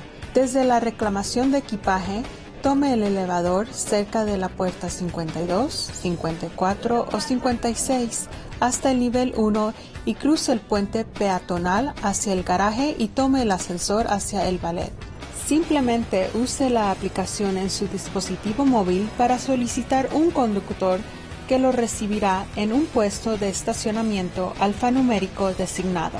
Los pasajeros que consiguen transporte al aeropuerto pueden ser dejados en las salidas del Terminal 1 o el Terminal 3. Por supuesto, taxis, limusinas y autobuses están disponibles para el transporte de pasajeros que necesitan transportación. Para una lista completa de servicios de transporte en el aeropuerto, visite mccarran.com y seleccione Transporte. To provide on-the-go mothers a private place to breastfeed or pump while at the airport, McCarran recently installed several nursing suites. Here's a look at this new amenity. The 32-square-foot modular suites were purchased from Mamava, a Vermont-based company dedicated to transforming the culture of breastfeeding. The portable pods give traveling mothers a quiet, clean, and comfortable place to breastfeed or pump and are conveniently located in Terminal 1 and Terminal 3. We're always trying to improve customer experience for our passengers and guests that are coming through the airport, and this is just another way that we can enhance that. The suites are equipped with mechanical smart locks. To access the suite, simply download the Mamava app or call the McCarran service desk. Once inside, a deadbolt lock ensures privacy while indicating whether the suite is occupied or available for use. All suites feature a table perfectly suited for a breast pump and 2 benches to comfortably accommodate a mom, her luggage, children, partner, or other necessities. In addition, the suites have interior outlets and USB ports so moms can charge their phones, power a breast pump, or plug in any mobile device while relaxing. This is something that provides a unique aspect of privacy for the mothers that are nursing. It allows them to get away from the sounds, the noise, and the distraction, and take care of everything they need to take care of. For locations, visit mccarran.com and select Relax, then Nursing Suites under Airport Amenities. The skyline of Las Vegas is ever-changing. We recently showed you the new FAA Air Traffic Control Tower, the second tallest in the United States. That state-of-the-art structure made the old facility obsolete, so in true Vegas style, it had to come down. Let's take a look. The old FAA tower has been an important part of McCarran's amazing growth. When it opened in 1983, the airport served 10.3 million passengers a year. Today, McCarran handles nearly 140,000 travelers, making Las Vegas's Gateway Airport one of the busiest in the country. To keep pace with growth, a new state-of-the-art tower opened in August 2016 and the outdated tower was decommissioned. The old air traffic control tower consisted of the control cab perched on top of 4 individual legs that contained stairs, an elevator, plumbing, and cable shafts. Crews began the multi-phase demolition in early March 2017. Tearing down the old structure was no easy task. The 180-foot tower was located on a small site surrounded by fence line, 2 elevated trams serving the C and D gates, and critical utilities. This meant the only viable way to demolish the tower was the same way it went up, 1 brick at a time. Once the antenna was removed, the cab was next to go. After waiting for favorable wind conditions, a carefully positioned crane did all the heavy lifting, slowly lowering the cab to the ground below. Next, a custom platform was put in place so the concrete blocks could be ground down. A black safety net was draped over the structure to catch any falling debris. The entire demolition was completed by the end of 2017. The only remnant of the iconic tower is a single-story base building that will be preserved for future use. Feeling a little under the weather? Code 3 Urgent Care and Pharmacy, located in Terminal 1, has medical experts with specialized training to manage a variety of conditions. Hi. Hi, how can I help you? I don't feel very good. Code 3 Urgent Care has board-certified emergency medicine practitioners who are available to provide the very best care. Located in Terminal 1 near the AB security checkpoint, the 1,500 square foot facility provides customers access to a variety of medical services. We're a full-service urgent care. We offer a lot of variety of services. So think of cough, cold, congestion, sore throat. We also offer great services such as B12 injections. Code 3 Medical is open 7 days a week from 6 a.m. to 10 p.m. to meet the needs of airport travelers and employees who work here. The facility features 2 exam rooms. Another room is set up for x-rays and sonograms. Either a nurse practitioner or physician's assistant evaluates you, and we give you the best care possible here. For passengers in need of a little extra care after a late night out on the town, Code 3 has an area where passengers can simply rest, relax, and rehydrate.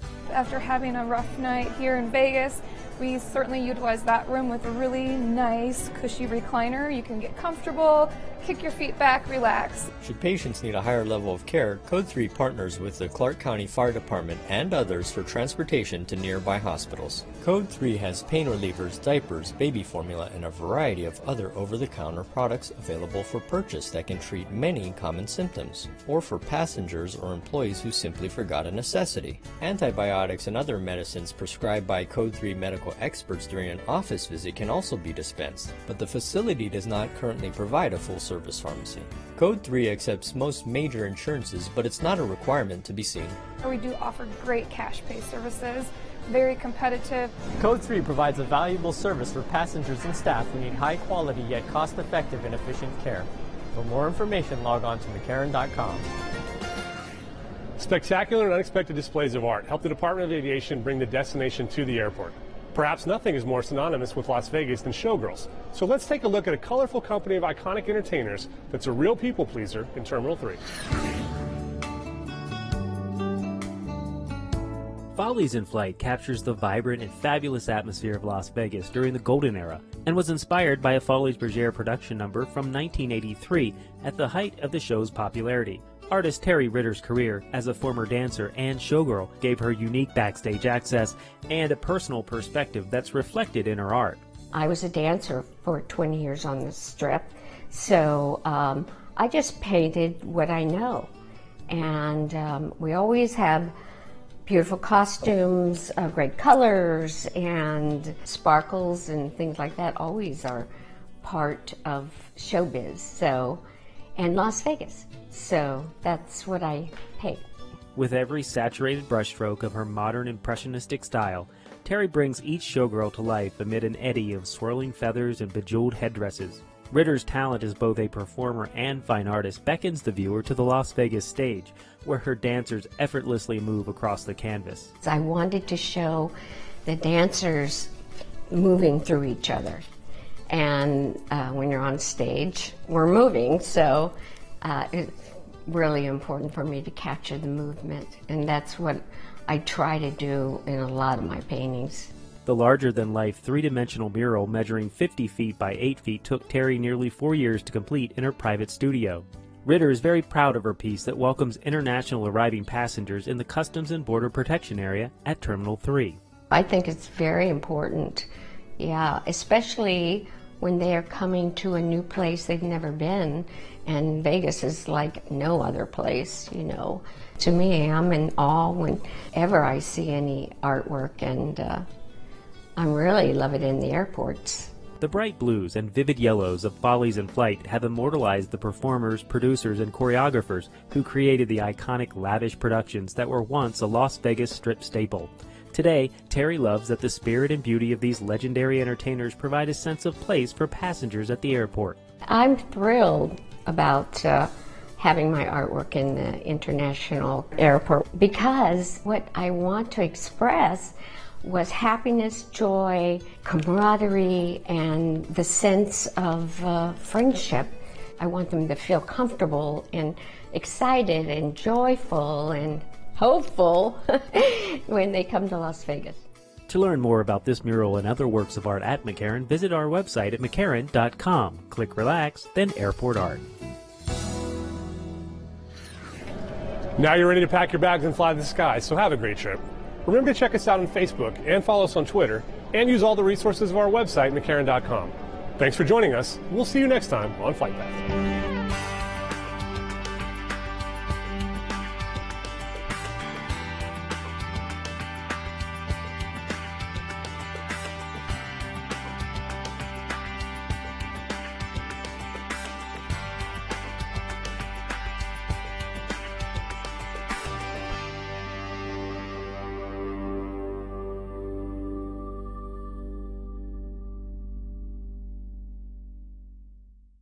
The threat of terror may be real, but alert citizens can save lives. At Southern Nevada's Fusion Center, multiple police and partnering agencies work round the clock to prevent crime. Citizen calls to the local See Something, Say Something hotline come here. Everyday people living and working in our community are critical in our fight against crime and terrorism. If you see something that doesn't look right or feel right, trust your instincts. Be ready to report who or what you saw, where you saw it, and what made the activity suspicious. If you see something, say something. The Opportunity Village Thrift Store needs your donations. Opportunity Village Thrift has a long-standing reputation for offering gently used items of the highest quality, and we need your help to continue this tradition. And best of all, your donations benefit individuals with disabilities in your community and put many of them to work in jobs they love. Call 383-5911 to schedule your free pickup. Opportunity Village. Good for your community. Good for you. When there's snow on Mount Charleston, visitation soars. So do impacts to one of Southern Nevada's most precious outdoor spaces. Mount Charleston isn't a secret anymore. When it snows, it welcomes thousands of people each day. We all need to do our part to keep it safe and beautiful. Especially on weekends and holidays, the mountain can become too popular for its own good. Traffic can block the highway. Snowplows can't get through. People play too close to the roads and emergency vehicles can't get through. It becomes a public safety hazard. To make the most of your visit, plan ahead. Visit GoMountCharleston.com for news and information, or call 511 to make sure the highway is clear. For skiing and snow play, Lee Canyon is best. Remember, dress warmly, don't sled near roads or trees, and don't leave any litter behind. Help keep our winter wonderland safe and clean for everyone to enjoy. There's a shelter pet who wants to meet you. Meet one today. Visit theshelterpetproject.org. Adopt. Our community, our home, Clark County, Nevada. Thanks for watching Clark County Television, the best access to your local government. This is where fun happens. Gail Gilbert's Warp and Weft exhibition. It's the Government Center Rotunda Gallery. The Guild Grove is a peaceful refuge at the end of Heritage Street at the County Museum, and a group of young, talented ballerinas hone their skills at Desert Breeze. Those stories and more next on Where Fun Happens. Clark County is enriched by parks, facilities, programs, and services. And Clark County's Parks and Recreation Department proudly offers all of these to you. But most of all, we are...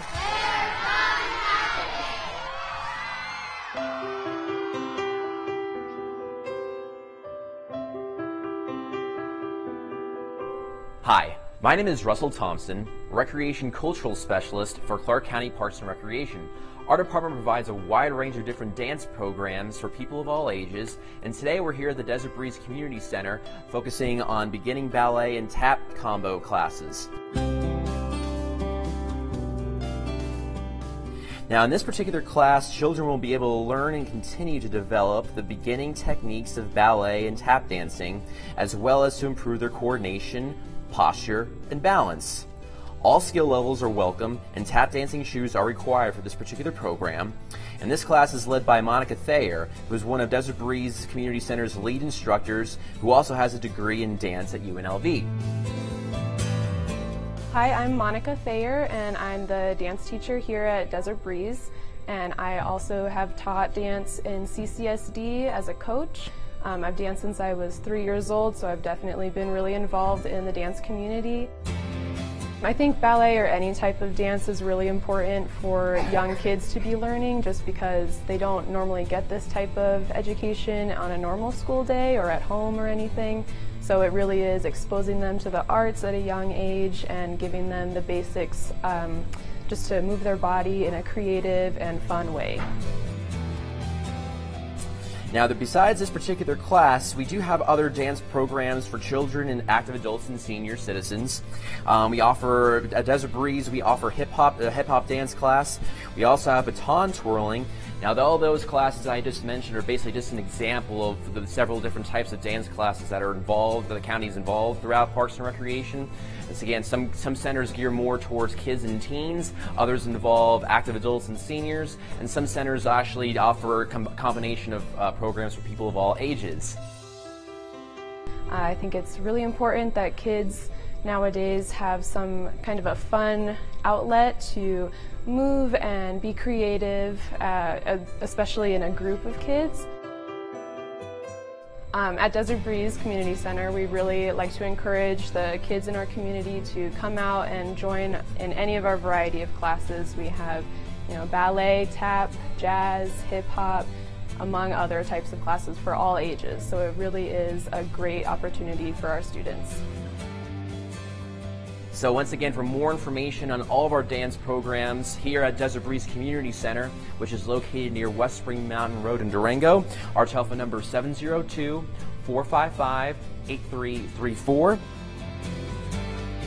For more information on all of our different Clark County Parks and Recreation programs, you can give us a call at our main hotline number at 702-455-8200, or check us out at our website at clarkcountynv.gov/parks. Thanks for watching, and hope to see you at one of our many locations real soon.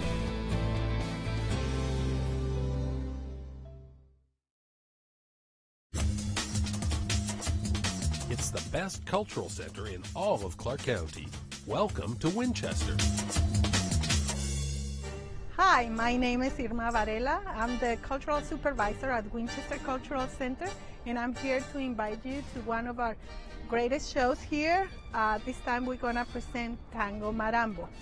Tango Marambo is presented by Maestro Oscar Carrecia, who brings his Argentine compatriots, singer Damian Rivero, dancers Daniel Rosal and Claudio Otero, and bandoneon player Javier Sanchez, to work with the Las Vegas musician in a full scale of tango extravaganza. That's going to take place on March 9 and 10, and the price for these excellent shows is going to be $25 per person. Hello and welcome to Winchester Cultural Center. My name is Jay Nagel, and I'm an assistant with the senior programming here at the Cultural Center. We have a lot coming up. On February 22nd, we have a field trip to Springs Preserve. So get a hold of us, pre-register. Our trips fill up fast. We started our Ides of March Kitchen Band, which will begin again on March 15th. Make sure you come, bring your old pots and pans, even your wooden spoons, and come to have a ball. We also have our dance workshop, which are on Tuesdays from 10 to 12. If you get ready to get on your dancing shoes, come down and see us. Also, we have bingo coming up on February the 20th. Make sure you bring your cards. That starts at 11:30. Don't forget, so come on down. Have fun at Winchester Cultural Center. I'll be waiting. Hi, I'm Colleen Duffy from Winchester Cultural Center, and I want to tell you about an upcoming event that we have on Saturday, February 17th. We are delighted to present King Ibu, presenting his world music. Prices are $11 in advance for tickets and $13 at the door. King Ibu will be performing at 7 p.m. here at the Winchester Cultural Center Theater. Hi, my name is Adam Ward, and I'm the new full-time here at Winchester Cultural Center. I'm here to talk to you about a couple of the amazing classes we have going. We have our yoga class run by the amazing Yingjun Dai. She's an award-winning instructor, and I highly recommend that wonderful lady. We also have our Zumba class, which runs every other Friday. Come on down, have some fun, and get some exercise while you're doing it. I highly recommend it, and I'm happy to be here.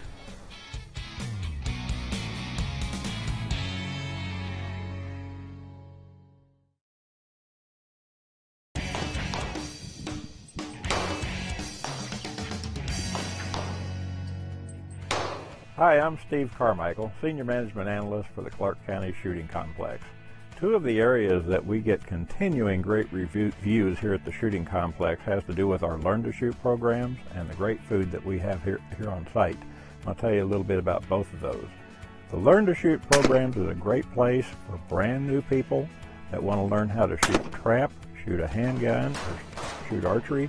This is a great way to learn it. It's a very basic class. It includes instruction, all the equipment you need, the ammunition, arrows, whatever it may take for that particular class. The archery class is only $15, the handgun class and the trap shooting class is $25. We hold these from 9 a.m. to 1 p.m. this time of year on Friday mornings. You can schedule ahead of time with just a phone call to the center. You call the Shotgun Center to reserve a time for archery or shotgun for trap. And call the Rifle Pistol Center for your handgun lesson.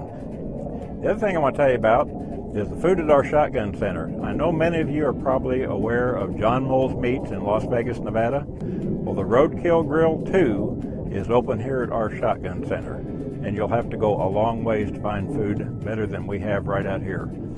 So come out and check them out. Come out and see us here at the Clark County Shooting Complex real soon. We're Nevada's only 5-star rated outdoor shooting facility. Hi everybody, I'm Martin Olson with the Nevada Department of Wildlife here at the Clark County Shooting Complex. I'd like to give you a little bit of information on what's going on this month.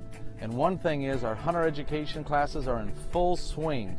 So whatever you do, don't wait to get close to that deadline to take your hunter education class. These classes are filling up very fast. You can go to our website at ndow.org, or you can go directly to the Calcami website, which is register-ed.com, and click on Nevada and then Hunter Education. You can also find a lot of other classes that we've got going on here at the County Shooting Complex right on that webpage. One is an Advanced Hunter Education. Now the Advanced Hunter Education courses consist of muzzleloader shooting, rifle shooting, and even shotgun shooting. We also include Boy Scout merit badge classes in there as well. So go to that website, check out what we got going on here, and whatever you do, don't wait to get close to that mid-April deadline for the big game draw. And remember, anyone born after January 1st, 1960 needs to take a hunter education course in order to purchase their hunting license here in Nevada. I'm Martin Olson. I'll see you next time here at the complex.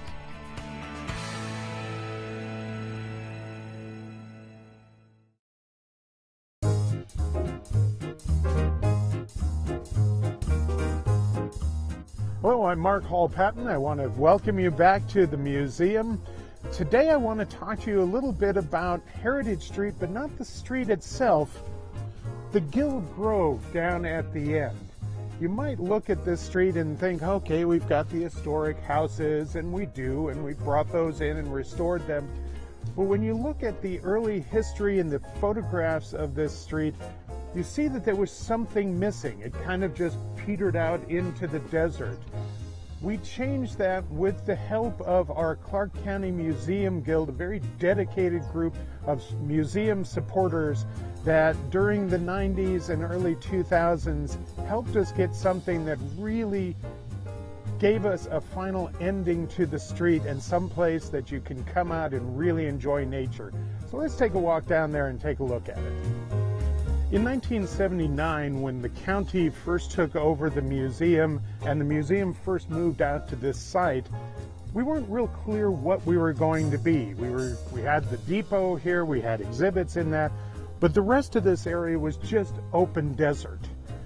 As the houses started coming in, the idea of Heritage Street came about, and we created Heritage Street, but Heritage Street just kind of petered out into the desert here. And by the mid-1990s, it was clear there needed to be something that was sort of a focal point for this end of Heritage Street. So the first thing that happened was the Clark County Museum Guild, which is again our support group here. They're a separate organization, a 501c3 that raises money and provides volunteers here at the museum and has been supporting the museum since the mid-1970s. Well, they got together and they paid to have this gazebo built. And you can see up here it was dedicated in 1994. And this is when we finally got the gazebo here. This was dedicated after I started at the museum, oddly enough. And it was a very nice focal point, but around it there was still just desert. And for many years we went back and forth. How were we going to deal with this area? What were we going to do? The Guild was very involved with that. And eventually, between the Guild, between the County Commission, between some grant writing on behalf of the Guild and fundraising on behalf of the Guild, money was raised to put in what is now known as the Guild Grove. And you can see here we've got these wonderfully landscaped areas. You can come out here and sit and enjoy the weather, enjoy the area. We have gatherings out here. We have a lot of people that come out to see the area and just walk out here.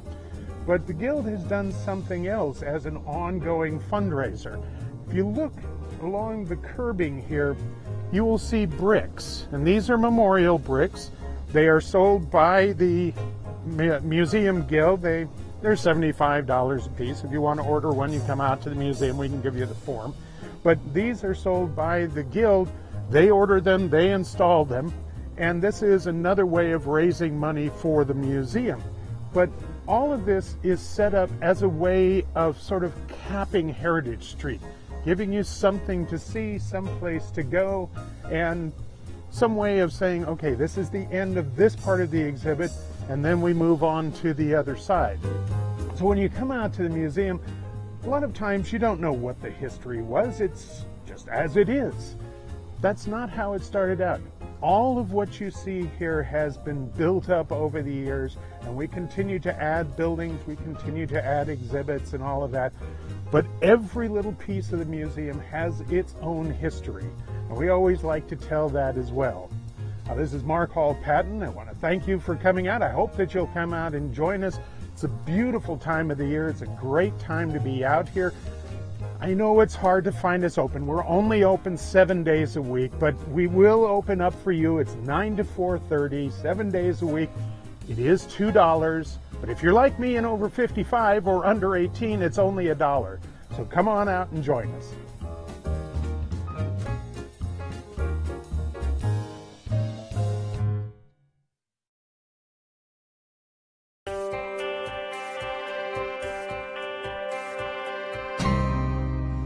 Hello, I am Vogue Robinson, your Clark County Poet Laureate, and today I have with me a special guest, Trinity Ann Smith. Trinity! Hey.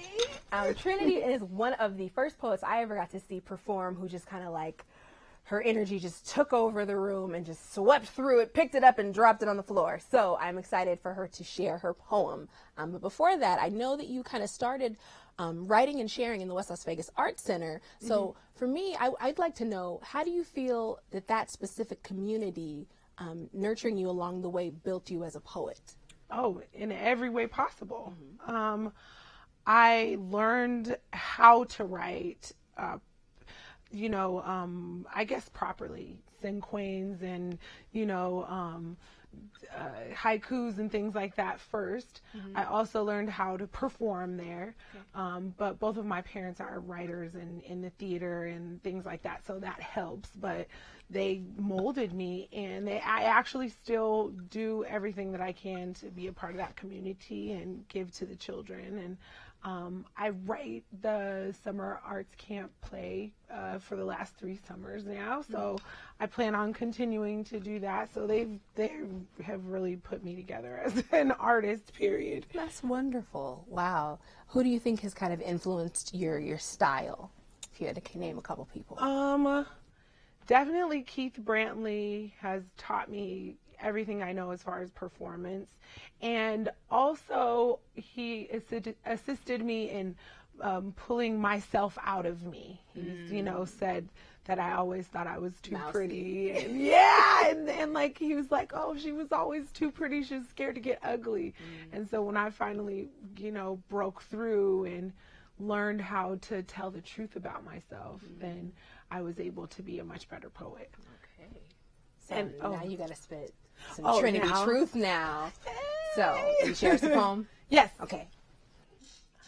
There are too many labels on my head, too many media lies being led, too many assumptions of who's sleeping in each other's beds, too many ratchet stereotypes being fed, mouth popping, weave wearing, neck rolling heads, too many hooded innocents dead. Too many times I cried feeling dead inside because I tried to hide the real me. Too many times I couldn't even feel me. Not enough clothing to conceal me from angry Facebook posts, mean quotes and careless notes, showboats of power. Too many minutes of an hour wasted. Too many sour feelings I've tasted. I'm shaken facing this world today. Tomorrow there's too much sorrow. There are too many ancestors' backs with scars that didn't make it this far who fought for our redirection of thought just to change a mind state. And there's still too much hate. Too many sit-ins and not enough justice. And what is this? Is it social media that makes you greedier and greedier for somebody to see you? Enviously want to be you and jealously take all the credit for themselves. This can't be wealth. This can't be what we want for ourselves. There are too many times I've knelt on bruised knees with unanswered prayers and constant stares of disapproval. Inside I feel cold. There are too many times I forgot I am black gold. I am black gold. I am black gold with a diamond soul. I guess my eyes are too bright for them to behold. I guess I'm too big for them to fold into a note, a quote, a hashtag, or a vote so people can pull up their pants and put on suits. There are too many of me for those bad cops to shoot. I have too much wealth for them to loot. So you can't steal me. You can't be the real me, and some of them can't even feel me. All the me I can be, I can heal me. All the me I can be, I can shield me from this world of disapproval, removal of fate, and careless hate. So I shake. Oh yeah, I dance, I hip hop and romance a song where I belong. I don my own crown. I sing, dance, and poetry my blessings down. I look around and you are black gold, and you are black gold, and you are black gold, and you are black gold, and we are all black gold with diamond souls. So let's shine, baby, and let's glow. Let's shine and glow, shine and glow. Woo! I feel very sparkly. I feel very black gold. That was wonderful. This is Miss Trinity Ann Smith. Thank you so much for bringing your beautiful words into the room today. Thank you for having me. Thank you.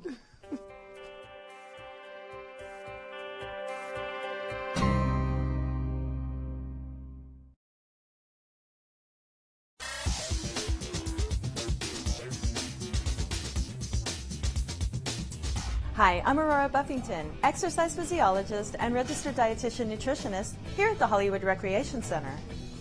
You may have started the year off strong with a focused effort to move more and eat better. But if you find you're having a hard time being consistent, you're not alone. About 75% of the New Year's resolutions that were made related to fitness have already been forgotten. So, if you'd like to make your health-related goals stick, stay tuned to learn about an element that will help you be consistent. We all know that nutrition and physical activity play key roles in a healthy lifestyle. Being physically active can be a result of a purposeful and structured routine, such as taking a fitness class. But it can also include active transportation and leisurely activities. The point is to get moving for at least 30 minutes a day. But an additional element that has a very real effect on your health and consistency is your mindset. Your mindset can sabotage your efforts or support them. Let's take a look at a mindset that can sabotage your goals.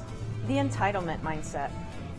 This mindset makes foods or drinks a reward for having worked hard, exercised, eaten well all week, or for having had a rough day. But rather than give yourself unhealthy foods as a reward, a supportive mindset will think of other ways to reward that extra effort or help you unwind, because you deserve to be good to yourself. So after a long day, do something for yourself that supports good health, not sabotages it. Another mindset that will sabotage your efforts is the "I don't have time" mindset. This mindset makes it okay to obtain less healthy foods from the most convenient source to calm your hunger, which usually does not support good health. It also tells you that there's no time to do exercise or workout. Rather than give in to time constraints, overcome them with planning and preparation. If you know you're going to be busy, prep your fruits and veggies for the week ahead. Plan your menus and pack your lunch or your workout gear the night before. A bit of planning and preparation on your time off will go a long way to support your efforts and help you stay consistent. Well, that's all for now. I'm Aurora Buffington, encouraging you to have a supportive mindset and move more at a Clark County Parks and Recreation Center near you, where fitness happens.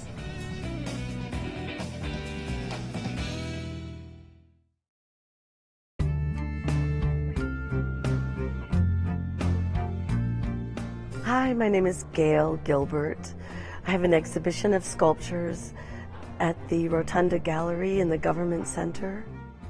The name of this exhibit is called Warp and Weft, and it's kind of a train of thought that came from the last exhibit I had, which was called Tethered.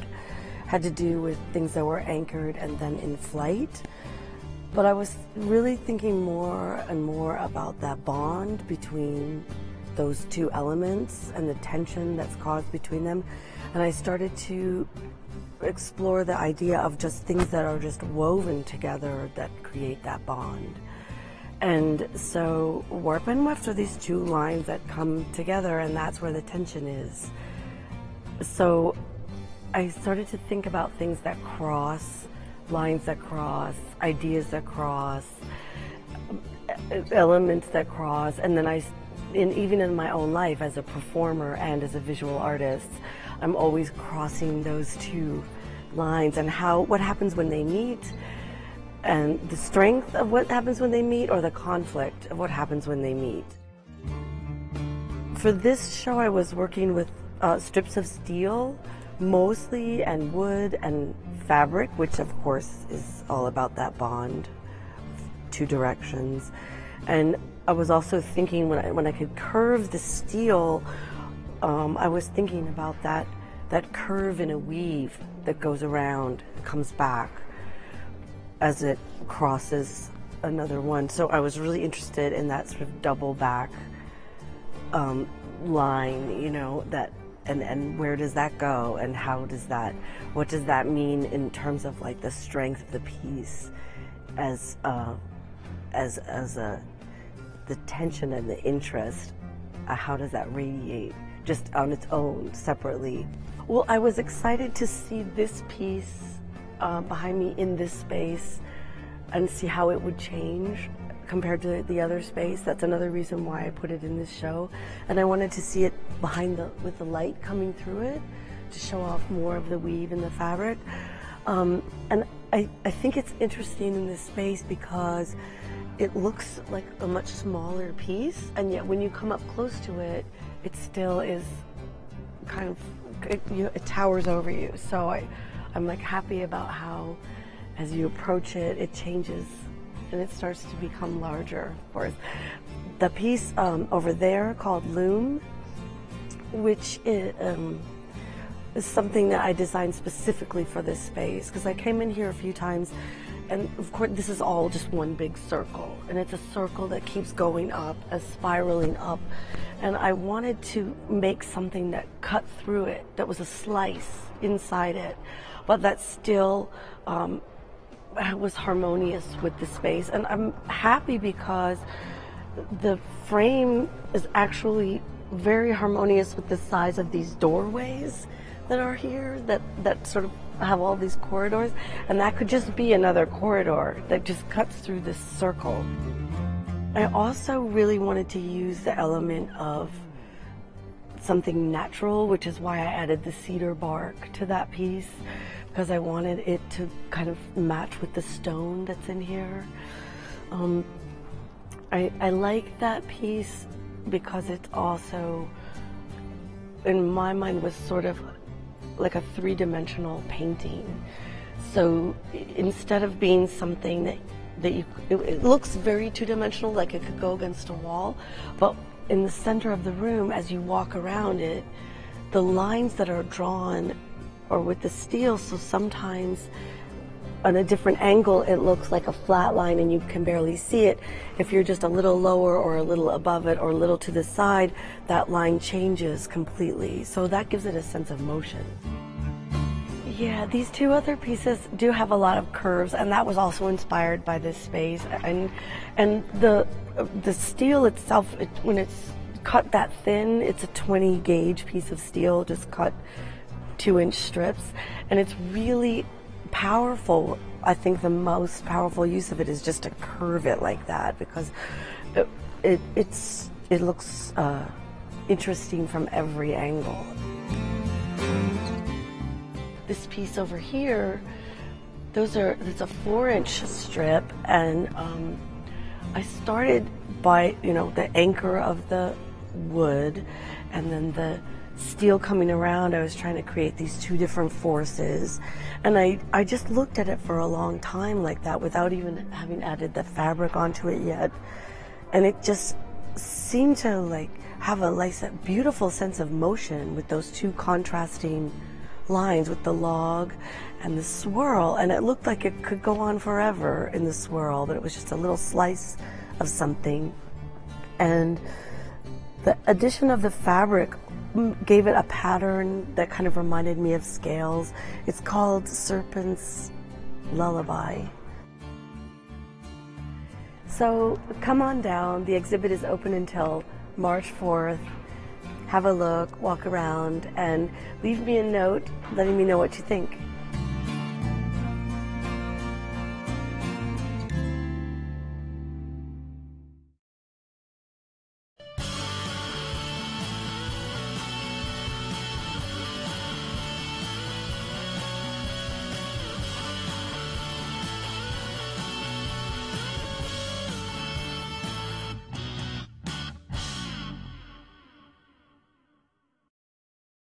Cleaning out your medicine cabinet.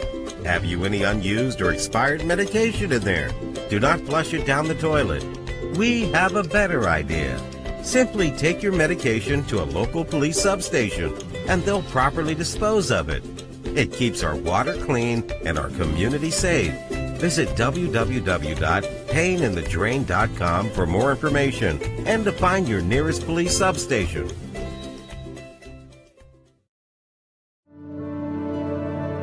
Because of UMC, there's a wide open road ahead of me.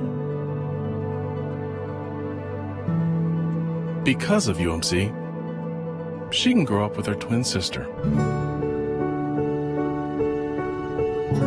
Because of UMC, I'm here to help you. UMC, the highest level of care in Nevada. Hi, this is Penn of Penn and Teller, and you're watching Clark County Television, but I've been known to lie. Sit and Be Fit is a tone and stretch exercise program designed to strengthen muscles and improve joint flexibility. Not all exercises are suitable for everyone. Consult your doctor before beginning this exercise program. Our instructions and advice are in no way intended as a substitute for medical counseling. Hi, I'm Marianne Wilson. Thank you for joining us.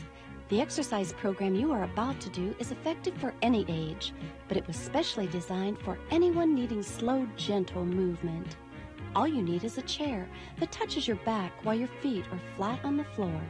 If your back is not touching, put something firm behind your back for that necessary support, like a pillow or blanket. Place your exercise towel and Dynaband on the back of your chair. Remember, you can substitute a hand towel or a bath towel for the exercise towel and Dynaband. Now, let's get ready for a great workout. Hi, thank you for joining us. It's impossible to do a single exercise program that's suitable for everyone with MS. Right now, I'd like to answer a viewer's letter by giving some exercise guidelines for MS. Here's a perfect question for today's program. Dear Marianne, I have MS. Should I exercise? And if so, what kind of exercise? And how much?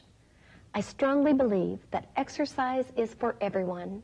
If you have MS, exercise can even play an important role in your rehabilitation. Here are some guidelines. Check with your physician. Do not begin an exercise program during an exacerbation period. Remember that elevation of body temperature by exercise may increase spasticity and or fatigue, so it's important to learn to pace your exercise to suit you each and every day. Evaluate each exercise each time you do it. Leave out any exercise that is inappropriate for you. Flexor spasticity is commonly seen in persons with MS, so it's important to avoid positions and exercises that make your spasticity worse. If you are using an antispasmodic drug, take your medication 1 hour before exercise. Keeping all those things in mind, let's get started. I'd like to focus on 4 things: range of motion, strengthening, balance, and coordination. Place your hand on the abdominal muscle and on your chest. Now take a deep breath in and let the abdominal muscle expand, and then breathe out and let the tummy come in. And there's one more exercise I'd like to go over with you. Place your hand here, look at it with your eyes at the diagonal, and then follow it down to the shoulder and then back up. Let's try the other hand. Follow the hand with your eyes down to the shoulder and back up. Okay, let's get started. Hand on the tummy, hand on the chest. Take a deep breath in, let the belly expand. Now breathe out. Again, deep breath in.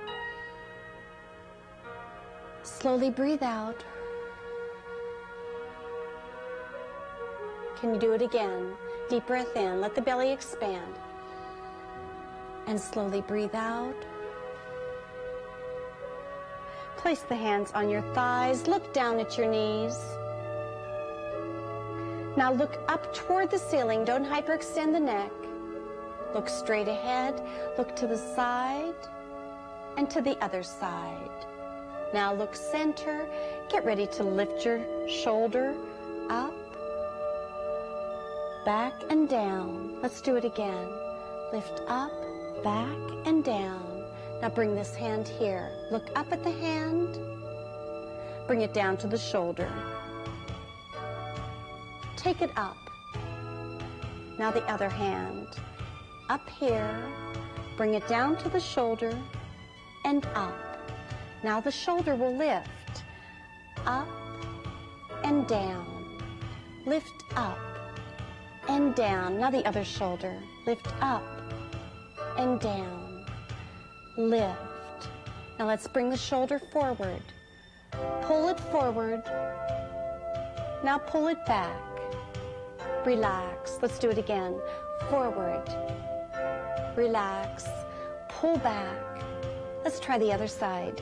Pull the shoulder forward. Can you feel that? Relax. Pull back and relax. One more forward. Relax. Pull back. Good job. Now, you're going to pretend your arms are right here on a cloud. Just lift them up. Let them down slowly. Lift up again.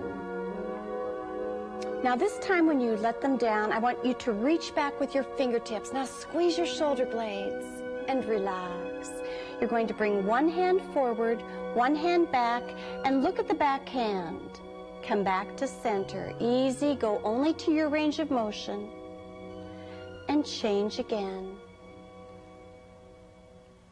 And change one more time. Take a deep breath and slowly breathe out. Okay, a couple more things we need to go over in this next routine. Remember, anytime that I'm bringing the knee to the chest, if the strength isn't there in the leg, you can always let the hand help you out here. We'll be doing a lot of knee lifting. At one point, we're going to bring the knee to the opposite elbow. And if you need some help here, just let that hand help you. You don't have to bring it to the elbow if you don't want to. Okay, there we go. Shift the weight. Now to the other side. Now tap the toes. 1, 2, 3, 4 more. Now tap the heels. 1, 2, 3, 4 more. Get ready for an ankle circle. Circle the ankle, point the toe, flex the ankle. Circle, point and flex. Reverse that circle. Point and flex again. Point and flex. Change legs. Circle, point and flex. Circle, point and flex. Reverse your circle.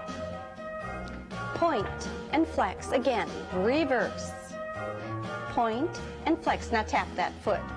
Side to side, side, side. Keep going. You're doing great. Let's tap the other foot. Side, side. Get the other one out of the way here. Side, side, side. Now bring your feet together. Take it side, side, side. Just keep going. There are quite a few of these. Remember, you can stop anytime. About 8 more. 1, 2, 3, 4, 5, 6, 7, 8. Are you ready for a calf stretch here? Pull it back. Now, bring that knee up to the chest. Relax your lower back. Circle the ankle and reverse it. Can you do it all on the other side? Extend that leg. Feel the calf stretch here? Now, bring the knee up. Feel that in your lower back. It should feel good. Circle the ankle. 2, 3. Reverse it. Okay, here comes a change. You're going to step forward. It's step, step, step back, forward, forward, back, back. Keep going. Forward, forward, back, back. Just keep going. Now keep the footwork the same. Let's reach with the arms. Forward, forward, pull, pull, forward, forward, pull, pull. If you want to make a fist when you pull back, go ahead. There are quite a few of these, so you can stop anytime. Keep going. 4 more. Pull and pull. Forward, forward, pull, pull, forward, forward, pull. This should be our last one. Now we'll go back to that calf stretch pattern.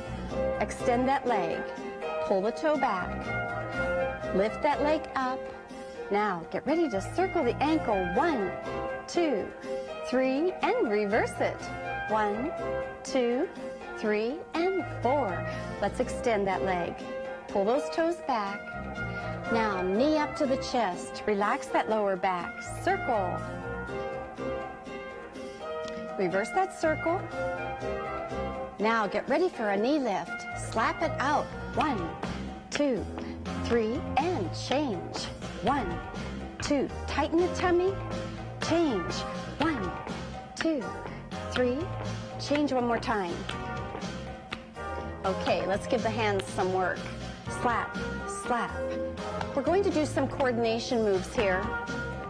We'll do a lot of them, and we'll do them slowly. Okay, are you ready? Just leave the hands here.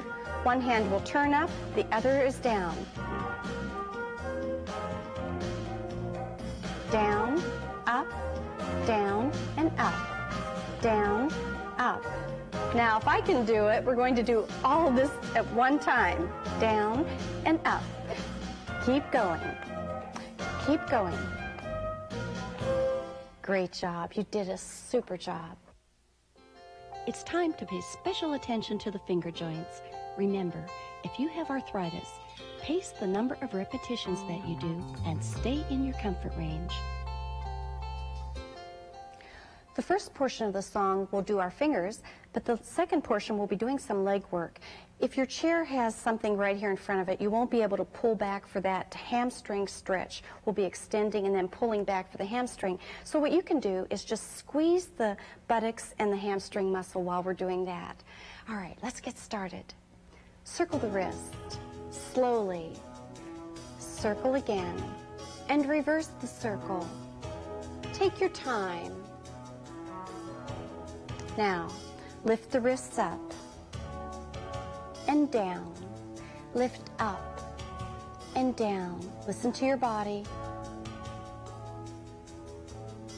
Okay, now here comes a small change. Place the hands here.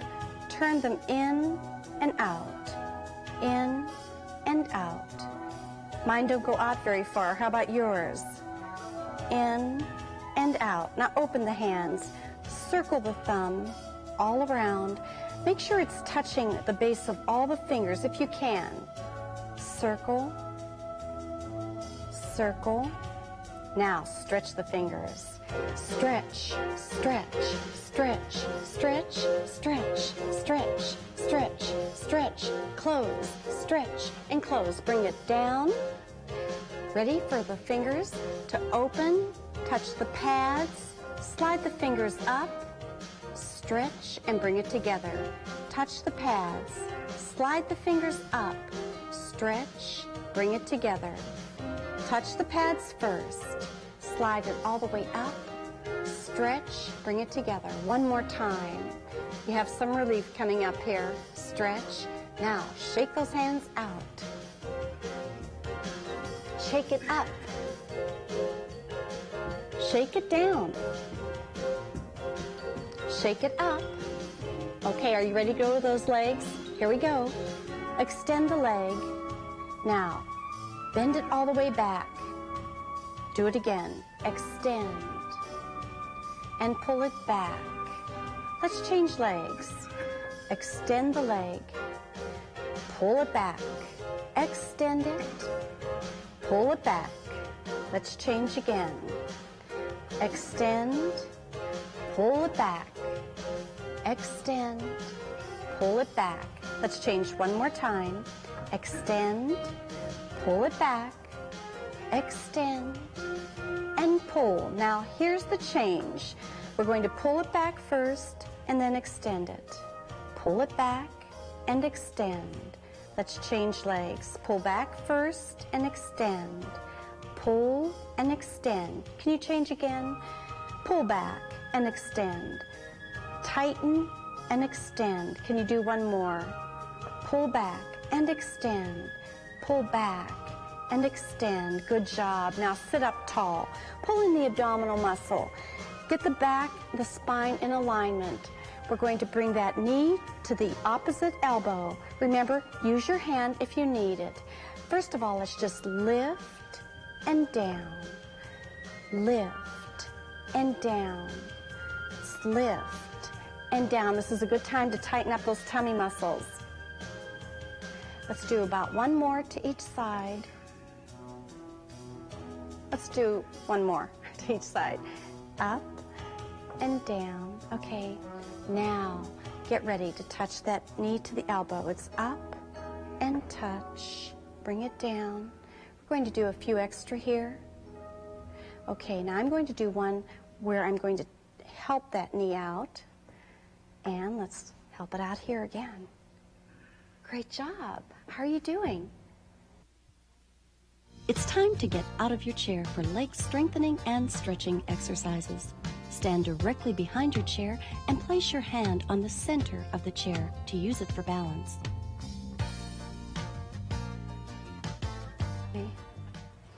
Understanding and managing your fatigue is so very important, and two of our participants are not going to be doing the exercises standing. They'll be doing something very similar sitting in their chair. One other thing that I do want to go over with you, it's a little complicated leg movement here. Just rest your toe right here next to your foot. Take the knee out, then touch the heel and the toe right in the same place and bring the knee back in. Try it with me. The foot is right next to the one that you're standing on. Take the knee out, then heel, toe, knee in. Out, heel, toe, knee in. Let's do one more. Knee out, heel, toe, knee in. Good job. Okay, let's get started. Just bump your hips. This is lubricating the hip joint, nourishing those joints. Okay, let's get set up. Ready? Point the toe. Here we go. Knee out, heel, toe, and in. Knee out, heel, toe, and in. Knee out, heel, toe, and in. Knee out, heel, toe. Let's change legs. Knee out, heel, toe, knee in, knee out, heel, toe, and in. Knee out, heel, toe, and in. Knee out, heel, toe. Let's change legs. Knee out, heel, toe, and in. Knee out, heel, toe, and in. Knee out, heel, toe. Can you do one more? Get ready to change legs. Knee out, heel, toe, bring it in. Are you concentrating as hard as I am? Knee out, heel, toe. Here's your last one. Knee out, heel, toe. Now, I would like you just to bend down. Come up on the toe. Reach up with one hand and down. Again, bend. Come up on the toes. Reach up with the other one and come on down. Here's the change. It's out and in, knee up and down. Let's do it. Out, in, knee up and down. Let's change legs. Out, in, knee up and down. One more. Out and in, knee up and down. Let's do it a little faster. Out, in, up and down. Out, in, up and change. Out, in, up and down. Out, in, up. Can you do two more to each side? Out, in, up and down. Out, in, up. Let's change legs. This is your last set. Remember, you can stop any exercise as soon as you feel you're getting close to fatigue. All right, ready to bend down. Come up on the toes, reach, and release. Make sure your hand is on your chair, the center of your chair. Come up on the toes. I'm going to let go of mine. Hope I make it. And back down. Now, let's do the cross leg lift. This is for your inner thigh. Bring the leg across and open. Cross, open, cross, open, cross, open, cross. Let's change legs. Relax first. Let's get set up here. Turn the toes out. Use this muscle. It's cross, open, cross, open, cross, open. Let's do just a couple more here on this side. Great. All right, let's go right to our stretching. Remember, pace yourself. It's important. Place your towel right behind your neck. Slide it to one side. Look at the towel. Slide it to the other side. Come back to center. Just relax. Now take the arms out again. Take it up and down. Relax. One more time. Up and down. Relax. The arms are right here. Bring them in. This is external rotation here. Internal. External. Internal. Can you do one more? Now relax. Now we're going to take that towel right up here, turn it to the diagonal. Pretend you're drying your back. Down and up. Let's try the other side. Down, up, down, and up. Now relax. Take a deep breath. Get the feet just a little wider apart, about hip width apart. Take the towel up, bring it down. Now lift your heel. That's important. Turn to the side. Come back to center. Lift the heel. Now you're going to take it up overhead. All the way down and up. One more time. Now place the towel on the back of your chair and let's stretch. Feet together. Let's just walk it out for just a minute.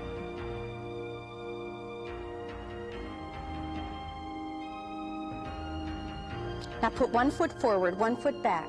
Get your posture, good alignment. Tuck everything under. Take a breath. Breathe out. Let's sink down. Down and up. Down and up. Now sink down. Come up. This heel that's in front, rest it. Reach and release. That's your hamstring stretch. Reach and release. Let's change legs. Left foot forward, right foot back. Sink down and up. Can you do again? Can you feel that right back here in the heel? That's where the stretch is. Now, one more time and up. The foot that's in front, rest that heel. Keep the tummy in, bend from your hip. Reach out. Here's that hamstring stretch. And release.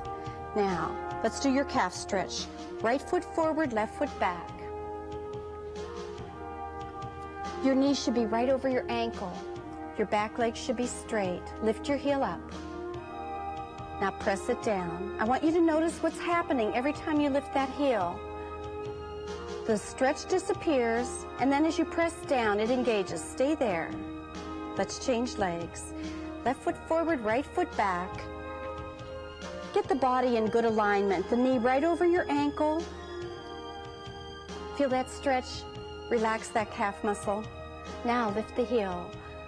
Up and down. Lift and down. Lift and down. Now hold it there just for a second and release it. Let's get your hip flexor stretch. We'll start with your calf stretch position. Lift the heel up, bend the knees, sweep everything forward, lengthen right here. There's the stretch in the front of your left hip. Press it down. Let's change legs. Start with your calf stretch position. Hip flexor, lift the back heel, bend the knees, come forward, lengthen right here. Here's that stretch right here in the front of your right hip. Press it down. Now let's just do a little more for balance here. Hold the center of your chair. Put one foot forward and then put it back. Now this time as you put that foot forward, stand on one foot only and back. One foot forward and keep changing. Now, bring one foot back here, come up on the toe and down. Let's change legs, take your time. Come up and down. Let's change again.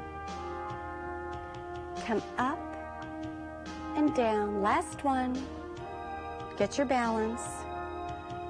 Up and down. Now let's sit down in your chair and finish up with some chair stretching. We can stretch the calf muscle in the chair again by extending the leg, pulling the toes back, extend the leg, pull the toes back, and relax. Take a deep breath, slowly breathe out.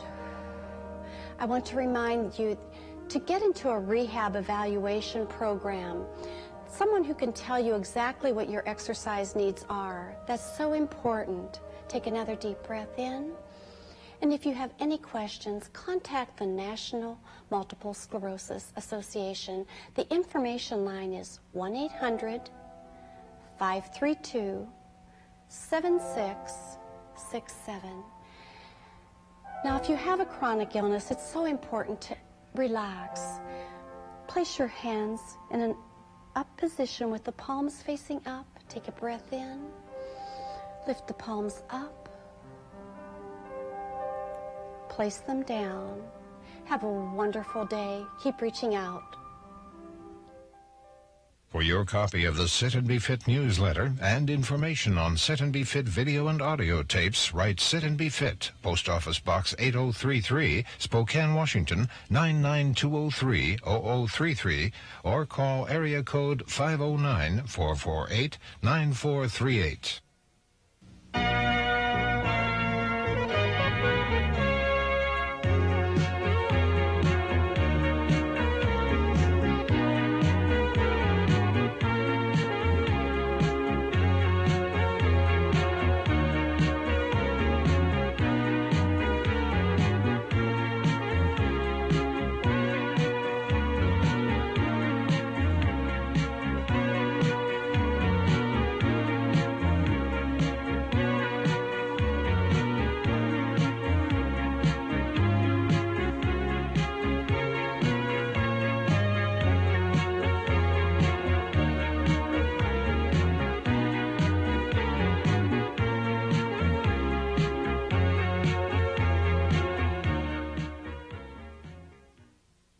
When a family is in a time of crisis, you can help. Our biggest needs are for foster parents able to take large sibling groups, teenagers, and children with special health care needs. Won't you open your home and your heart? Foster parents and foster children come in all colors of love. If you have the passion and commitment to make a difference, call 455-0181 for more information about Clark County foster care. Become a foster parent. Responsible dog and cat owners already know the benefits of spaying and neutering their pets, and now it's the law. All pet owners in Clark County are required to spay or neuter their cat or dog. The only exceptions will be for pet fanciers or registered breeders, service dogs, or if your veterinarian determines your animal's health will be compromised due to sterilization. Prevent a litter, fix your critter. For more information, call Clark County Animal Control at 455-7710. Staying safe and protecting your valuables in Clark County parks just takes a few precautions. Leave your belongings at home or secure in your vehicle, and always lock your vehicle. Park in well-lit areas and be aware of your surroundings. Don't let children wander into restrooms alone, and always know where your children are. Carry a cell phone in the event you need assistance. Don't be confrontational with lawbreakers. Call police. Just a friendly reminder from your Clark County Park Police.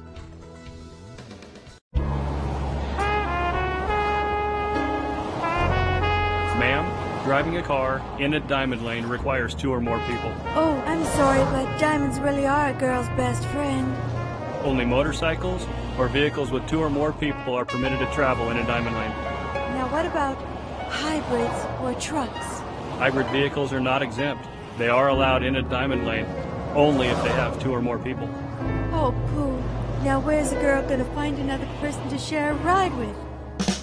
Club Ride is the perfect solution to finding people to carpool with. Their website can match you up with commuters who travel a similar route. You'll reduce traffic on our roadways, save wear and tear when you share a ride, and most importantly, you'll avoid a traffic citation by having enough people to ride in those speedy HOV lanes. It looks like someone visited the Club Ride website. That's right. These diamonds really are a driver's best friend.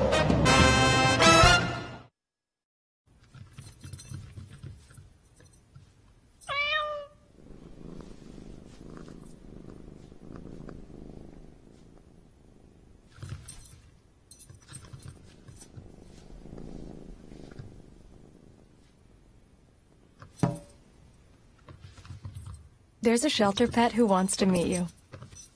Meet one today. Visit theshelterpetproject.org. Adopt.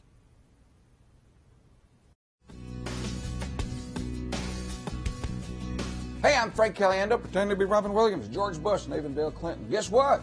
You're watching CCTV for Clark County.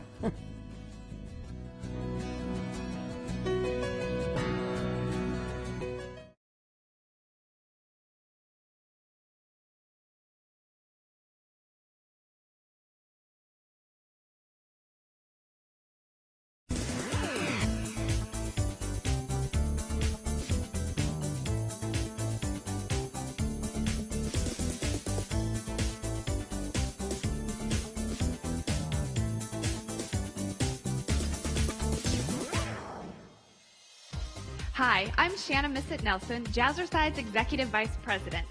Welcome to Jazz Cardio Strength Stretch, a 30-minute total body workout that will help you lose inches and sculpt your body slim. You'll burn mega calories in our cardio routines, then tone your muscles in our strength section for double the fat burn. Today, I'll be joined by Judy Shepard-Missett, Jazzercise founder and CEO, Rich Mundy, Jazzercise instructor and district manager, Michelle Short and Antonia Roots, certified Jazzercise instructors. Grab a set of handheld weights, water, and your workout towel, and let's get started.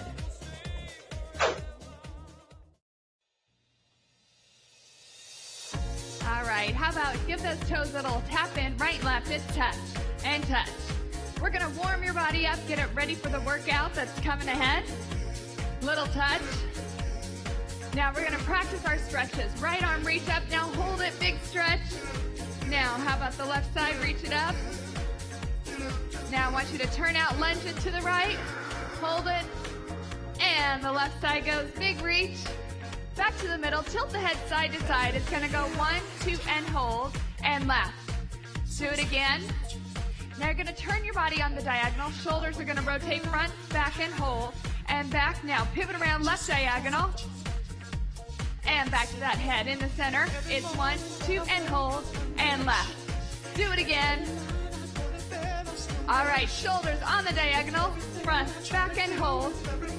How about the left side? Now we're going to go back to the stretches a little bit faster. Right arm reaches up. Now turn out, lunge it out to the side. Left side reaches up. Turn it out, lunge it. Reach it up. Now this time pivot across your body and lean back a little bit. Big reach. Lean back again. Right arm going up. Turn out, lunge it. Left side. Reach it out. Big stretch. Think about elongating. Reach across. Lean back. Pivot on that foot. Reach it up. Turn it. Right arm goes up. Big lunge out to the side.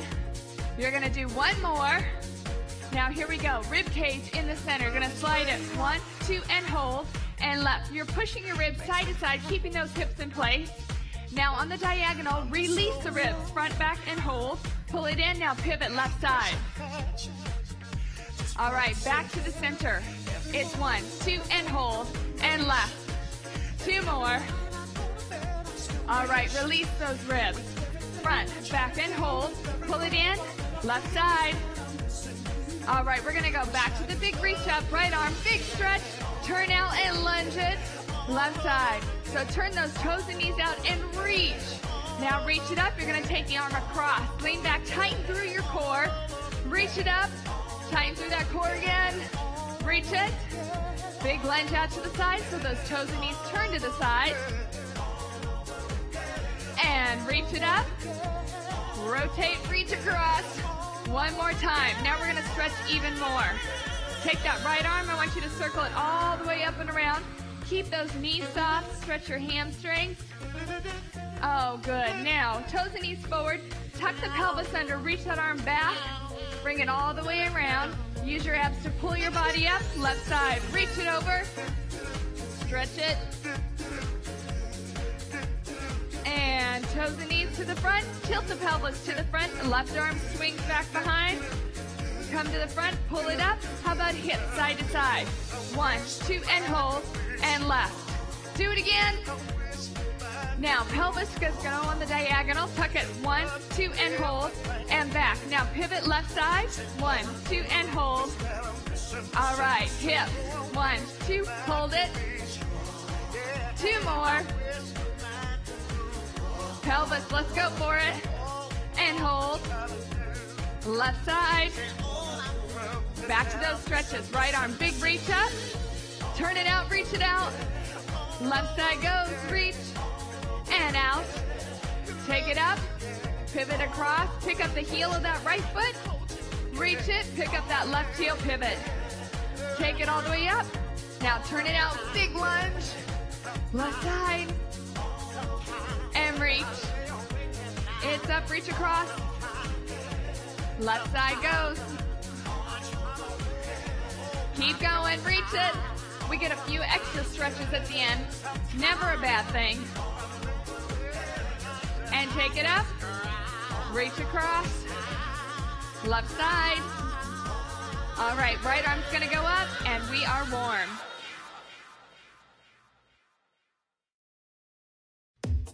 All right, we're going to start with a little Latin walk. Wake up your hips. Little walk. Nice and easy. Just in place. Come on, here we go. Now feet together. You're going to take the shoulders down and then pull them back. Take them down to the floor. Pull it up. Forward, back, forward. Now triplet, right, left. No turn out. Now you're going to turn it out right and left. Make sure you're forward, and then you turn the body right, left. Forward triplet, and turn it out. There you go. Nice and easy. Here we go. Keep going. Come on, lift with the hip, and then turn it out. And again, nice. Looks good. Come on, and lift. Turn out. And again, one more. We're going to walk for 3 to the right. Now here's the hip push, right. Then step, push left. Come on, get into it. Abs are in tight. Lean away, push into the hip. And again. And now this time comes the booty push. Turn the body, push back. Think squeeze with the triceps. Push into that booty. There you go. Nice and easy. Keep going. 2 more. Now back to the Latin walks. 4 up, 4 back. Now feet together, shoulders go forward, pull back, front, back. Walk it, and back, and front. And again, come on, here we go. Wake it up, are they awake? Oh yeah, take it down, and up. 4 up, 4 back, and shoulders, abs in, pull back. Come on, you gotta think working your back muscles, and back, and front, roll it, forward, keep going. Oh yeah, it doesn't stop. And again. Bring it up, back, 2 shoulders forward, triplet, lift tall, turn it out, face front, come on, think lift, turn. Are you pumping the arms? Keep them moving, pull it back, forward, pull back, keep going, almost there, and up. Couple more, forward, and turn, forward, and turn, walk it right, hip push, left, hip push, come on, pick up your feet, pick them up, push, last time, we're gonna keep walking, booty push back, push, you gotta pivot, balls to your feet, turn, and turn. One more, both sides. Last one, and hold it.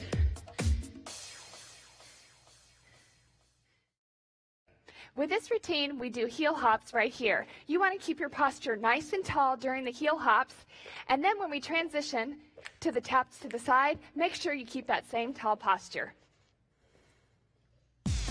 All right, find your feet. You're going to give me a skip, right and left. And when you skip, you really want to propel those legs up there. Pull the elbows back. It's like what we like to call a power skip. So keep it going. All right, get ready. You're going to give me a double heel hop, 2 right. So 2 on the right, now 2 left. Do that again. Now you're going to tap the legs out to the sides. 2 right, 2 left. Nice and tall, tight abdominals, tight through your core. Back to those heels. Double right, double left, and right. Let's go to that hop touch out to the side. Left side, tap, pull it in. Strong legs, 3, come on. Do it again, double heel. You want to squeeze those quads. Tap it out, right leg, squeeze, pull it in. Left side. 2 more. Double heel again. Pull it in. All right, right leg going out. And left. All right, we're going to do it one more time. Double heel. And left. 2 taps up. Left side. All right, something different's coming up. Stay tall, 4 chassés to the right. Right leg, get low, tap it out to the side. Now push up, tall chassé. Get it low, extend that leg out. It's up and low. Lower through those legs. And tap. Go again. Remember, tall posture, abs are tight. Reach it. And when the leg goes out, point your toes. Squeeze that quad. Think stretch your body. 2 more. How about 1 more? Double heel, let's go. Left side. And again. Back to the tap. Tap it out. And left. Squeeze it in. Double heel. Pull tight. And again. Touch it out.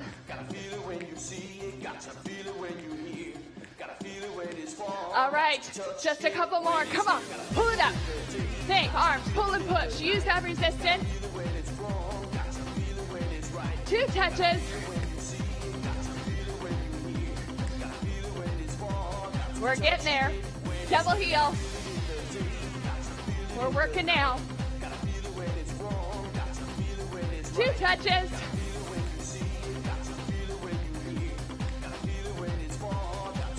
All right, double heel.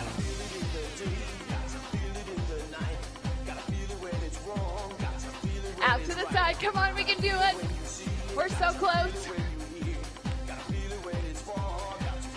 All right, heels. Left side. Give me 2 more. 1 more. Hold it there. Restart. Okay, you want to bend those knees and get low. Give me a little releve with your heels. Tighten that core. Now, 2 step jumps. Then 4 little chugs. To the left, 4 little chugs. Now remember, you got to stay low on those chugs. Stay in plie. Left side. Now, right in the center, give me a little double shoulder and double jab. Double shoulder and jab.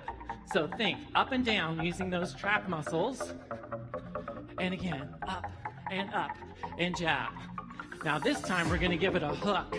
So out, in, and come a little closer each time and stop that movement halfway between. So stop, stop, stop, stop.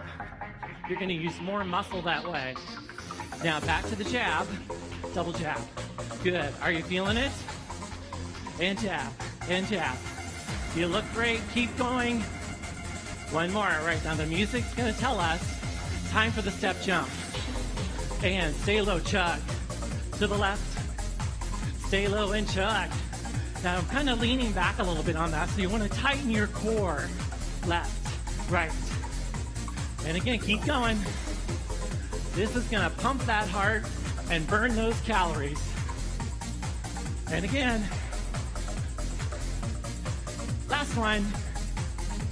All right, let's go back to those shoulders. Pick them up. And jab. Now remember, guys, the only reason why your arms are moving is because you're lifting your shoulders. So think about that movement initiating from your shoulder. All right, ready for that hook? Ha, ha. A lot of core muscle to stop that motion. 2, stop, stop. 1 more. All right, let's do that step jump. Little chug. How we doing, guys? Little chug. Come on, I want you to maximize your move. Pump those arms. I mean, I think you want to burn the most calories, right? To the left. Stay low. 1 more.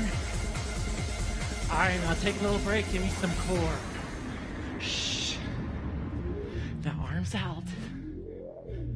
Slide your ribs back and forth. Take them out. Welcome back. Welcome back. You didn't go anywhere, did you? Take it side. Come on, think rib cage, ribs. You're tightening those core muscles, getting those abdominals nice and flat. Back to the shoulder. Double jab. How'd you do? Double jab. Looking good. Is your heart pumping? Are you working hard? Yes. All right, let's get ready for that hook. Hook it up. Ha, ha. Stop with your core. Restart. You know, do this workout is a good way to restart your body. That's it. Step jump. And chug. To the left. And chug. Good. You guys are doing great. Keep it up. So notice the big level change. You're low. Now pop up. Pop up. Let's see some air between your feet and the floor. And again. Last one. All right, back to the shoulders. Double jab. And again, come on, use those arms. See, you don't even have to move your legs to keep that heart rate up. Good. All right, ready for the hook. Hook it around, go out closer, out closer. 2 up. All right, we're in the home stretch. 1 more. The one shoulder and hold. Yeah.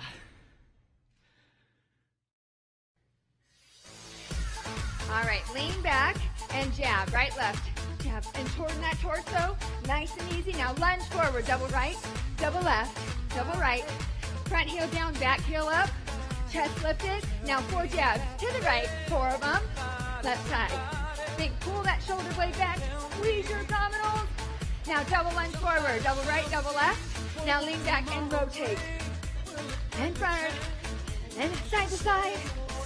Come on, lunge. Nice and easy. Rotate those abdominals, abs in tight, and punch. Keep going. Oh, it's a brand new day. You're getting a good start off to the new year. Keep going. Here we go. Lean back and over. Now chasse to the right. Lift tall. Get low and hold the third. Hold, jab for 4. Other side. Lift tall. Hold. Hold it and jab. And again, keep going. Hold, jab. And again, chasse, lift tall. Low. Get low. You're gonna do it one more time, both ways. Jab. Now double lunge, forward. And jab, lean back. Come on, bring them out. Are you leaning back? Yes? How you doing, Shan? If you need a light version, follow Shanna. Keep going, lean back. Keep it up. How's it going, Antonia? You good? All right, good. Keep going and breathe. Last one. Chasse to the right. Hold the third. Pull the elbows back and jab. And again, pull it back, hold. Hold. Engage that core.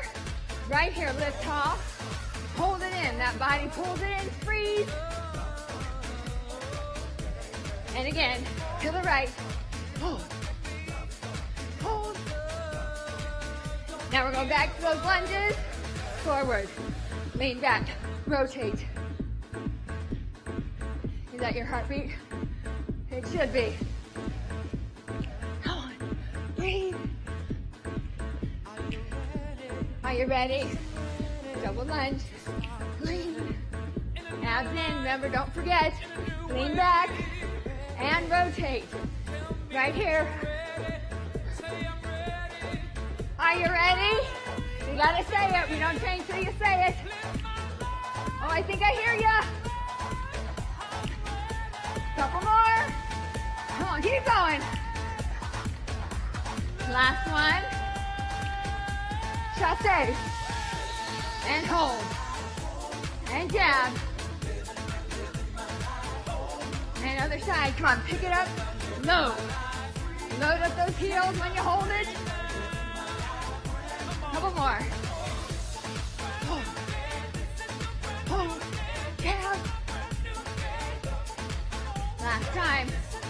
One more to the left. Jab. Double lunge. Lean back. You're almost there. Home stretch. One more. Now you're gonna finish up double lunges. One jab, hold it.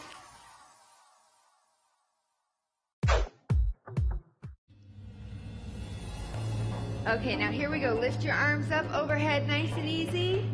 Anchor down your rib cage. And now you're gonna swing side to side. Then contract in the center for 2. Pull in your abdominals. The arms only move side to side. They stay up tall when you contract. And center. And again, take it side to side. You should start feeling those oblique muscles working. Center. And sway. Center, keep those hips still. Over. And pull. Pull. And crunch. Right here, center it. And side to side. And center crunch. All right, now we're gonna do something different. You're gonna lean forward slightly, push forward for 4. Now push front, pull back, forward, front, back, forward again. Abs are still pulled in. Keep going. Front and pull, reach. Come on, lift tall, abs are in tight. Front, back, forward, front. Keep it up, almost there. Be sure and squeeze your triceps as you pull back and push back. In. Now walk to the right. You're gonna lift up, press up towards the ceiling. Pull in with your obliques and lift. Kind of push into the hip and up, hold, turn and look at your hands as they come up. Push, palm up towards the ceiling. Lean, up, hold, contract. Keep going, couple more. You should be feeling them now. Nice oblique work. Long and lean. Feet apart overhead. And crunch. Halfway home, you got it. Think nice tight abs. Sway. And center. Hips are still.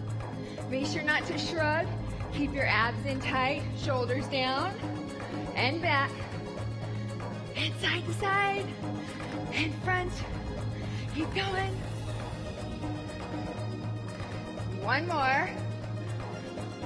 Now we're going to push forward for 4. Alternating hands. Reach front. Push, pull, reach. Push. And again, push it forward. Come on, press both forward, both back, both front and back. To the end. Walk. And hold. And press. And squeeze. Lift. Lean into it, push into the hips. Obliques are tight. Keep pulling them in. Remember the lower abdominals are pulled in too. Up, push, almost there. Couple more. And lean. Hold it up.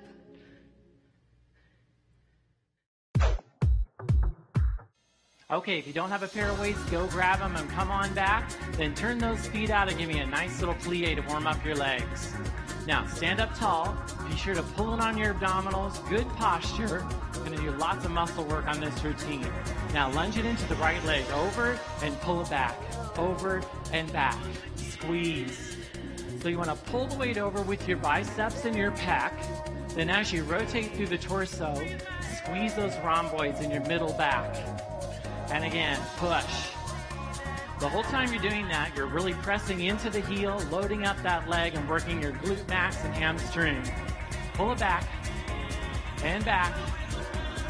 One more. Now step together and bicep curl, right and left. Careful not to swing. You want to pull the weights into your body. Now, palms are back. Press them out away from your body. Squeeze those triceps to extend your elbow. Left side, coming up. Go over and back.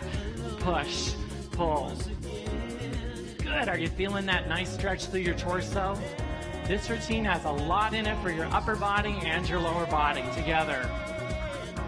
Keep going. Push down and lift. Squeeze that elbow. Pull those arms back. Nice. 2 more. 1 more. Now bring those feet together, back to the bicep, right, left, and squeeze. Pull that weight into your body. Now palms back and press it out. Try not to hunch your shoulders up. Relax those shoulders. Now we need an extra set of biceps. Pull it in. Good. Lift tall, tight core. All right, back to the right side and go. Over, pull back. Come on, you can do it. This is your short set. And rotate. And squeeze. 1 more. And the other side. Here we go. Left. Left leg, right arm working. Can you feel your waistline getting toner with each time we turn? And lift. And press. 1 more. Now bring those feet together. Pull it up. Right, left. Bicep, bicep. How we feeling back there? Press it out. Squeeze. All right, this is all we've got. Time for a nice little stretch. Come on down. Put those weights on the floor. Now walk your hands over to the right side and stretch those hamstrings. Then walk your hands all the way over to the left and stretch. And back in the middle and round it up. Now you're going to release your back down. Touch that floor. Straighten your knees. And round it up right through your spine. Release. Lead with your chest. Down. Straighten those knees. And round it up. Now take that right leg out and stretch. Right here. Little hamstring. Now pull it up with your core and lean back with the quad hip flexor. Beautiful stretch right on the front of your body and down your side. Now left leg stretches out and stretch right there. Little hamstring right there. Now pull yourself up, lean back with that quad, stretch right through your torso. Gorgeous. And bring it together, big deep breath. And you did it. Great job.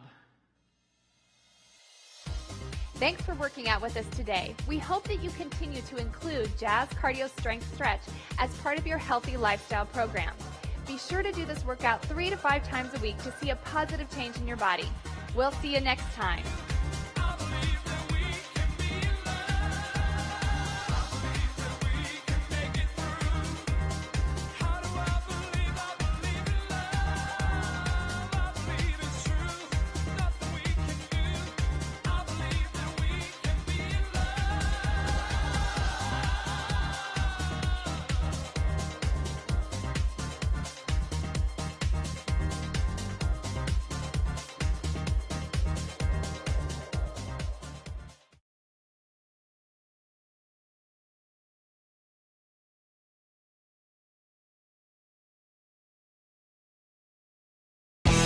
Are you a fan of Sunset Park? Clark County Parks and Recreation wants you to volunteer for its new Sunset Stewards program aimed at improving the visitor experience. Volunteers accepted into the program would be asked to patrol the park for at least 4 hours each month, report problems, and interact with park patrons in a positive way in order to educate them about the wildlife and caring for the 323-acre regional facility. For more information, please call 702-455-8200 or email sunsetstewards@clarkcountynv.gov.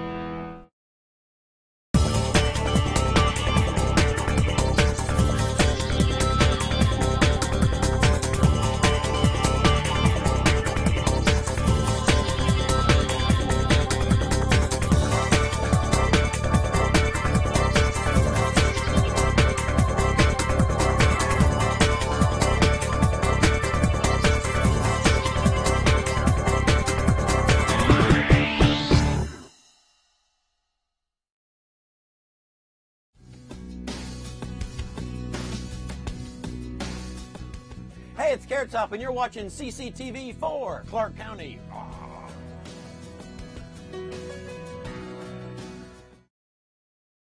Today's show, barbecue stuff. But not just barbecue stuff. Stuff that normally wouldn't be on a barbecue, but is, because that's how I want it. It's going to be delicious. A lot of paper towel. Look at that. You can make it. Who doesn't want that? Oh.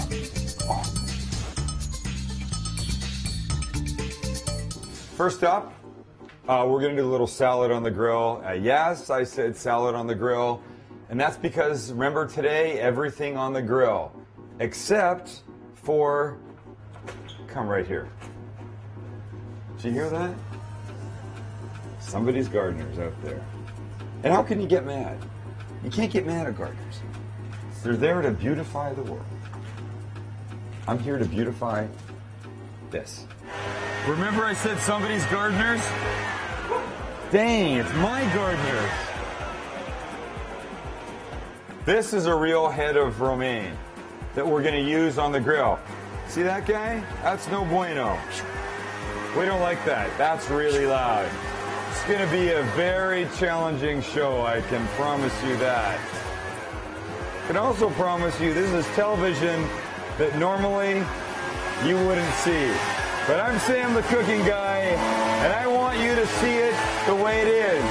So I'm gonna go through with this because that's the kind of guy that I am. The questionable leaves you want to take off, and just do that too.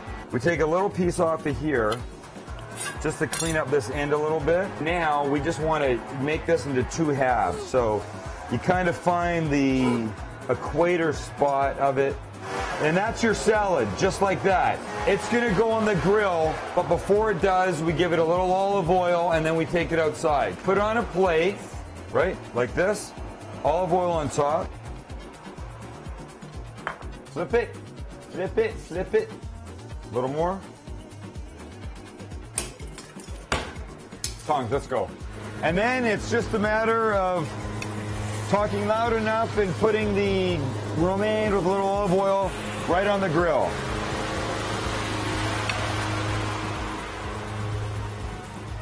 Ah, that's better. The romaine's on and the noise has subsided. That's where you want it, right? Like that. Give it a flip. You want it soft, you want it wilted, you want it supple. You still want it a little bit crunchy. Now they're ready. It's all downhill from here, baby. All downhill. One of these guys goes on here. Okay, nobody move. Here's what we're gonna do. Okay, hit it with a little balsamic vinegar, good olive oil, over the top, a drizzle. We'll go bacon next. Little kosher salt, good fresh ground pepper. And finally, this guy.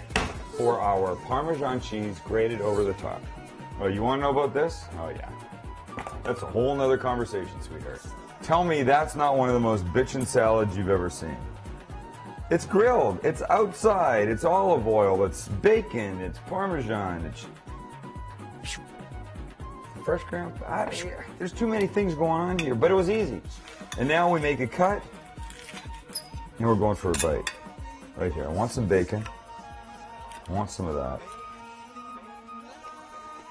This is so simple. Oops. Huge mess. And it came from out there. Out there where the gardeners live.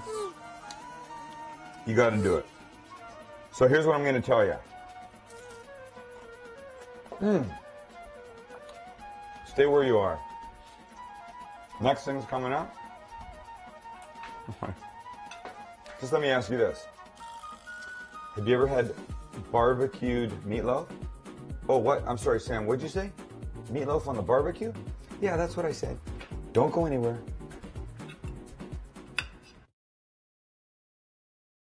I've got 2 pounds of ground sirloin. My oven's on to 350. That can only mean one thing. Yeah, that's right. That's right. Meatloaf time. And now I know you're sitting at home and you're thinking to yourself, meatloaf? Yeah, right, like I had that when I was 10. Well, you better listen up, Pilgrim, because it's gonna be good. I know there are people that will say, but Sammy, when I make meatloaf, I like to put a little pork in, I like to put a veal in, little veal, and I think that's totally fine, and you're fully welcome to do that. But I don't do that when I do this barbecue version because I pull it out of the oven early, I finish it outside, and I need it to be held together, and I don't want it to be too fatty, and I find that sometimes the pork adds a little extra fat. Whew. 2 things out of the fridge. Taste chilies. Some. How much is some? 2.5 tablespoons. I don't know. It looks like, oh my God, I just realized something. I need 2 eggs and I don't have eggs. Hey, cowboy, what's up, my brother? Do you have 2 eggs I could borrow? I'm in the middle of shooting and I've run aground here and it's ugly. Mind if I whip up and get him? Oh, there he is. Look who's here. It's Haley's mom and Haley's brother. And there's Haley's grandfather, Matt. Mind if we just get some eggs? I put a couple out here, but you can grab them. Oh, you did? Oh, he's got them right here. He's really good. Oh, look it. Matt buys those really good eggs. Sell by June 12th, 2005. Matt. Yeah. That's Trader Joe's. We're beyond this date. I'd shake that hand, but it doesn't work. You're a man among men. That's Matt. We like him. Let's go, we gotta cook. And we're back with our eggs from Matt, and now, ooh, you know what, when you do it that high, it almost mixes by itself. Pre-beat it before you mix it in with all that stuff, right? Two other things. You know that I like to use panko crumbs, and this is the exact, perfectly measured right amount. I don't know if it is, but I started using it the other day, and I'm gonna use it now. So in they go. Panko crumbs. Japanese breadcrumbs, you can use them for all kinds of things. They're lighter, they're wispier, they're better for a lot of things. I like them in here. One more thing we need, taco seasoning, fajita seasoning. Which one do you have? Do you have fajita seasoning? Throw it in. Do you have taco seasoning in a pack? Throw it in. I happen to have it in one of my test tubes. I don't know why. I did something once and I wanted to put it in. So now I've got it here, but I've got to guesstimate how much of this would be in a pack, and that much. Hold on now. There's only one way to do this properly. And you may be thinking traditional pan like a loaf pan. A loaf pan with sides. I'm not doing that because all I want is this. And I'm going to take this and I'm going to shape it into a loaf right here. Is that possible, Sam? Oh, not only is it, but I'm going to do it right here in front of your eyes. There you go. And try and make it sort of even. You know, it's gonna bust a little bit. I mean, spread out a little bit. We put it in the oven. 350, goodbye. It gets, if by itself, if a normal way, it'd get about an hour and a half. This way, we're going to give it about an hour 10, about an hour 15. Formed enough, done enough, so we can let it cool, slice it, finish it outside on the grill with a little sauce. Time's up on the loaf. Perfect. We pull it out, we let it cool while we make our sauce. Ketchup, chipotle, apricot jam. Chipotle, well, you know, you got to be careful with chipotles because that's a big guy and that could really spice this up. So we're just going to cut them up. We're not going to use this whole guy. Half goes in. And now we cut the whole thing with a little sweetness, the apricot jam. That's it, sweetheart. Uh-oh, there's that sweetheart thing again. Well, I guess that means that I'm feeling very comfortable with you. These guys get mixed together.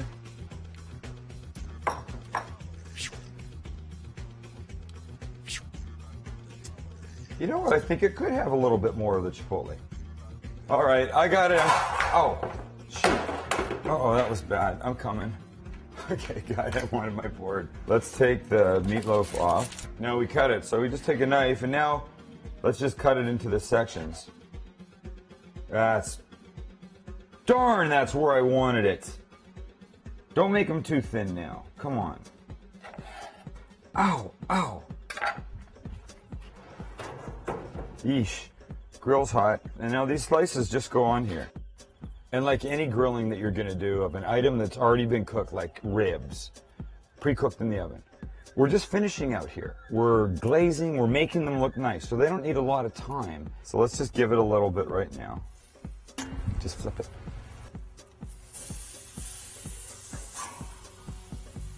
And now this other backside. Another flip back. See, it's getting a few marks on here, just the way I want it. And we just give it another little sauce. And a minute from now, we take it off. Grilled meatloaf. 3/4 of me doesn't want to eat it because it looks so beautiful.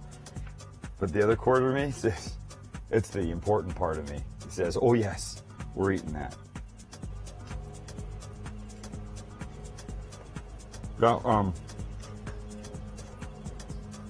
That 1/4 part, should have said it was going to be hot.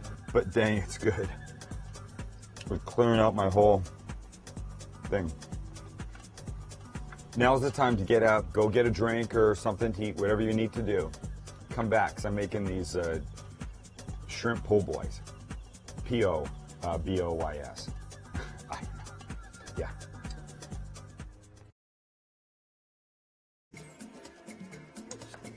I'm starting right here because I'm going to make a little sauce. And I'm going to make a little sauce because we're making a little something called a shrimp po' boy. P-O-B-O-Y. Short for poor boy, which is frankly only 2 letters more. I don't understand why that needed to be shortened, but somebody decided it did. And a po' boy sandwich has in it generally one of a few common themes. Roast beef often is in it, oysters, deep fried, stuffed inside the sandwich are in it, and shrimp, breaded, deep fried in it with like lettuce and mayo and sauce and tomatoes. And you know me, if you've watched me for even more than 15 or 20 seconds, you know I'm not a guy that wants to deep fry stuff, but I want the sandwich. And what's today? Today's barbecuing. We're gonna fake it on the grill and still make it, and it's gonna be 10 and a half. A couple things out of here.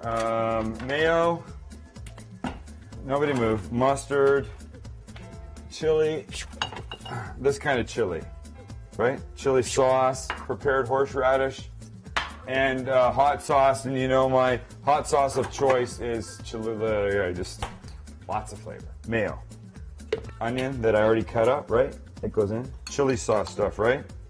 How much, Sam? Check the website.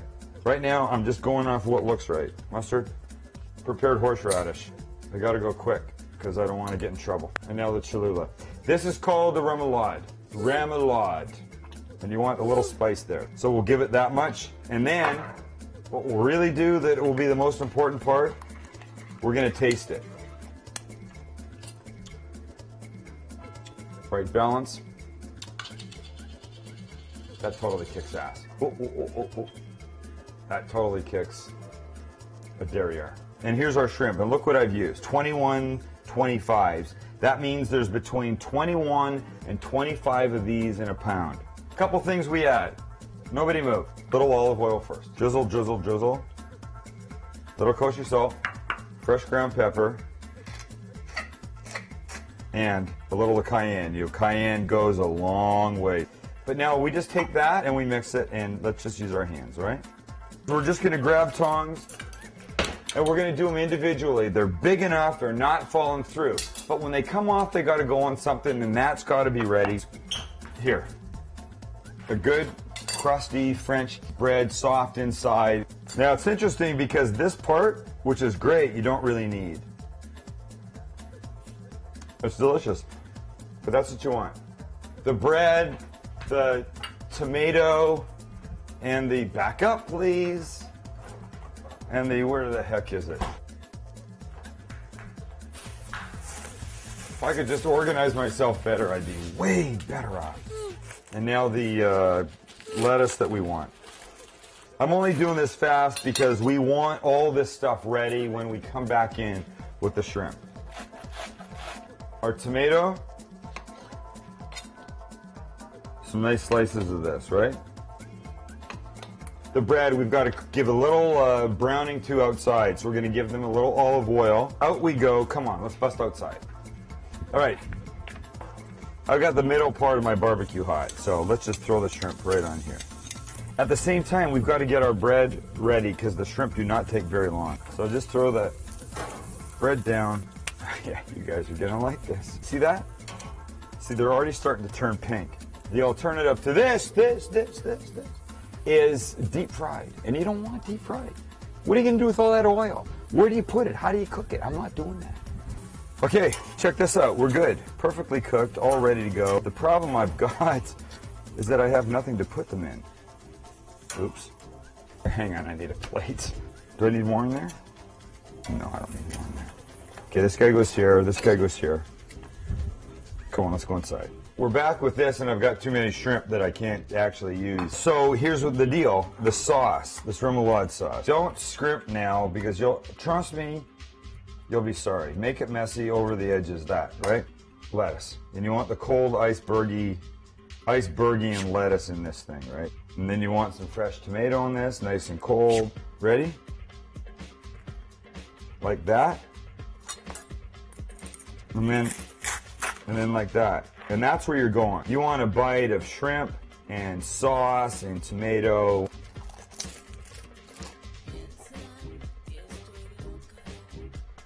There's the spice from the cayenne and the pepper.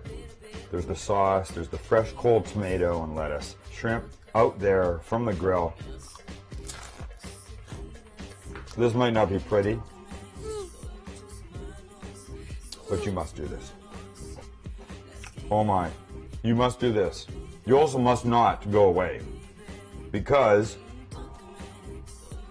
dessert's coming out. Dessert from the grill? Can that be? Oh yeah.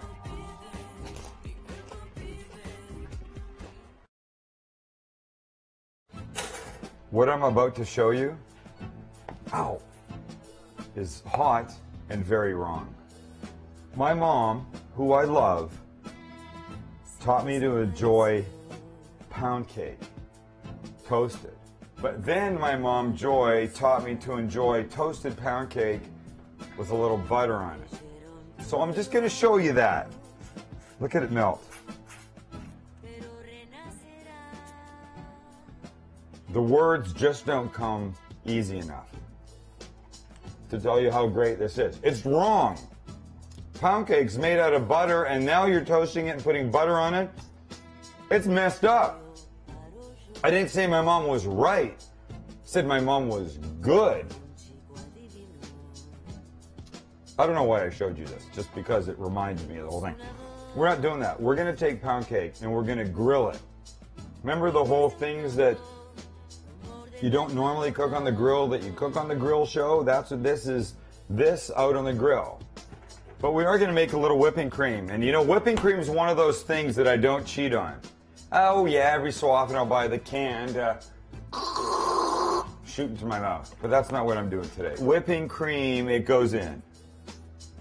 And yet in the old days that was done by hand. In the new days, it ain't done by hand, it's done by mixer thing. What's going to make this good is the addition of two things. One that you would normally add, right? A little sugar. Just a little of that. It doesn't have to be a ton, but you want the edge taken off it. The other thing we're adding is going to give it a lot of flavor. Follow me now. Remember I said follow me now? That would imply the camera doing like this all the way around no matter where it went. And I'm going right here. Because what I'm going to add is that. Chambord, raspberry liqueur. You know I've used it before. And wait till you see what it does to our whipping cream. Okay, now that it's thick, now's when you want to add the Chambord. And you know what? You can't add too much. Because if you add too much, it will break down and go watery and stuff. It gives it a really subtle color and nice taste. What you have to know about whipping cream is you can go too far. If you go too far over the edge, it kind of starts to go towards butter and it gets clumpy and gruesome.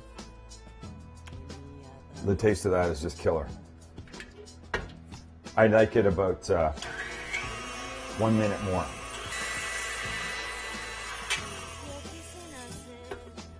And that's it. While we ready our pound cake in the fridge. And now,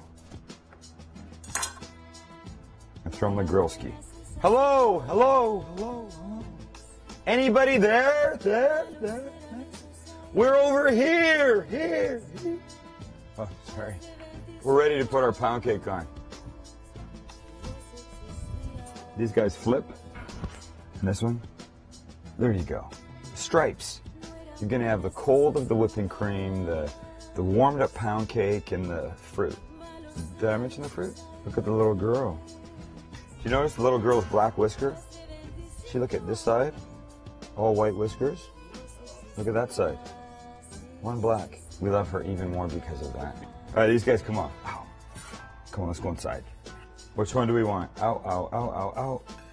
That's the one we want. Ow. She's a lot. That was H-O-T.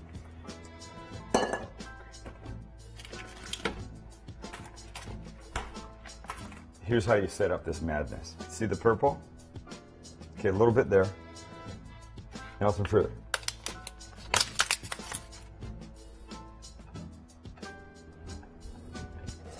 a little bit more of the Chambord whipping cream. And then the final touch. You know how you go to those coffee shop places?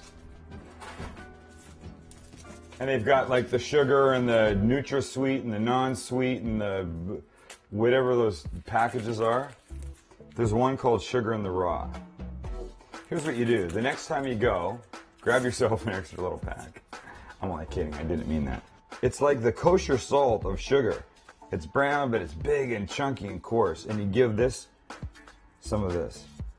Okay, and in keeping with the raspberry Chambord, where'd it go? Theme? Oh, stupid me. Just a tiny little bit over the top, right? A little bit. Come on now. Oh, that's good. There you go. Okay, let's go right here with our bite. Nice. Through that grilled pound cake. Make sure you get a raspberry. Come on, go raspberry. Go there. Here's looking at you, kid.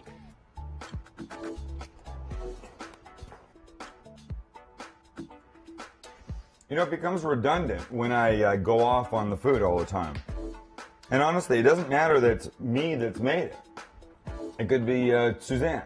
It could be Petey Schnipowitz down the street. It doesn't really make any difference. It's just good.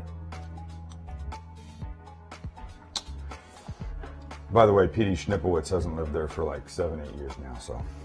It's the whole concept of grilling things that aren't supposed to be grilled that makes this work, that makes today work.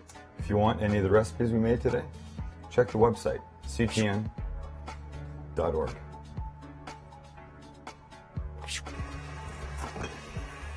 Okay, white shot. See how I direct the shot? My timer. My meatloaf's ready. Wait, we're supposed to have already cooked it, so let's not talk about that yet. One that you would normally add. Whoops. I'm gonna just swallow a bug. A bug. Well, now it's my fault. And if you want to get the recipes, you know what you need to do. You just go to the website. Holy or thesegoodrecipes.com. Because they're there waiting for you. There we go. I'm mixing for the camera. I've been ready since 10 o'clock. Number one, I've been ready since 10 o'clock this morning. Yeah, ready? Yeah, it is what it is. Yep. You people, mean to me. Salad, main course. Oh God, phones. Oh. Haley. We don't want that leaf, so we'll just pull that off and give it one of those. See what I just did? It's a certain network that doesn't like that either. But I don't have a problem with that. We gotta get that silk up. Look, Paula Gardner's here.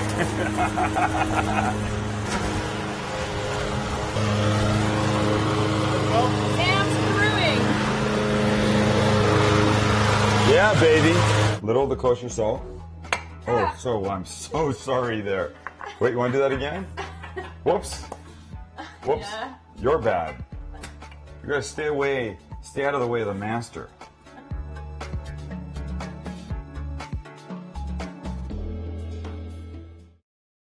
What gets you moving? Because when you get moving an hour a day, you'll have the energy to skate through anything. So whether you like to work the half pipe, Kick the soccer ball around. or ride your bike, carve out some time every day to get moving. but do it your way. Because it can be whatever you want it to be. Just get active. Wrap it up.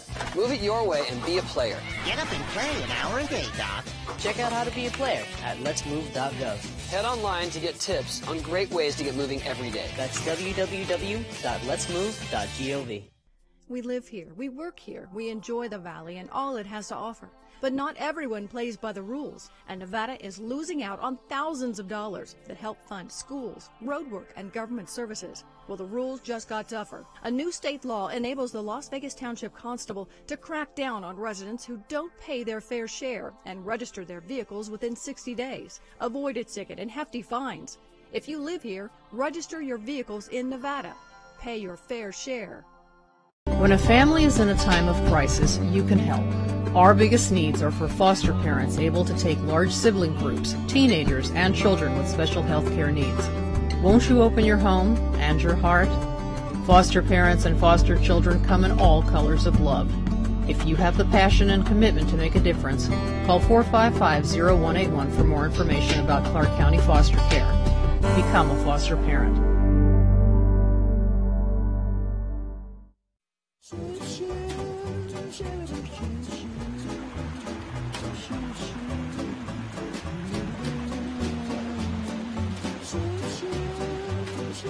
Don't press your luck.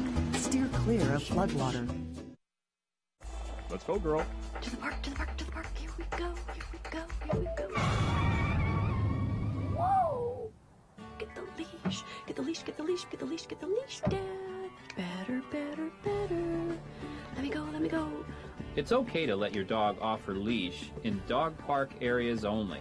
Oh, hang on to my leash, Dad. It's easy to be a responsible dog owner.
Responsible dog and cat owners already know the benefits of spaying and neutering their pets, and now it's the law.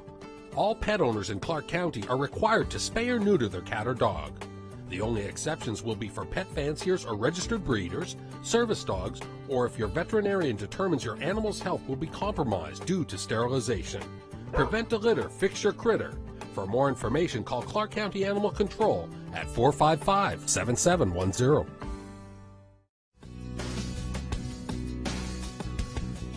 Hey, I'm Frank Caliendo, pretending to be Robin Williams, George Bush, and even Bill Clinton. Guess what? You're watching CCTV 4, Clark County.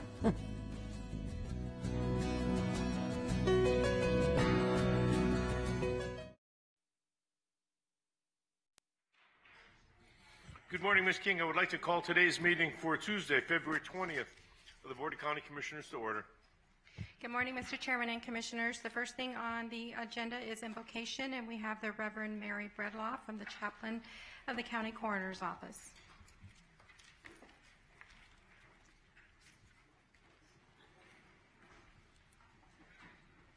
Let us pray. In the midst of our nation experiencing one shooting after another, give us the openness to listen to the grieving families. Bless our parents, our students, our teachers, our young children, as we all witness what seems so unbelievable. Give us strength in our local community after one October shooting, and give us strength and courage to comfort one another. Give us strength in our community as a nation as we witness citywide and school-wide shooting deaths. Help us to try to open up to each other to help so many families crippled by senseless killings.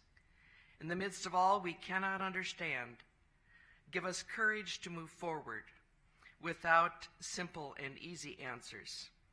Help us to listen to those who are hurting, to create community involvement, to help individuals and families, cities, counties, and states within our country to try our very best to come up with beginning answers which will enable us as citizens to grow into hope-filled communities sooner rather than later. Help us as local citizens to keep thinking, to keep talking, to enact strong laws which will secure safety of us all. Help us to not give up on searching for solutions and not to give in to fear as an alternative. We ask for this wisdom, this determination and care for each other in your most holy name. Amen. Amen. I pledge allegiance to the flag of the United States of America and to the republic for which it stands, one nation, under God, indivisible, with liberty and justice for all.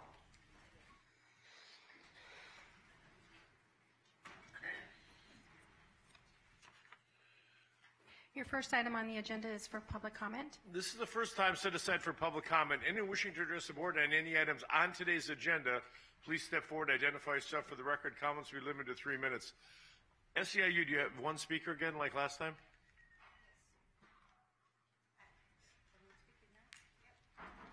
Is that, you've got one? Excuse me?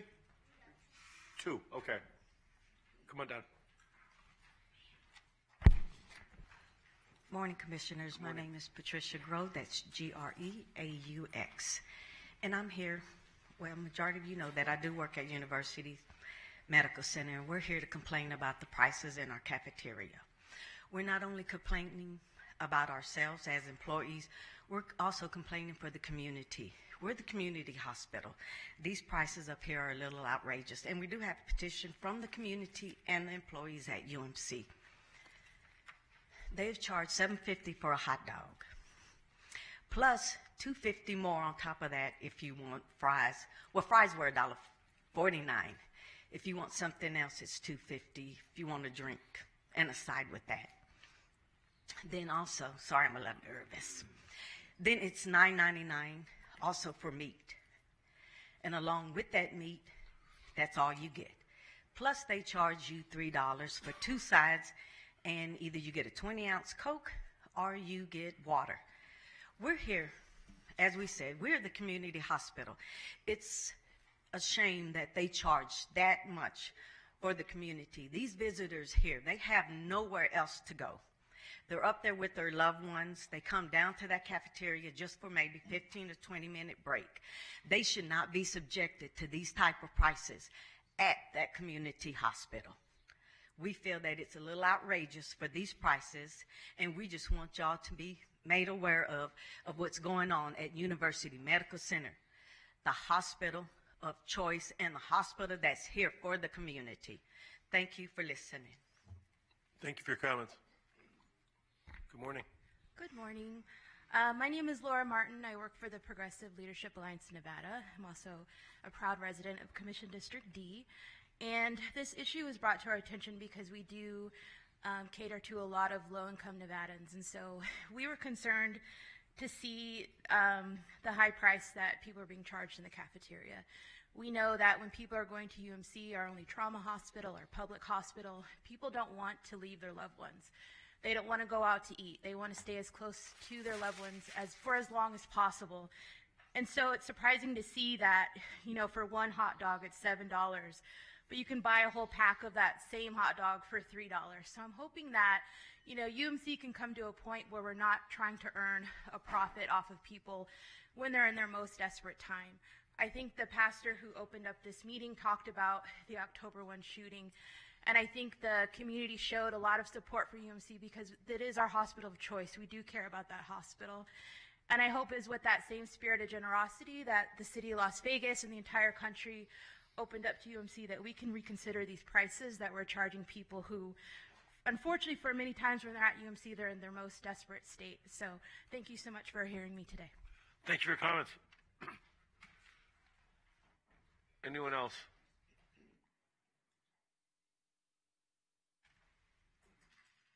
Good morning, Commissioners. My name is Gwen. I've been working at University Medical Center for over 26 years. I think it's the best hospital, of course, but right now the prices are a little high. A lot of times when I see family members coming in and they're all upset, and when they see the salads and the vegetables and fruits, you should see their faces. A lot of times I help pay for their food because I know it's expensive. We do have a little discount in all of this, but we're supposed to be a hospital of choice. We know that a lot of the prices come through the employees and all of that. And a lot of us don't make a whole lot of money, even though it's coming directly out of our check. That's why it's so easy to do. But when you look up and see it, the prices are ridiculous. Some employees spend as much as over $200 and some dollars in like one pay period for the food and all of that. You know, and I know it's our choice. We don't have to buy it, but we are there most of the time. And we, you know, we are a community hospital, and some of the patients and family members come in, they get a salad or off the fruits, you should see their face. I know we have one of the best cafeterias. I'm not arguing that. All we want to do is make sure that the prices are compatible and that you do have some low-end prices and all of this to make sure that it is a community hospital that people want to come to and they can feel like that they can go in the cafeteria and afford to eat. Thank you, guys. Thank you for your comments. Anyone else?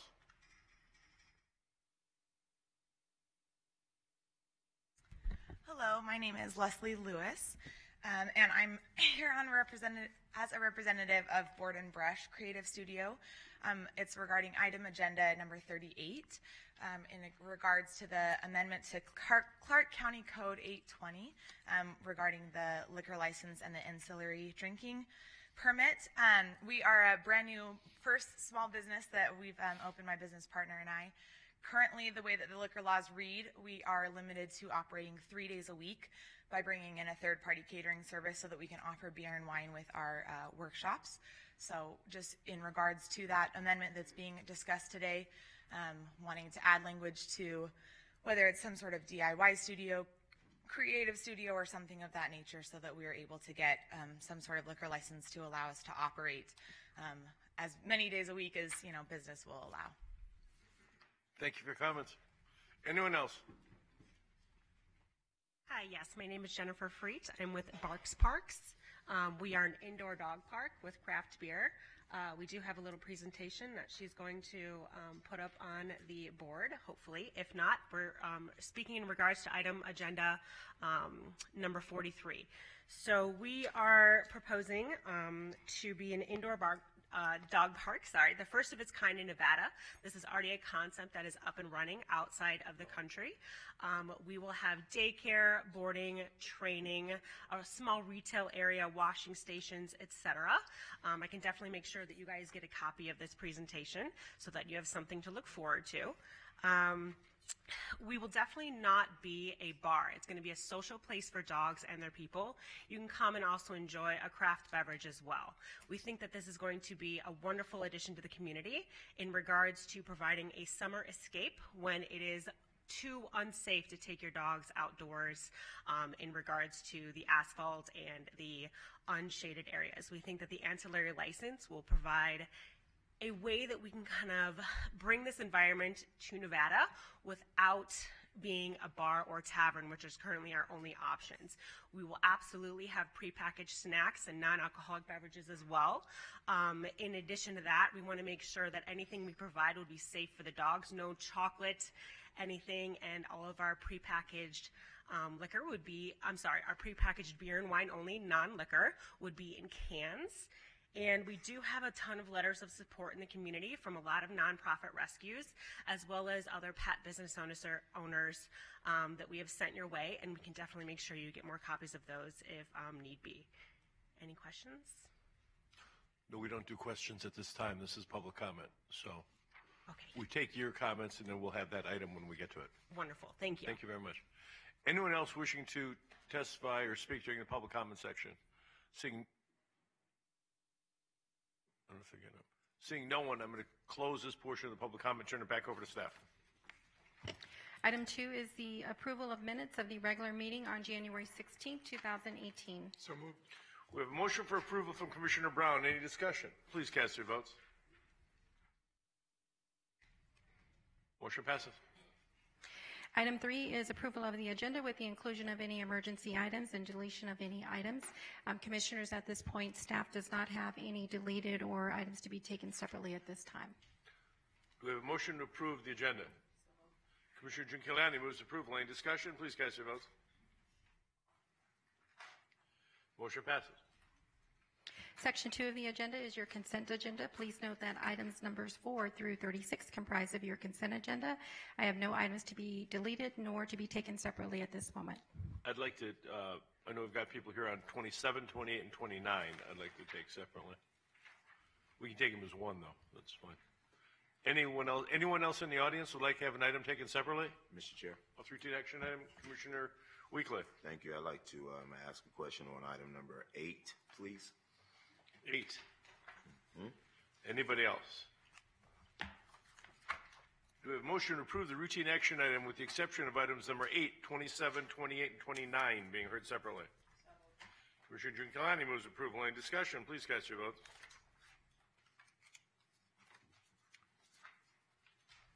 Motion passes.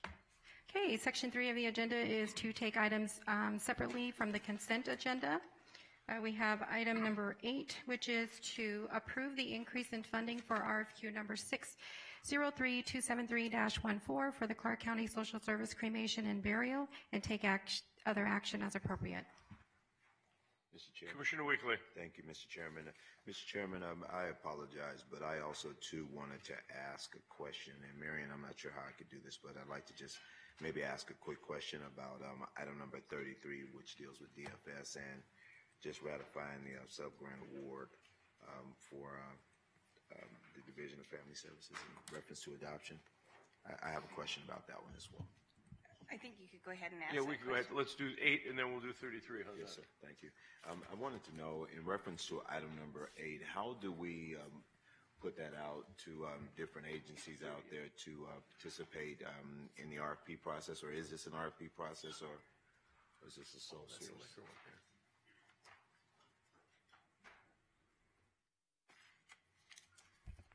Commissioner Wigley, Mike Pollack, Director, Social Service. This was an RFQ process that was done 4 years ago. This is the it's a contract that goes out to funeral homes, and it has an annual contract with 4 potential renewals. So it's a total of a 5-year contract.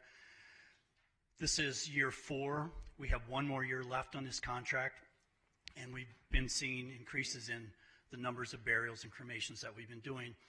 So we're just asking to increase the dollar amount to the budget so that we can cover those costs. Okay.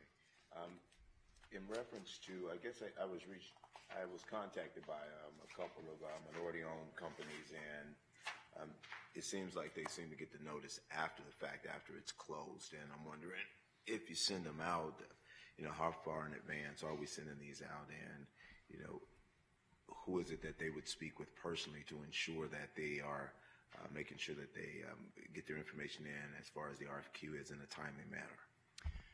Commissioner Weekly, they could certainly call me directly if they would like to, but this goes through our purchasing department, so it is a standard purchasing item. Okay, so I'll speak with Ms. Adeline in reference to that, because I'd like to make sure that we show some diversity when we do this, especially, when I see the number of situations that we have to deal with, and then knowing that there are no minorities that are having an opportunity to participate. We need to do something about that, Adeline. Thank you. Well, no, I'm going to follow up. When does this one end now? Because I'm seeing it started in August of 2014. Yeah. It could go to August of 2018 with this extension? Yes. So it's only 6 months. We're already in that will get us to. I know, but that's where Commissioner, I just want. It says August, so are we going from a year from now or a year from August when it expires? I think it's a year from now when it expires, if I'm not mistaken. Yeah, we're in year 4 of the contract now. Yeah. So we're asking to increase the annual budget to get us through the rest of this contract cycle. Then there's 1 more additional year on that contract. Right. And what I'm looking for, Mr. Chair, is just the timeline in terms of how are we putting the information out there? How are we making sure that we get it out there to agencies? I mean, because I remember some years ago, several of you all were on the board here when we dealt with some agencies that things went all bad for us in this department, and we had to go back and revamp the process and make sure that we had legitimate funeral homes participated, because I mean, I don't want to go into the graphics of what was going on, but it was a really bad situation at one point. But my main point here today in bringing this item up is to ensure that we're putting the information out in a way that everyone will have an opportunity to participate and know about the RFQ, not after the fact, but before the timeline even approaches. Understood. Okay. Commissioner Giuliani. Thank you. Maybe just to follow up on that, and it's more for, you're right, because I remember we were on the board when we were dealing with that, I think you, Susan, and I. But maybe what we ought to make sure is that either through the small business program that we have, BDAC, and some of the others that we're outreaching to companies that start up in between time. There may have been new businesses that started in the last 2, 3, 4, 5 years that we need to make sure that Adeline has contact for. So that might be just another way to take a look at it, too. Okay.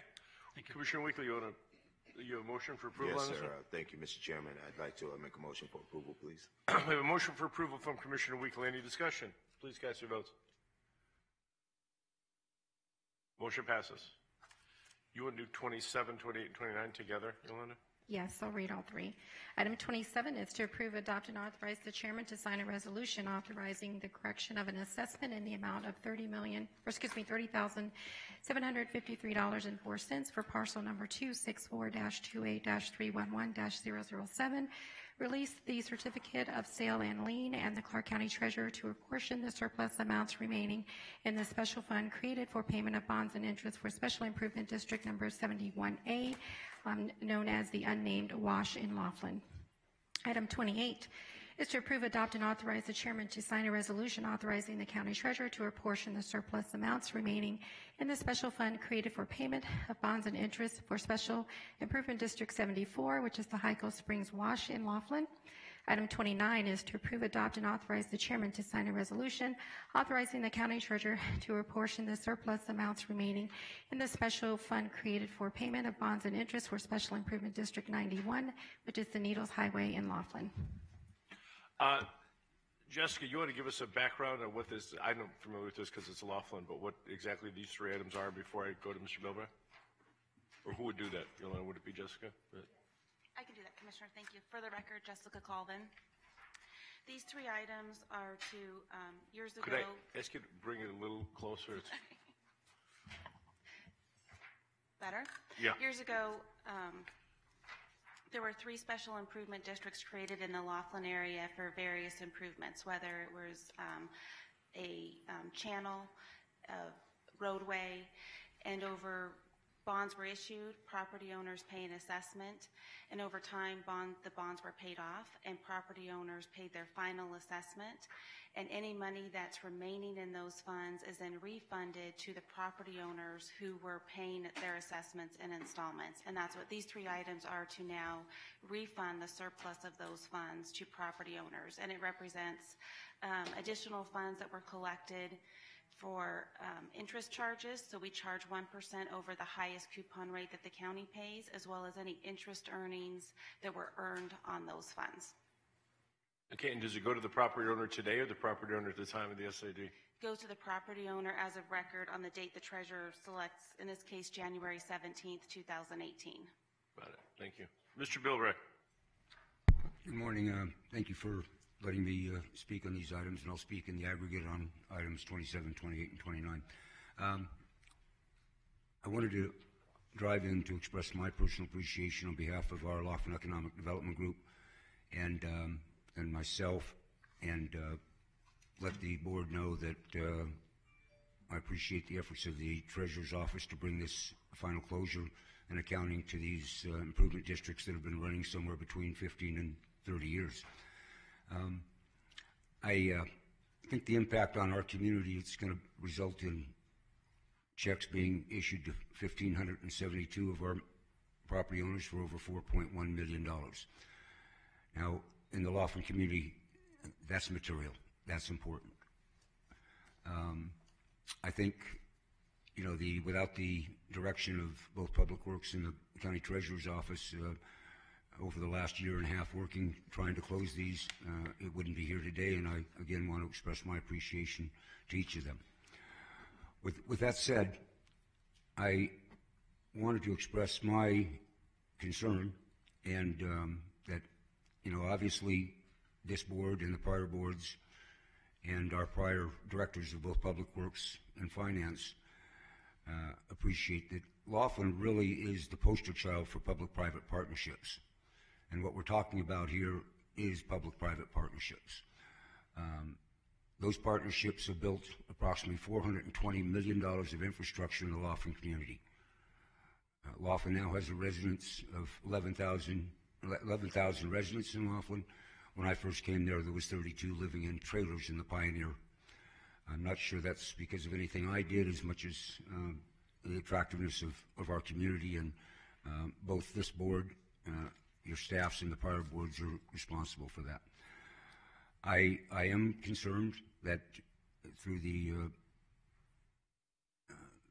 facts that public-private partnerships statewide are so critical to the infrastructure of both our community and other counties throughout the state, that I feel we should take a hard look at NRS 271 in the coming year and look for some potential tweaking and fine-lining of how it's implemented and the timelines.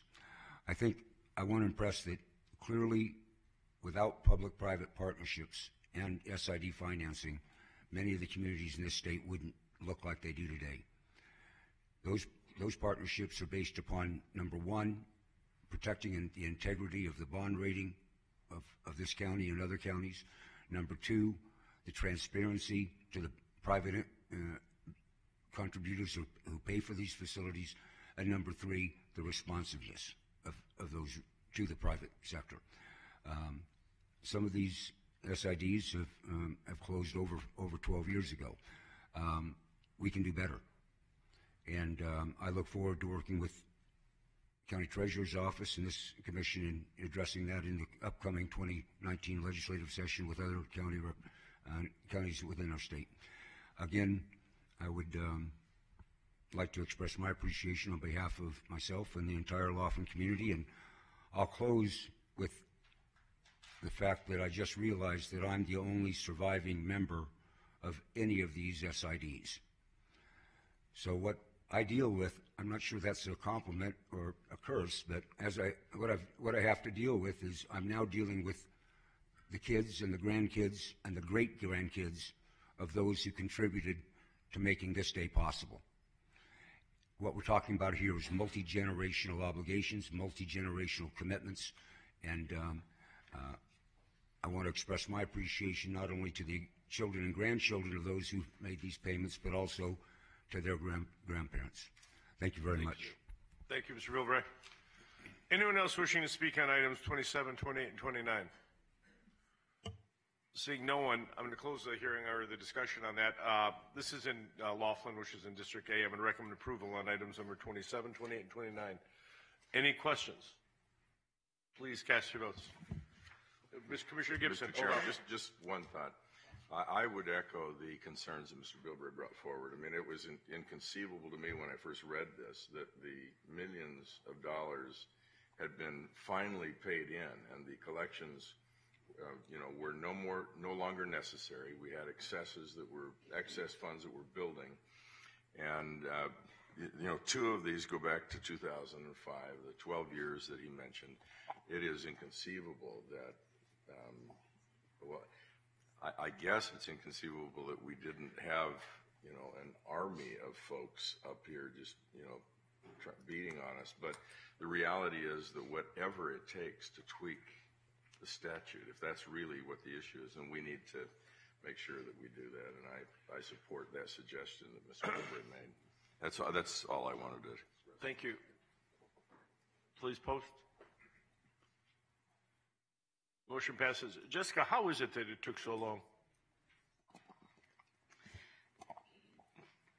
So, on two of these, the last assessment was collected, I believe, in 2014 and 2015. The one item number, the last item, the smaller SID, was several years ago, back in 2005. And I think, to be honest, it was trying to determine an equitable way to disperse the surplus refunds finding the property owners, and I think we've assigned the treasurer's office has assigned additional staff in conjunction with my office, and we're getting caught up on these. We've been far behind on various SIDs, and I think we're to the point now where we're almost current, and then going forward, there's a process in place. Are there more that are out there, whether they're in Summerlin or Laughlin or wherever or could there be more? Let me ask you that. I believe there's a handful more that we still need to calculate the surplus refunds. I can provide that, follow up with you with that information on what remains outstanding and how long it's been outstanding. Okay. Yeah, I'd like to see that. I'm sure everybody would like to see how much is left and how old it is. Okay.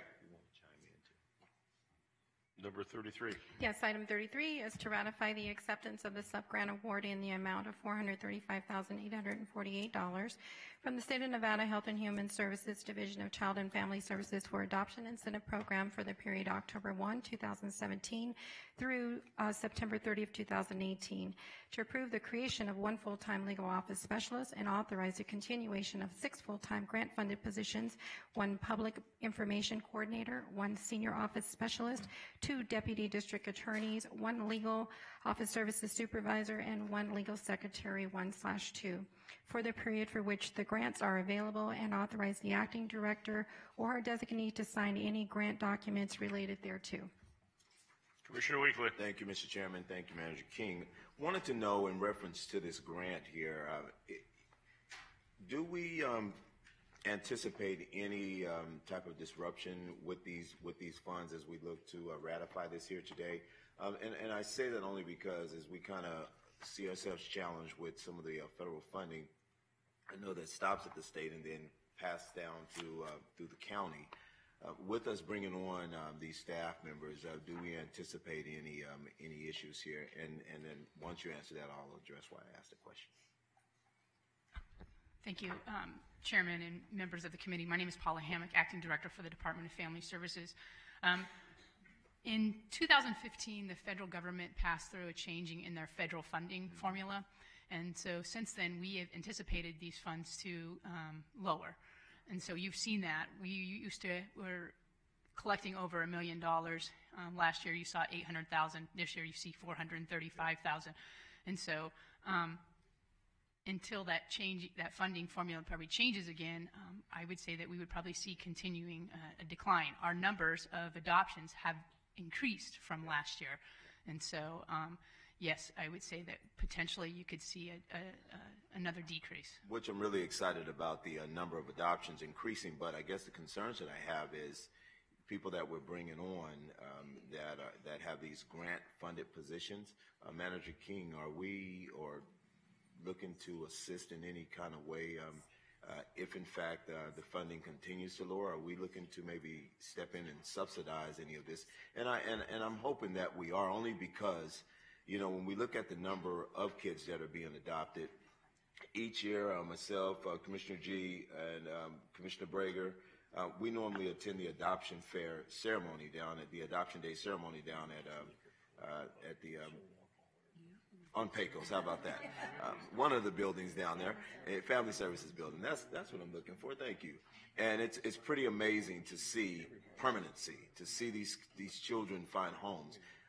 I get concerned with the lack of staff, the possibility of us not having enough resources to continue to promote this program. I know that you all put pictures of the children out in the hallway occasionally. We do a nice little art gallery for many of the patrons who are coming inside to do business here in the county. I'm always asking for more. What else can we do to do more? But what I'm concerned about is this is a grant-funded position, Mr. Chairman, and the dollars are continuing to decrease. And if we lose the staff, that's going to affect the number of kids, because currently we have how many kids would you guesstimate in the system right now? We have approximately 3,300 kids. Out of that 3,300, approximately 100 are legally free for adoption. So to be able to have the resources, Mr. Chair, is what's concerning me, and that we're seeing the dollars each year decrease. We're bringing on staff, but we're bringing them on in a sub-grant position, if you will, and if the money goes away, I don't know what we're looking like, Yolanda, with the budget hearing coming up, if there's some kind of safety net we're putting in place, or this is just a major high priority for me, of course, for selfish reasons. But at any rate, I just think it's very doable. I think it's something very necessary. Paula, you and your team have been doing a fantastic job. I appreciate your leadership. Thank you, Ms. Jill. Thank you, Ms. Ebony, and your entire team for continuing to promote these children that are looking for homes. But I just really get concerned with grant-funded positions and, you know, these people who put their heart and soul in it, and then they come back to work maybe in a few months or the following year, only to find out that they may not have a job anymore. And what does that do for the program? So I just thought it was necessary to put those concerns on the record here today. Commissioner Brager. Thank you, and thank you, Commissioner Weekly. That's what I think is always frightening about grant-funded positions. We talk about a number of different positions throughout the county government, and we say so whether it's grant-funded or not grant-funded, sometimes there's still limitations when we have high peak and high volume of businesses happening, which is something we might discuss later. But in regards to this, how can we have some form of, I don't know, I guess I'm going to call it a guarantee, because the more children that are placed in permanent family homes, the better it's been proven more often than not that their lives are better. And if we're trying to protect our youth, which we always seems to be, even in our juvenile justice factor of having more probation officers, really getting out there in front of it, now having the assessment centers that are making a significant difference, we're harming children when we do this. So I think we need to look very seriously, as Commissioner Weekly has already stated, on how we protect and show the productivity. Obviously, a grant, just to have a grant is one thing, but showing the productivity of children being placed. And when you have 3,300, hard to work on when we don't have the employees to meet that need. So I support Commissioner Weekly in this endeavor and really hope that we can look at this very seriously when the time comes. Anyone else?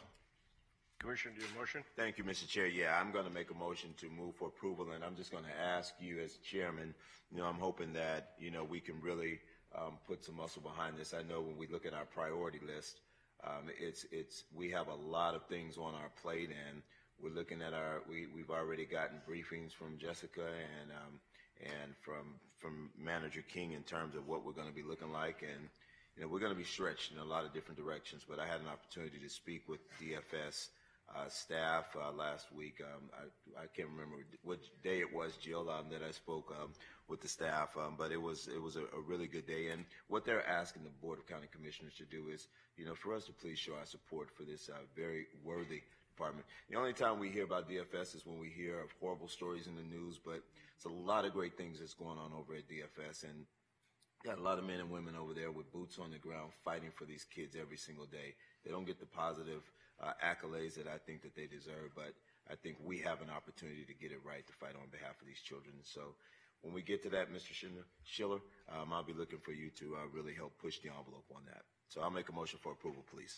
We've got a question from Commissioner Drew Kaliani. Thank you. Since you mentioned Mr. Schiller, are we not doing anything differently that you saw in Washoe County, for example, on the locating families for permanency? So on this item, a couple things. One is these positions, and we did the similar in the north, a lot of those adoption incentive funds for years have been grant funded to support the legal process. The legal process tends to be the termination of parental rights petition, the filing of that, those components, and then obviously the adoption recruitment for those hard to place kids becomes the difficulty. I think what I would add on to the upcoming budget year is really we're trying to look in the department on the realignment of those resources to see how we can streamline processes. So if we see a federal reduction, as an example in the adoption incentive formula, which we already have, one of the things we'll be looking towards is how do we streamline our processes within the department so that we can keep up with the workload. As you guys know, the state funds have not increased from a block grant perspective. So really the onus is on us to do that. And then where we realign, where it also will go is if we augment anything, it will be after we've realigned those resources to look at how we can do a better job. Okay, that makes good sense. But I would say on the number of kids, that 100 number is a really good number from the perspective of Clark County. If you look statewide at the number of finalizations and you look at kids that are being recruited for, given the size of the foster care population and your jurisdiction, or the jurisdiction here, it's a good number. So we need to reduce that 100 in terms of the finalizations, but that's fairly low when you look at it across the state from the perspective of hard-to-place kids in adoption. Thank you. Thank you, Mr. Chair. Thank you, Mr. Commissioner Weekly. Certainly. We have a motion on the floor from Commissioner Weekly. Please cast your votes. Thank you, sir. Motion passes. Okay, we can move to Section 4 of the agenda, which is introduction of ordinances. Item 37 is sitting as the Liquor and Gaming License Board introduce an ordinance to amend the Clark County Code Title 8, Chapter 8.08, concerning the hearing officer process for appeals of licensing decisions and disciplinary matters, provide for other matters properly related thereto, and set a public hearing. Staff is recommending a public hearing be scheduled for Tuesday, March 6, 2018 at 10 a.m. Commissioner Weekly, you want to handle these next two, please? Yes, sir. We will, I don't know the proper terminology when we introduce set the the public ordinance hearing. and set the public There hearing. you go. You've learned it. You've got it memorized. You've never passed me the little piece of paper to learn that. So you can go ahead and say it for me, please. On behalf of Commissioner Weekly, we'll introduce the ordinance and set the public hearing for March 6, 2018. Next, we have item 30. Wait, I got a question on that, Commissioner Giuliani. Thank you. Just overall for these introductions for liquor and gaming, some people came this morning, as we know, to testify. Will that be the opportunity for us to take a look, just so that if they're still in the Yes, audience? ma'am. Okay. Mr. Chairman? Yes. Okay. Item 38 is sitting as the Liquor and Gaming Licensing Board introduce an ordinance to amend Clark County Code Title 8, Chapter 8.20, concerning the condition of an ancillary liquor permit for cosmetology establishments and barbershops, a hospitality liquor permit for certain retail establishments, growler service for main bars within resorts, hotels, liquor store licenses, and brew pubs, provisions to allow restaurants to charge a corkage fee and seal partially consumed bottles of wine for removal by customers, requirements for operational and security plans, an increase in the time prior to a holiday special event required to file for a permit, and to provide for other matters properly relating thereto, and set a public hearing. Commissioners, this affects all commission districts. Staff is requesting that the public hearing be scheduled for Tuesday, March 6, 2018 at 10 a.m. Commissioner Weekly, want me to do Yes. this one? Well, we have a question by Commissioner Brager, and please. Well, I guess what I'm deciding is if we are going to speak now on our feelings on this, or just at the hearing in March. There's also the Number 43 is what. 43, yes. Okay, I'll wait till 43 then. Okay. Thank you, sir. On behalf of Commissioner Weekly, I'll introduce the ordinance and set the public hearing for March 6, 2018. Thank you. You can do the next one. Certainly. Oh, boy, okay. That's it. Item 39 is to introduce an ordinance to amend Title 22 for the Clark County Code, Chapter 22.02, by amending Sections 22.02.345, Section E, to reduce the express building plan review fees, providing for other matters relating thereto, and set a public hearing. Commissioner, staff is requesting that a public hearing be scheduled for Tuesday, March 6, 2018 at 10 a.m. I'll introduce the ordinance and set the public hearing for March 6, 2018 at 10 a.m.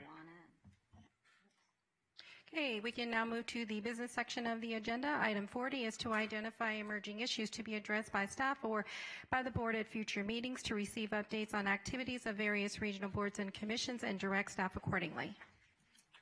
Commissioner Brager. I just want to thank staff for working on the with the Truckers Association. I know now we've had a second meeting, and I think that's going to be beneficial for all of us. So I know that's a tough scenario, but greatly appreciated that we might be able to get this fixed in the future. Next. Commissioner Giuliani and then Kirkpatrick. Then Commissioner Brager and I were just talking in the hallway. She had suggested an idea futuristically about putting donation meters in our parking area that maybe could be allocated to funding or something. I had mentioned it as well at the Las Vegas side, that maybe it could be used for either maintenance or something along those lines. So could we just ask that be explored again? They do that around different places, and they look like a parking meter, but they're not, but it's a donation box that you can then reappropriate those dollars to someplace. Commissioner Kirkpatrick. Thank you, Mr. Chairman. So Friday, I attended the Cooperative Extension Retreat. It was started at 7:30 a.m. and went to about 3:30 p.m. But there were some discussions that came up that directly impacted Clark County. So I guess I'm looking for at least some thought from this board. So there currently, so if you all remember that there was a big discussion last session about changing how the cooperative extension works. But at the end of the day, people forgot that the county actually collects the money, and it's the county board is supposed to determine how that money is spent. So as they were talking, they were looking at potentially going to changing a structure where Clark County was a standalone entity. In my personal opinion, I think that is bad for us as a whole because there are things that we would miss out. So such as 4-H is across the state. It impacts everybody, and if we start separating ourselves too much, then it could have potential things that we couldn't do, such as Meals on Wheels or something that we leverage with the state money so that we can do more. There's robotics, there's workforce, there's all kinds of things. So as we move forward, the one commitment that I think Dean Johnson said, it was Dean Payne and then President Mark Johnson said that he would actually give money back to the cooperative extension. So they're going to be going to the Board of Regents asking for $4.7 million out of the Board of Regents budget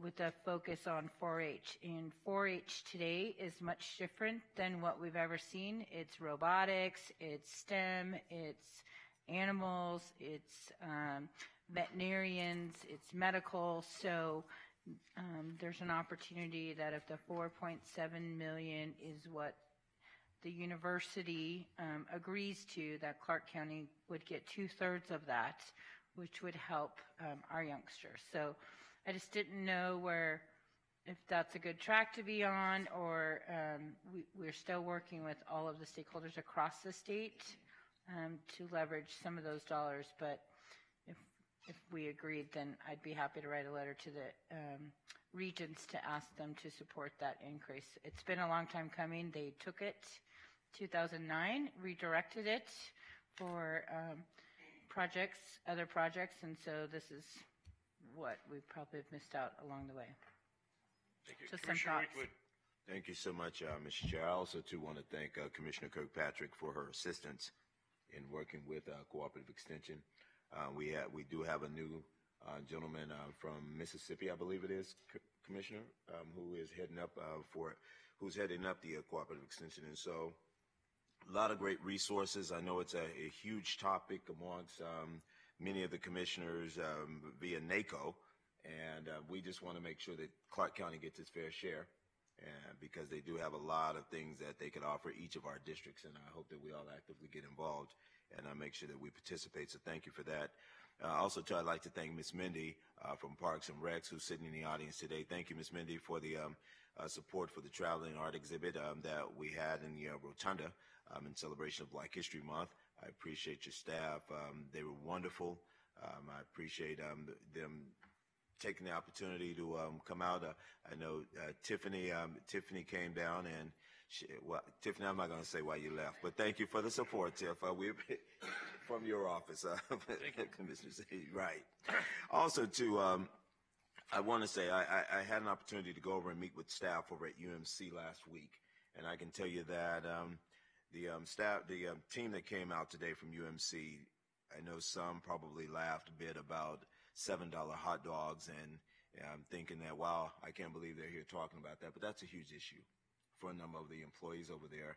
So I'm looking to set up a meeting with Mason and the chair of the governing board so that we could talk about how do we make sure that we keep it affordable, how do we make sure that we accommodate many of our visitors there and not price out the people that work there. As Ms. Gwynn pointed out, many of those folks don't make a whole lot of money, and they don't have a lot of time on their books to head out to go and grab a burger or something to get a little lunch to eat to get back to work on time. you 1 minute late, you're penalized and you're written up for that. But to go down and spend $15 in the cafeteria for lunch is maybe a little bit excessive. And so we're addressing that issue as we speak, and hoping the governing board will get involved in that as well. And then finally, Mr. Chairman, in our district, we're working on a recovery resource fair. We found in our district, doing a little research and gathering up a lot of data, we have a lot of people who are struggling with various issues, whether it be opioid issues, cocaine. We have some who are dealing with a lot of gambling issues. And so we're putting together a recovery resource fair and talking with a number of our constituents to find out what is it that we can bring to the table for them. And so they've been very supportive of that. And then finally, former Speaker Barbara Buckley, she's been very supportive again. Last year, I think it was last year before last, we did a record ceilings event. And we're going to do another event again where we're doing a record ceiling and pardons workshop. And so we're really excited about this. We have a lot of people who are reaching out to our office in support of this. And so we'll keep you posted on those dates. Those are my emergent issues for the day, Mr. Chair. Thank you. I just have two, if I could, Ms. King. First off, the banner. Where is the banner going to be? Is it going to be at the security desk? I'd like to announce folks to come. The one in the rotunda or the one right here? Okay. I'd like to announce, if we could, that people could come on down to the Government Center. We have a banner where we encourage people to sign and express their feelings for Parkland, Florida, to send the banner down there after what we went through. I know we got numerous banners when we went through 1 October, and we hung them in here and hung them at, I think the airport had one for a while. We had one at City Hall, and it made people feel good. And those have been, I think, cataloged in there at the museum now, that if there is a permanent exhibit, whatever we decide to do, that stuff remains. So would encourage our citizens to come on down and participate and sign that banner if they'd like. The only other one I've got is I was able to participate along with Commissioner Weekly in the noodle toss at Mandarin Oriental, which I had no idea what a noodle toss was. In honor of Chinese New Year, I thought you grabbed noodles and tossed them, but it wasn't that. It was just fancy, I don't know what it was, fish and beans and stuff that all meant something. And then there were noodles, you had to pick it up with a chopstick and toss them in the air. So you couldn't toss them very high, but it was nonetheless a lot of fun. So that was our activity for the week. So anyone else? Okay, moving on. Item 41 is to receive and accept the audit report for the fiscal year 2017 prepared by the accounting firm of Eide Bailly LLP pertaining to the Clark County Department of Aviation Airport System. Director Vasiliadis, and Mr. Prokowski is wearing a nice shirt today. Good morning, Mr. Chairman, Commissioners. My name's Joe Prokowski. I'm the Airport Chief Financial Officer. Your name again was what? Joe Prokowski. Thank you. Make sure and I'm here with Tamara Miramontes from the audit firm of Eide Bailly, and we're here to present our fiscal year 17 comprehensive annual financial report, for which there were no findings, and I'll turn it over to Tamara. Thank you, Mr. Prokowski. We appreciate your professionalism. Thank you. Good morning, Commissioners. Tamara Miramontes with Eide Bailly. I'm the engagement partner, and I am just here to present our audit report for the Clark County Department of Aviation. We have an unmodified opinion on the basic financial statements. Additionally, we did not find any significant deficiencies or material weaknesses or any material instances of noncompliance that would be required to report it to you. So it was a good audit this year. Great. Tamara, does that complete your presentation? That completes my presentation. How is it working with Mr. Prokowski? He's great to work with. He's great to work with? Thank you. Okay, do we have any questions for either Tamara or Joe? Move to accept. Motion to accept from Commissioner Brown. Any discussion on the motion? Please cast your votes.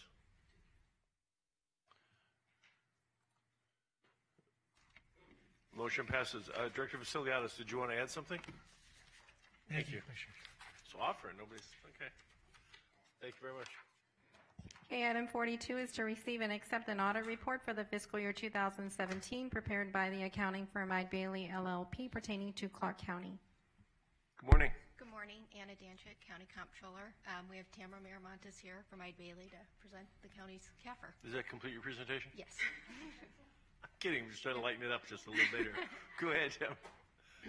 Again, Tamara Miramontes, Ide Bailey, has served as the engagement partner for the county audit as well.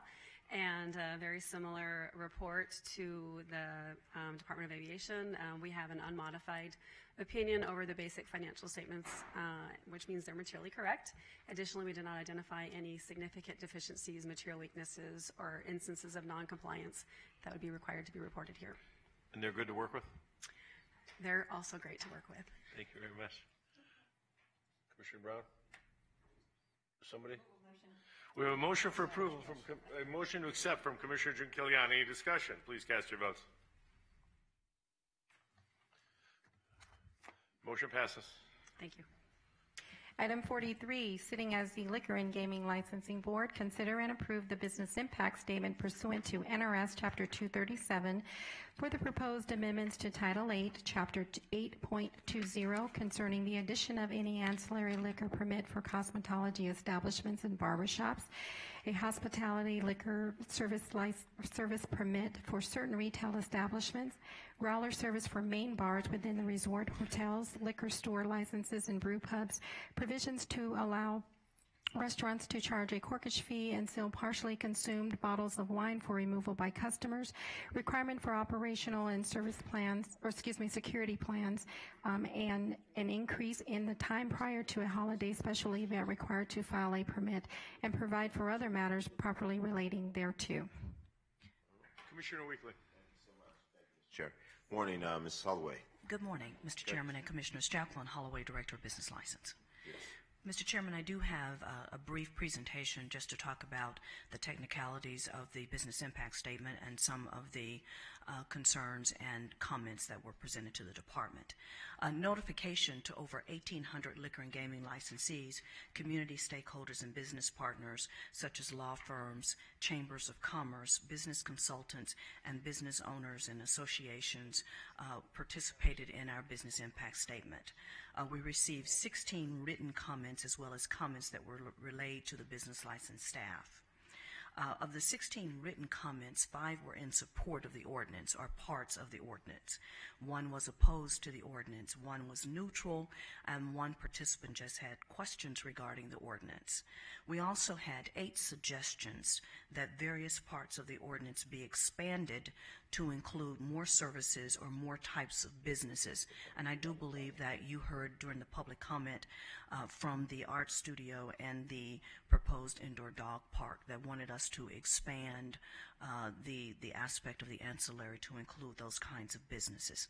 Some of the non-written comments that have been relayed to the department staff were concerned that convenience stores may offer growler service, and also by expanding liquor service that could lead not only to an overproliferation and a saturation of liquor, but the overconsumption of alcohol. And Commissioner Gibson and I were talking about convenience stores, and just to make make the understanding, the distinction, convenience stores, the primary business of a convenience store is to offer groceries and other accessories, and that clearly the liquor is strictly ancillary, and it's packaged beer and wine and spirit-based products such as a wine cooler. On the other hand, a packaged liquor store, their primary business is that of packaged liquor, not only retail beer and wine, but also spirits. The other thing with a packaged liquor store, no one under 21 is admitted to a package. So you could definitely have minors in convenience stores. And even some convenience stores sell food.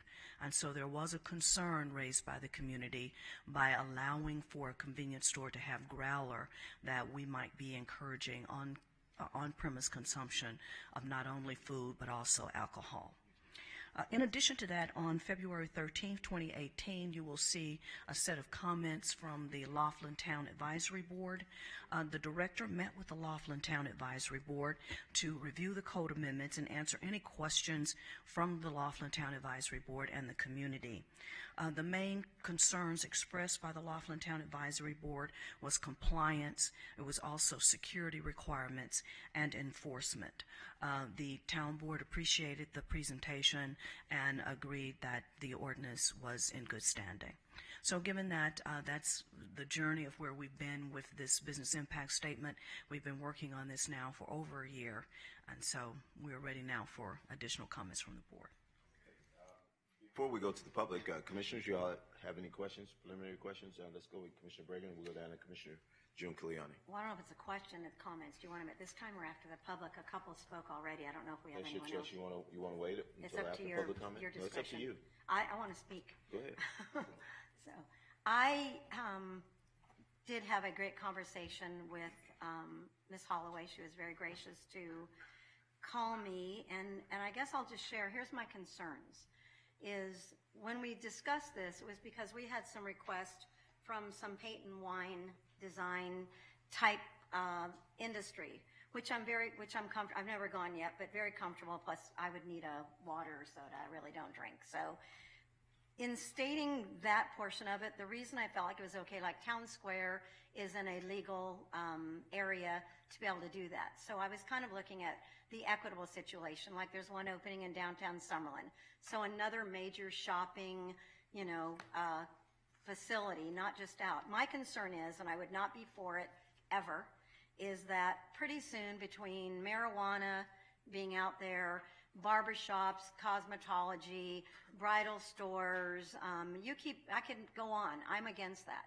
I think that pretty soon we're opening up the door that any business would figure out a way to be able to serve, wine and beer. And the next step is they want to sell liquor. So unless this can be crafted very, very, very narrowly, and I don't want to punish the wine and paint, normally those are, and I even spoke with a number of them, if they were doing let's say a child's birthday party, there would be no wine or drinking.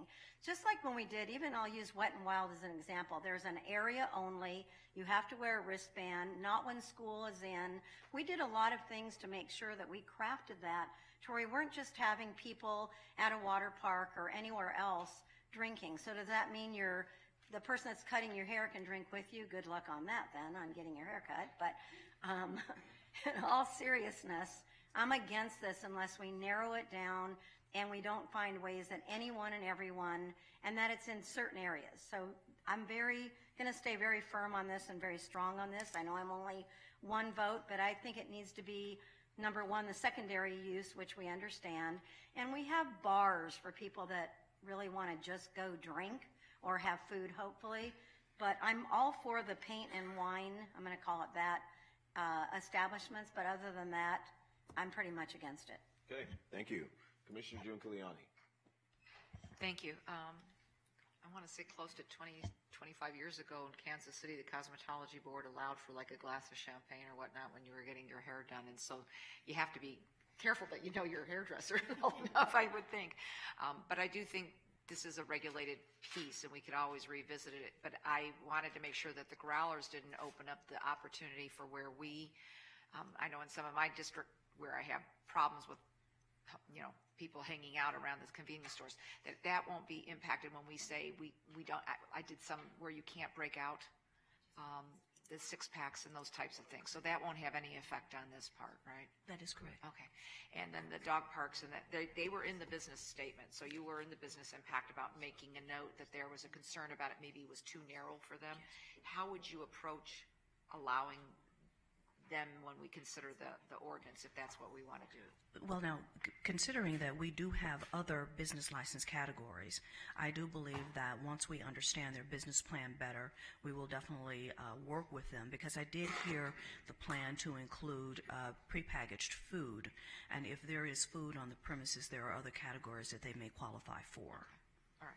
So we'll still continue to discuss that when we get to the actual ordinance. That is correct. Thank you. Thank you. Any other commissioners? Comments? I've got a question. Okay, let's go to Mr. Chairman, and then we'll come to you. Thank you, Mr. Chairman. Jacqueline, where I'm trying to get my hands around this, because when you and I met, I didn't totally understand it, and I don't think I still do. I've got a problem when you're using words like secondary and incidental, because those of us who are up here remember where that got us to a while ago. Unless you're going to define what secondary means, Oh, boy. We're going to have a whole can of worms there where you're going to say, well, it's per square footage, it's per this, it's per that. Are they selling this or giving it away? There is two aspects of the code. One is the ancillary drink permit, and that's very narrowly focused on the cosmetology establishments and barbershops. And that particular instance, they are able to sell, and they're only able to sell retail beer and wine.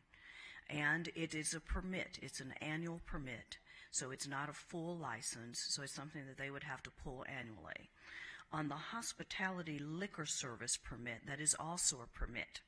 So it is very narrow, and it's only focused for certain retail establishments in a regional commercial mall, and an example of that is Fashion Show Mall, a commercial center, or in the H1 zone, which would pick up Town Square, that would pick up downtown Summerlin. And for the commercial center, it has to be a large commercial center with at least 150,000 square feet, and either one anchor store at 50,000 or two anchor stores at 30,000. So that makes that fairly narrow in terms of which of those retail stores and those businesses would be required to have a hospitality.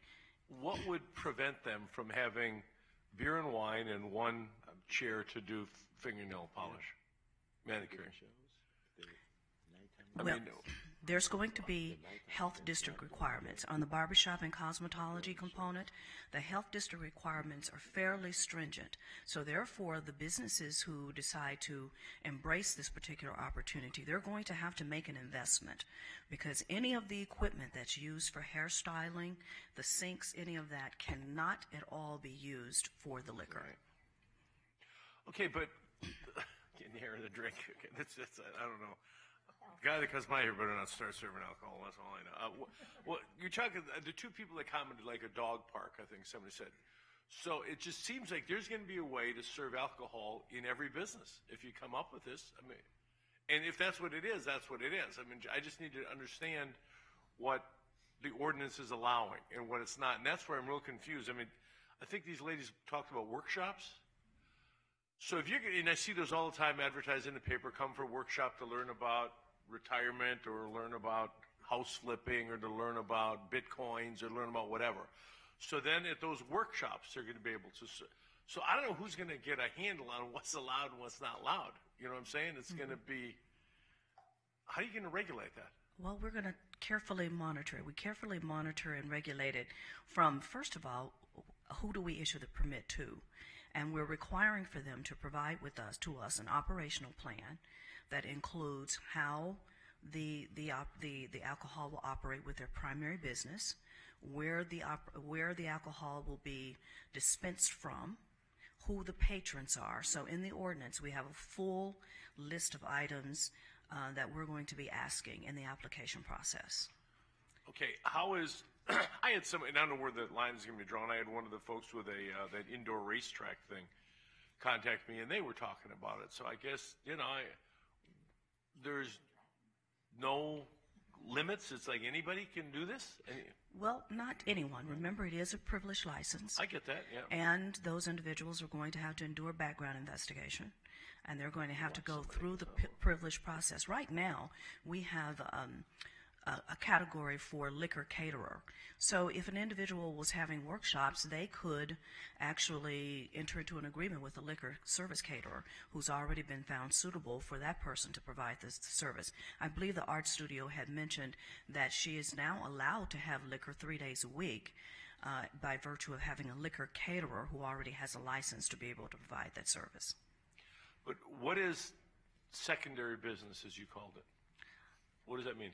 No, it's an ancillary, not secondary. Okay, what's ancillary? Ancillary. It would I got have to Mary be. Here, so go ahead. It is certainly, beer and wine cannot certainly be the primary business operation.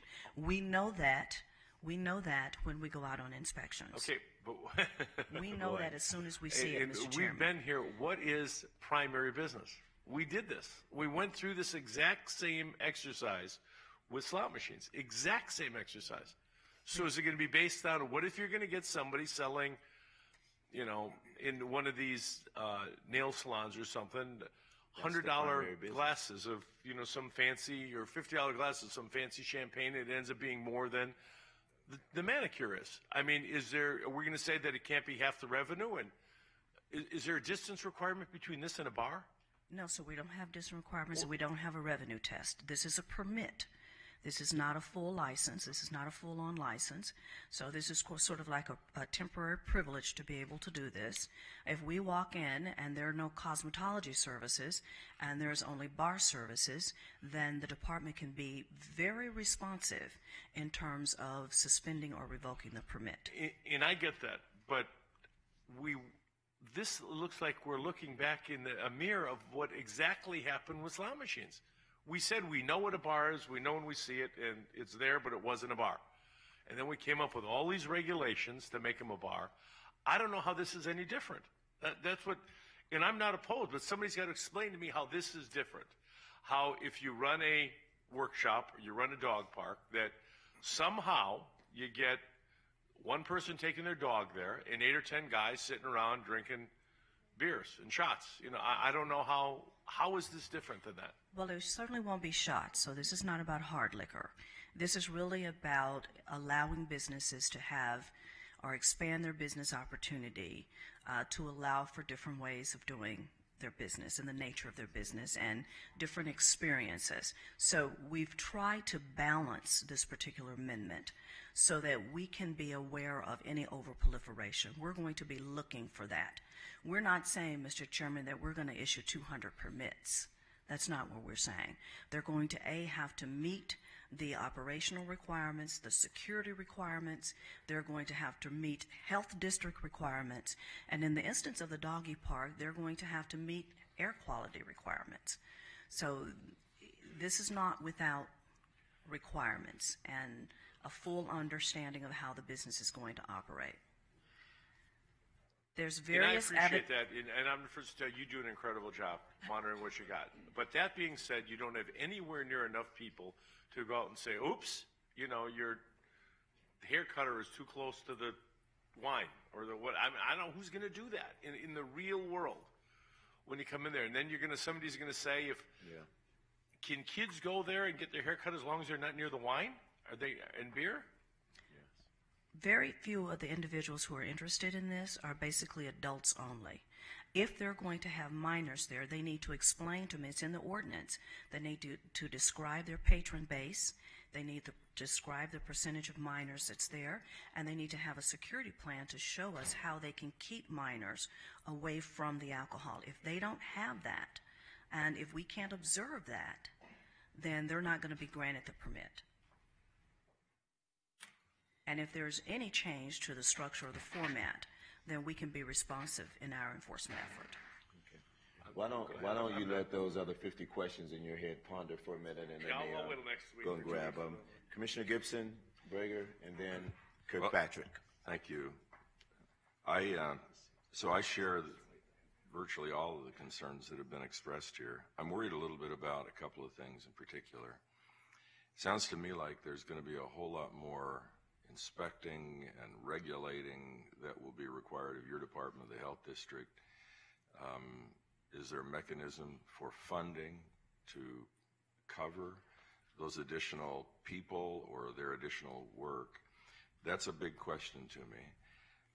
My fundamental question was one that you and I have discussed on a couple of occasions now. It has to do with the growler service. After you educated me with respect to growling, I now at least know what we're talking about, but the concern that I have, and I'll just get it on the record, and maybe it matters, maybe it doesn't, but if someone has a container at home that they got something special in, and it's nice enough they have it out, little kids, you know, I mean, at least my little kids wanted to touch everything in our house, so you know, their hands are all over it. Who knows what goes in it? When they take it to a place that's going to refill it, I'm concerned about how we manage the potential for liability if somebody gets sick from a container that is not clean. And I think that in our discussion, some of the places, I'm sure, have talked about sterilizing equipment or something that they would have there on the premises.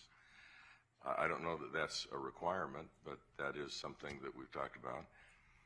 But somebody's going to have to be sure that that's happening, which means that not only do they say this is what we're going to do, but the only way this will work is if we enforce, we make certain that they're doing. So the two are connected. So I'm a little concerned about that. I'm concerned about not only the cleanliness of the facility and the equipment that is used to refill the container, but I'm concerned about the container, the way it's handled, and the potential for liability. I've also expressed some concern about how narrowly, so what we've done is, in a sense, we've pulled out of a hat, we've pulled out cosmetology and barber shops, and there's an appetite for this kind of thing in an indoor dog park.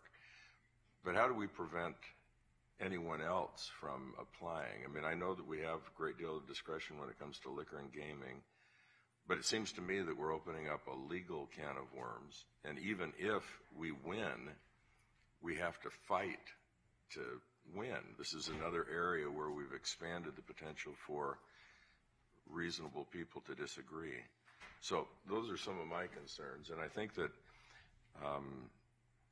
I have to understand better both answers to some of the things that have been mentioned by others, but these things, because we're not really in a position today to expand the cost of doing business in the county where there is no available resource to cover that cost. And maybe you've designed into the fee schedule and all of that something that will cover it. But those are the paramount things that come to my mind. Okay. Commissioner Kirkpatrick, Breger, and then Commissioner Giampiani. Okay. Thank you, Mr. Chairman. So I have a couple questions, Jacqueline. So I remember the discussion with the cosmetology and the barber shops that's been coming and talked about for a couple of years, because people around the country are allowing such things. So my understanding in my reality picture of it would be, so today you can bring in a soda, you can bring in water, you can bring in all these different types of drinks when you go get your hair cut or go get your nails done. So this is now just saying that you can also offer wine or beer to your patrons when they come in, correct? Correct. So I don't envision a time when it would not be the primary business, would not be getting your nails done, getting your hair cut. I mean, so I probably shouldn't tell the story, but I'm gonna. So my grandma, when I used to go with her to get her hair cut in another state, she used to do just that, right? It was a treat in a hole where she would have one glass of wine and get her hair done and, you know, the whole tease part. So in some instances, we're way behind the rest of the country allowing this particular service. What I want to be sure that we do is to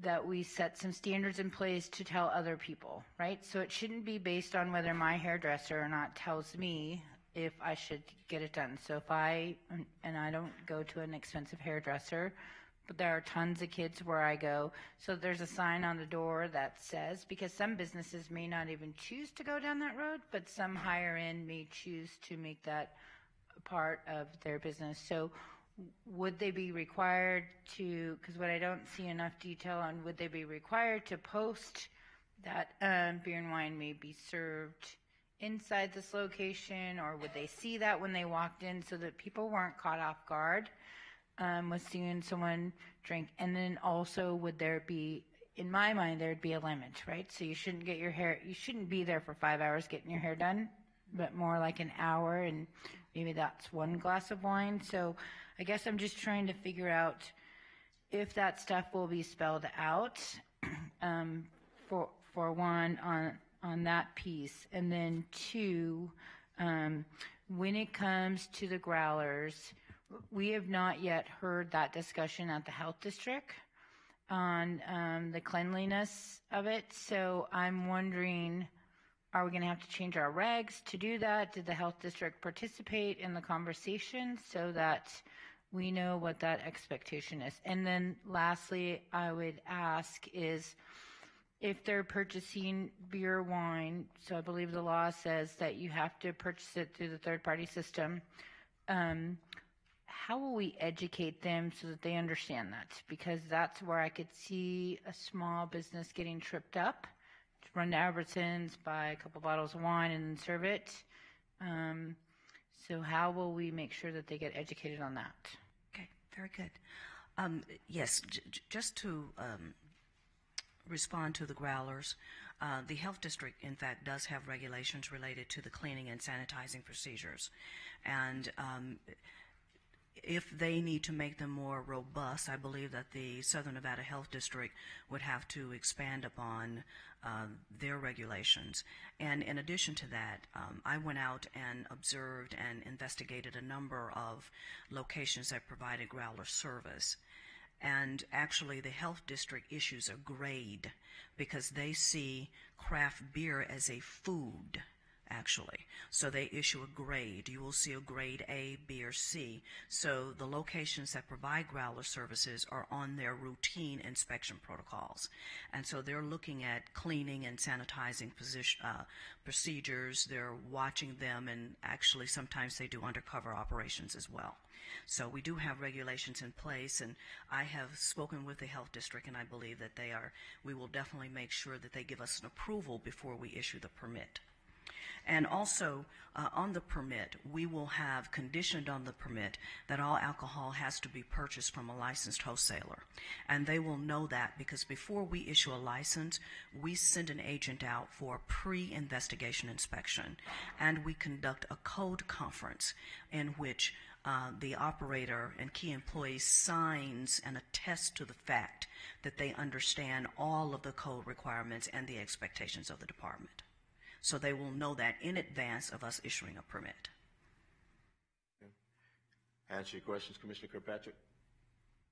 And my last question was the signage for those businesses that do, just so that people are aware. Yes, there will be signage, and there will be a designated area for the service.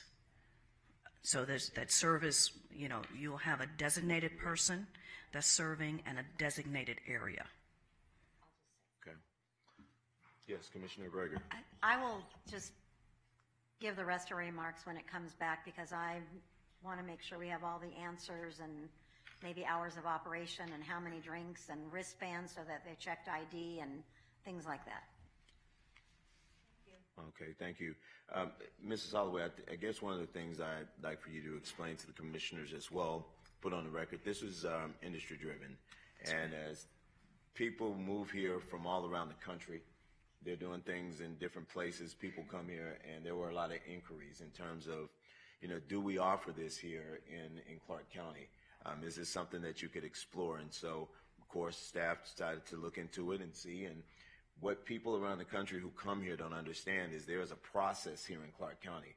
We don't just create a certain license. We actually have to do a business impact statement and see what type of impacts it will have, and then it has to be approved by the governing body. And that's where we are today, is the introduction of the business impact statement, and for us to put our thoughts and concerns on the record and allow staff to go back. And this is something that y'all don't want to have. I mean, they're doing their job. They're just kind of doing a business impact statement to see what the industry out there has to say about it. And when it was introduced, this was actually brought to business licensing's attention by the beauty and barber community. Correct. And then when it opened up, but when it was presented out there, then a lot of other industries, from the board and brushes to the dog parks to you name it, started wanting to get involved. And so, Mrs. Holloway, one of the things I'd like for you to ask and answer, Commissioner Gibson asked a question on financial impact to the department. What would that look like, and then the potential of liability?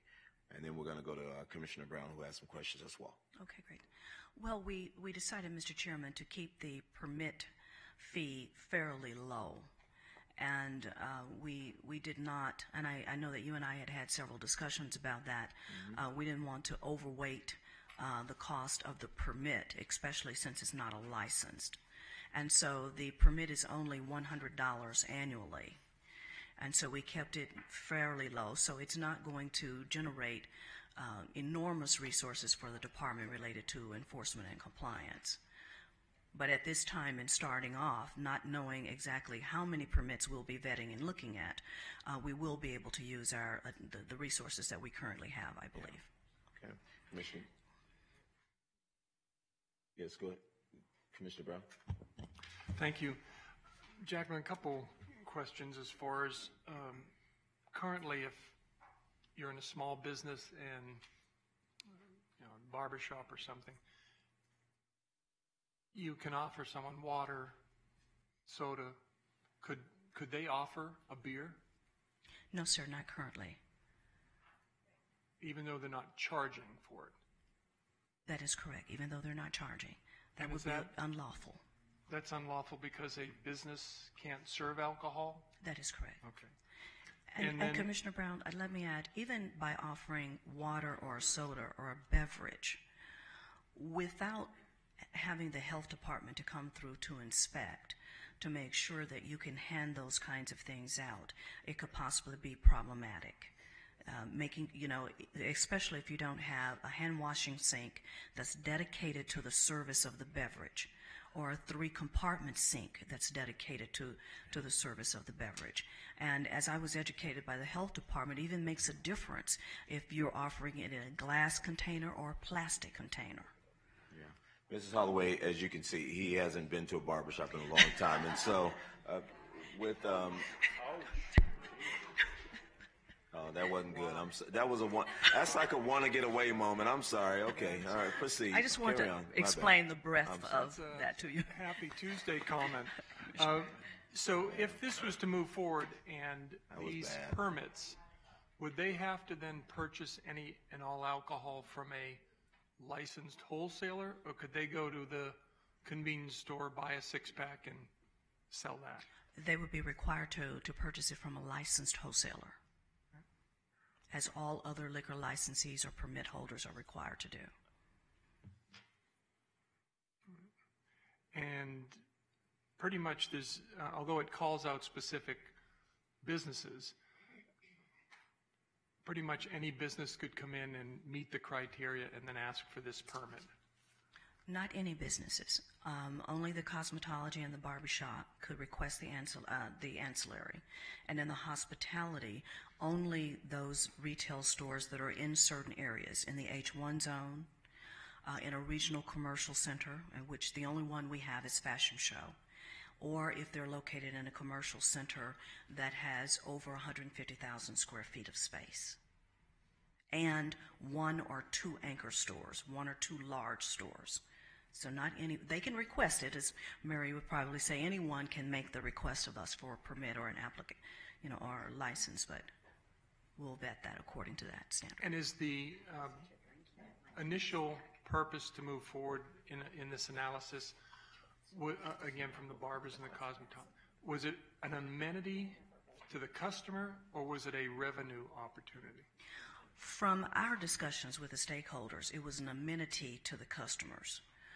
Especially the hospitality permit. And I believe Dick's Sporting Goods, you buy a large piece of sporting equipment, Louis Vuitton, Gucci, all of those individuals as a thank you and an amenity to the customer for making a very large purchase. That's what I think I heard from the community. And in the ordinance or the proposed ordinance, there's a limit on these permits, how much alcohol can be consumed? Yes, 2 8-ounce drinks. And remember, with the hospitality, it's complimentary, so there's no exchange of dollars or money for the alcohol. Thank you. Thank you, Commissioner. Okay, anybody else? Yes, Commissioner G. And I just want to make sure, because there's also licensing boards for cosmetology as well as barbers. So I'm assuming that they're in the loop some way, shape, or form. I don't think they have a prohibition, but it's just something to remember that they're... They do not. We reached out to the cosmetology board and the barbershop board, and they didn't have a reservation about it. They didn't have a problem. Good. Thank you. Okay. I got one real quickly. Yes. Because I got more coming back here. Excuse me. Would the businesses at the airport be able to do this? They're not in the H1 zone. Okay. Okay. Any other questions from the commissioners? Mary, did we have to open up for public comment, or we're just hearing the business impact statement? I do think you need to make a decision on the business impact statement. Accept it. Okay, there's a motion to accept the business impact statement, commissioners. Please cast your votes. That motion was made by Commissioner June Kiliani. Okay, the motion passes. Thank you. I'll pass the gavel back to Commissioner Chairman Steve Sisolak. Thank you, Commissioner Weekly, Chairman Weekly. Okay, item 44 is to appoint a qualified individual to serve as a member of the Enterprise Town Advisory Board for the remainder of the 2-year term ending January 6, 2019, from the list of applicants noted on your agenda item. Commissioner Brager. Thank you very much, and I'd like to thank all those that did put their names in. At this time, I'm going to go with Basil Raffia. Make a motion for that. We have a motion for the appointment of Basil Rafa. Any discussion on the motion? Please cast your votes.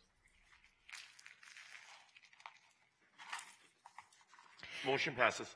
Item 45 is to appoint 4 qualified individuals to serve as members of the Department of Family Services Citizens Advisory Committee for a one unexpired term ending January 6, 2020, and a 3-year term ending January 4, 2021, from the list of interested individuals noted on your agenda item.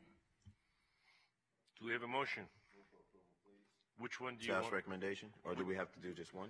No, you got to do one for the expiring term and 3 for the other one. Oh.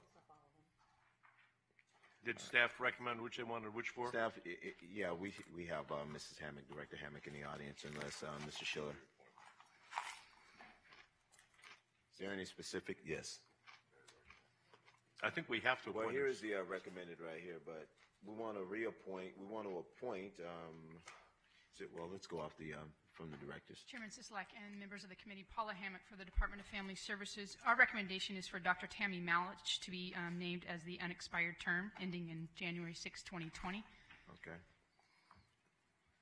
So is your motion that Dr. Tammy Malich be appointed to the term expiring 2020 and the other 3 to the term expiring 2021? Yes, that would be my recommendation. That is Mr. Commissioner Chairman. Weekly's motion. Any discussion? Please cast your votes. Thank you, Director Hammock. Item 46 is to approve, adopt, and authorize the chairman to sign the bond ordinance concerning the issuance and payments of the Clark County, Nevada General Obligation Limited Tax Las Vegas Convention and Visitors Authority Convention Center expansion bonds, additionally secured with pledge revenues at Series 2018 in the maximum principal amount of $200 million, and the Clark County, Nevada General Obligation Limited Tax Las Vegas Convention and Visitors Authority Convention Center expansion bonds, additionally secured with pledge revenues at Series 2019 in the maximum principal amount of $200 million as if an emergency exists. Thank you. I'll introduce the ordinance and ask the clerk to read the ordinance by title, please.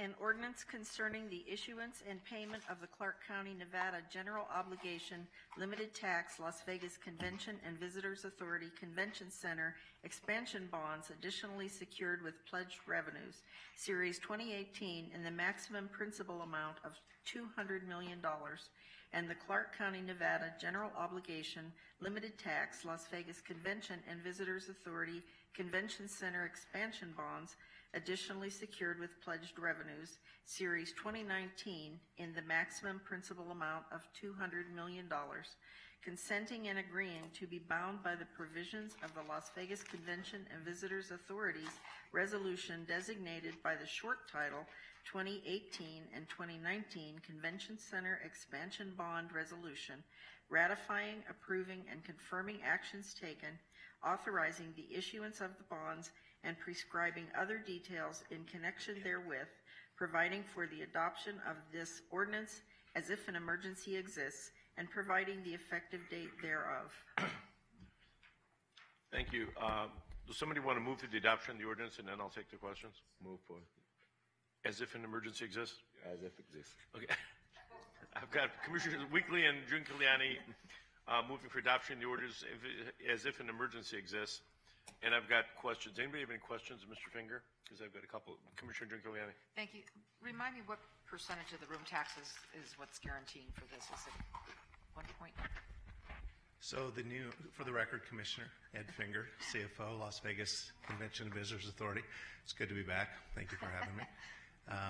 For the record, the new revenues enabled by Senate Bill 1 are a 0.5% room tax, as well as the retention of collection allocation. I'm afraid to say that in this room, for any amounts above $25 million.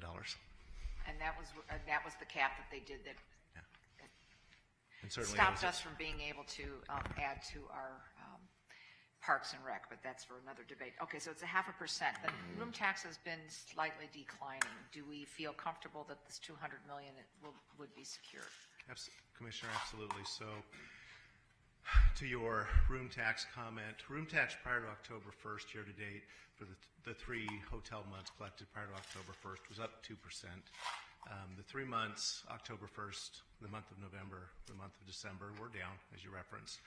For us at the LVCVA, and of course, it's the same for all of us, stadium district, county, city, school district, state, who are recipients of the room tax. Through the 7 months ended hotel month December, we're still actually slightly up. 3 months down, but slightly up. We have very early January numbers that suggest January is going to be modestly up. So we'd be a couple 3% up if it weren't for the October 1st event, which we think is a temporary aberration, obviously. We're in close contact with our hotel partners. We believe in the underlying strength of the ADR and of the occupancy that drive the room tax. And to answer your last question, absolutely. Room tax coverage is excellent. The general fund of the LVCVA will have to work hard to make the budget work as I look at my 2 directors that are on your commission. But we have right now better than 4 times coverage. By the time we get done issuing all the stat, we'll still have around 3 times coverage. And then the $25 million, what do you project would be collected over and above what was capped? My best guess right now is the 2018 room tax revenue will come in at about, against that collection allocation, at about $28.2 million, and about $3.2 million will be retained by the LVCVA. There's still 5 months of collection in there, so to be determined, obviously. Thank you. Anybody else? I've got a couple. Ed, so the coverage is 3 times, right? What you said the coverage? So I gave 2 numbers very quickly. Yeah, you did. So right now, as we sit on the approximately $700 million of debt outstanding at the LVCVA, we're better than 4 times coverage. The $4 million we're asking for here would $400 million in 2 separate series. Right. Would be put us at about 3.5 times. Ultimately, we intend to issue about $1.1 billion of debt with modest room tax growth projections. I'd say slightly more modest than the Stadium Authority's projections, just for conservatism, not for any other reason. Put us about 3 times coverage by the time we are done issuing all the debt in 2020, 2021. Okay, and I got to sit through the SNTIC meetings where Mr. Ollenkotter brought forth a bunch of industry leaders that stressed how important this was. So I'm going to ask you to give us the thumbnail version of how important this expansion and renovation is to the convention center and its future and the mission of the LVCVA. Mr. Chairman, I could spend 5 minutes thanking literally all 7 of you for your efforts through the SNTIC, through the special legislative session in 2016, through the negotiations, your very talented county manager and CFO who have been wonderfully collaborative on planning our debt management commission meetings to do other refundings. And I say all those things sincerely because we feel your and the community's support for what we believe is an incredibly important project. My CEO, Rossi Rollencotter, is sitting behind us, and he and I have talked about this message. It's a $1.4 billion construction project, and will, at its peak, have 2,000 workers in about the summer of 2019 on site. There will be over 14,000 construction jobs. We think there will be over 7,000 permanent jobs. We think there will be, maybe $1 million extra conventioners a year because of this project. You know that we host more of the large trade shows and conventions than any other destination in America, and this will enable us to continue to do it. I think you can see self-evidently the importance of this project on the revitalization of the north end of the Strip, and I certainly wouldn't take away the importance of the wind property projects, the Resort World projects, the Fontainebleau. These things all work together, and what's going on the north end of the Strip is amazing, and we certainly think we're an important part of that.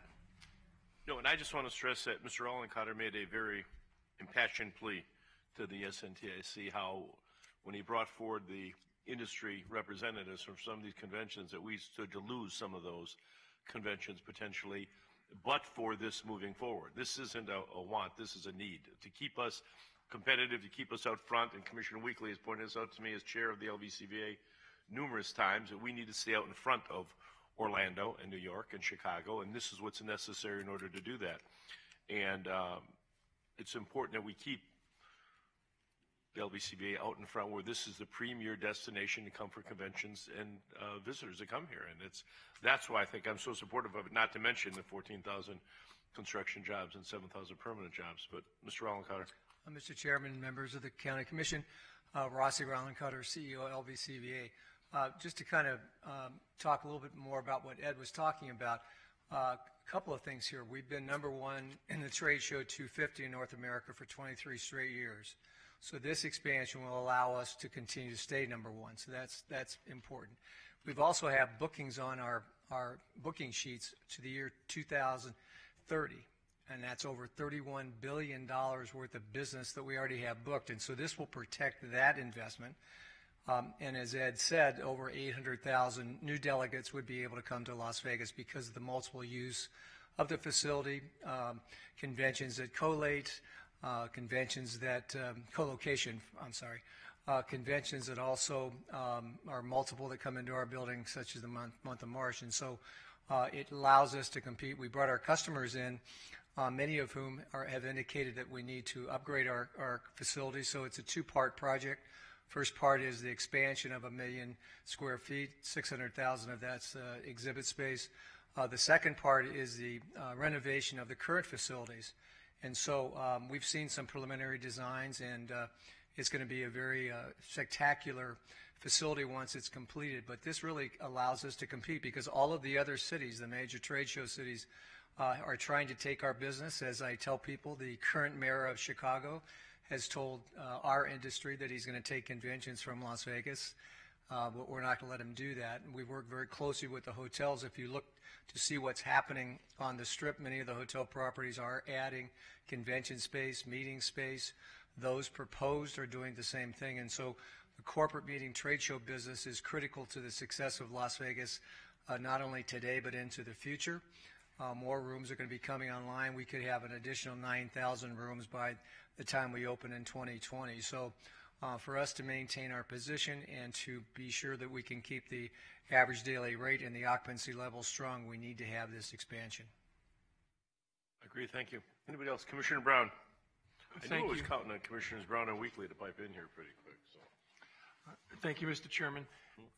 Rossi, the heads and beds and the mission of the authority aside, would you state for the record something that I feel isn't communicated strongly enough is what percentage of the room tax actually goes to the convention center and the rest of that room tax, how it's distributed throughout the community?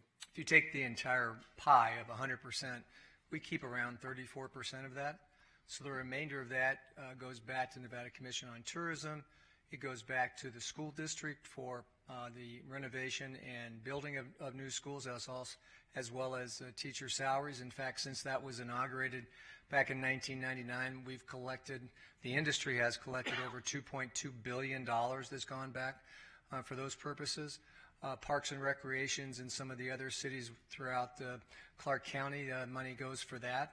as well as the allocation that comes back. And so we keep a third, and that allows us to brand market destination Las Vegas as well as Mesquite and Laughlin and the outlying areas. And our partnership with the hotels permits that.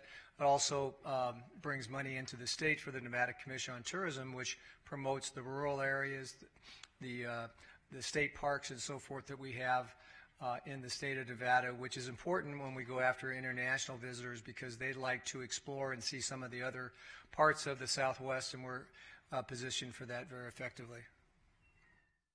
Thank you. Commissioner Kirkpatrick and then Jim Kiliani.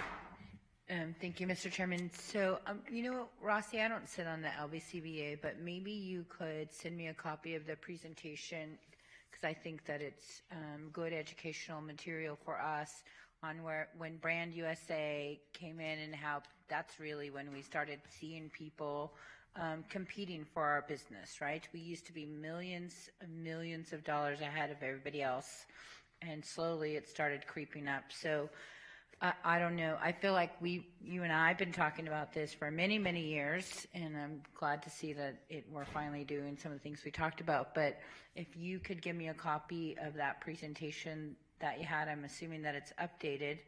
I think that'd be helpful for our constituents to understand and to see where we are today, because I think, if I remember correctly, it was Arizona and Florida who started first, and then Chicago, and now everybody's doing these upgrades. So I would just like to be able to share it with my constituents. We can give you a couple of different reports. One would be the utilization of the room tax and how it's been disseminated and distributed throughout Clark County, as well as the strategic plan that we have on how we go out for outreach to other cities. And the competitive set is not only the competition from the other cities in the country who are building convention facilities, but also internationally. We're an international destination, and so we're competing against countries many times for business.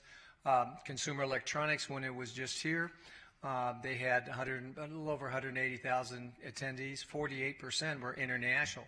So international is the other growth market for the future, and so we need to be able to compete on that side, which is the leisure side for us. And so, but we can get that to you. And the other thing is getting the message out to the community how we all benefit from the room tax that is generated by the industry itself, and that's an ongoing thing as new people move to Clark County and to Las Vegas.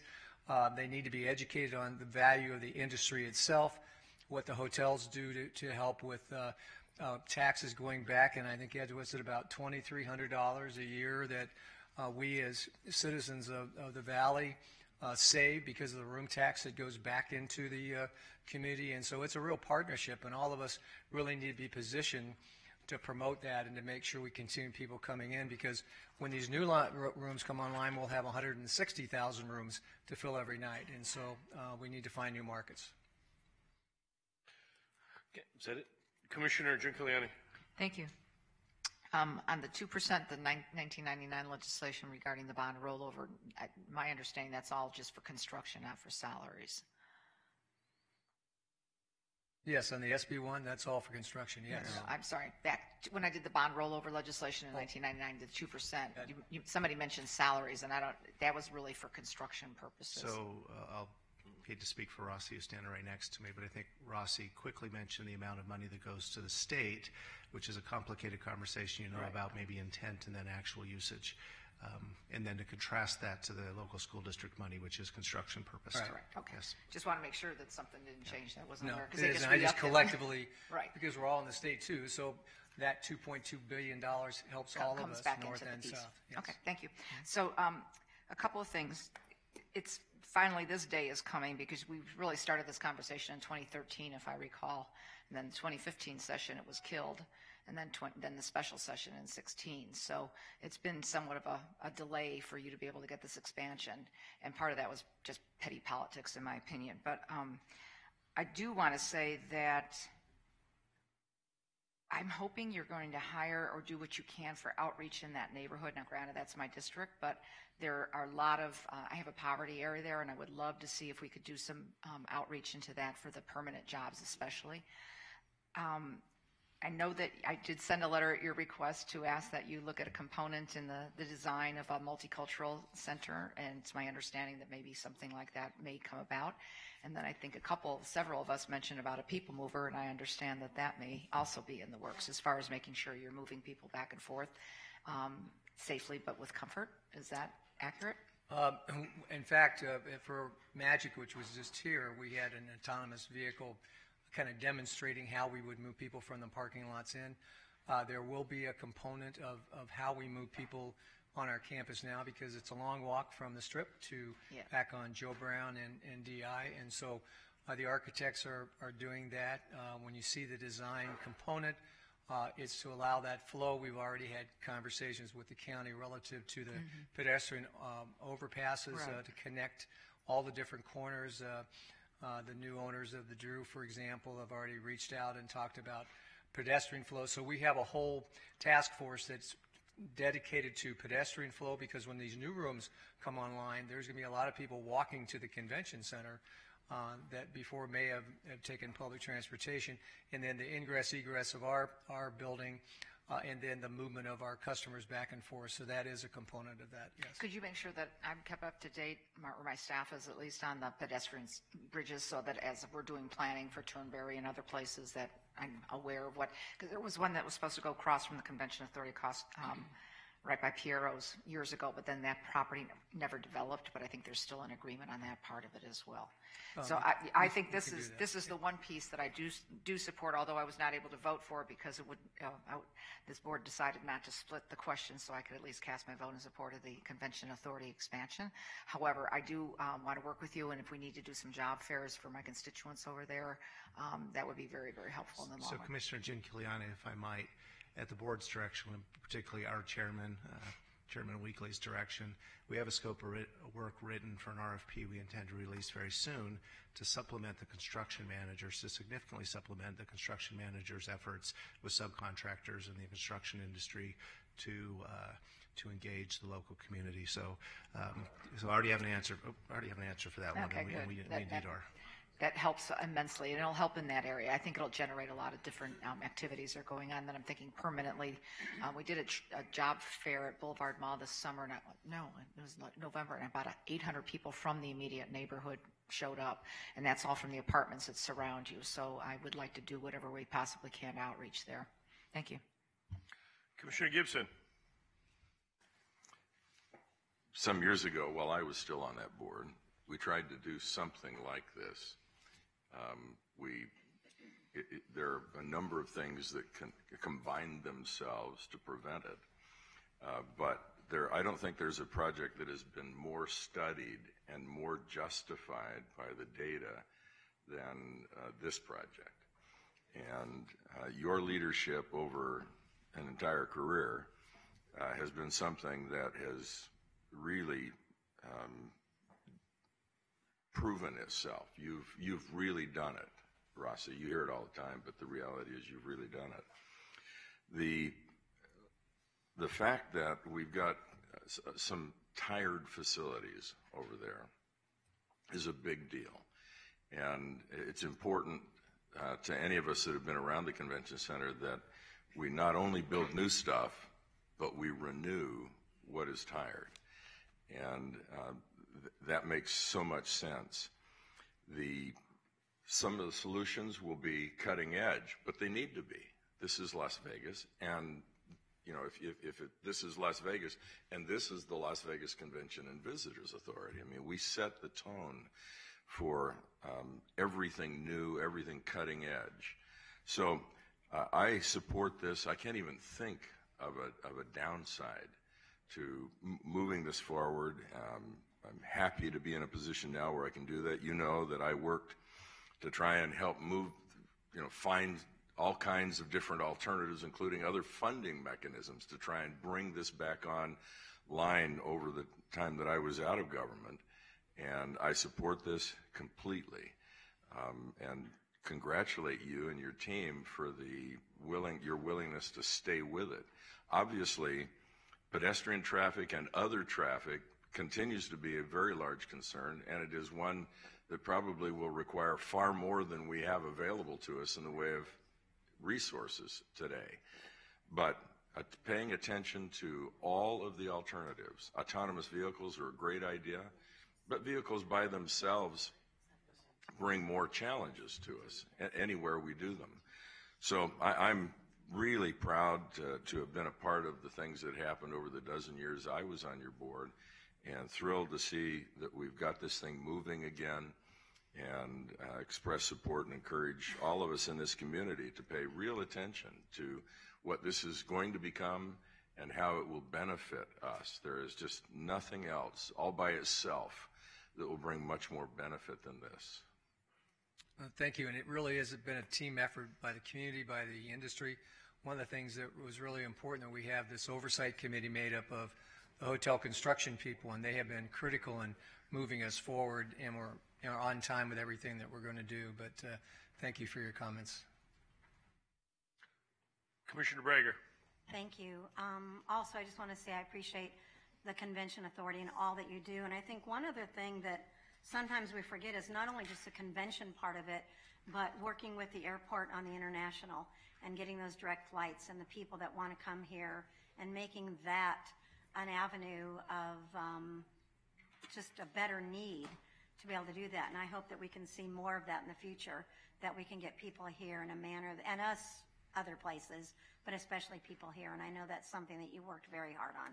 So thank you. And we really did establish a standard for the convention trade show industry, working with Rosemary at the airport. It's a partnership that has produced all of the international that you see today, and that continues to grow rapidly as we need to bring more international visitors in. But that partnership shows how the government entities can work together. Now, a lot of the other cities in the country are trying to copy our success model. So it's a good partnership. Thank you, and I think it's excellent. And we just need Australia. Okay, we'll put it on the list. Commissioner Weekly. Thank you, Mr. Chairman. First of all, let me just say this. Thank you as we look at the item that we're dealing with here today, the bond ordinance. I want to thank Yolanda, Jessica, and the entire team for working with the Las Vegas Conventions and Visitors Authority. Started out a little rough, but we were able to come up, well, you all were able to come up with a great compromise. I think that will help both of us in the end to make it work. We went from one extreme to the compromise, and that's what it's about at the end of the day. It's about a compromise, and I want to thank you all very much for just sitting down at the table and working it all out so that it will work for us, because this is a very viable project. And Mr. Ryland Carter is being a little bit modest as he stands there today to talk about, just many of the clients that we've had an opportunity to meet with, how elated they are to come here.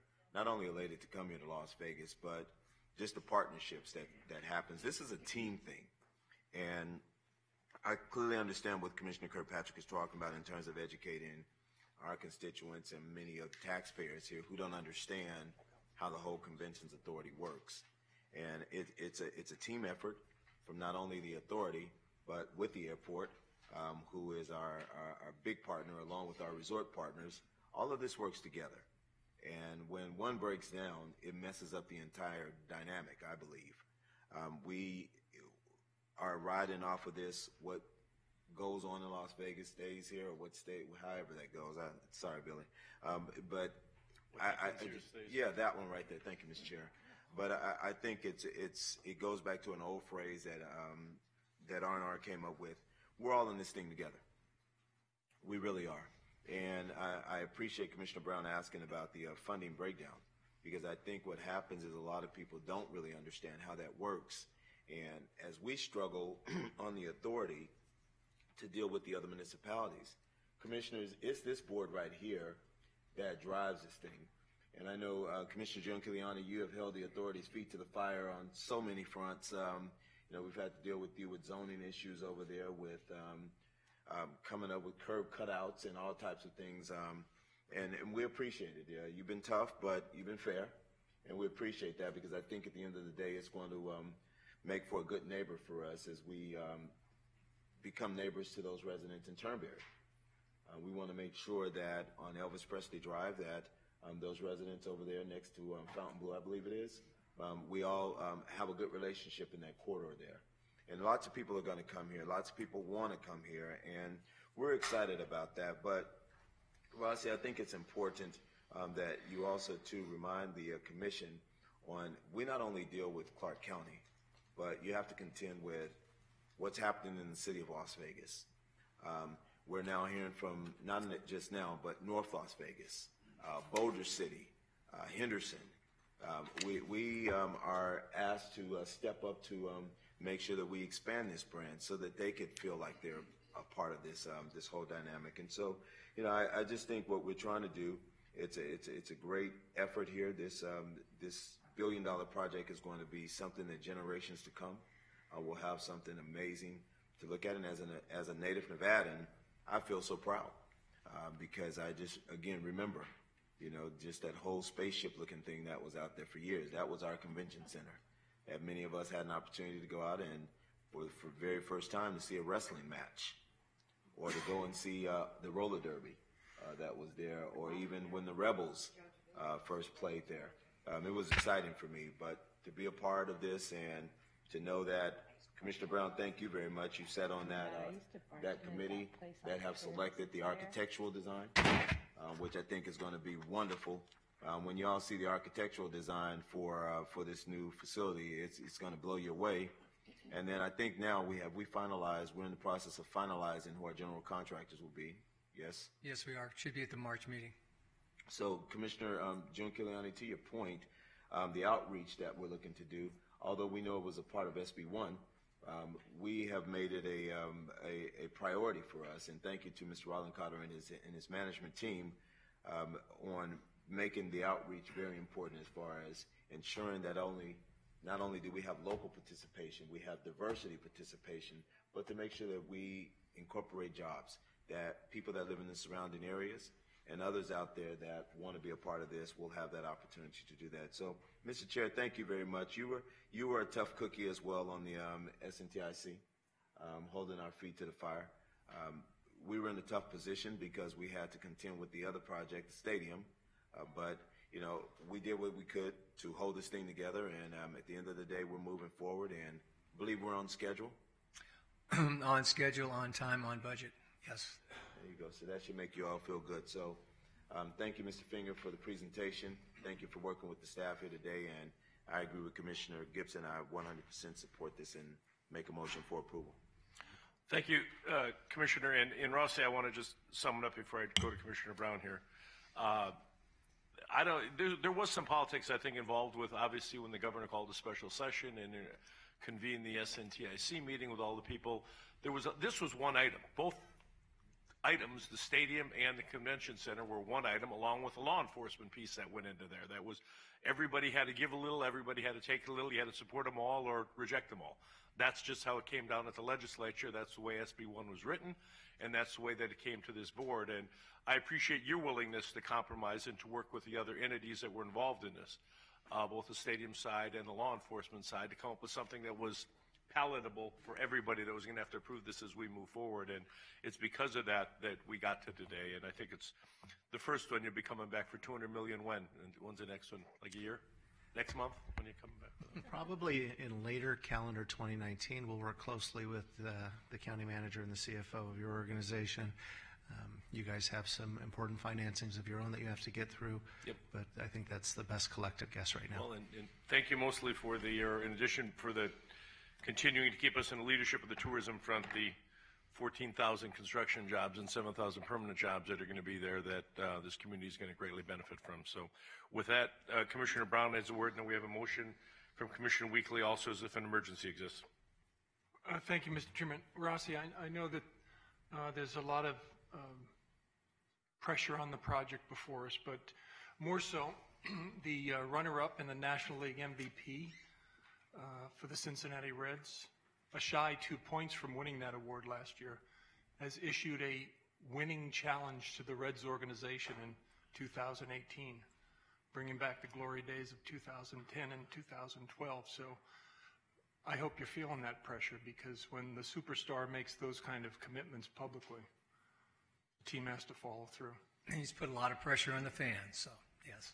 Barry, we're still on the item here. It's about baseball as it relates to the stadium. So we have a motion on the floor from Commissioner Weekly. This does require 5 affirmative votes. Please cast your votes. Motion passes. Thank you very much. Thank you very much. Mr. Chairman, our next item is 47, and it is the closed door session for NRS 241 and 288. And staff, we do have a few items to discuss in closed door. Do I have a motion to go into 241, 288? We have a motion on the floor from Commissioner Gibson. Any discussion? Please cast your votes. Oh, what? Can I take public comment after this? Yeah. Okay. You can go ahead and display the vote and then take public comment. Motion passes. This is the second time set aside for public comment. Anyone wishing to address the board on any item, please step forward, identify yourself for the record. Comments will be limited to 3 minutes. Seeing no one, we are going into... it's not on the same item, right? No. Okay. I just want to give you a token of our appreciation. You've got to identify yourself again. Sorry. Sorry. My name's Amber Young, and I just want to give you all a token of our appreciation for taking the time to look at the liquor code. So this is an example of our primary business where our guests sign up online. So we have one of these for all of you guys today, so we wanted to pass those out. Very kind. Thank you very much. Anyone else? Seeing no one, we're going into 241, 288.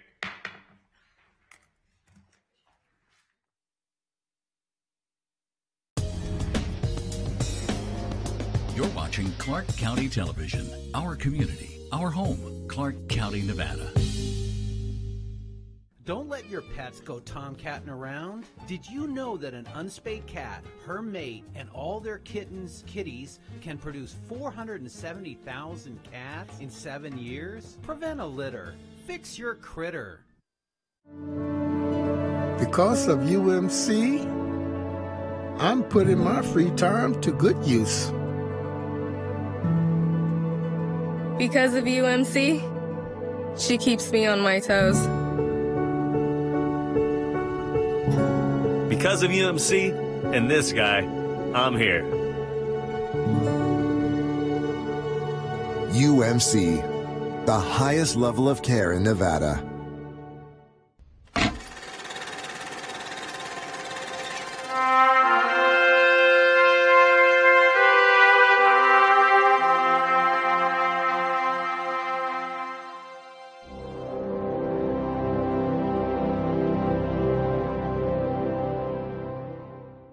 Get your hot dogs and cold drinks and skull cards right over here, folks. Why has baseball declined in the African American neighborhood? Wow. It's ironic you asked me that. I was working with Thomas Golson, he was the deputy director of the Las Vegas Housing Authority, and we had this conversation with Ricky Towers, along with some more people in the community. And we wanted to get baseball back in the community. I'm one of those kids that benefited when we had baseball in the community. I played for the Las Vegas Rams. We had the Astros, the Bicentennial A's. We had all that. But our kids been watching TV. They like football. They like basketball. You know, their attention span wasn't really great for baseball. But we was trying to incorporate it back. And so we ran into a lot of political stuff with the grown-ups, not even the kids, the grown-ups. But the way I grew up, with all the people from the South, we would say they play that ball. And young people now would think they're talking about football or basketball. But our older generation, when they say that ball, they talking about that baseball. And I looked at baseball as a way of bringing the generations back together, the seniors and the kids. Because, see, I look at it like this. If we get our seniors back involved with our kids, they're going to pull their own pants up, out of respect. I ain't got to tell you, put your hands up. So we need that ball, not just because of the history and the value of baseball. That was our first sport as our people, as black people.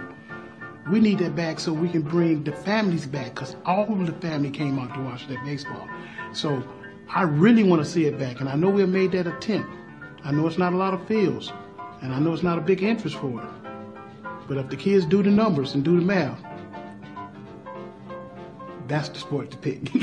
Well, and you know too, Beetle, that with the interest of Monet Davis and the Jackie Robinson League, Out of Chicago. Yeah. I think it's going to revive itself back in the African American community. Yes, well, when you start talking about Monet and you talking about Chicago and you talking about the World Little League and all that, and the oh man, not only just for baseball, for women. You got to think about women, and not only this young lady is an excellent speaker, motivating. We got the right components. We got to tap into them and bring it back. I just think baseball is going to be part of the solution of bringing the families back together. I mean, our old people go to the hospital now and they don't come home.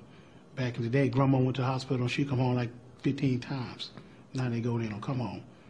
I think baseball will help that. She'll say, "Come on, son, let's watch the Dodgers." Yes, watch the Dodgers. Let's play that ball. Let's do that ball. They love that ball. Cause I mean, I did a little history. I don't know if you remember the Harlem Globetrotters. Goose.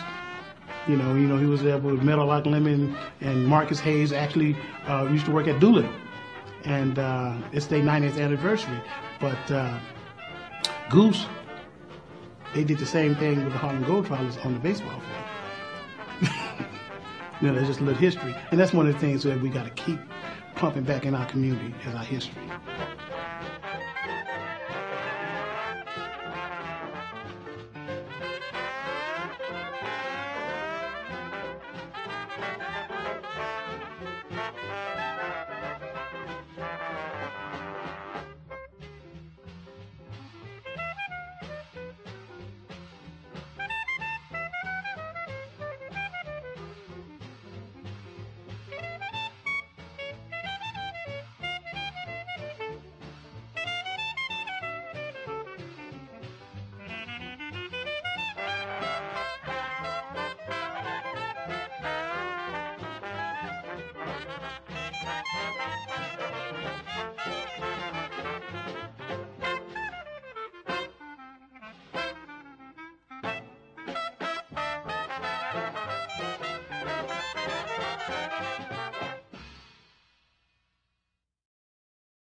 Well, sheep are hard to see. People would see bighorn sheep down by Mercury, mostly rams. Rams wander. They're hard to see, and there's probably not very many of them. We never saw evidence of a reproducing population until we started the project on cougars and found that they were eating bighorn sheep. Mostly they kill what is available to them in their environment. We use a helicopter to capture various types of wildlife. They're very unpredictable. They're extremely secretive. We had some observations of mountain lions around active projects and facilities. There was a biologist attacked in the early 90s. So from a safety standpoint, we wanted to understand kind of the core range, the habitat use of mountain lions.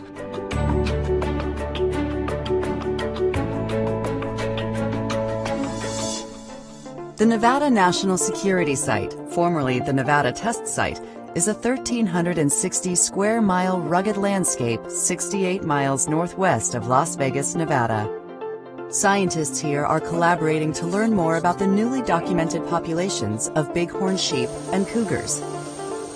And it's not easy. We're studying bighorn sheep and cougars on the Nevada National Security Site, looking at predator-prey interactions. And the project started as a study on cougars. What happened is, we first put collars on cougars, we found out that they were actually eating bighorn sheep.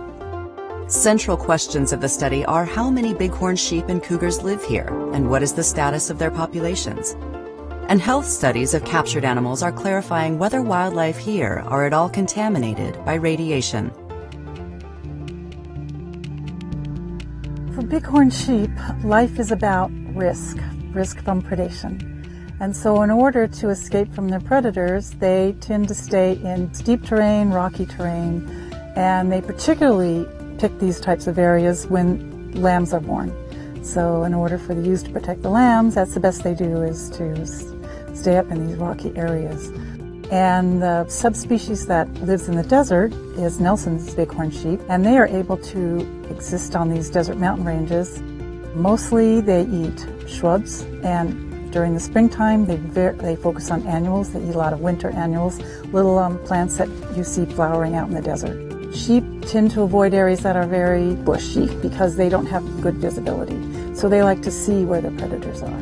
We need to know about their general health because there have been some disease issues in this area. There was an outbreak of pneumonia in the populations in southern Nevada, and it's been pretty serious. In understanding what the health profile here is on Department of Energy land on the Nevada National Security Site is going to help us understand the bigger picture. An important part of the bighorn story, scientists learned, are the cougars. Cougars are very solitary animals. Their densities are low on the landscape, particularly in the desert, where prey densities are low. They have large home ranges, and they're primarily nocturnal. So it's really very rare to see a cougar out while you're just out hiking, especially during the daytime. One tool we use to monitor mountain lion activity around the Nevada National Security Site is with motion-activated cameras. We've set up 20 to 30 of these cameras over the last 10 years at various sites around the NNSS, and we found, actually documented 680 images, recorded 680 images, both video clips and photographs of mountain lions, which is a staggering number of images to understand where these lions are found and the frequency of use at these different sites. And it really helped us with our trapping effort as well, know where to set the traps and where to look for the lions to get them captured. The cougar, also commonly known as puma, mountain lion, or panther, is the largest cat in North America. An average male weighs 150 pounds. Cougars are known for their strength, agility, and exceptional ability to jump. Their powerful legs enable them to leap 30 feet from a standstill or jump 15 feet straight up a cliff wall. Mainly solitary, cougars interact only to mate. Females then raise the young while males return to their solitary lifestyle. Each cougar establishes its own territory. They need a lot of room to roam. The environment that we have here is the driest ecosystem in North America with the Mojave Desert. Transitioning into the Great Basin Desert. So very dry, arid area, prey density is pretty low. So these animals are having to cover large areas to support themselves. The cougar research here began due to concerns by the Nevada National Security Site over safety for the site's employees. In 1991, a biologist here survived a rare attack by a hungry, malnourished cougar. So from a safety standpoint, we wanted to understand kind of the core range, the habitat use of mountain lions. Also get a handle on how many lions are out there, the population estimate, and just learn more about their movements and the potential risk to workers out there. So we started with cameras with Erin Boydston with USGS. Worked with her, set up a bunch of cameras around the site in mountain lion habitat. Trail cameras were placed at springs, which are important watering holes, and also at sites along roads and in canyons to look for evidence of cougars. Got a lot of pictures of both young adults, male, female, so we knew we had a reproducing population of mountain lions. We had somewhat of an understanding of where the lions were. They were using roads as travel corridors, they were using areas around springs.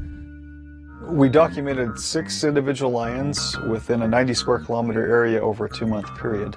With the data we had from the camera traps, we knew we had a reproducing population of mountain lions on the site, so we wanted to understand their movements better, and so we took it to the next level and worked with USGS, who contracted with Brian Jansen to come and capture mountain lions for us, so that we could put the radio transmitters on them and track them with radio transmitters and really understand their movements and their habitat use and their diet as well, using the radio telemetry.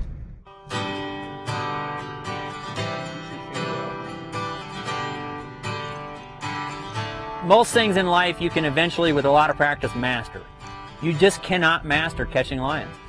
Every lion seems to have a whole bunch of aces up their sleeve that they've always got the upper hand, and it's dang near luck to catch one. I'm Brian Jansen, and I'm a mountain lion and bighorn sheep biologist.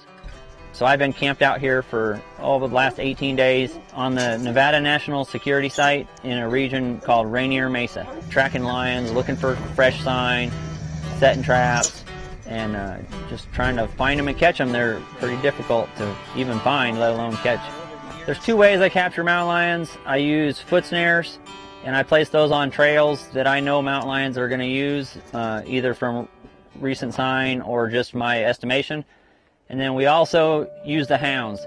So on a normal day, what we would do is check our traps in the morning, and if we don't find anything in the traps, I'll go to places where I think a lion might have gone, or places that lions frequent, and park. And then we usually walk a loop about 10 miles, me and the dogs. And I'm looking for tracks at the same time the dogs are sniffing for lion scent. Sometimes I can't see the tracks because the ground is hard, but they leave scent. And the dogs will pick up the scent. I will let the dogs scent trail the lion as far as they can, and I will follow the dogs on foot. And in the course of a day, they might lose the track 4 or 5 times, and I'll have to help them find it. And we keep going. While we're doing that, the lion is sleeping in their daybed because they're nocturnal and they walk around all night. And so we're following the scent trail of what they did the previous night. And when we get to the lion's bed, the lion's not there anymore because he heard the dogs coming and they get up and move.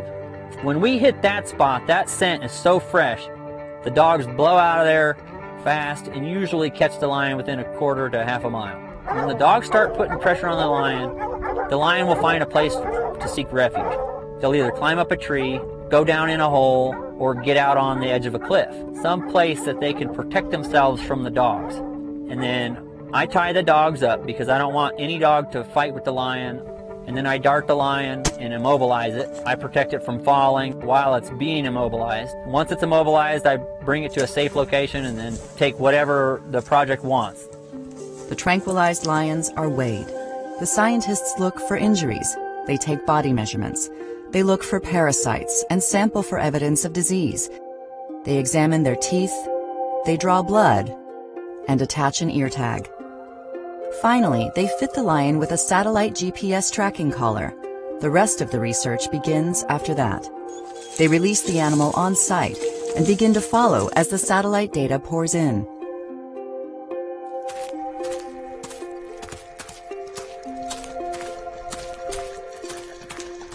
Hey guys, come on. The 2 lions I just recently collared are both adult males. One was about 5 to 6 years old. One was about 3 to 4 years old. They weigh about the same, 125 and 130 pounds. The project will be able to track these lions wherever they go for the next 2 years, I believe. So one of the things we found in the past are these lions just make tremendous movements. One lion I collared on the site went, in a matter of a week, went 70 miles to the west across Death Valley. Killed deer over in the Cottonwood Mountains, crossed Death Valley back, hunted around in the grapevines, went up by Goldfield, comes back to the site, back across Death Valley. You could never do that kind of research without these satellite collars. I mean, the things that we're learning and the extent to which these lions are roaming just far surpasses what we ever knew before.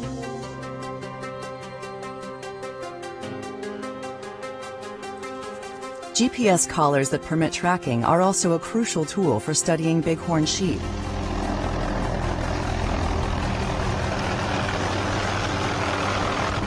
Today, we are putting GPS collars on bighorn sheep in the Nevada National Security Site. You guys back to the airport afterwards, right? Yeah.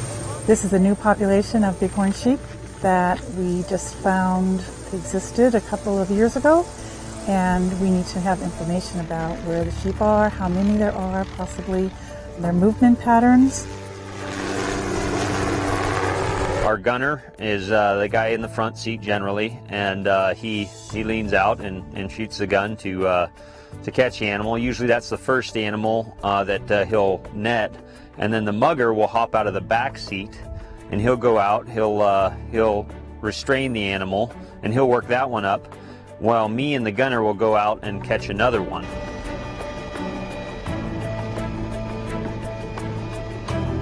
Flying a helicopter, especially a small single-engine helicopter in 30-mile-an-hour winds, can be challenging at times, especially when you're working in steep terrain and you're trying to get an animal to go to a certain spot where you could safely make a capture on it, and your crew can get out and work it up where it needs to be too.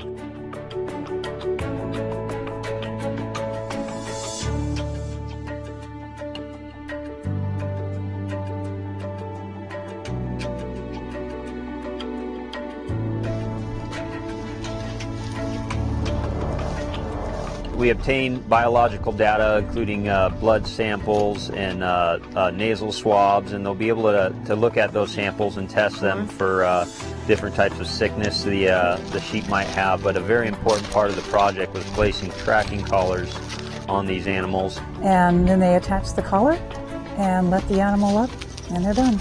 And it's pretty fast.